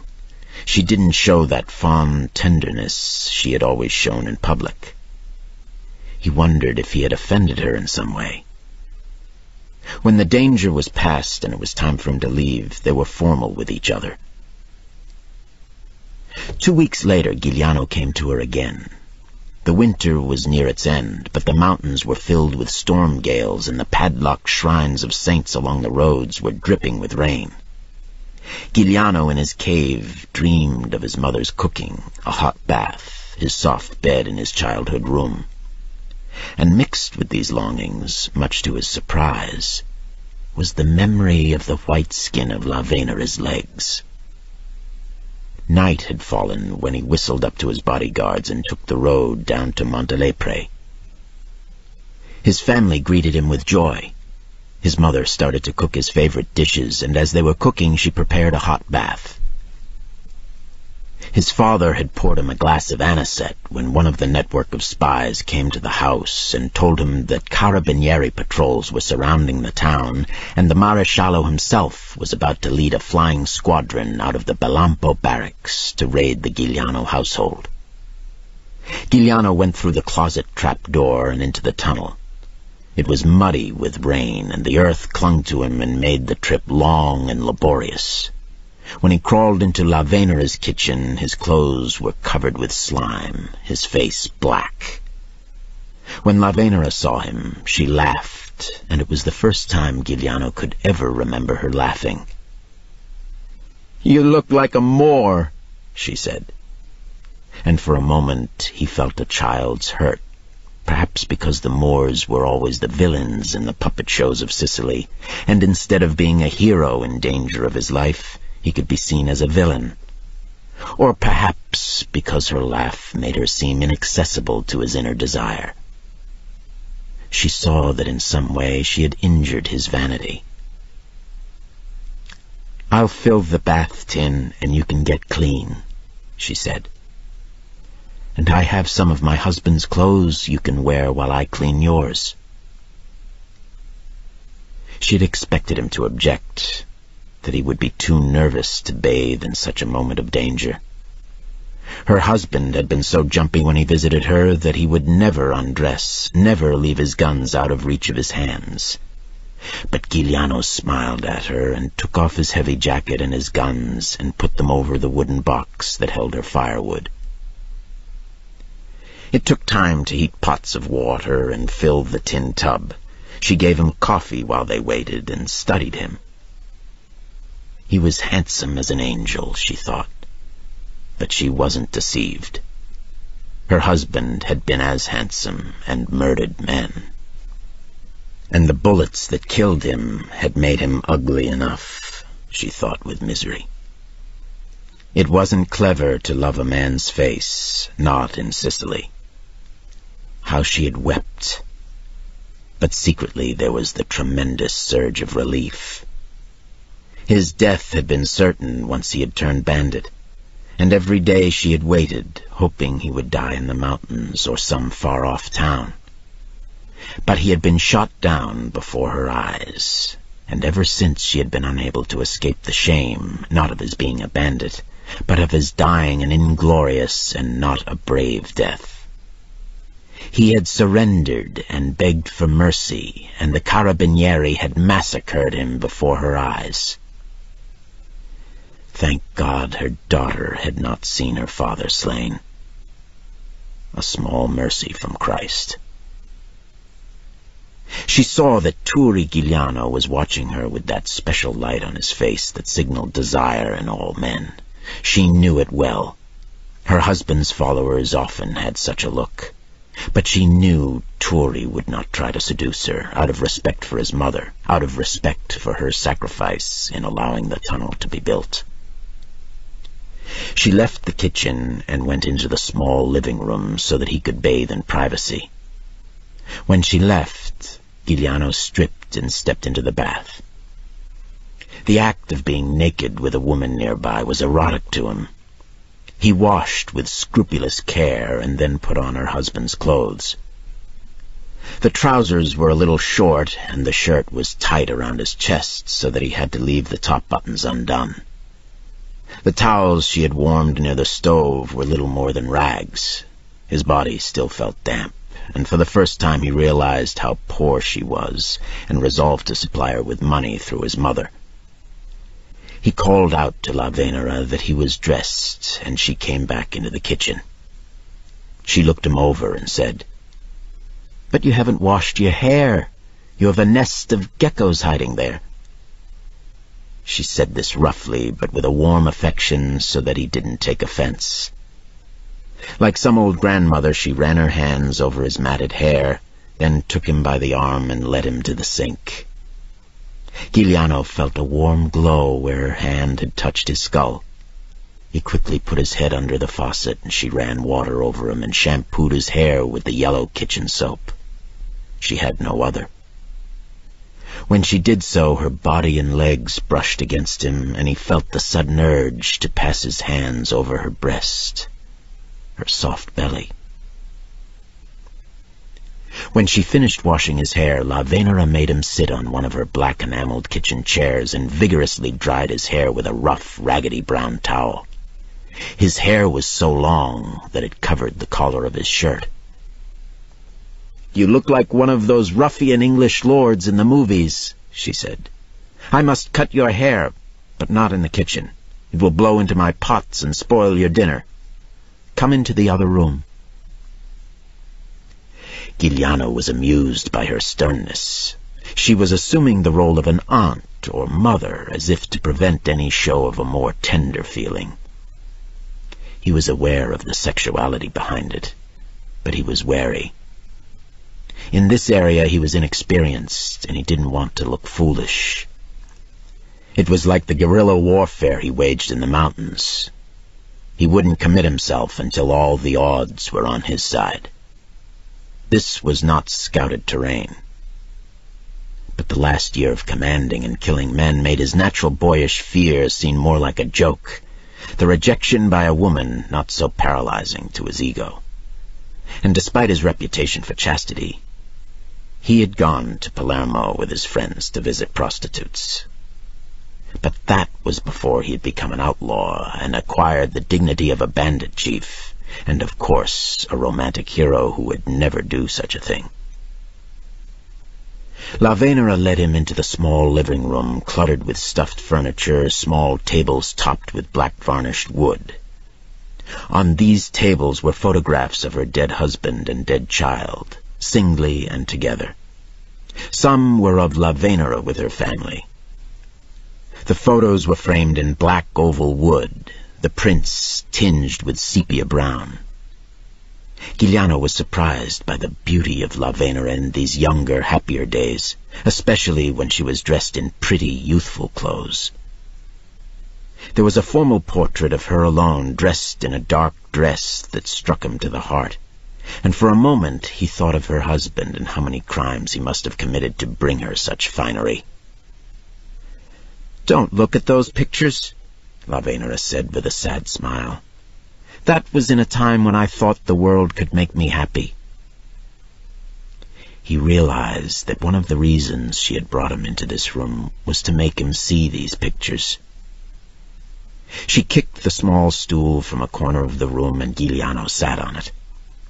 From a leather box, beautifully made and stitched with gold, she took scissors, razor, and comb, a prize the bandit Candelaria had brought home one Christmas from one of his crimes.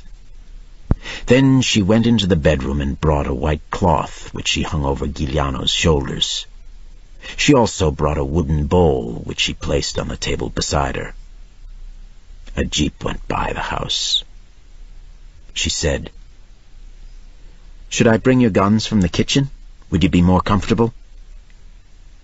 Giuliano looked at her calmly.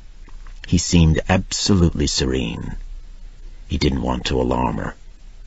They both knew the jeep going by was full of carabinieri on their way to raid the Giuliano home. But he knew two things. If the carabinieri came here and tried to enter the barred door, Pisciota and his men would massacre them all. And before he had left the kitchen, he had moved the stove so that no one could raise the trap door. He touched her gently on the arm. "No," he said. "I don't need my guns, unless you plan to cut my throat with that razor." They both laughed. And then she began to cut Turi Giuliano's hair. She did so carefully and slowly, grasping strands to snip, then depositing the hair into the wooden bowl. Giuliano sat very quietly. Mesmerized by the tiny snipping noises, he stared at the walls of the room. On them were huge portraits of Lavenera's husband, the great bandit Candelaria. But great only in this little province of Sicily, Giuliano thought, his youthful pride already in competition with the dead husband. Retilo Candelaria had been a handsome man. He had a high forehead surmounted by wavy chestnut hair carefully cut, and Giuliano wondered if his wife had cut it for him. His face was adorned with full cavalry mustaches, which made him seem older, though he had only been 35 when the carabinieri shot him. Now his face looked down from the oval portrait almost kindly, in a benediction. Only the eyes and mouth betrayed his ferocity. And yet at the same time there was a resignation in that face, as if he knew what his fate must be. Like all who raised their hands against the world and tore from it what they wished by violence and murder, like others who made personal law and tried to rule society with it, he must come finally to sudden death. The wooden bowl was filling with glossy brown hair, clumped like the nests of small birds. Giuliano felt Lavenera's legs pressed against his back. Her heat came through the rough cotton of her dress. When she moved in front of him to cut around his forehead, she kept well away from his leg. But when she had to lean forward, the swelling of her bust almost brushed against his lips, and the clean, heavy scent of her body made his face as warm as if he were standing before a fire. The portraits on the wall were blotted out. She swiveled her rounded hips to deposit another clump of hair in the wooden bowl. For one moment her thigh rested against his arm, and he could feel the silky skin even through the heavy black dress. He made his body steady as a rock. She leaned against him harder. To keep himself from pulling up her skirt and clasping those thighs, he said jokingly, "Are we Samson and Delilah?" She stepped away from him suddenly, and he was surprised by the tears running down her face. Without thinking, he put his hands on her body and pulled her closer. Slowly she reached out and laid the silver scissors across the mound of brown hair that filled the wooden bowl. And then his hands were under her black mourning dress and clutching her warm thighs. She bent down and covered his mouth with hers as if she would swallow it.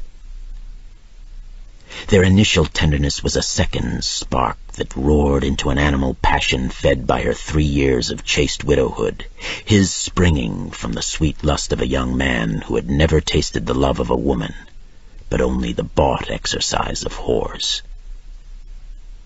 For that first moment, Giuliano lost all sense of himself and his world.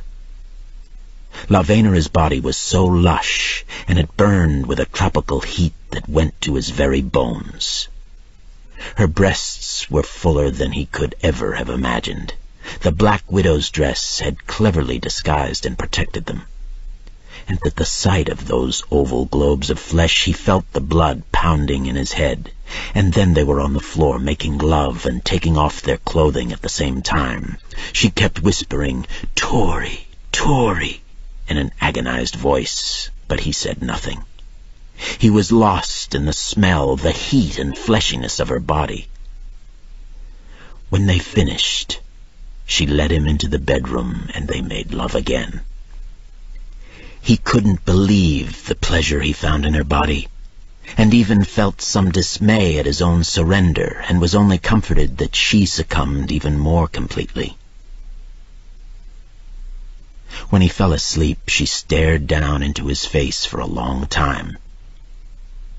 She imprinted it on her memory in fear she would never see him alive again. For she remembered the last night she had slept with her husband before he died, when she had turned her back after making love and fallen asleep, and ever since couldn't remember the sweet mask that comes over every lover's face.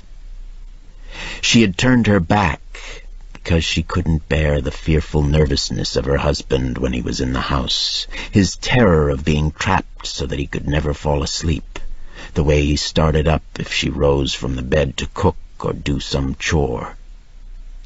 She marveled now at Giuliano's calm. She loved him for it. She loved him because, unlike her husband, he didn't bring his guns to bed. He didn't interrupt his love-making to listen for the sound of lurking enemies. He didn't smoke or drink and tell his fears.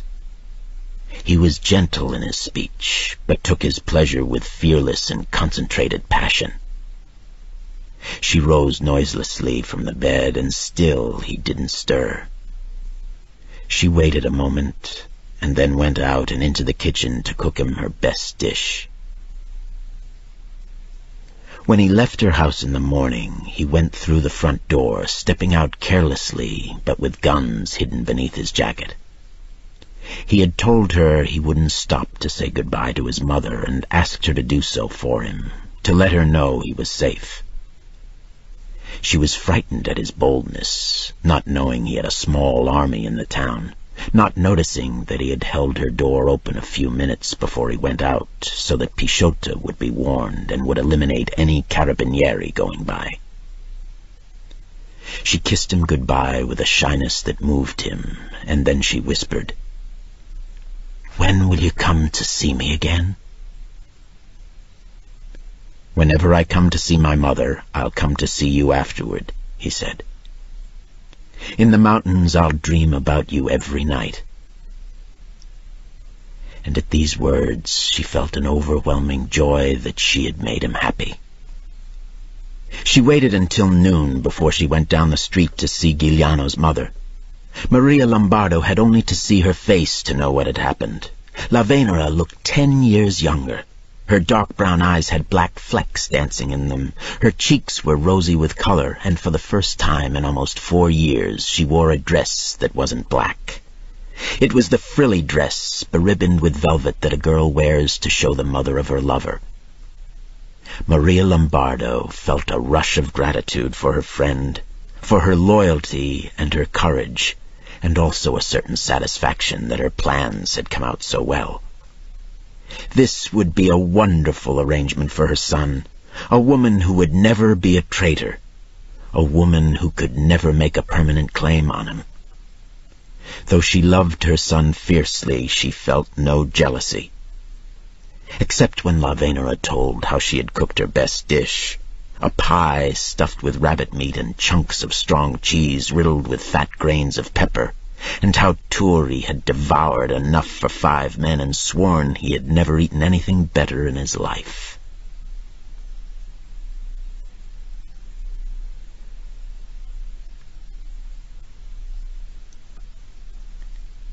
Chapter 15.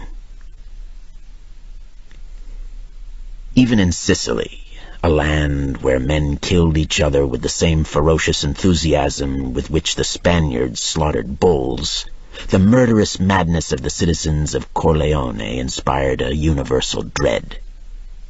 Rival families exterminated each other in a quarrel over a single olive tree. Neighbors might kill each other over the amount of water one took from a communal stream. A man could die from love, that is, if he looked too disrespectfully at a wife or daughter. Even the cool-headed friends of the friends succumbed to this madness, and their different branches warred to death in Corleone, until Don Croce brought them to peace. In such a town, Stefan Andolini had earned the nickname of Fra Diavolo, Brother Devil. Don Croce had summoned him from Corleone and instructed him. He was to join Giuliano's band and win their confidence. He was to stay with them until Don Croce gave orders as to his future course of action. Meanwhile, he was to send back information as to Giuliano's real strength, the loyalty of Passatempo and Terranova. Since Pisciotta's loyalty was unquestioned, there remained only to evaluate that young man's weaknesses. And if the opportunity arose, Andolini was to kill Giuliano. Andolini had no fear of the great Giuliano. Also, since he was red-headed, and redheads were so rare in Italy, Stefan Andolini secretly believed he had been excused from the rules of virtue. As a gambler believes his system can never lose, so Stefan Andolini believed himself so cunning he could never be outwitted. He picked 2 young picciotti to go with him, that is, apprentice killers who had not yet been admitted to the mafia but hoped for that honor. They journeyed into the mountain haunts of Giuliano carrying knapsacks and lupare, and sure enough, they were picked up by a roving patrol headed by Pisciotta.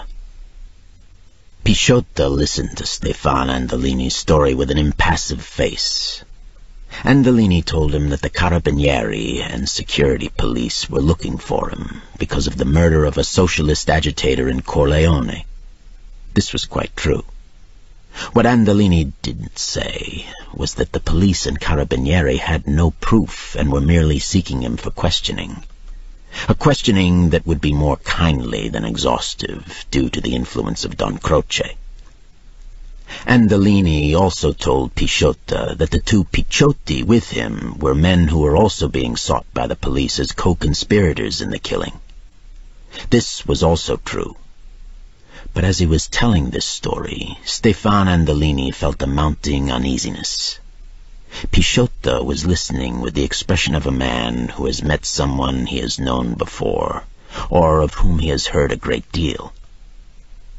Andolini said that he had come into the mountains in the hope of joining Giuliano's band, and then he played his trump card. He had the stamp of approval from Giuliano's father himself. He, Stefan Andolini, was a cousin of the great Don Vito Corleone in America. Pisciotta nodded. Andolini went on. Don Vito Corleone had been born in Andolini in the village of Corleone. His father killed, himself hunted as a boy, he had escaped to America, where he had become the great godfather. When he had returned to Sicily to wreak vengeance on his father's murderers, Stefan Andolini had been one of his picciotti. Thereafter he had visited the Don in America to receive his reward. While there, he had met Giuliano's father, who worked as a bricklayer on the Don's new mansion on Long Island. They had become friends, and Andolini, before he came into the mountains, had stopped in Montelepre to receive the blessing of Salvatore Giuliano Sr. Pisciotta's face became thoughtful as he listened to this story. He distrusted this man, his red hair, his face of a murderer. And Picciotta didn't like the look of the two Picciotti with Malpelo, for so he called him in the Sicilian style. Pisciotta said to him, "I'll take you to Giuliano, but keep your lupare strapped to your shoulders until he's spoken to you. Don't unsling them without permission."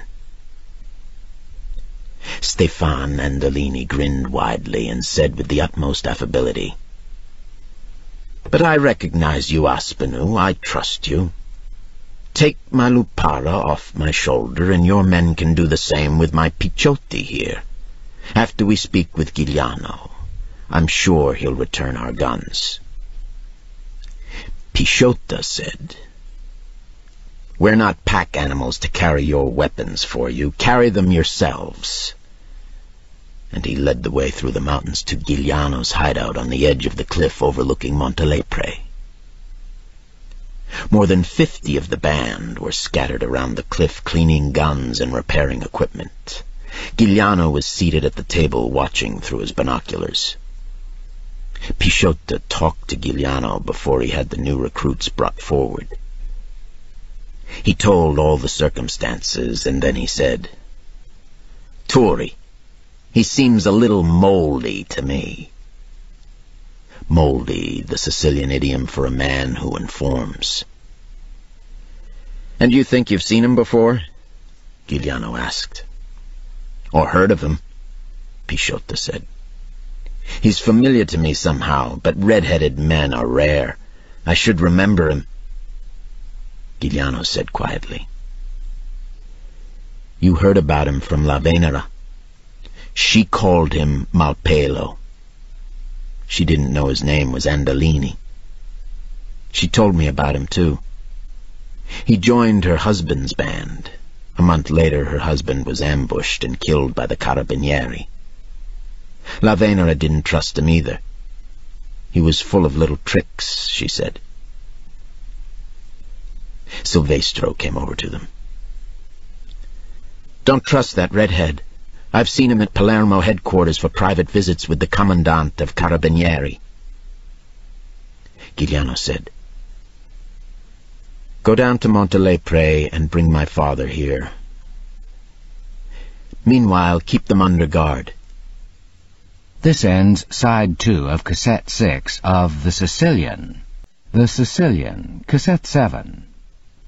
Pisciotta sent Terranova to fetch Giuliano's father, and then he went to the 3 men who were sitting on the ground.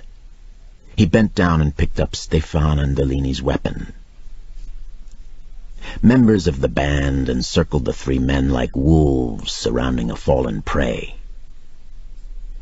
"You don't mind if I relieve you of the task of caring for this weapon now?" Pisciotta asked with a grin. Stefan Andolini looked startled for a moment, his face twisting into a grimace. Then he shrugged. Pisciotta tossed the lupara to one of his men. He waited for a few moments, making sure his men were ready. Then he reached down to take the lupare from Andolini's 2 Picciotti. One of them, more from fear than malice, pushed Pisciotta away and put his hand on his shotgun. In the next moment, quickly as a snake bearing its tongue, a knife appeared in Pisciotta's hand. His body darted forward, and the knife cut the Picciotto's throat. A fountain of pink blood burst into the clear mountain air, and the Picciotto slumped over on his side. Pisciotta was straddling his body, leaning down, and another quick stroke finished the job. Then, with a series of quick kicks, he rolled the body into a gully. The other men of Giuliano's band had sprung to their feet, leveling their guns. Andolini, sitting on the ground, raised his hands in the air and looked around him beseechingly. But the other Picciotto lunged for his weapon and tried to bring it around. Passatempo, standing behind him and grinning with enjoyment, emptied his pistol into the man's head. The shots echoed through the mountains. They all remained frozen, Andolini pale and shaking with fear, Passatempo holding his pistol. And then Giuliano's voice from the edge of the cliff said quietly, "Get rid of the bodies and tie that Malpelo to a tree until my father comes." The bodies were wrapped in bamboo nets and carried to a deep crevice. They were thrown in with stones tumbled down after them to keep the stench from rising, according to old superstition.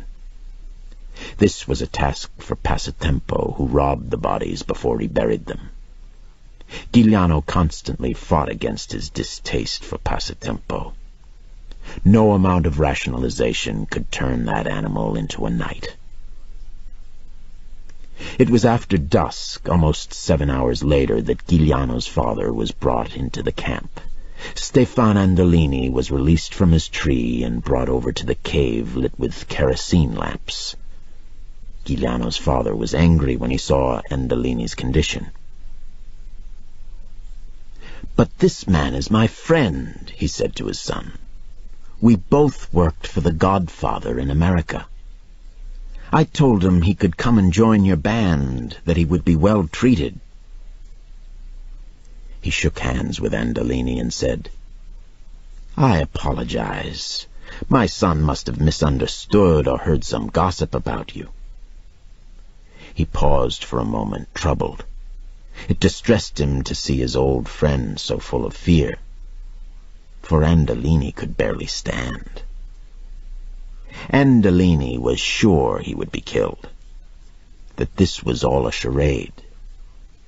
The back of his neck ached as the muscles tensed to receive the bullets.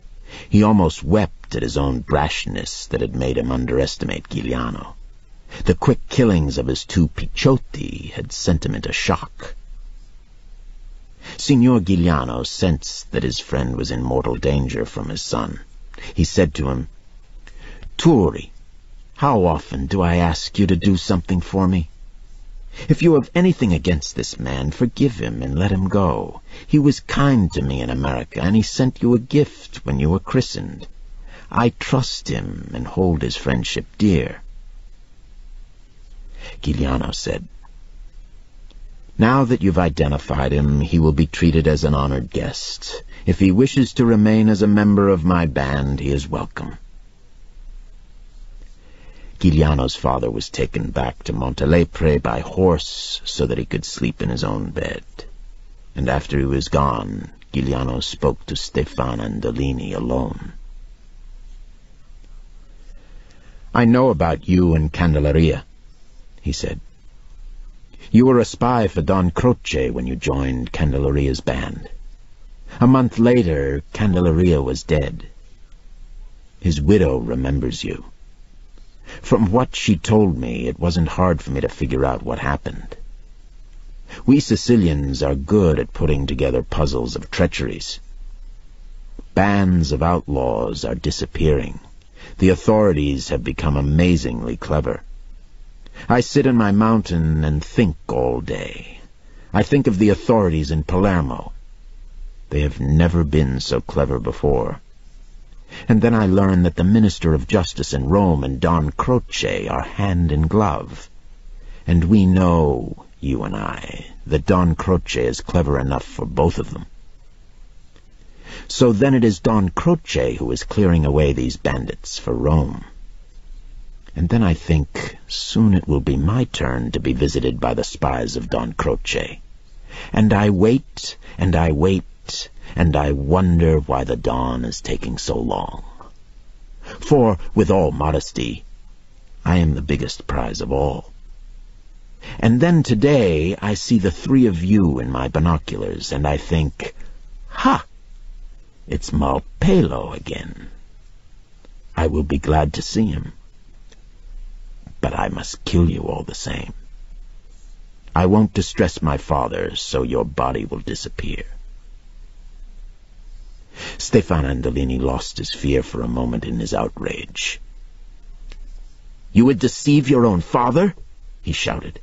"You call yourself a Sicilian son?"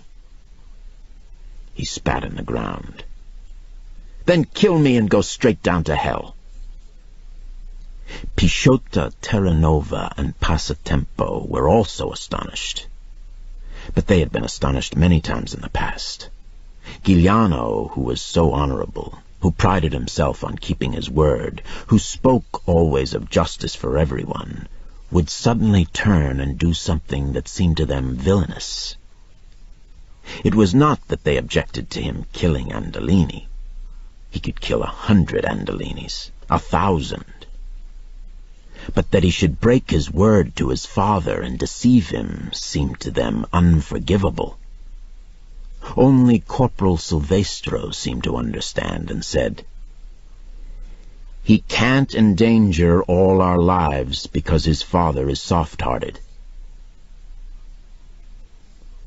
Giuliano said to Andolini in a quiet voice, "Make your peace with God." He motioned to Passatempo. "You will have 5 minutes." Andolini's red hair seemed to bristle all over his head. He said frantically, "Before you kill me, speak to the Abbot Manfredi." Giuliano stared at him with amazement, and the red-headed man spoke in an outpouring of words. "You once said to the abbot that you owed him a service, that he could ask you for anything." Giuliano remembered his promise well. How did the man know about it? Andolini continued, "Let us go to him, and he will beg for my life." Pisciota said contemptuously, "Turi, it will take another day to send a messenger and get his answer back. And does the abbot have more influence with you than your own father?" Giuliano astonished them again. "Bind his arms and put a halter on his feet so that he can walk, but not run. Give me a guard of 10 men. I'll bring him to the monastery myself, and if the abbot does not ask for his life, he can make his last confession. I'll execute him and give his body to the monks for burial."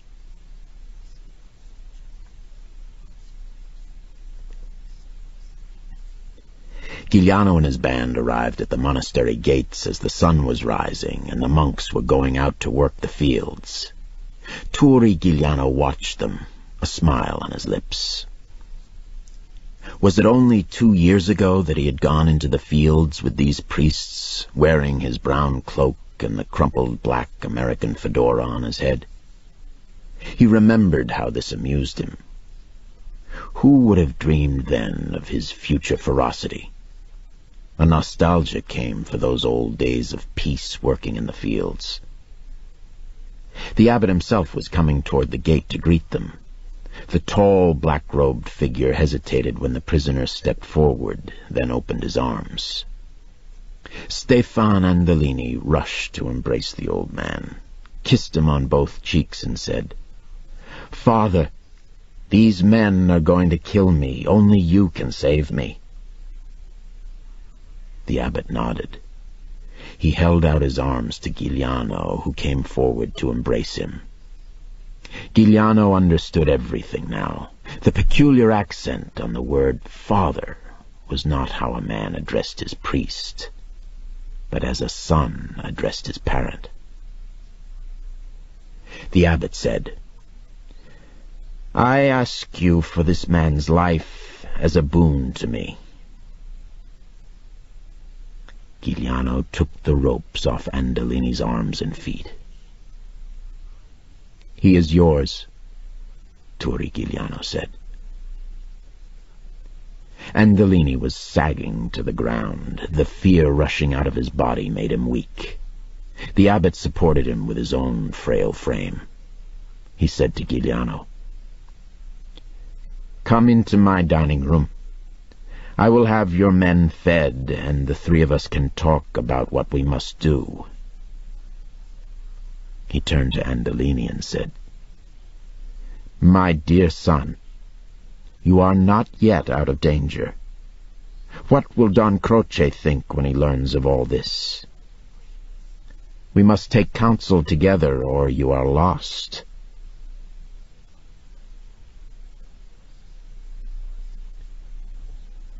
The abbot had his own small coffee room, and the three men sat comfortably. Cheese and bread were brought for the two younger men. The abbot turned and smiled sadly at Giuliano. "One of my many sins. I fathered this man when I was young. Nobody knows the temptations of a parish priest in Sicily. I didn't resist them. The scandal was covered up, and his mother was married to an Andolini. A great deal of money passed, and I was able to rise in the church. But the irony of heaven no man can foretell. My son grew up to be a murderer, and that is a cross I have to bear, though I have so many of my own sins to answer for." The abbot's tone changed when he turned to Andolini. He said, "Listen to me carefully, my son. For a second time you owe your life to me. Understand your first loyalty. It is now to Giuliano. You cannot go back to the Don. He will ask himself, why did Turi spare your life and kill the other two? He will suspect treachery, and that will be your death. What you must do is confess everything to the Don and ask to remain with Giuliano's band. That you will give him information and serve as a link between the friends of the friends and Giuliano's army. I will go to the Don myself and tell him the advantages of this. I will also tell him that you will remain faithful to Giuliano, but that will not be to his disadvantage. He will think you will betray this man here who spared your life. But I tell you that if you do not remain faithful to Giuliano, I will damn you to hell forever. You will bear your father's curse to the grave." He addressed himself again to Giuliano. "So now I ask you a second favor, my dear Turi Giuliano. Take my son into your band. He will fight for you and do your bidding, and I swear he will be faithful to you."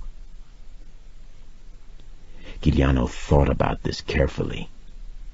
He was sure he could, with time, secure Andolini's affection, and he knew the man's devotion to his father, the abbot. The chances of betrayal were therefore small and could be guarded against. Stefan Andolini would be a valuable sub-chief in the operations of his band, but even more valuable as a source of information about the empire of Don Croce.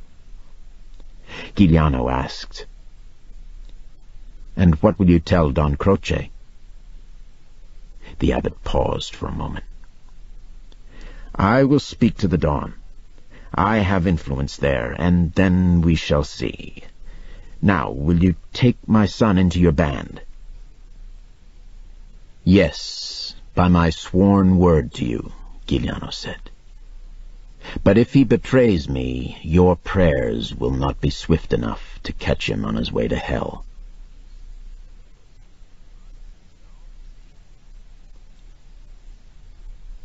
Stefan Andolini had lived in a world of little trust, which perhaps was why over the years his face had become formed in such a murderer's mask.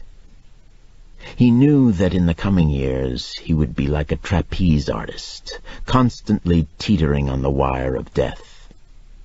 There was no safe choice. It comforted him that the spirit of mercy that radiated from Giuliano's person had saved him. But he had no illusions. Turi Giuliano was the only man who had ever made him afraid.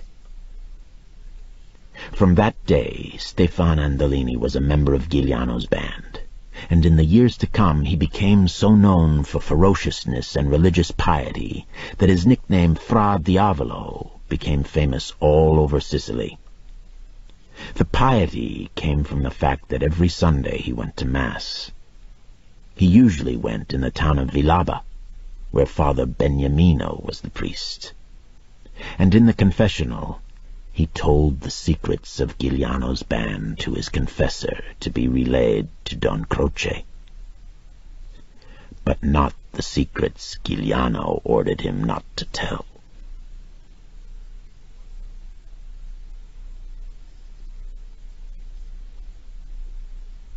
Book 3. Michael Corleone, 1950. Chapter 16. The Fiat skirted the town of Trapani and took a road along the beach.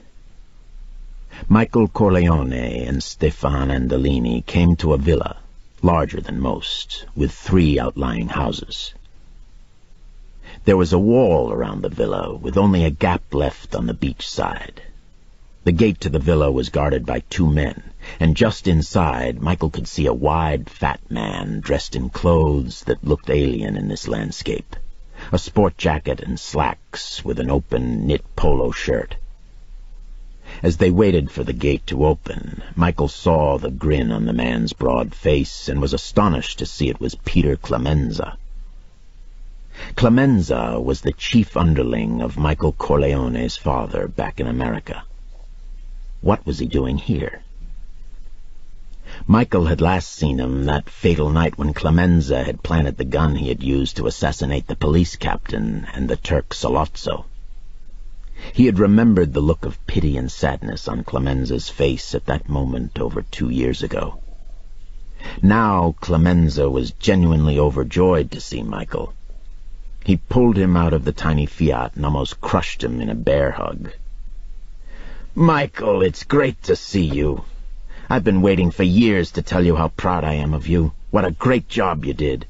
And now all your troubles are over. In a week, you'll be with the family. There'll be a great feast. Everybody's waiting for you, Mikey." He stared into Michael's face fondly while holding him within his 2 massive arms, and as he did so he made an assessment. This was no longer just the young war hero. During his time in Sicily, the boy had grown into a man. That is to say, Michael's face was no longer open. It had the proud, closed look of the born Sicilian.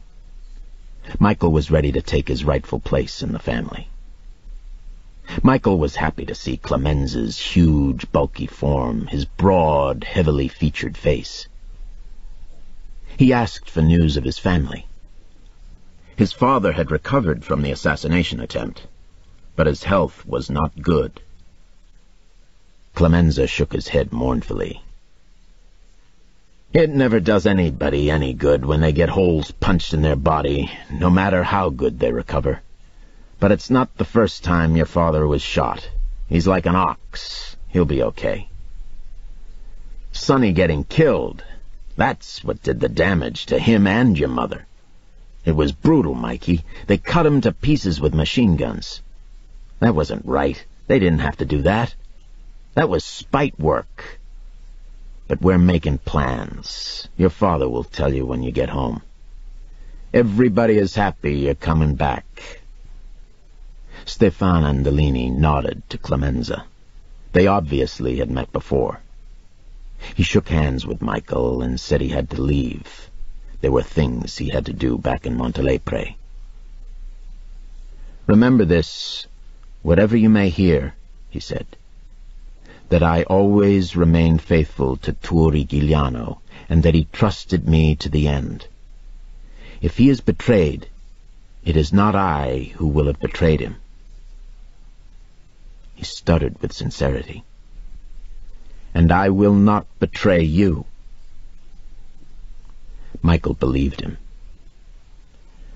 "Won't you come and rest and have something to eat and drink?" he asked.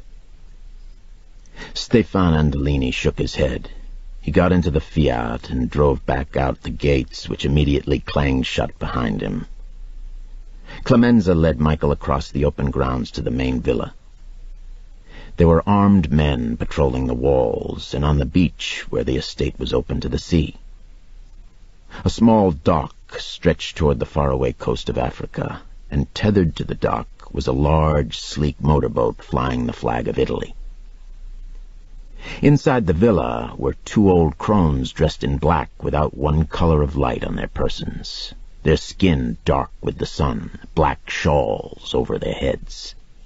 Clemenza asked them to bring a bowl of fruit to Michael's bedroom. The terrace of the bedroom looked over the blue Mediterranean Sea, which seemed to part in the middle when hit by a shaft of morning sunlight. Fishing boats with bright blue and red sails bobbed on the horizon like balls skipping over the water. There was a small table on the terrace covered with a heavy, dark brown cloth, and the two men sat on the chairs around it. There was a pot of espresso and a jug of red wine. "You look tired," Clemenza said.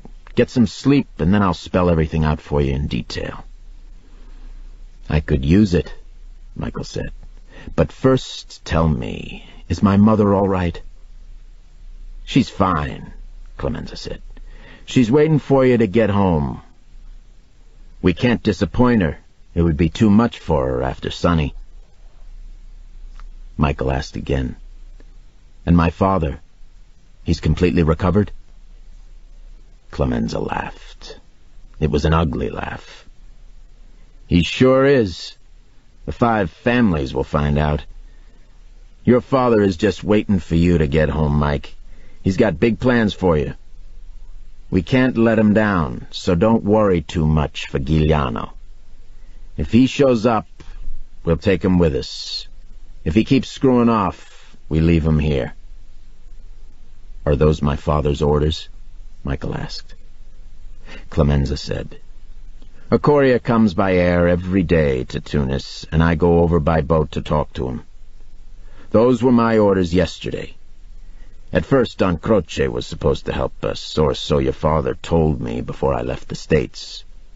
But you know what happened in Palermo after you left yesterday? Somebody tried to knock off Croce. They came over the wall of the garden and killed 4 of his bodyguards, but Croce got away. So what the hell is going on?" Michael said, "Jesus." He remembered the precautions Don Croce had taken around the hotel. "I think that was our friend Giuliano.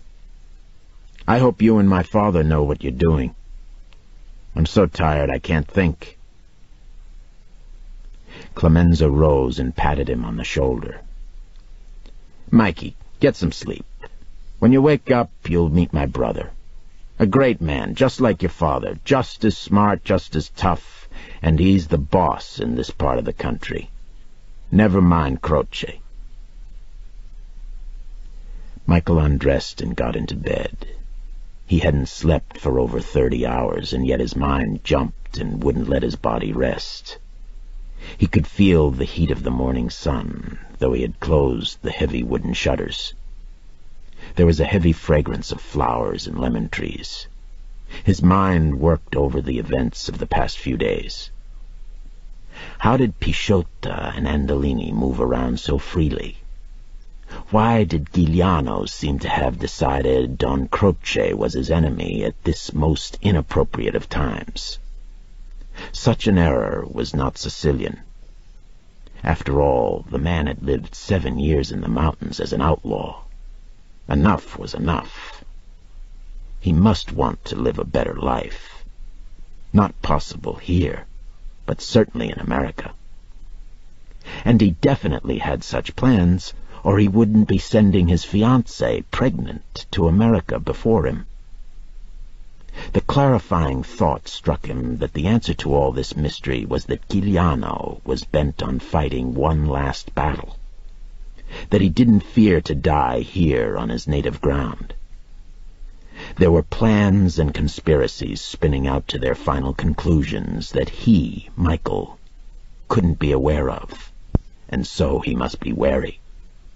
For Michael Corleone didn't want to die in Sicily.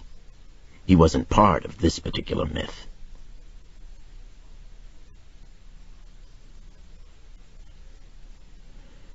Michael awoke in the huge bedroom and opened the shutters, which swung outward to a white stone balcony glittering in the morning sun. Below the balcony, the Mediterranean Sea rolled like a deep blue carpet out to the horizon.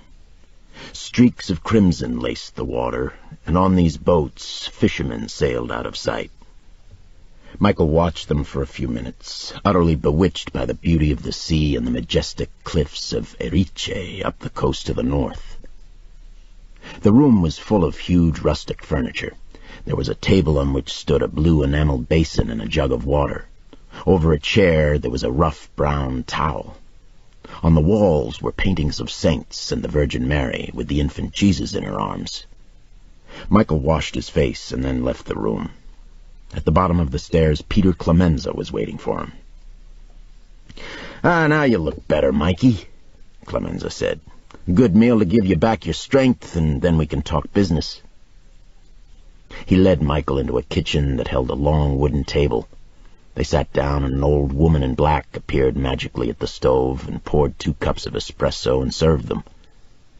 Then, just as magically, she produced a platter of eggs and sausage, which she put on the table.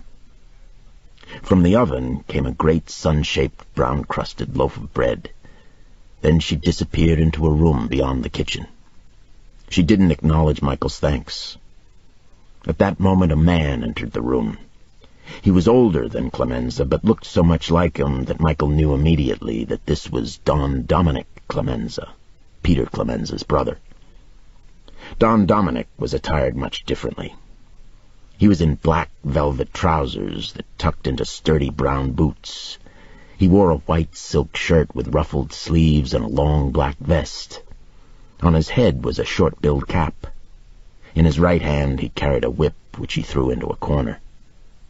Michael rose to greet him, and Don Dominic Clemenza took him into his arms with a friendly embrace. They sat at the table together. Don Dominic had a natural dignity and air of command that reminded Michael of his own father. He also had the same old-fashioned courtliness. Peter Clemenza obviously was in awe of his older brother, who treated him with the indulgent affection an older brother shows a flighty sibling. This astonished Michael and amused him, too. Peter Clemenza was his father's most trusted and deadly caporagime back in America. Don Dominic said gravely, but with a twinkle in his eye, "Michael, it's such a great pleasure and honor to me that your father, Don Corleone, has put you in my care. Now you can solve my curiosity.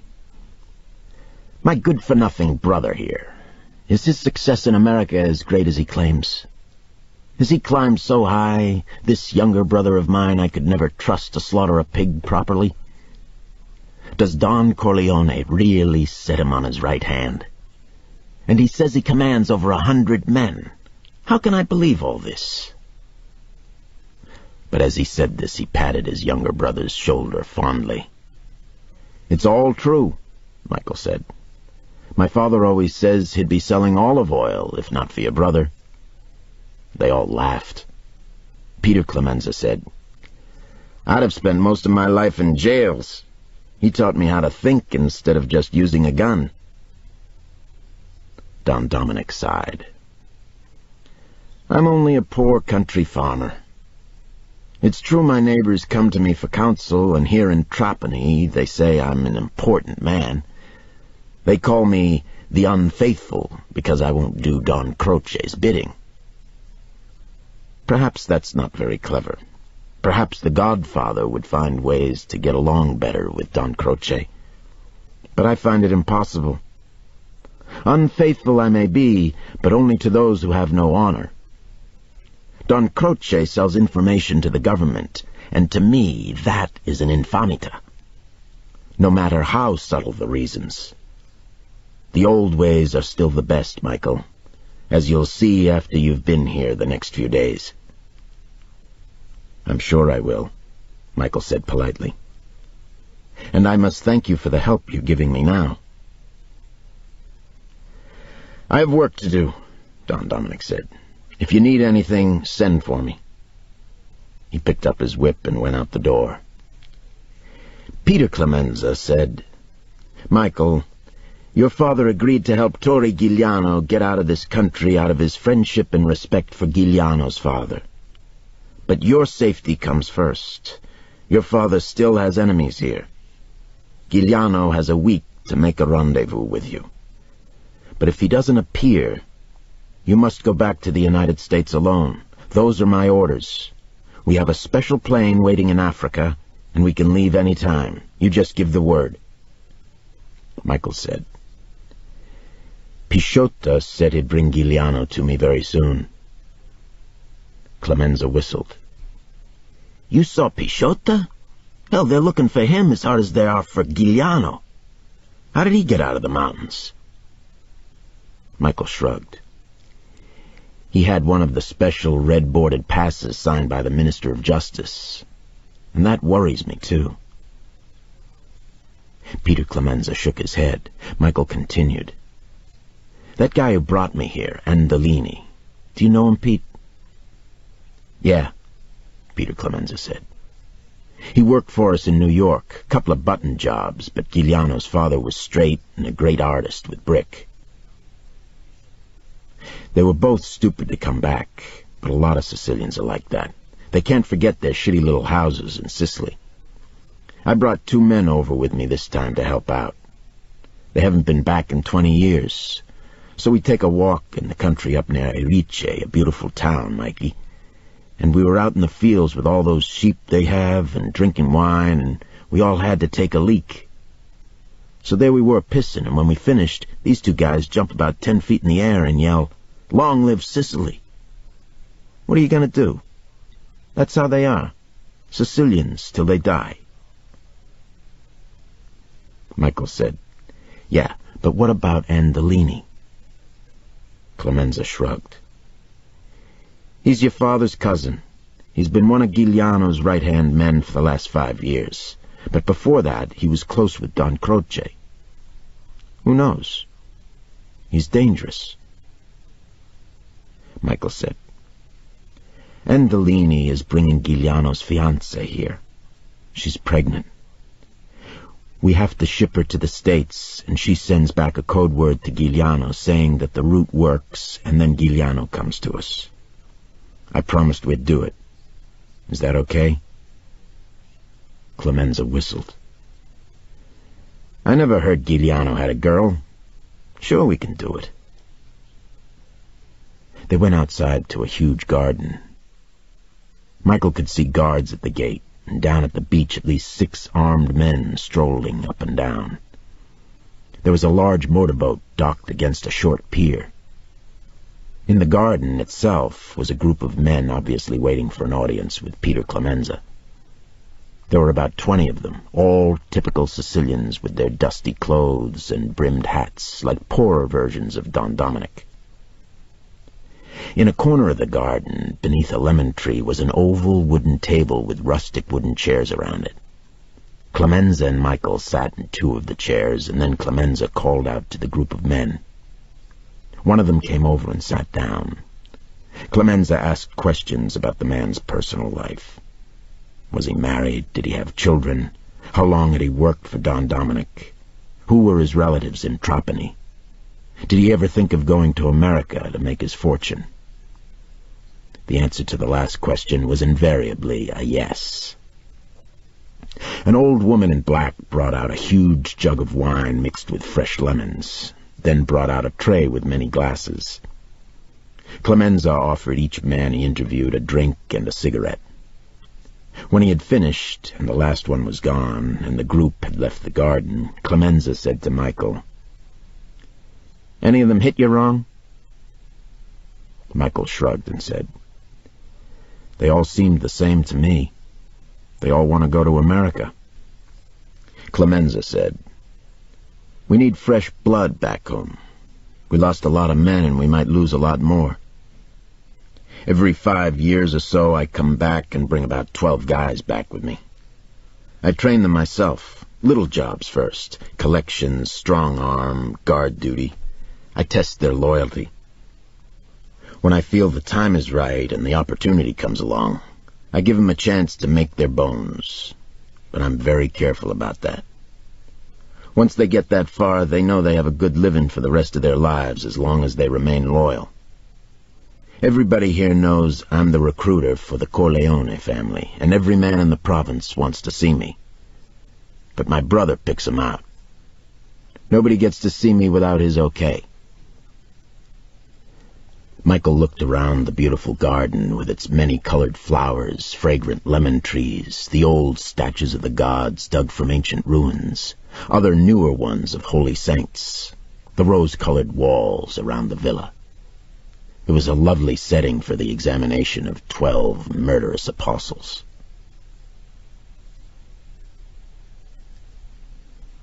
In the late afternoon, the small Fiat reappeared at the villa gates and was waved through by the guards. Andolini was driving, and beside him there was a girl with long, jet-black hair and the exquisite oval features of a painter's Madonna. When she got out of the car, Michael could see she was pregnant. Though she wore the modest, loose dress of the Sicilian woman, it wasn't black, rather a hideous floral rose and white. But her face was so pretty the dress didn't matter. Michael Corleone was surprised to see the small figure of Hector Adonis get out of the back seat. It was Adonis who made the introductions. The girl's name was Justina. She had none of the shyness of the young, and at only 17 years of age her face had the strength of an older woman, as if she had already tasted the same tragedies of life. She studied Michael closely before she bowed her head to acknowledge his introduction, as if she were studying him to find any hint of treachery in his face.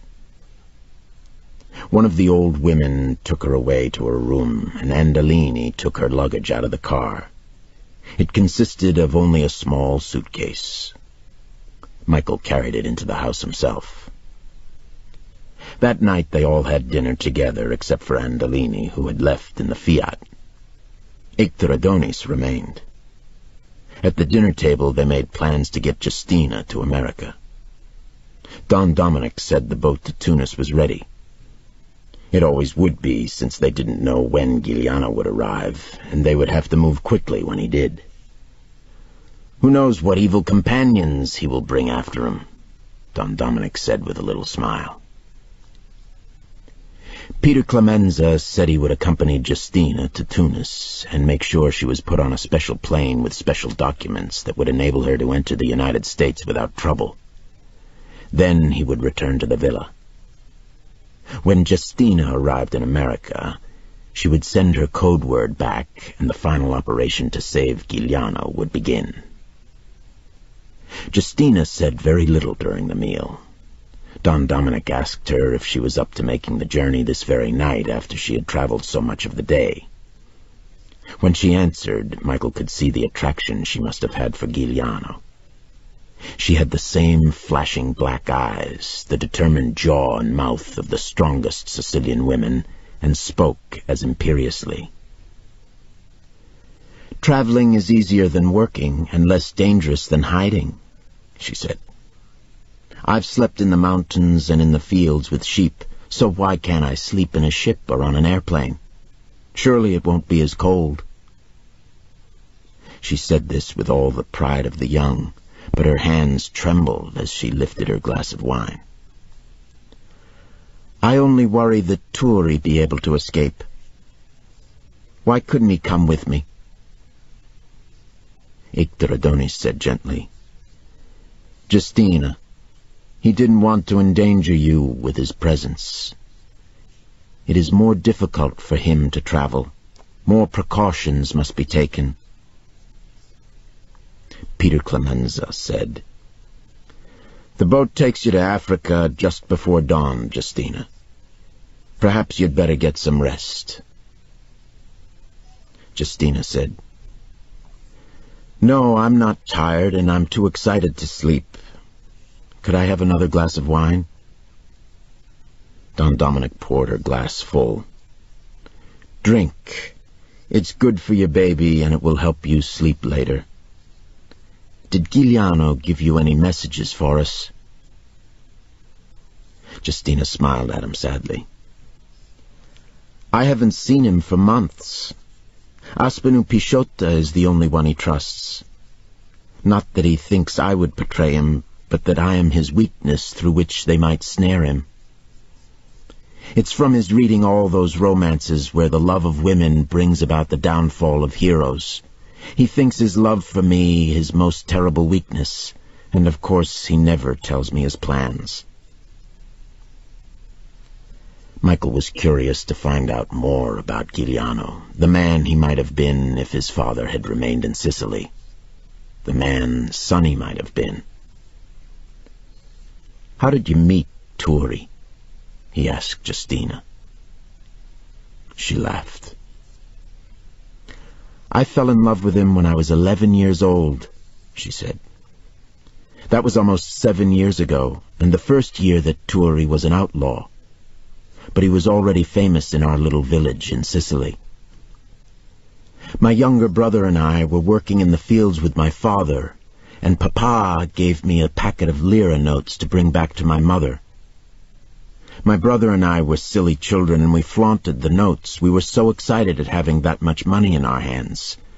2 carabinieri saw us on the road and took away our money and laughed at us when we cried. We didn't know what to do. We were afraid to go home, and we were afraid to go back to our father. Then this young man came out of the bushes. He was taller than most men in Sicily and much broader in the shoulders. He looked like the American soldiers we had seen during the war. He carried a machine gun under his arm, yet he had such gentle brown eyes. He was very handsome. He asked us, 'Children, why are you crying on such a wonderful day? And you, young lady, you're ruining your beautiful looks. Who will want to marry you?' But he was laughing, and you could see that the sight of us delighted him for some reason. We told him what had happened, and he laughed again and said we must always beware of the carabinieri, and that this was a good lesson for us to learn so early in life. Then he gave my brother a huge wad of lira to bring home to our mother, and to me he gave a note for my father. I can still remember it word for word. It said, 'Don't reproach your 2 beautiful children who will be the pleasure and comfort of your old age. The money I have given them is far greater than you have lost. And know this, from today on, you and your children are under the protection of Giuliano.' I thought that name was so wonderful, and he had written it in large letters. I saw that name in my dreams for months. Just those letters. Giuliano. But what made me love him was the pleasure he received in doing a good deed. He was really delighted to help someone else. That never changed. I always saw the same pleasure, as if he gained more from the giving than they did from the taking. That is why the people of Sicily love him." Hector Adonis said quietly, "Until the Portella della Ginestra." Justina lowered her eyes and said fiercely, "They love him still."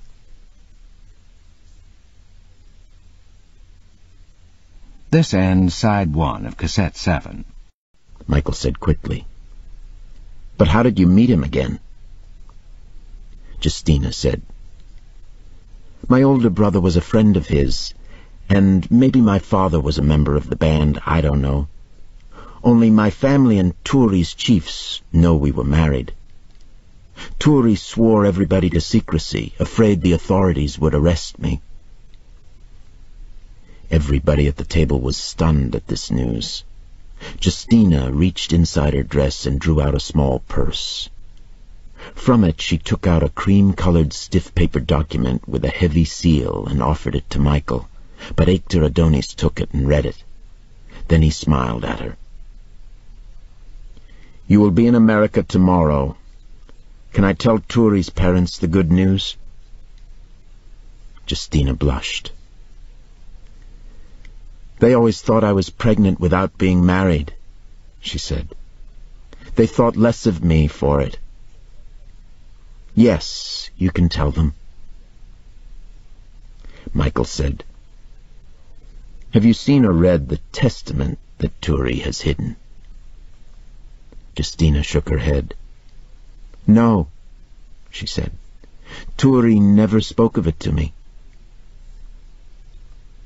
Don Dominic's face had gone wintry, but he also looked curious. He had heard about the testament, Michael thought, but didn't approve of it. How many people did know? Certainly not the people of Sicily. Only members of the government in Rome, Don Croce, and Giuliano's family and his inner circle of outlaws. Hector Adonis said, "Don Dominic, may I ask to be your guest until word arrives from America that Justina is safely there? Then I can arrange for Giuliano to receive the news. It should be for no more than an extra night."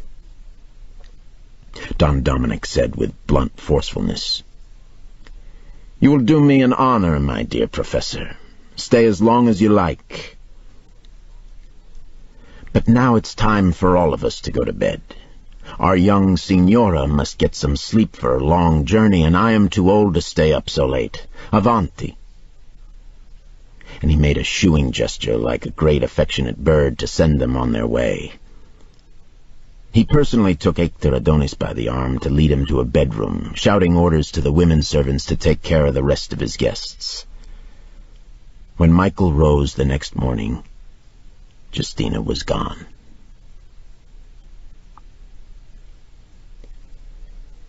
Hector Adonis had to sleep over for 2 nights before the courier letter came from Justina that she was safely in America.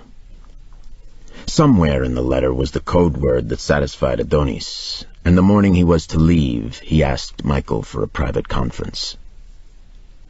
Michael had spent the 2 days tense with anticipation, anxious to get home to America himself. Peter Clemenza's description of Sonny's murder had filled Michael with a sense of foreboding about Turi Giuliano. In his mind, the 2 men were growing intertwined. They looked somewhat alike, and they both had the same sense of physical vitality and power. Giuliano was only Michael's age, and Michael was intrigued by the man's fame. He was anxious at the thought that they would finally meet face to face. He wondered what use his father could put Giuliano to in America, for he had no doubt that was his father's purpose. Otherwise, the assignment of bringing Giuliano home with him didn't make sense. Michael walked with Adonis down to the beach. The armed guard saluted them both. "Vosia!" "Your lordship!" Not one of them showed any sign of derision at the sight of the tiny, elegantly dressed Hector Adonis. The motorboat had come back, and now closer to it, Michael could see it was almost as big as a small yacht. The men aboard it were armed with lupare and machine guns. The July sun was very hot, and the sea so blue and so still that the sun reflected off it as if it were metal. Michael and Hector Adonis sat on 2 chairs on the pier. "Before I leave this morning, I have a final instruction for you," Hector Adonis said quietly. "It is the most important thing that you can do for Giuliano." "With all my heart," Michael said. "You must send Giuliano's testament to America immediately, to your father," Adonis said. "He will know how to use it. He will make sure that Don Croce and the government in Rome will know it is safely in America, and then they won't dare harm Giuliano. They will let him emigrate safely." "Do you have it with you?" Michael asked. The little man smiled at him slyly and then laughed. "You have it," he said. Michael was astonished. "You've been misinformed," he said. "No one has given it to me." "Yes, they have," Hector Adonis said. He put a friendly hand on Michael's arm, and Michael noticed how small and dainty his fingers were, like a child's. "Maria Lombardo, Giuliano's mother, gave it to you. Only she and myself know where it is. Not even Pisciotto knows." He saw Michael's uncomprehending look. "It's in the Black Madonna," Victor Adonis said. "It's true the Madonna has been in the family for generations and is valuable. Everybody knows about it. But Giuliano was given a replica. It is hollow. The testament is written on very thin paper, and each sheet has Giuliano's signature. I helped him compose it over the last few years. There are also some incriminating documents. Turi always knew what the end might be and wanted to be prepared. For a young man, he has a great sense of strategy." Michael laughed. "And his mother is a great actress." "All Sicilians are," Victor Adonis said. "We trust no one and dissemble before everyone. Giuliano's father is certainly trustworthy, but he might be indiscreet. Pisciotta has been Giuliano's truest friend since their childhood. Stefan Andolini has saved Giuliano's life in battle with the Carabinieri. But men change with time and under torture, so it's best they don't know." "But he trusted you," Michael said. "I am blessed," Victor Adonis said simply. "But you see how clever Giuliano can be. He trusts only me with the testament, and he trusts only Pisciotta with his life. Both of us must betray him if he is to fail."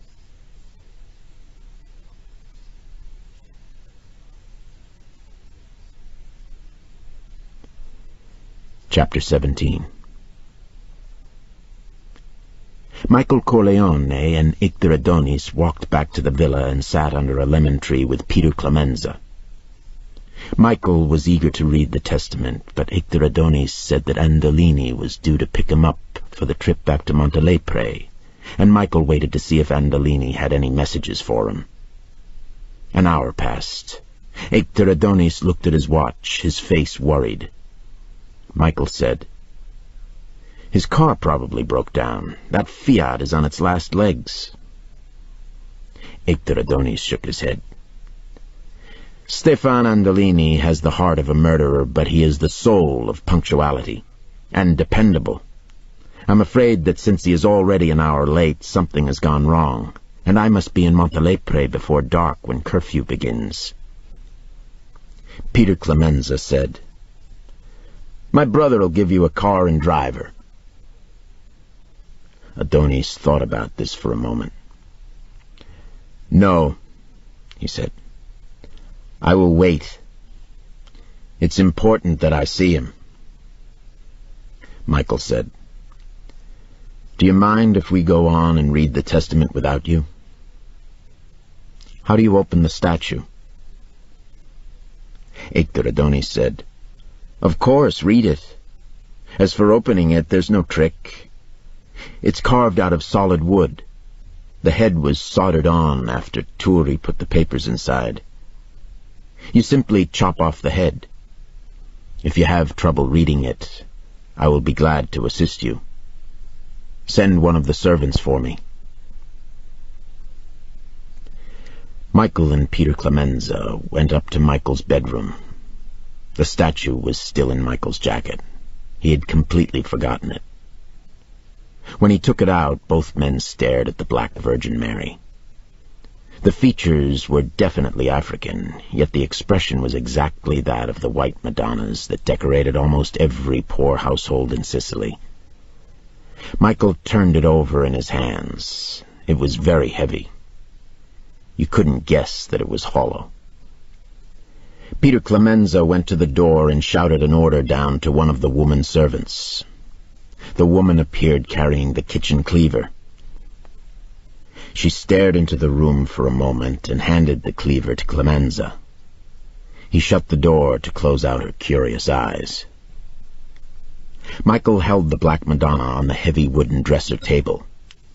He grasped the disc carved into the bottom with one hand and used his other to clasp the top of the statue's head. Clemenza carefully put the cleaver to the neck of the Madonna, raised his burly arm, and with one quick, powerful stroke, chopped off the head and sent it flying across the room. A sheaf of papers bound with a piece of soft gray leather sprouted out of the hollow neck. Clemenza had hit exactly on the seam where it had been soldered. The cleaver could never have cut through the hard olive wood. He put the cleaver on the table and pulled the papers out of the headless statue. He loosened the leather thong and spread the papers out on the table. They consisted of one sheaf of about 15 onion-skin pages, covered with close handwriting in black ink. The bottom of each page was signed by Giuliano in the careless scrawl of kings. There were also documents with official government seals, letters with government letterheads, and statements bearing notary seals. The papers were curling up to resume the shape of their confinement, and Michael used the 2 pieces of the statue and the cleaver to hold them flat on the table. Then he ceremoniously poured 2 glasses of wine from the jug on the night table and handed one to Clemenza. They drank and then started to read the testament. It took them almost 2 hours to finish. Michael marveled that Turi Giuliano, so young, so idealistic, had lived through these treacheries. Michael knew enough of the world to imagine that Giuliano harbored his own cunning, his own scheme of power, in order to remain dedicated to his mission. Michael was filled with an enormous sense of identification and commitment to the cause of Giuliano's escape. It wasn't so much Giuliano's diary, which recounted his history for the past 7 years, but the documents supporting it that could surely topple the Christian democratic government in Rome. How could these powerful men have been so foolish, Michael wondered. A note signed by the cardinal. A letter sent by the Minister of Justice to Don Croce asking what could be done to crush the demonstration at Ginestra. All coyly worded, to be sure, but damning in the light of the events that followed. Each thing by itself was innocent enough. Brought together, they built a mountain of evidence as imposing as the pyramids. There was a letter from Prince Olorto, full of flowery compliments to Giuliano, and assuring him that all the men in high places of the Christian democratic government in Rome had assured the prince that they would do everything in their power to have Giuliano pardoned, providing he did what they had asked of him.